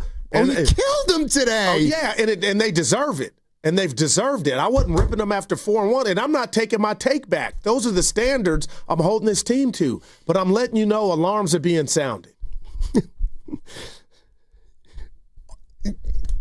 They were sounded before the season ever started to anybody who was listening. Well, you're the only one that can do that and some others. But, Stoney, this thing is happening, and they're looking older faster than I thought. And now the youth is not good enough for me to look at their youth and be like, oh, Steiny's bringing this. They're part of it. You said it last week, 2 timelines. They're too young, and the other guys are too old, and that's 2 timelines. I don't care how you try to, not you, say it. I haven't been this concerned since before they made the Jimmy trade, and we're 18 games in. I talked to some people, no names, sources that I have, and I do have some. It's not just me. What are you talking about? It's some stuff. I was watching the shoot around. I was talking to some guys and gals. There's some concerns with the Dubs. Yeah, they're old. No, it's bigger than that, they got too. internal dissension? What are you talking about? You can't do this. I'm just telling you. You've been talking to sources, and they've said there's stuff going on with the Warriors that we can't. No, just a lot of day. What? We got to get back on. We got to get back cooking, man. And the fact I almost want to tell you, man, I don't believe you. So that mean I'd be lying. Well, you're fibbing. Dude, stop. Hey, real quick about the Philly Cowboy game, can I say one thing? Sure. I just would Dak would have went to the podium and said, hey, Dre, am I a bum? That would have been incredible. I just think about stuff. Well, it would have been just like a cowboy to say, am I a bum now or 5-5? It's like, you're 5-5. 5-1. I mean, you're right. I got to tell you. That's funny. Who was saying that earlier? Oh, that thing you were playing during the break. Gilly the King. I don't know who it is, but he's the right. biggest Eagle fan, former rapper. He's got the podcast. He's absolutely right. You guys are by the proudest far 5-1 team ever. It's unbelievable. You guys are by far Cowboy fans are the worst ever. Like seriously, you guys are absolutely awful. Oh, that's pretty funny, Stardy. 5-1. Print the playoff tickets. Well, 2-0 since the Quentin Williams trade. Yeah. Yeah. So they're going to make the playoffs? No. But there's hope, though, Steiny. How so? Sports. You got a defense now. That defense was getting after it, man. You got a defense. Yeah, well, it's funny. Again, just last week, Steiny, there's something wrong with that Eagles offense. Something's wrong with it. Well, I guess it's Cowboys defense shut them down. What is it? I am waiting to get to Paul, though. I'm sure you are. We got Willard and Diaz. Oh, baby. Dude, seriously, Steiny, how concerned are you about the Dubs? I'm being tonight, not at all. I don't know what to... None. I have zero concern about the Warriors. But you got to say this is accelerated from even what you thought. We ain't even at 20 games, and age is showing. Can you believe it? Wow. Holy Toledo. It's almost like they're getting older. No, and then the other concern is the younger guys aren't what I thought they were. Well, that's sobering. So let's seriously. Why don't we do it this way? Okay, it's not Can you have you been right about anything Warrior related this year? Yeah, let's go the other way. Have you been right about anything? Will Richard, yes, no S. He's turning into a solid ninth man. No, my point is he's starting now, but I told you I saw something, Dibs and I. And what did you see? A guy who could play a 15-minute role on a 500 team. The motor, the body, the wherewithal, the dog, and the know how to play 4 years in college, which I've been telling you for years since we've been together. 4 years it means something, Snotty. Yeah, it means something's wrong. Sorry, that's the way it works in college. You stay around 4 years, means something's wrong. Hey, tell me when to shut up, but listen, I am getting concerned about if this thing doesn't get fixed, Kerr, and where he's at in his contract status. Now it's all like not adding up. No, it's but he's totally looking at this like, hey, we need to hit the Chevron and get gas up, man. And there might not be one. Hey, Slime, shut up, Goo. You're he's talking about something. I don't know. Yeah, what is he talking about? I don't know. I'm down on the chat. I know. You're not the only one. You're not the only one.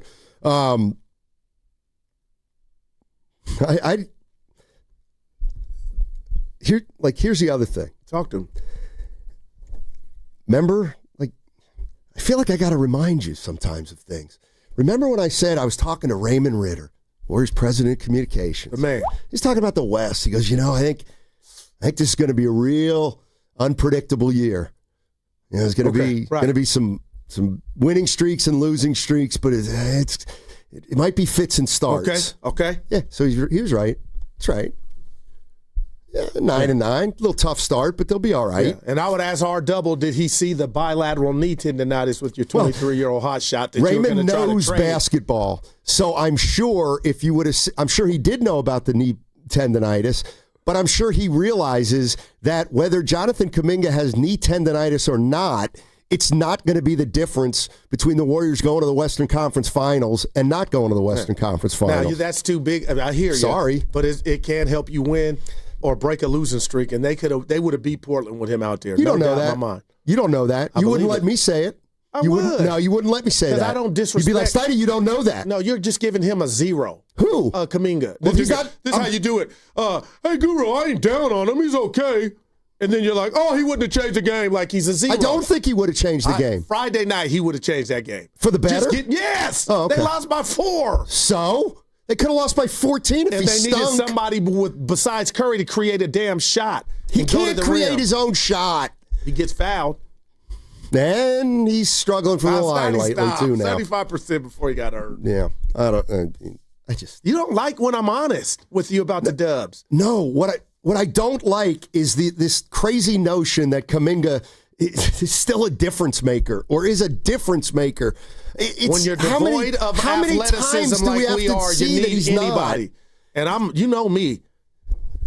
I'm like, it's the are same. You telling me if Kuminga was in, I would be 10 times as worse? My feeling, I'm looking forward to bringing him back. And I think the coach, Curry, we know Jimmy loves him and Dre. We don't know that. That's just what they say.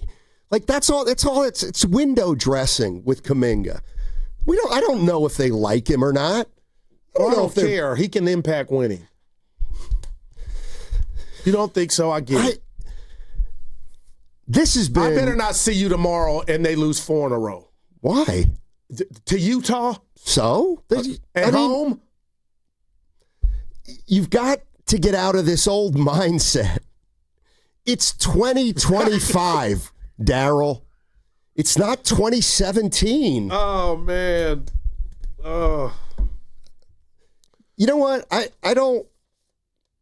guess what bothers me most about Kuminga is you don't make me talk about him when he's not playing.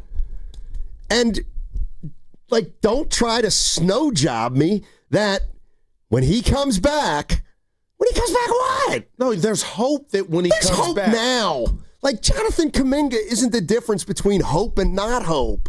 Well, what I'm seeing and what they're devoid of, it is. My man, the coach said he ain't moving well. 23. Yeah.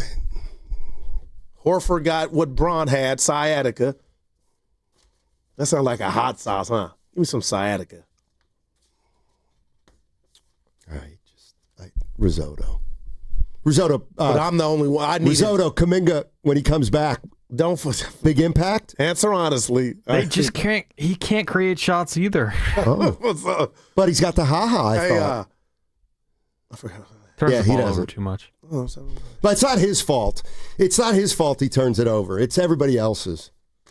I'm so done with Kuminga until he gets back in the lineup. Steiny, real quick, tomorrow I want to just take time on our show. We'll see. About 4 minutes and read something that brought tears to my eyes just about life and how you look at it. And there's 10 of them. And I'm going to read them to you, but I read it during the break. And I'm serious, man. It changed. These should be the new Proverbs, what I just read. Everybody, and I'm going to say it into the microphone to you tomorrow. We got to go. And our relationship will never be as strong. It'll be stronger. This guy I work with is unreal. This Wednesday, your chance to win great prizes every single hour. When? 6 a.m. to 6 p.m. Warrior tickets, AC/DC tickets, Warriors bobbleheads, and much more. That's this Wednesday, every hour starting at 6 a.m. It's our Thanksgiving blowout right here on 95.7 The Game. That segment was sponsored by Ceremony Ford. Ceremony Ford's year-end sales event is on with 0% APR for 60 months, 0 down, and no payments for 90 days on all Ford's top models. Deals end January 5th. Visit Ceremony Ford on Ceremony Boulevard in Colma, Daly City, or 24/7 at ceremonyford.com. Evan, you're rocking that shirt. I can see you've been pumping iron. You're looking good. This hour is brought to you by the new Chase Sapphire Reserve for Business. Introducing the business card that gives back all you put in.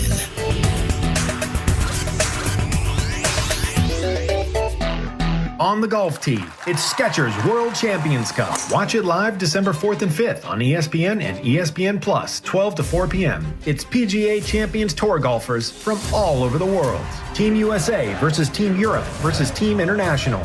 Watch it live December 4th and 5th on ESPN and ESPN Plus, 12 to 4 p.m. The competition will be tense, but feet will be comfy. Tune in to Skechers World Champions Cup. Final round of golf on Sunday, December 7th on ABC, 1 to 5 p.m.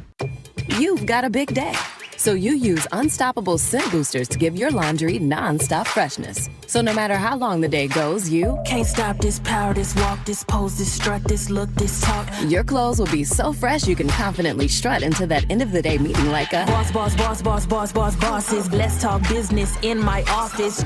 Add new Unstoppable beads to your wash for 24-hour non-stop freshness so you can smell unstoppable. Food, family, and football. It's Thanksgiving, but your takes don't need to take the day off. Make some cash with them at DraftKings Pick 6, the official daily fantasy partner of the NFL. Just pick more or less on a couple player stats and ride your read. Hit your calls, and Pick 6 turns a good read into a big return. And if you're new to Pick 6, DraftKings has you. Get $50 in Pick 6 credits with your first $5 entry. Trust your read and make it pay. Download the DraftKings Pick 6 app now and use code THEGAME. That's code THEGAME. Play just $5, get $50 in Pick 6 credits. Make the call. Ride the upside in partnership with DraftKings Pick 6. The crown is yours. Gambling problem? Call 1-800-GAMBLER. Must be 18 and over. Age and eligibility restrictions vary by jurisdiction. Void where prohibited. 1 per new customer. Bonus awarded as non-withdrawable Pick 6 credits that expire in 14 days. Ends December 2nd at 11:59 p.m. Eastern Time. Terms at pick6.draftkings.com/promos. Imagine being the wizard of your own home. With Xfinity, intelligent self-healing Wi-Fi fixes problems like magic. It boostifies speeds to your devices when you need it most, and makes your favorite Wicked content sparklify on every screen. All while a spell of protection helps keep your family safe online. When you're out in Oz, Xfinity Mobile joins Wi-Fi and 5G to keep your phone connected from here to the Emerald City. If you had the most intelligent Wi-Fi from Xfinity, everything would work together for good. And now you can cast a spell to stop time and keep your internet bill steady for 5 whole years with the Xfinity 5-year price guarantee. No contracts or commitments with amazifying equipment included. Xfinity, imagine that.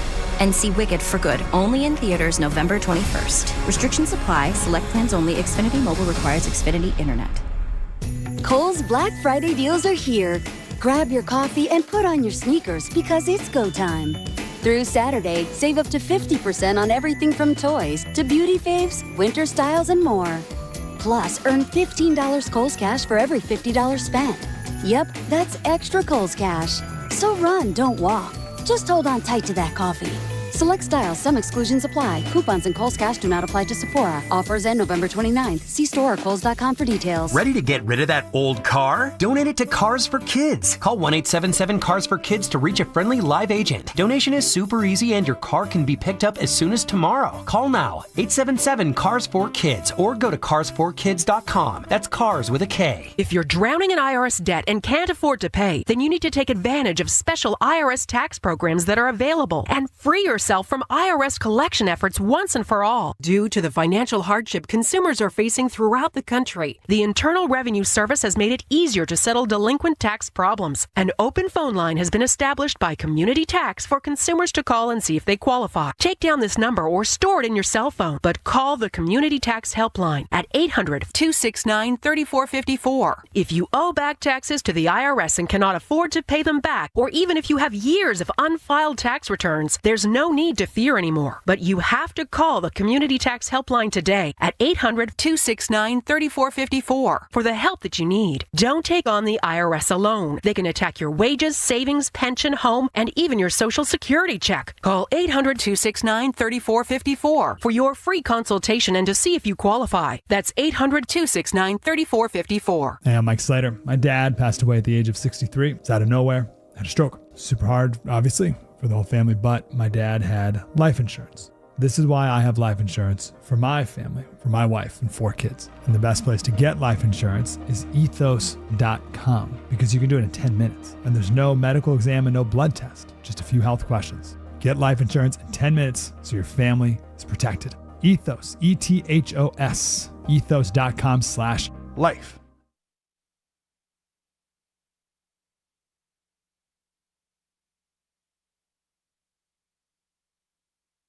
Now, back to Steiny and Guru on 95.7 The Game. All right, it is crossover time, so let's welcome in Dan Dibley and Mark Willard. They are at Laughing Monk Brewing in Sunnyvale, getting ready for tonight's Monday night football game between the 49ers and Carolina Panthers, 5:15 kickoff. What's up, gentlemen? How you doing? Hi, boys. What's up, boys? How we doing? Yeah. I won a fantasy game scoring 61 points, so I'm on cloud 9, baby. Yeah. I'm going to win a fantasy game scoring probably 225, so I'm on cloud like 99. Dibs, I saw that last night. Don't take this as me hating. But, Willard, you cannot have any person in any fantasy league able to score 200. We gotta revisit the scoring system. You don't have to revisit. That's too many. 200. No, you scored too few. What are you talking about? Well, you're right there. If you're going to have a salary cap, then you better have a salary floor. 200 Dibs. Guru, Wow. You out here celebrating a 61-point victory and showing up. The season's still alive. Showing up covered in the Cowboys logo on a day that they got to 5-5. But when the Niners are you're not coming to the game like that, are you? You know I am. Don't you come into this building looking I've like done that. it before, baby, and I'm gonna pull up, and you gotta love me and take me for who I am, baby. And I do want to apologize to Carter Chickering. We call him Little Carter, not because he's any shorter than 6'8", but because of his point total this week. I had to take Little Carter behind the woodshed in fantasy this week. Look at Dibbers. You know, when 5'8" takes down 6'8", you got to flex on it, Goo. Does anyone want to talk about the real game? Please. I'm sorry. Can we talk about the real game? Because you're 1-11. Yeah, you can't talk about fantasy. Look at my rings. I thought you were hot. Last year it was all fantasy because he was the champ 2 years ago. But kiss my rings and let's talk about a real football game. Those rings are rusty now, so I mean, ain't nothing to kiss on that. That's 2 years ago. So. Guru, seriously, I'm worried about you. I'm worried about you, like I often am when I come in. We you know what I mean? Like we had to do the fan load management. No, we had to do the fan load management thing. I don't want you putting yourself in this position tonight. Why would you come to Levi's? I get you. That's fine. You can wear your gear wherever. But why would you come to a Niners-Panthers game draped in the Star? Why? Like, what's the point of that? They don't play tonight, Goo. But I love sports so much, Willard, that when you go to a sporting event, you rep your team. And that's what I'm doing tonight. It's called loyalty. You might want to look that word up in the dictionary. You get what I'm saying? You're not going to question my loyalty. Yeah, and you can't question mine. And I've done it before you were working here, so you can't pull my card on what I wear. I was wearing this before you were working here. I don't care because my team wins, you got a problem with what I wear? Worry about what you're wearing. I'm from the Yay, born and raised, and everybody knows there's articles written you can check from East Texas. Gorman passed this down, so don't rain on my parade because they got to win. I wear it. How dare you, Mark? You hate on the Goo. Yes. You do not, and this is for anyone. I've said this for years, and I don't care if you've been doing it for 100 years, Guru. I don't care if it was before I was at the station. I don't care about any of that. You don't go to a game wearing the colors and the logos of a team that's not playing that night. Watch me in a few minutes, and I've done it before. Well, no, you'll do it, and I'm going to sit here and tell you it's wrong. Okay, but who are you? You're not the fan police to tell me it's wrong. It's right. I can wear what I want. You bring your opinion, baby. You bring your opinion, and I'll bring mine. I just want to know how long you've been biting your tongue. What are you talking about? I've said this. Why do you care what I'm wearing? I'm happy, and now you're trying to knock me down a notch. Guru, don't make it about that. No, you can be as happy as you want. What I'm wearing. The grown-ass man. I can wear what I wear, and I've been wearing it before you were working here. Let me know. Got a problem with it let now? me know when you want to take a breath. Win. Let me know when you want to take a breath. I don't want to because you're hating on me. It's the first time you've hated on me. It's not a good feeling. Well, I'm sorry. I'm sorry to have to say what I have to say.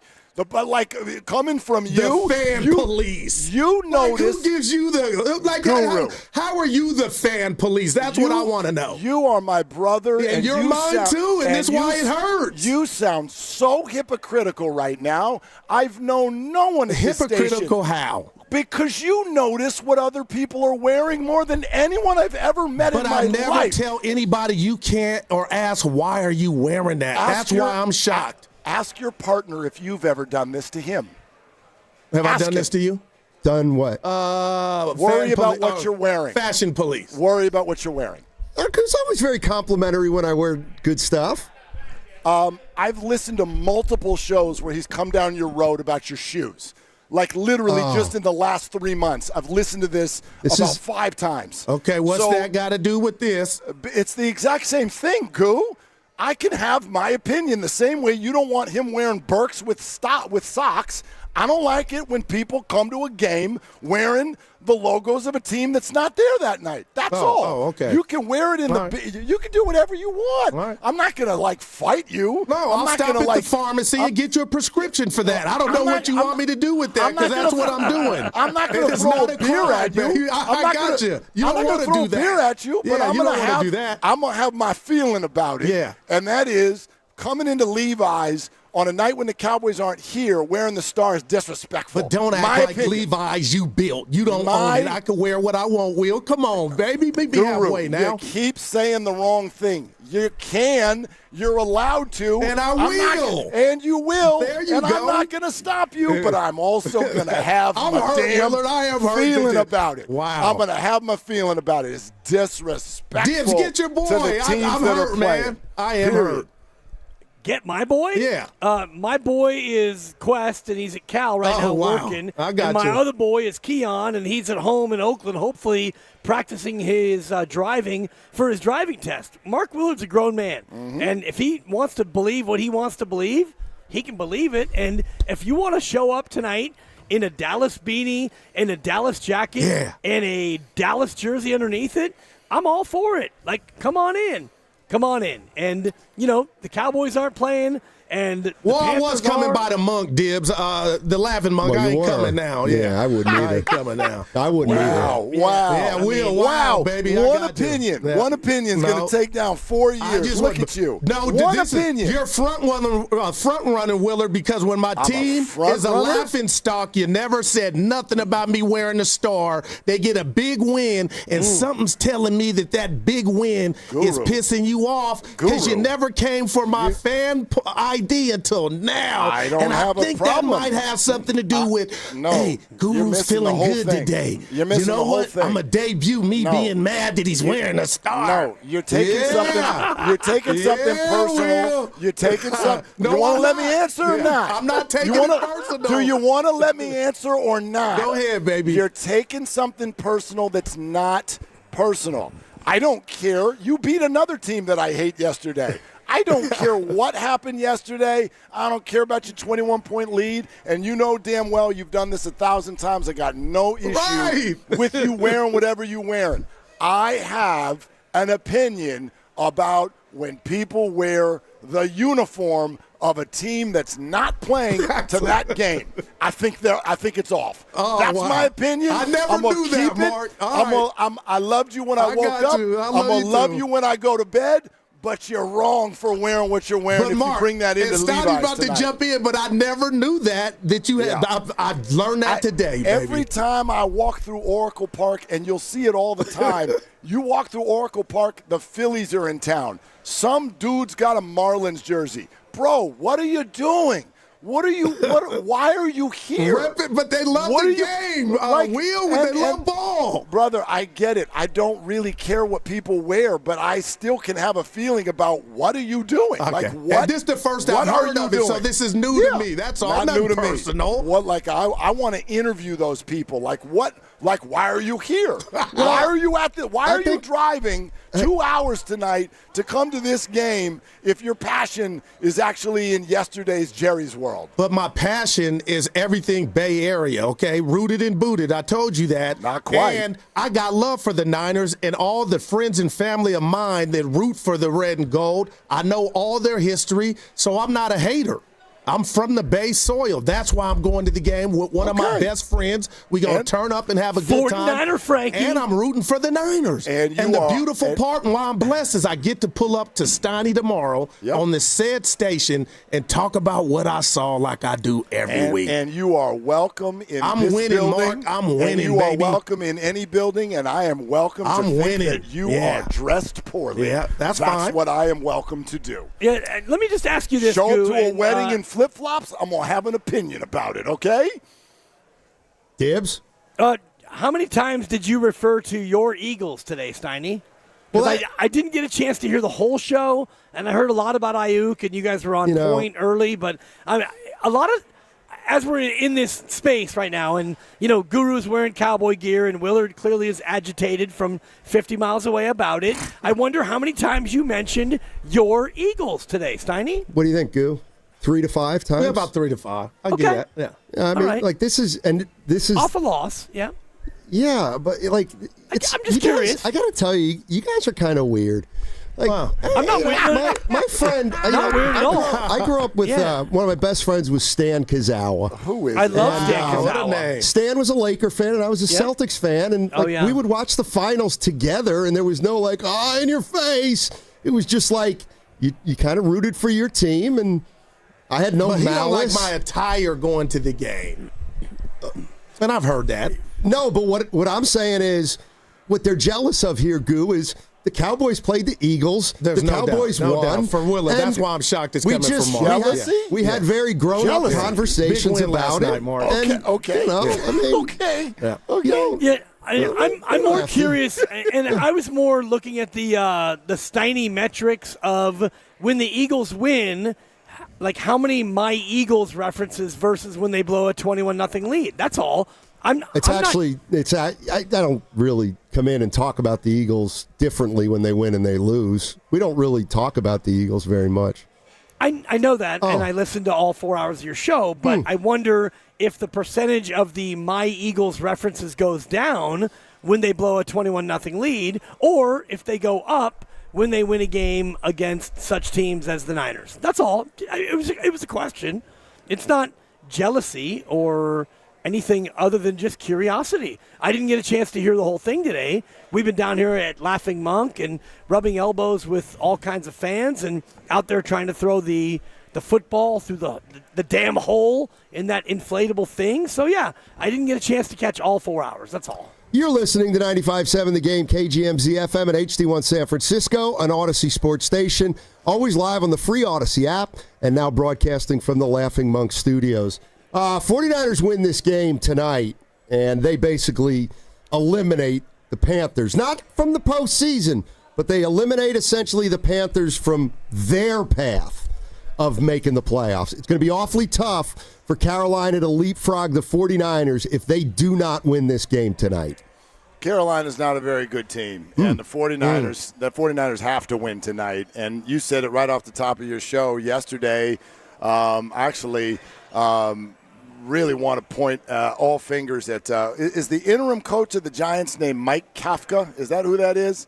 Is he the interim coach of the New York Giants? Just a laughable coaching job yesterday in Detroit in a game that the Giants had all kinds of different ways, and it really, really would have helped the Niners out. But you guys said it right off the top. Yesterday wasn't a great day for the 49ers in the sense that it makes tonight even bigger than it was. The Niners absolutely, unequivocally, they have to win this game tonight because that wild card thing is getting real clear, and it's going to basically be 4 teams for 3 spots, and they can't lose this one and get it. And I don't know if you saw their star receiver who's hurt, Malik Neighbors, go in at the team about their decision-making on how they blew that game, but I go, man, that is bad. That is not good. I don't know if you saw it, Stoney. Malik Neighbors just questioning the Giant play call at the end and decisions, man. Well, in the Eagles-Cowboys game, there was some questionable decision-making, too. We talked about the Cowboys got it to 21-21, and they had a chippy? Was it 4th and goal from the 3 or something, and they didn't take the field goal? You text They got stopped? Yeah, 4th and 6. 4th and goal from the 6. I did not understand that one. Nope. At all. And as far as the Lions could go, they got a 59-yard field goal attempt to tie, and Bates hit the thing. That's as close as they were able to get. If you kick the field goal, you're up 6. I don't understand this from analytics. I don't understand any of it, quite frankly. We've gotten to a point, I don't know if it's analytics or fans and machismo or both, but we've gotten to a point now where once you get to the 5-yard line, everybody is just completely allergic to the field goal, and you can't convince me that people are using actual math when they're making these decisions. It's absolutely bananas. The Giants ruined the game yesterday. And what I don't understand, guys, is a 27-year-old receiver that tore his meniscus, ACL, and MCL is walking away from 24.9. We kind of started the show there, and I know it's a big game today, but what were your thoughts on Brandon Aayuk? And I'm Team Niners with this one because they paid him, but what did you make of this new news? But it sounds like old news if you're the Niners. Oh, it's old news, but it was new to us at, I think it was 4 o'clock on Friday. The news broke, and Grandy fed it to us, and we went with it from there on. And we had to blow up the whole show because, oh, my God, it was breaking news. And we thought that it happened in that moment. But when you go back to July and you realize that it happened in July, you start to look at what could have happened, what could he have done. And I actually did this, Steiny, on Friday. I looked at the CBA and the reasons why you can void a contract, and they are myriad. They are missing meetings, which Kyle said he's done, but many people have. It is not rehabbing the way that you're supposed to. We don't know if that's the case.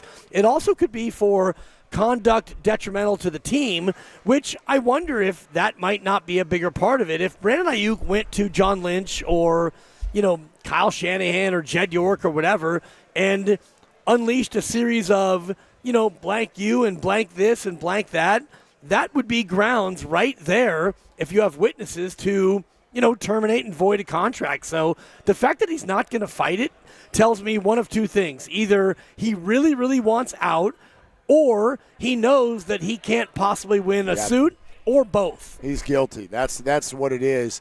To me, there has to be more that's still to be revealed here, as far as what Brandon did in the summer and maybe more importantly why he did it. But I guess as fans, all we can do is kind of focus on what happens next for the 49ers. And I think that this is a wonderful gift for them. Just a wonderful, wonderful stroke of luck. Now, it does not erase the horrible mistake that they made in signing this contract the way they did in the first place.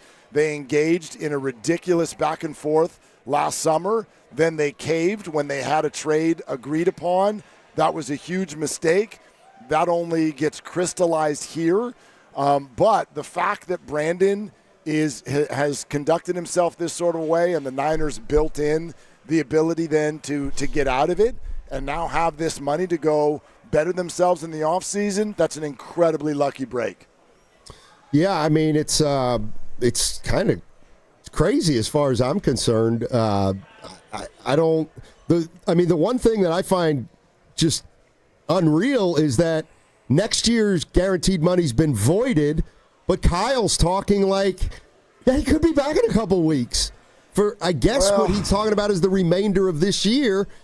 And I don't know if he's just saying that to say it or if there's a chance of it. I think he's just saying that to say it because he wants to make it seem like, it's not us. We want him back. And, darn it, if he can help us win a couple of games, we're all about that. But I don't know the full contract language, but I do believe that there are insurance injury guarantees. So if Aayuk comes back and he gets hurt again, well, then you can't void the contract. There is a certain amount of the contract that gets automatically guaranteed based on injury. And that's where, Goo, you remember the Raiders and Derek Carr, they decided the last couple of games of the year, they're like, you know what, we're not playing Derek anymore, and we're going to move off of Derek Carr. They didn't want to play him because they didn't want to have his next year be guaranteed due to injury. And I think that every contract has that sort of a guarantee built in based on injury. So if Aayuk hasn't come back yet, and he hasn't, and they haven't opened the window, and they haven't. Why would they try and do it now just to get him to, get hurt and then maybe have some of his money be guaranteed? There's no chance he ever plays for the Niners again. Yeah, and I told Stoney, and I could be wrong without all the intel, wouldn't be the first time, but I wouldn't want a guy like that to even come help me one iota if I know we had to do that and next year is already a wrap. After Willard, I thought we were getting married. Like, I don't even know what Brandon – look, his reasons are his reasons, but – what could have happened for you not to want to be here after they gave you the bag and paid you better than you actually are? Because he got more than I thought they were going to give him. So I'm sitting here just looking at it like, dude, you're banged up. You're not going to get 24.9 or anything to me closely like that. What are you doing? But Stoney said to some people, Goo, it's not all about money. But, man, this just seems like an irrational decision for him. He has his reasons, but, man. This is my best guess because, yeah, it's a complete head scratcher. And the whole, Kyle's been saying X, Y, Z, and why did he say that? First of all, let's not be under the impression that professional sports teams in front of a microphone are always 100% honest with us. Wow. And they shouldn't be. We're not getting the whole story. The same way you wouldn't step in front of a microphone and tell everything that's going on in your family. Does that bother you, though, Will? Because we talked about do they owe the fans maybe? Not even a little bit. Not even a little bit. This is a contractual matter that obviously has gone through some twists and turns. And how would you feel if they had just looked at us and when you asked about Brandon Aayuk 2 months ago and the Niners go, none of your business? That could have been their answer. But they don't So, and then there's this chasm between Kyle and the contract side. Kyle wants to coach the football team. So best guess, and you tell me if this is plausible. So Brandon's hurt. He's feeling alone. He's in his feelings. The two sides are still not thrilled with one another. The Niners regret the deal from the moment they signed it. He's aware of that. So then in the summer, he's hurt, and he's like, I'm not going to these meetings. This is not, I'm skipping that meeting. They don't need me, I'm hurt. And the Niners immediately, knowing that they hated the deal from the beginning, they jump opportunistically at the ability to void the future guarantees. That obviously starts a whole new fight between the two sides. Meantime, Kyle's over here going, but you're under contract this year and you're a good player. So if you do ever get healthy and you need to get healthy, come play. Come play this year. This year's already been paid. And then that starts the process of Brandon on basically his own health timeline, which has gotten fuzzy and never led to any sort of a resolution. I'm not reporting anything. That is my best guess as to what happened. But the Niners were opportunistic in here in terms of you messed up, you missed XYZ, and that's going to allow us to get out from under this deal that we wanted to get out from under the minute we signed it. I mean, it also, to me, is an indication that just because a guy signs a contract doesn't mean he necessarily wants to be with that team. He wants to get paid, and I think I think that's where Kuminga and Aayuk are essentially in the same boat. Is I think both of them took care of themselves, which they should, but they don't really have an interest in being a long-term member of the team. On 90. All right, guys. Oh, my God. I'm just waiting. Scared me. Yeah, right. Yeah, that was clunky. Usually give us a little bit more of a warning. All right, how about this? Yeah. Willard and Dibbs will take you the rest of the way from Laughing Monk Studios, and they'll take it from 95.7 The Game. That was better. Are they the smartest show in the Bay Area? You guys are an intellectual feast for the smart sports fan in the Bay Area. Wow. You're pretty much the smartest guys on the radio. I agree. Good Lord, how big is your ego? Are they the funniest show in the Bay Area? Give it a laugh. Come on. You're a funny guy. Come on. Give me a laugh. You are funny, dude. Hit that S again. Are they the coolest show in the Bay Area? And no white boys. They're cool. That's what people are saying. You guys are phenomenal. This is one of the most perfect ways that I could end my day, getting the chance to talk to Mr. Mark and Dan, you know? We'll let you be the judge. Oh. All I know is it's a couple of Bay Area boys talking sports. I know nothing. Thanks. It's Willard and Dibbs on 95.7 The Game. Dare I say? Yeah, go ahead. Dare I say the two words that make you so mad? You can, but you would be wrong if I can channel Greg Cosell. I would be wrong from the standpoint of the way most of us use this phrase. But if I qualify it, I bet I could be right. You can say whatever you want, as judged by the crossover where you basically told Guru what he can and can't wear. Well, no, I didn't tell anyone what they can and can't do. I'm simply telling you what my opinion is about it. Yep. I love when people are like, they tell you, oh, no, don't be so judgmental.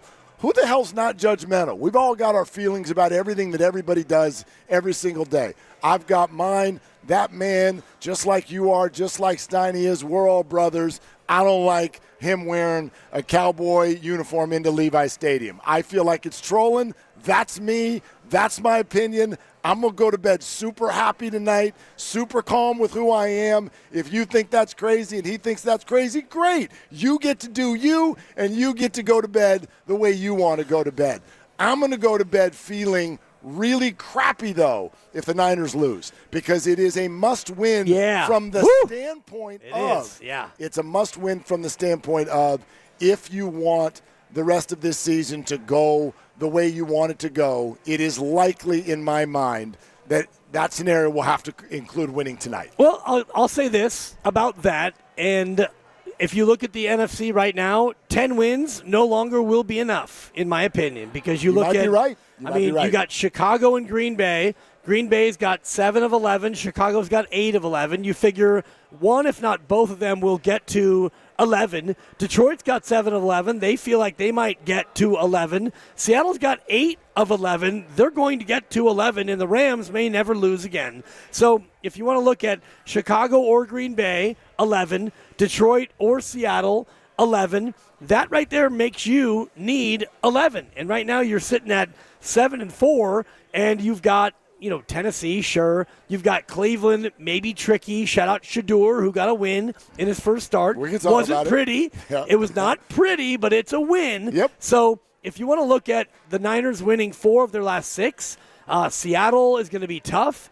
Indianapolis, maybe not as tough as we thought. They're going to be tough. But they might be trending in the other direction. The point is, if you need to win 4 of 6 to get to 11, this would be one of the 4 you look at and think, yeah, this is one at home, favored by 7.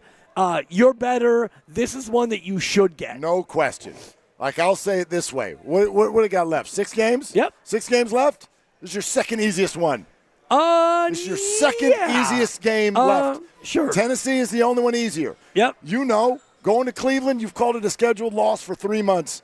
We'll see. And Chicago's weird because, Chicago's 8-3 with a -3 point differential. They are weird. They're kind of that, like, their record is better than they actually are, and that game's here. I don't think they're great, but I don't think they're bad. I think they're better than Carolina. Yep. Okay? And better than Tennessee. Seattle and Indianapolis. There's no question here. This is the second easiest game you've got left. Don't tell me you're going to make it if you can't win tonight. The sun is out. You're at home. You're on prime time. Your offense is fully healthy. Carolina's defense is a sieve.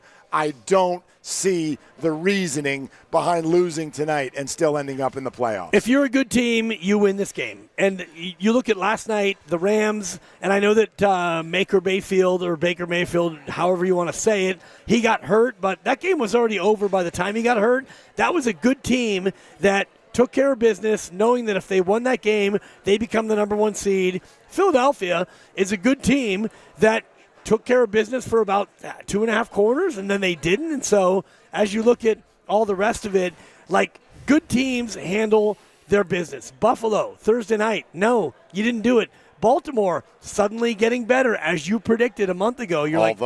It's funny. I predicted win, it. I know, whatever. But Lamar is so hurt. He's so hurt. He's so hurt he can't move. But Derrick Henry's not hurt. No, and but their defense everybody quietly is much better than they had. They've gotten better. Although complimentary football. Kyle Hamilton got hurt again yesterday. I don't know his status, and we all keep waiting for New England to come back down to earth, and maybe they won't, because New England, they've won 9 in a row? Well, yesterday was their sleepy game, and they found a way to win it anyway, and which is what good teams do. But anyway, look, we're here, Laughing Monk Brewing in Sunnyvale, surrounded by Niner fans who are starting to make their way in, and we invite you to come say hi. If you're on your way in, the invite still stands for Guru. I'm sure he won't come now. That's okay. We'll make up. It's really not a big deal. But the bottom line is we're here getting ready for a game that the 49ers absolutely need to have. And in an odd way, and I think maybe kind of an unfortunate way, the whole thing from my ear is getting a little overshadowed by the Brandon Aayuk situation. I get it. I don't know if the Niners had any say into when this came out. They must have, because if this happened in July. But they didn't want it coming out at all, clearly. And then you and I were on the air when it broke. Right. And we called it a Friday news dump. But I think when I said that, it's not that it wasn't true, but to a degree I forgot that the Niners still needed to speak the next day. Yep. Because it's a Monday night game. So Kyle has media availability on Saturday, and now he's got to answer questions about this. And he did fine or whatever. But I also get just how uncomfortable this whole thing is. We're waiting on a practice window, and the next thing you know, we're getting a divorce. BA is on Instagram going, "We out," with his hands up. He's all excited to leave. Like, what? And nobody in the Bay Area, I would think, it's not lost on anyone the parallels of what keeps happening. What keeps happening, with receivers. There's overlap with Kuminga. It's just, we got players signing contracts that basically they don't want to keep. From Juwan Jennings to Brandon Aayuk to Jonathan Kuminga, and I still think that we're having a hard time getting the answer why. Well, Juwan had no choice, and Kuminga ultimately had no real choice. He could have played on the qualifying offer for, I can't remember the number anymore. It was like 5.9 or whatever. It doesn't even matter. It was something 7. Like that. 7.9. 7.9. Whatever it was. 7.9. He didn't want to do that, and so he wanted to get the bag, and he got the bag, and now his knee's hurt. And Juwan had really no choice but to sign, and he held out, and he had a calf issue, remember, and then and Kuminga's got a knee issue, not related, but maybe they're related. And Aayuk wanted the bag, and he got it, and Shanahan ran upstairs to try to keep him, and he kept him. And then since then, Ayuk's played 7 games, and he got hurt, and so after that, he hasn't played again, and I don't think he will ever play again as a Niner. So, yeah, these contracts, they are sticky, and it's always a little bit complicated. But for Aayuk, yeah, it's a situation where the team, I believe, misread the player, they misread the person, and they didn't think that if he got the contract, things would be any different than what they were. Because it's different. Again, that what I just threw out on the crossover is my best guess. It's my best guess. This is actually the name that you should be all thinking about right now is Parag Marate. This has got Parag's fingerprints all over it. For those of you who don't know who that is, that's the chief negotiator for the San Francisco 49ers. And the one thing that I'll give the Niners credit on in all of this, because this was a horrible move. This was a horrible contract. It was handled horribly. Why do you sign a contract? Why do you run upstairs to save something and then say 2 minutes later we regret the deal? And Brandon gave you every single warning you could possibly want. He's out on the practice field in the wrong clothes, and then when you call him out on it, he starts throwing clothes all over the field like this. That was after the contract, though. There was stuff like that throughout his entire hold-in, as we found out. Yeah. Oh, yeah. Kyle was furious the entire time. Never really showed it, but there were all kinds of histrionics going on behind the scenes with Brandon Aayuk. And the Niners have made such a thing through the last few years about no knuckleheads. And they've had a tough time keeping to their own sort of rule. Whether it's drafting Reuben Foster, whether it's this with Brandon Aayuk, and that's frustrating. But the one compliment I'll give him is that Parag Marate, he structures every contract in such a way that they do have some recourse toward the end of it. And I also will never not believe that he wasn't the one behind this. When opportunities struck in the offseason with missed meetings or whatever we don't fully know about, he jumped, he voided the guarantees, that probably rebooted in a whole argument, and that's what has led us to this moment. But final analysis, really dumb move, but the Niners just got a gift because somebody gave them 50% off. Sure.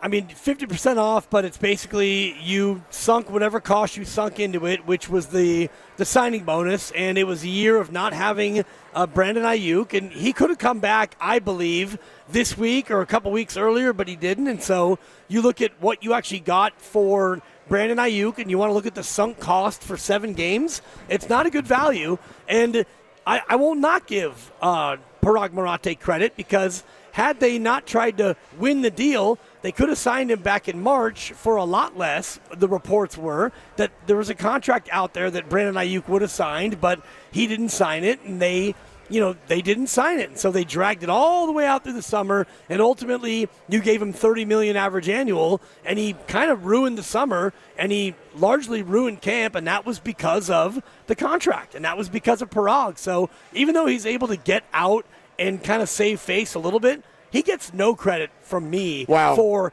anything that he did positive in this deal. They mucked it up from the jump, and now they might be able to get out from underneath it with limited damage, but again, it was a total, they screwed it up from the start. Oh, I'm not going to disagree with that part. Credit. I just think that there's multiple aspects to this. I agree with everything you said about the beginning of it, but he's also the one, I have no doubt, that jumped on this opportunity in July to get out from underneath it. No, that doesn't erase the past. It was a complete botch job to still have the guy on the team, especially when the second they draft Ricky Pearsall, that says to you that you knew you were moving off of either Brandon or Debo. Yeah. You knew that minute you're moving off of Brandon or Debo. And they kind of dragged their feet on both. And for a little while did neither. Right. And now they're going to end up with neither. Exactly. Yeah. And So they've done that across the board to me with the receiver position in particular. And, whatever you did with Jawan, and Jawan signed whatever he had to sign for to come back, I don't know if he's going to be all sold out to come back and join this team again. So you might lose Jawan again. You might go into next year with Demarcus Robinson, a guy who they don't even really trust to play more than 20% of the snaps, and Ricky Pearsall, who can't stay healthy. Wow, I'm not going to get worried about next year's wide receiver core until I see who it is. Well, I'm just saying, going forward right now, that's what you have. I'm not going to get mad at Ricky Pearsall for not being able to stay healthy when we're talking about Brandon Aayuk. Good Lord, his leg blew up. So we'll see about next year. Dub Nation, we do have a game tonight there as well. Let's get engaged, right? Because before every game, we ask you to vote in the Engaging Dub Nation poll on 95.7 The Game's Twitter page. It's brought to you by Shane Co., your friend and jeweler, where you find the Bay Area's best selection of unique engagement rings and their unmatched free lifetime warranty. Visit shaneco.com today. All right, Jonathan Kuminga is set to miss his 6th straight game tonight, and the Warriors have lost their last 3 games. So the question we want to hear from you on is this. Do you feel like the Warriors have missed Kuminga over their last 3 games? Vote now on Twitter. We'll share the results coming up later. We're at Laughing Monk in Sunnyvale, right down the street from Levi's, getting ready for a monster game tonight with the Carolina Panthers in town. Kuminga, Aayuk, getting ready for the game. That's all across the board. We'd love to hear from you. 888-957-9570 is the number. It is a Monster Monday presented by Merit America. Visit them at meritamerica.org/super. Your call's next, and throughout the show, it's Willard and Dibbs. This hour of sports is brought to you by Crystal Geyser Alpine Spring Water. What makes Crystal Geyser Alpine Spring Water different? We always bottle our Alpine Spring Water less than 1.5 miles from the spring source, and all our bottles are made with 50% recycled plastic from our own recycling plants. Crystal Geyser, bottled at the spring source. Oh, hey, welcome to gift wrapping. Whoa, Zoe Saldana. Hey, can you wrap these, please? Wow, iPhone 17s. You splurged. At T-Mobile, you can get 4 iPhone 17s on them. The new center stage front camera is amazing for group selfies. It's the perfect gift for everyone. I'm the worst. I only got my mom a robe. Well, it's better than socks. So, I have to trade in my old phone, right? No, at T-Mobile, there's no trade-ins needed when you switch. Keep your old phone or give it as a gift. Incredible. In fact, wrap up my old phone too for my Aunt Rosa. Forget that. Aunt Liz will be jealous. Sounds like my family. Drama. Oh, I got it. I'll give it to my abuela. I'll take reindeer paper with, hey, where are you going? To T-Mobile. The holidays are better at T-Mobile. Get 4 iPhone 17s on us, no trade-in needed when you switch. Plus 4 lines for just $25 a line. With 24 monthly bill credits and 4 eligible port-ins on essentials for well-qualified customers. Better pay plus taxes, fees, and $35 device connection charge. Credits ended, balance due if you pay off early or cancel. Contact us. Finance agreement, 256 gigabytes, $830 required. Visit T-Mobile.com. What's your financial future look like? At Pettinelli Financial Partners, we help you shape it. Whether you're planning for retirement, buying a home, or saving for something special, our professionals are here to provide clear guidance and smart strategies. Visit PettinelliFP.com today and take the first step toward a more secure financial future. The financial consultants at Pettinelli Financial Partners are registered representatives with and securities offered through LPL Financial, member FINRA SIPC. Investment advice offered through Stratos Wealth Partners, a registered investment advisor. Stratos and Pettinelli are separate entities from LPL Financial. Want to interact with the hosts but can't call? Text the Boxer & Gerson Work Injury Attorneys text line at 888-957-9570. Boxer & Gerson, Northern California's premier workers' compensation law firm, helping injured workers get their lives back for over 40 years. Toyota, the MVP of MPG. With class-leading MPG and more hybrid models than any other brand.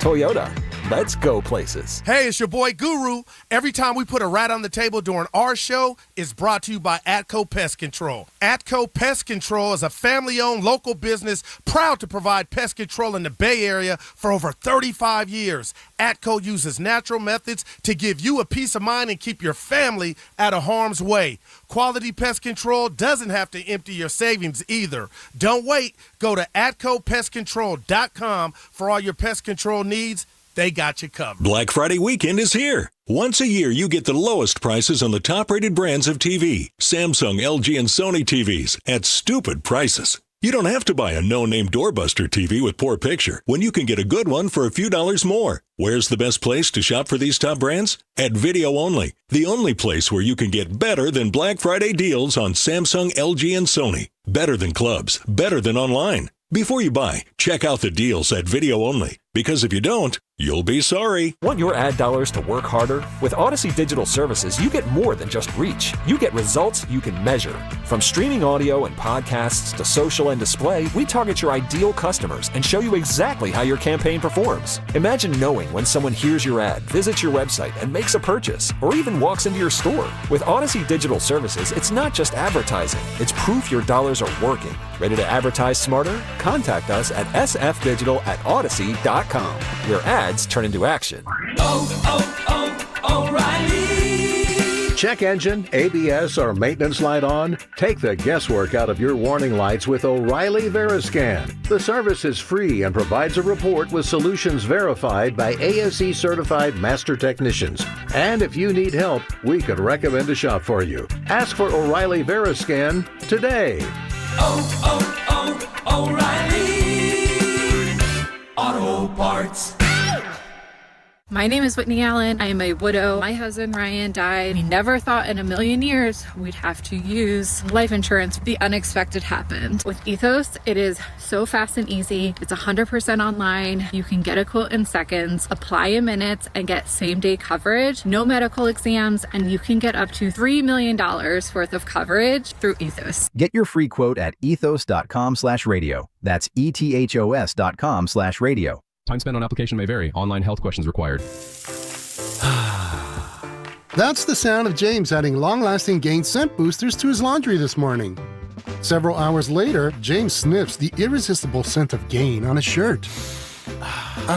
Gain. Several hours later, James has even caught the attention of his mother-in-law, and she never gives him attention. Ooh, you smell amazing, James. Oh, thanks, Mom. I love you too. I never said that. Add Gain scent boosters to your laundry. Add joy to your day. Wesley Financial Group is not a law firm, and Chuck McDowell, definitely not an attorney. This is Chuck. Do you feel stupid for buying a timeshare? Don't. It's not your fault. You were most likely told you could rent it, and it was a great financial investment. And the deal was available today only. If this happened to you, contact your resort or Wesley Financial Group for help today. Call Wesley now for your free exit information kit. 800-242-3131. 800-242-3131. Red and Gold Game Day starts at Laughing Monk Brewing. Park for free. Enjoy amazing food, ice-cold beer, and every game on TV. Catch 95.7 The Game's pregame show. Then hop on the free shuttle straight to the stadium. Sign up now at 957thegame.com.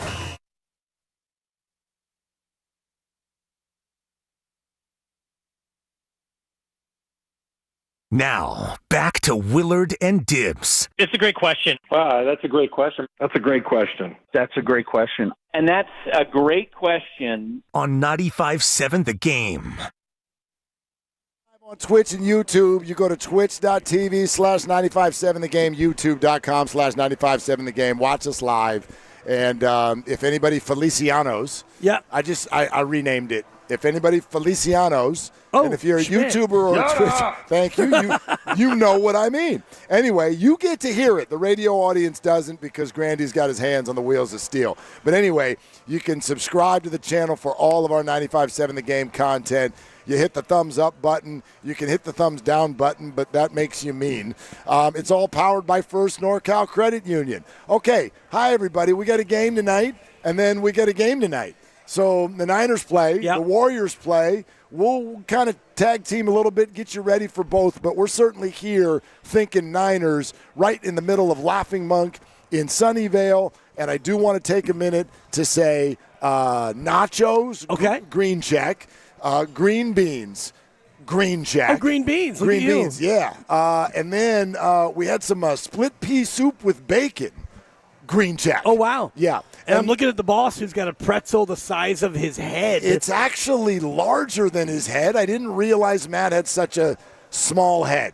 But anyway. The pretzel, we've had it before. The pretzel is delicious, and he's got some, I think they're either wontons or pot stickers. But, yeah, come on down. The food spring rolls is fantastic. Same thing. Whatever. Wonton, pot sticker, spring roll.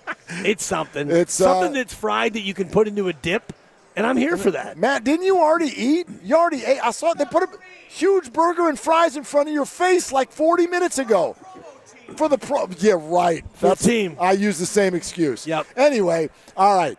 So come see us is the other point we're trying to make because it's fun down here. They got games in the parking lot. Hopefully you signed up for the free shuttle. Dibs has got a little side business going. He's guessing people's birthdays. Nailed it. He's 1 for 1. Then again, I'd like to see proof. I'm that way. I don't trust things that are going on around me. Well, the kid was 10, and so I don't think that he yet has his learner's permit. Well, so probably not a photo ID. School ID, something. What Didn't do we bring got? his passport with him, I'm sure. Well, but we'll see if he's able to get in tonight. Good luck. We'll find out exactly. But here's something I want to throw out to all of you: 888-957-9570. We would love to talk to you about this. And the reason is I've heard it a lot. I've seen this a lot on social today. I'm listening to it on the Joes. I'm listening to it with Steiny and Goo. And I guess the question, this is the way I want to ask it, is does it matter to you as a fan? A lot of you, it sounds like, feel lied to by the San Francisco 49ers because to find out that what happened with Aayuk happened in July, but for the last 3, 4, 5, 6 weeks, we want him to play and stuff and practice windows. Well, he does. The side field. You know what I mean? Brandon's doing great. Bad injury, but Brandon's doing great. And that was the narrative that they put out there. And all the while they knew that Brandon's, again, not contract, his future guarantees had been voided. Yes, that does still mean he's under contract for this year. Yes, maybe Brandon would play because he wants to show the rest of the league he's healthy. I don't know. I really don't know. But and then there's the injury part of it, which is the coaches really do. They really just go, hey, Doc, tell us when he's ready. But I don't know, man. A, do you feel lied to? And B, does it matter to you? No and no. I don't feel lied to because this is the way it goes. I am a little surprised, though, that if this happened in July, and that's what the reports are, end of July, middle of July, whatever, the fact that this didn't get out from then till now, that is, to me, a little bit of a surprise. And if they told Brandon in his camp back in July, we're not going to renew your contract and we're going to void your guarantees. I would think that would have gotten out back then, but maybe not. Maybe they just wanted to weigh their options and they wanted to go through this year and see what this year would look like. But if I'm Aayuk and I have no guarantees for next year, there's no way in hell I'm going to come back and play football. I'm going to wait until the offseason, until I'm actually released, and then go out there and show the next teams. I'm going to go out there and have my own little private workout or a private combine and show them at that point that I'm ready to go. To me, it benefits him zero to go out there and play for this team. I think I agree with you, but I just want to throw out there the possibility that when people go, dude, you voided his contract, why would you keep saying each week, we hope he comes and plays for us? I actually believe that if he were ready to roll and got a uniform, Kyle might put him out there. They're just trying to win. Kyle would, sure. Yeah, they're just trying to win the game. And I do think that it's at least worth our thought strategically to wonder if for Brandon Aayuk there would be value in showing the league that you're healthy. Totally get where you're coming from, and I think that that's what I would do too. But it also leads to, for me, what's the most mysterious part about this? Does Brandon Aayuk actually believe that however many millions he's forfeiting, does he really believe that he's going to make up for that on the open market, new team, new system, new quarterback, and that team, whoever brings you in, knows two things. A, you're coming off a catastrophic leg injury, and B, for whatever reason, you're out there skipping team functions with the team that you're currently with. These are not things that make somebody want to sign you long term. Not automatically, and he's not going to get a long-term deal anyway. I don't think that he would be sitting there thinking, yeah, I'm going to get out of this contract, they're going to void it, and I'm going to go get $120 million from somewhere else. I don't think that he might be that delusional, but for me, if you're Aayuk, you're thinking, I'm going to go somewhere and get a one-year deal, 1 year for 10, 12, 15, whatever it is, and I'll get most of it guaranteed with bonuses so that when I show this new team that I'm actually healthy and I'm the dude, and I'm going to go to a team that actually throws the ball to wide receivers, and the 49ers don't. And they don't throw to receivers very much. And I was looking at the numbers, and actually I have a college graduate friend of mine who did data science in college. Okay. And he's going to do a full data analysis on what percentage of passes go to wide receivers now versus 5 years ago. Because it feels to me like the wide receiver reception total is going down. And it's not just the Niners. It's a lot of teams, running backs, That's interesting. tight ends. My guy's going to do a full data analysis, and we haven't yet determined how many years we're going to look at, but I think that if you're Aayuk, you look at teams that do throw to the receiver, and you think, all right, like Buffalo, for example, they need a receiver. Well, and New Orleans, they need a receiver. There are teams out there who I think would pay good money for a year for Aayuk. And so if you're Brandon, you're thinking, I don't want to be a part of this offense anymore where I have to block to get the rock, and Shanahan doesn't love me anyway, and I can't wear the shorts I want to wear. I'm out of here. 3 of the top 10 in catches so far this year are not receivers. Yep, we talked about it. Yep, Trey McBride, Christian McCaffrey, and Jake Ferguson are all on that list. Obviously, it's mostly receivers as you look through the whole list. But, yeah, there's other tight ends get to the top 20. There's also Tyler Warren and Travis Kelce and Devon Achane and all of that. So that's an interesting kind of topic and idea, but I think it's multi-layered. In other words, are teams doing that purposefully? Is it strategic? Or do you have a lot of football teams out there that don't have systems and quarterbacks that can effectively get the ball to wide receivers outside the numbers? I'm always fascinated by that point when someone goes, the Niners don't throw it to receivers a lot. And it's like, that's true. However, when we last saw Brandon Aayuk healthy, forget last year, what a mess. But prior to the contract thing, you're talking about someone who went for over 1,300 yards. You're also talking about someone who went second in the league in yards per catch.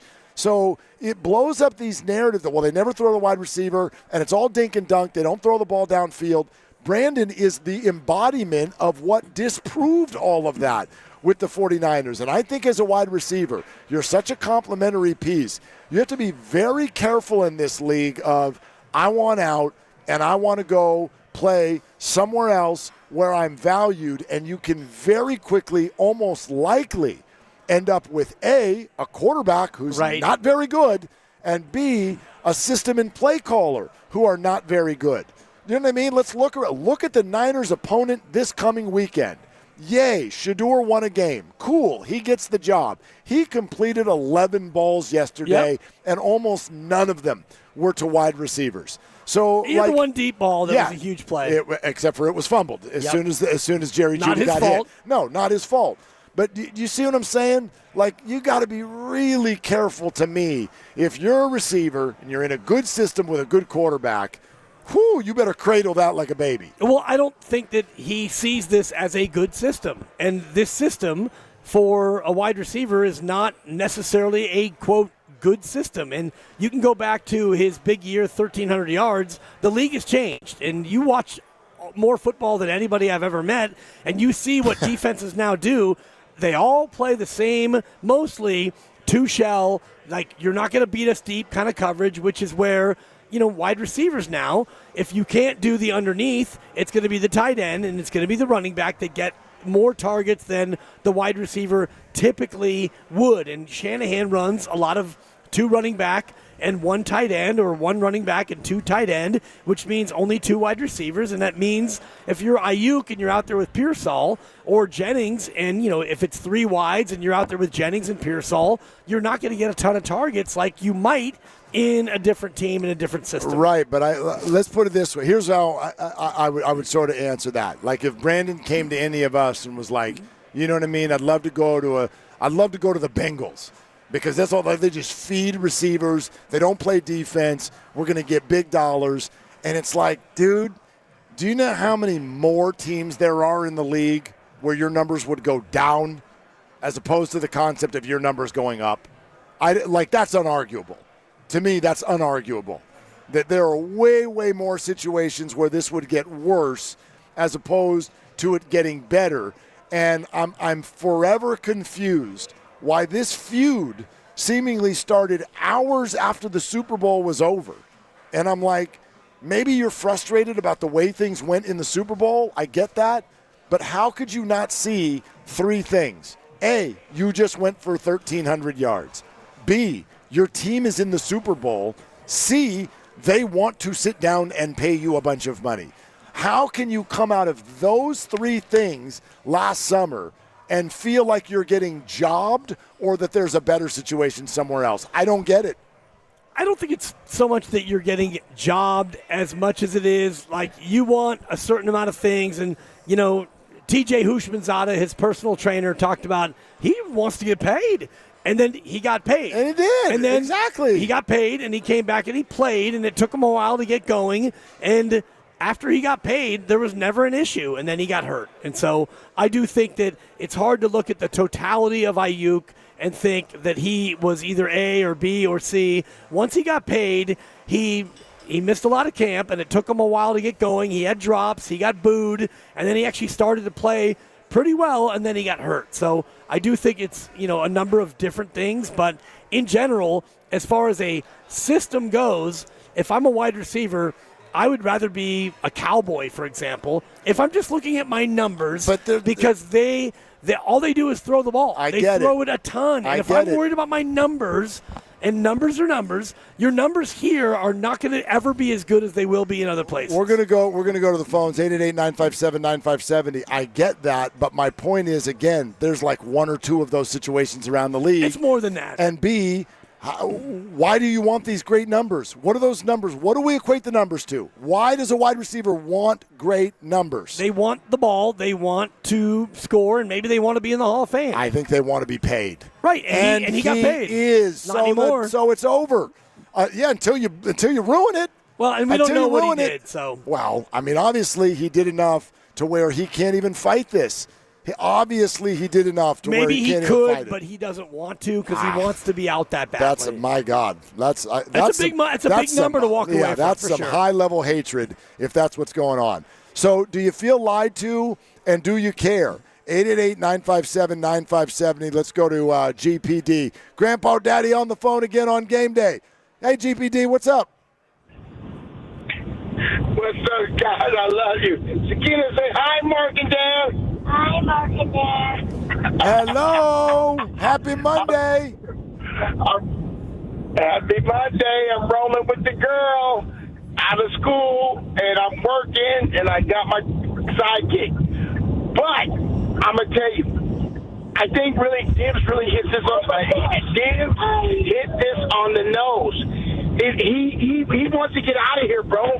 He doesn't care. He got paid. He got hurt, right? And now he really doesn't like it here because he wants to go somewhere where they're going to throw him the ball all the time. And you know what? Who cares about what the 49ers tell us? You know they're never going to tell you the truth, man. Come on, let's keep it real. This is business. They're going to feed you what they want to feed you. They're not always going to tell you the truth. They're going to bounce around the truth. But, they want him if he wants to be here and perform. But when he doesn't want to be here, and if he doesn't want to perform, and it's in his actions, and they can see it by his actions, bro, and that's what's happening. His actions doesn't show that he really wants to be here. They paid him, but he doesn't really want to be here, man, and that's it. Let's move off him, and I'm telling you, pay Jawan, third and Jawan. Pay him. Let's get cracking. We still got action, man. We can still go to the Super Bowl, baby. Bang, bang, another game. It must be game day. Look at GPD with the walk-off. Boom. Totally. I don't think Juwan Jennings is going to be on the team next year either. I hope I'm wrong. I mean, it depends on. I hope I'm wrong. It depends on how much they want to pay him. Yeah, I don't. You talked about it before. Like, what do wide receivers want? They want the ball. Most of them want to win, but they want to get paid. Yeah. TJ Hushmanzada, he just wants to get paid. Yeah, well, if they give Juwan Jennings a big raise with big guarantees, he'll stay. He'll be happy to stay. We should probably get TJ back on sometime soon. We won't do it on a game day, but we should probably get TJ on because guess what? Brandon made a liar out of him. He doesn't just want to get paid because he got paid. He got paid. And then he went sideways. We don't know what he did, though. So obviously enough to where the contract became voidable. He did that, and he won't even fight it. Yeah. So, and I wonder why he won't fight it. And I do think that what he actually did will come out in the wash eventually. And maybe it'll be his side with spin because if he misses meetings, which Kyle Shanahan basically said Saturday that he did, but that's not the reason. And more, they said. And more. So, I mean, what was it and what is it? Because the contract can be voided for any number of small incremental things. Yeah, but you're going to fight it if somebody is like playing with language and whatnot. Like to me, the 49ers are voiding this opportunistically, and Brandon would fight it unless he thought, you know what, we're going to lose. Or unless he really thought that he didn't want to be here anyway. If you didn't want to be here, you don't do it by having the contract voided. You do that by telling the team in the offseason, I want out. You just tell them, and you request a trade, and you go through that whole process and all of that, and you don't show up. That's what's also weird. By the way, he has been showing up. He's there. He's there. He's there working out. He's there working on the side. But being field. hurt, he can't really request a trade while you're hurt. No, but that's not gonna work. This is all going to come out in the offseason. So he could have done it then. Listen, to a degree, we're all guessing. We don't know exactly what happened, and I don't know his motivations, but it's very, very difficult for me, while I'll agree with what you're saying and what GPD's saying, that he doesn't want to be here anymore. To me, that's only the beginning of the story. That doesn't necessarily explain why he would conduct himself in a way that would put that many millions of dollars, $25 million at least, on the line and lose that, and then head out onto the open market where my guess, someone's going to sign him for 1 year and probably not even half of what he was scheduled to make. Yeah, maybe half, but to your point, it'll be very heavily incentive-laden, and so he'll have to go out there and show it and prove it, and depending on where he goes, I mean, you might go to a place with no quarterback, and you look at Minnesota right now, and J.J. McCarthy's in the protocol, and Carson Wentz is out for the year, and I just was looking at it, and I have to reopen it because I can't remember the young man's name. But I think it's Max Brosmer or something Max like that. Brosmer. Yeah. So Max you Brosmer. could be a Viking, and you could be hoping that Max Brosmer is going to be able to get you the ball, or Cam Ward or any of these other guys who are just a guy. Can we have some fun with this for a second? Sure. I mentioned the Cowboys and the Bengals, and I said, sure, those are the ones. And I said there aren't many, and you said there are more. All right, if I'm Brandon Aayuk, who do I want to be? If that's what it's about, forget winning. Yep. But I want numbers. First of all, the two teams we just mentioned, the Bengals and the Cowboys, their wide receiver cap space it's about limited. Limited. My God, right? The Bengals are paying both T and Jamar. The Cowboys have paid CeeDee Lamb, and they're openly campaigning to do so with George Pickens in the offseason. Tell me where else. Where else would you rather be where you feel like your numbers for downfield wide receiver usage, your numbers are really going to shine significantly more so than the San Francisco 49ers? And, oh, by the way, there's some space on those teams for wide receivers. But Buffalo would be one. Buffalo. You've got Keon Coleman, who's a healthy scratch. Buffalo, and they've got Khalil Shakir. They use their wide receivers less than the Niners. They actually account, and I just looked for it, they account for almost 60% of their catches. Now, they don't throw the ball a ton. They also throw, but like closer to the line of scrimmage than any team in the league. Right, but you actually get a chance to catch the football and go out there, and you don't have to be a big part of the run game and blocking. And, I look at Seattle, who's got JSN, who's going to set a record, and they might be looking for another receiver, a team that throws the ball a lot. I think that you could look at a number of different teams, and I don't know what Miami's going to do in the post-Tyreek Hill era, and, that thing's kind of a mess, and their quarterback is in flux. So, it's not like there's any turnkey, ready-made, that's a great spot, but there are teams out there who throw it more and use more three-receiver sets than the Niners do. I find that to be a wild motivation if that's what it is. Well, his motivation is to be elsewhere, and then you can figure it out from there. It has to be. See, to me, this has to be personal. I don't think this is about numbers. I don't think this is about usage. I cannot see that. This has to be based on the conduct of the contractual arguments over the last handful of months. This has to be about them using a first-rounder on Ricky maybe. I don't know. It feels like bleed over from last summer. But to me, this cannot be just about I want bigger numbers. It's even crazier than I thought it was if that's the case. 888-957-9570. We're taking your calls all afternoon as we get ready for the game. And this Wednesday, your chance to win great prizes every hour, 6A to 6P. Got Warriors tickets, ACD tickets, Warrior bobbleheads, much more. Wednesday, every hour, starting at 6. It's our Thanksgiving blowout right here on 95.7 The Game. We're brought to you by Fremont Bank, here for you, here for good. Live at Laughing Monk in Sunnyvale, getting ready for Niners, Panthers, just about 2.5 hours away on Willard and Dibbs. $5,000. That's the average amount of money people in the U.S. are now spending on gas in a year. $5,000. That's crazy. If you drive, you have to download Upside, the free app that gives you cash back every time you get gas. That's right. You can earn real cash back with Upside just by buying the gas you're already buying. You can literally start earning cash back today. I use Upside every time I fill up, and I've already made around $200-$300. You're putting gas in your car anyway. Why not get real cash back? If you like free money, download Upside. I'm saving the cash I earn from using Upside to help pay for a vacation later this year. Download the free Upside app now to earn cash back every time you buy gas. Use promo code CODE to get an extra 35 cents per gallon on your first tank. You can cash out anytime right to your bank, PayPal, or a gift card for Amazon and other brands. Just download the free Upside app and use promo code CODE for a 35 cents per gallon bonus on your first tank. That's code CODE for a 35 cents per gallon bonus. A lot of Bay Area banking customers are faced with a choice. Which financial institution best fits what they're looking for? It might make sense to consider a bank's history. Take Fremont Bank. For 60 years, we've provided stability and consistency with an emphasis on relationships. We've grown one customer at a time, not through mergers or acquisitions, because that's how you can do business when you're independently owned and community-focused. Fremont Bank. Here for you, here for good. It seems everyone gets a tip these days. Deliver food? Get a tip. Drive around town?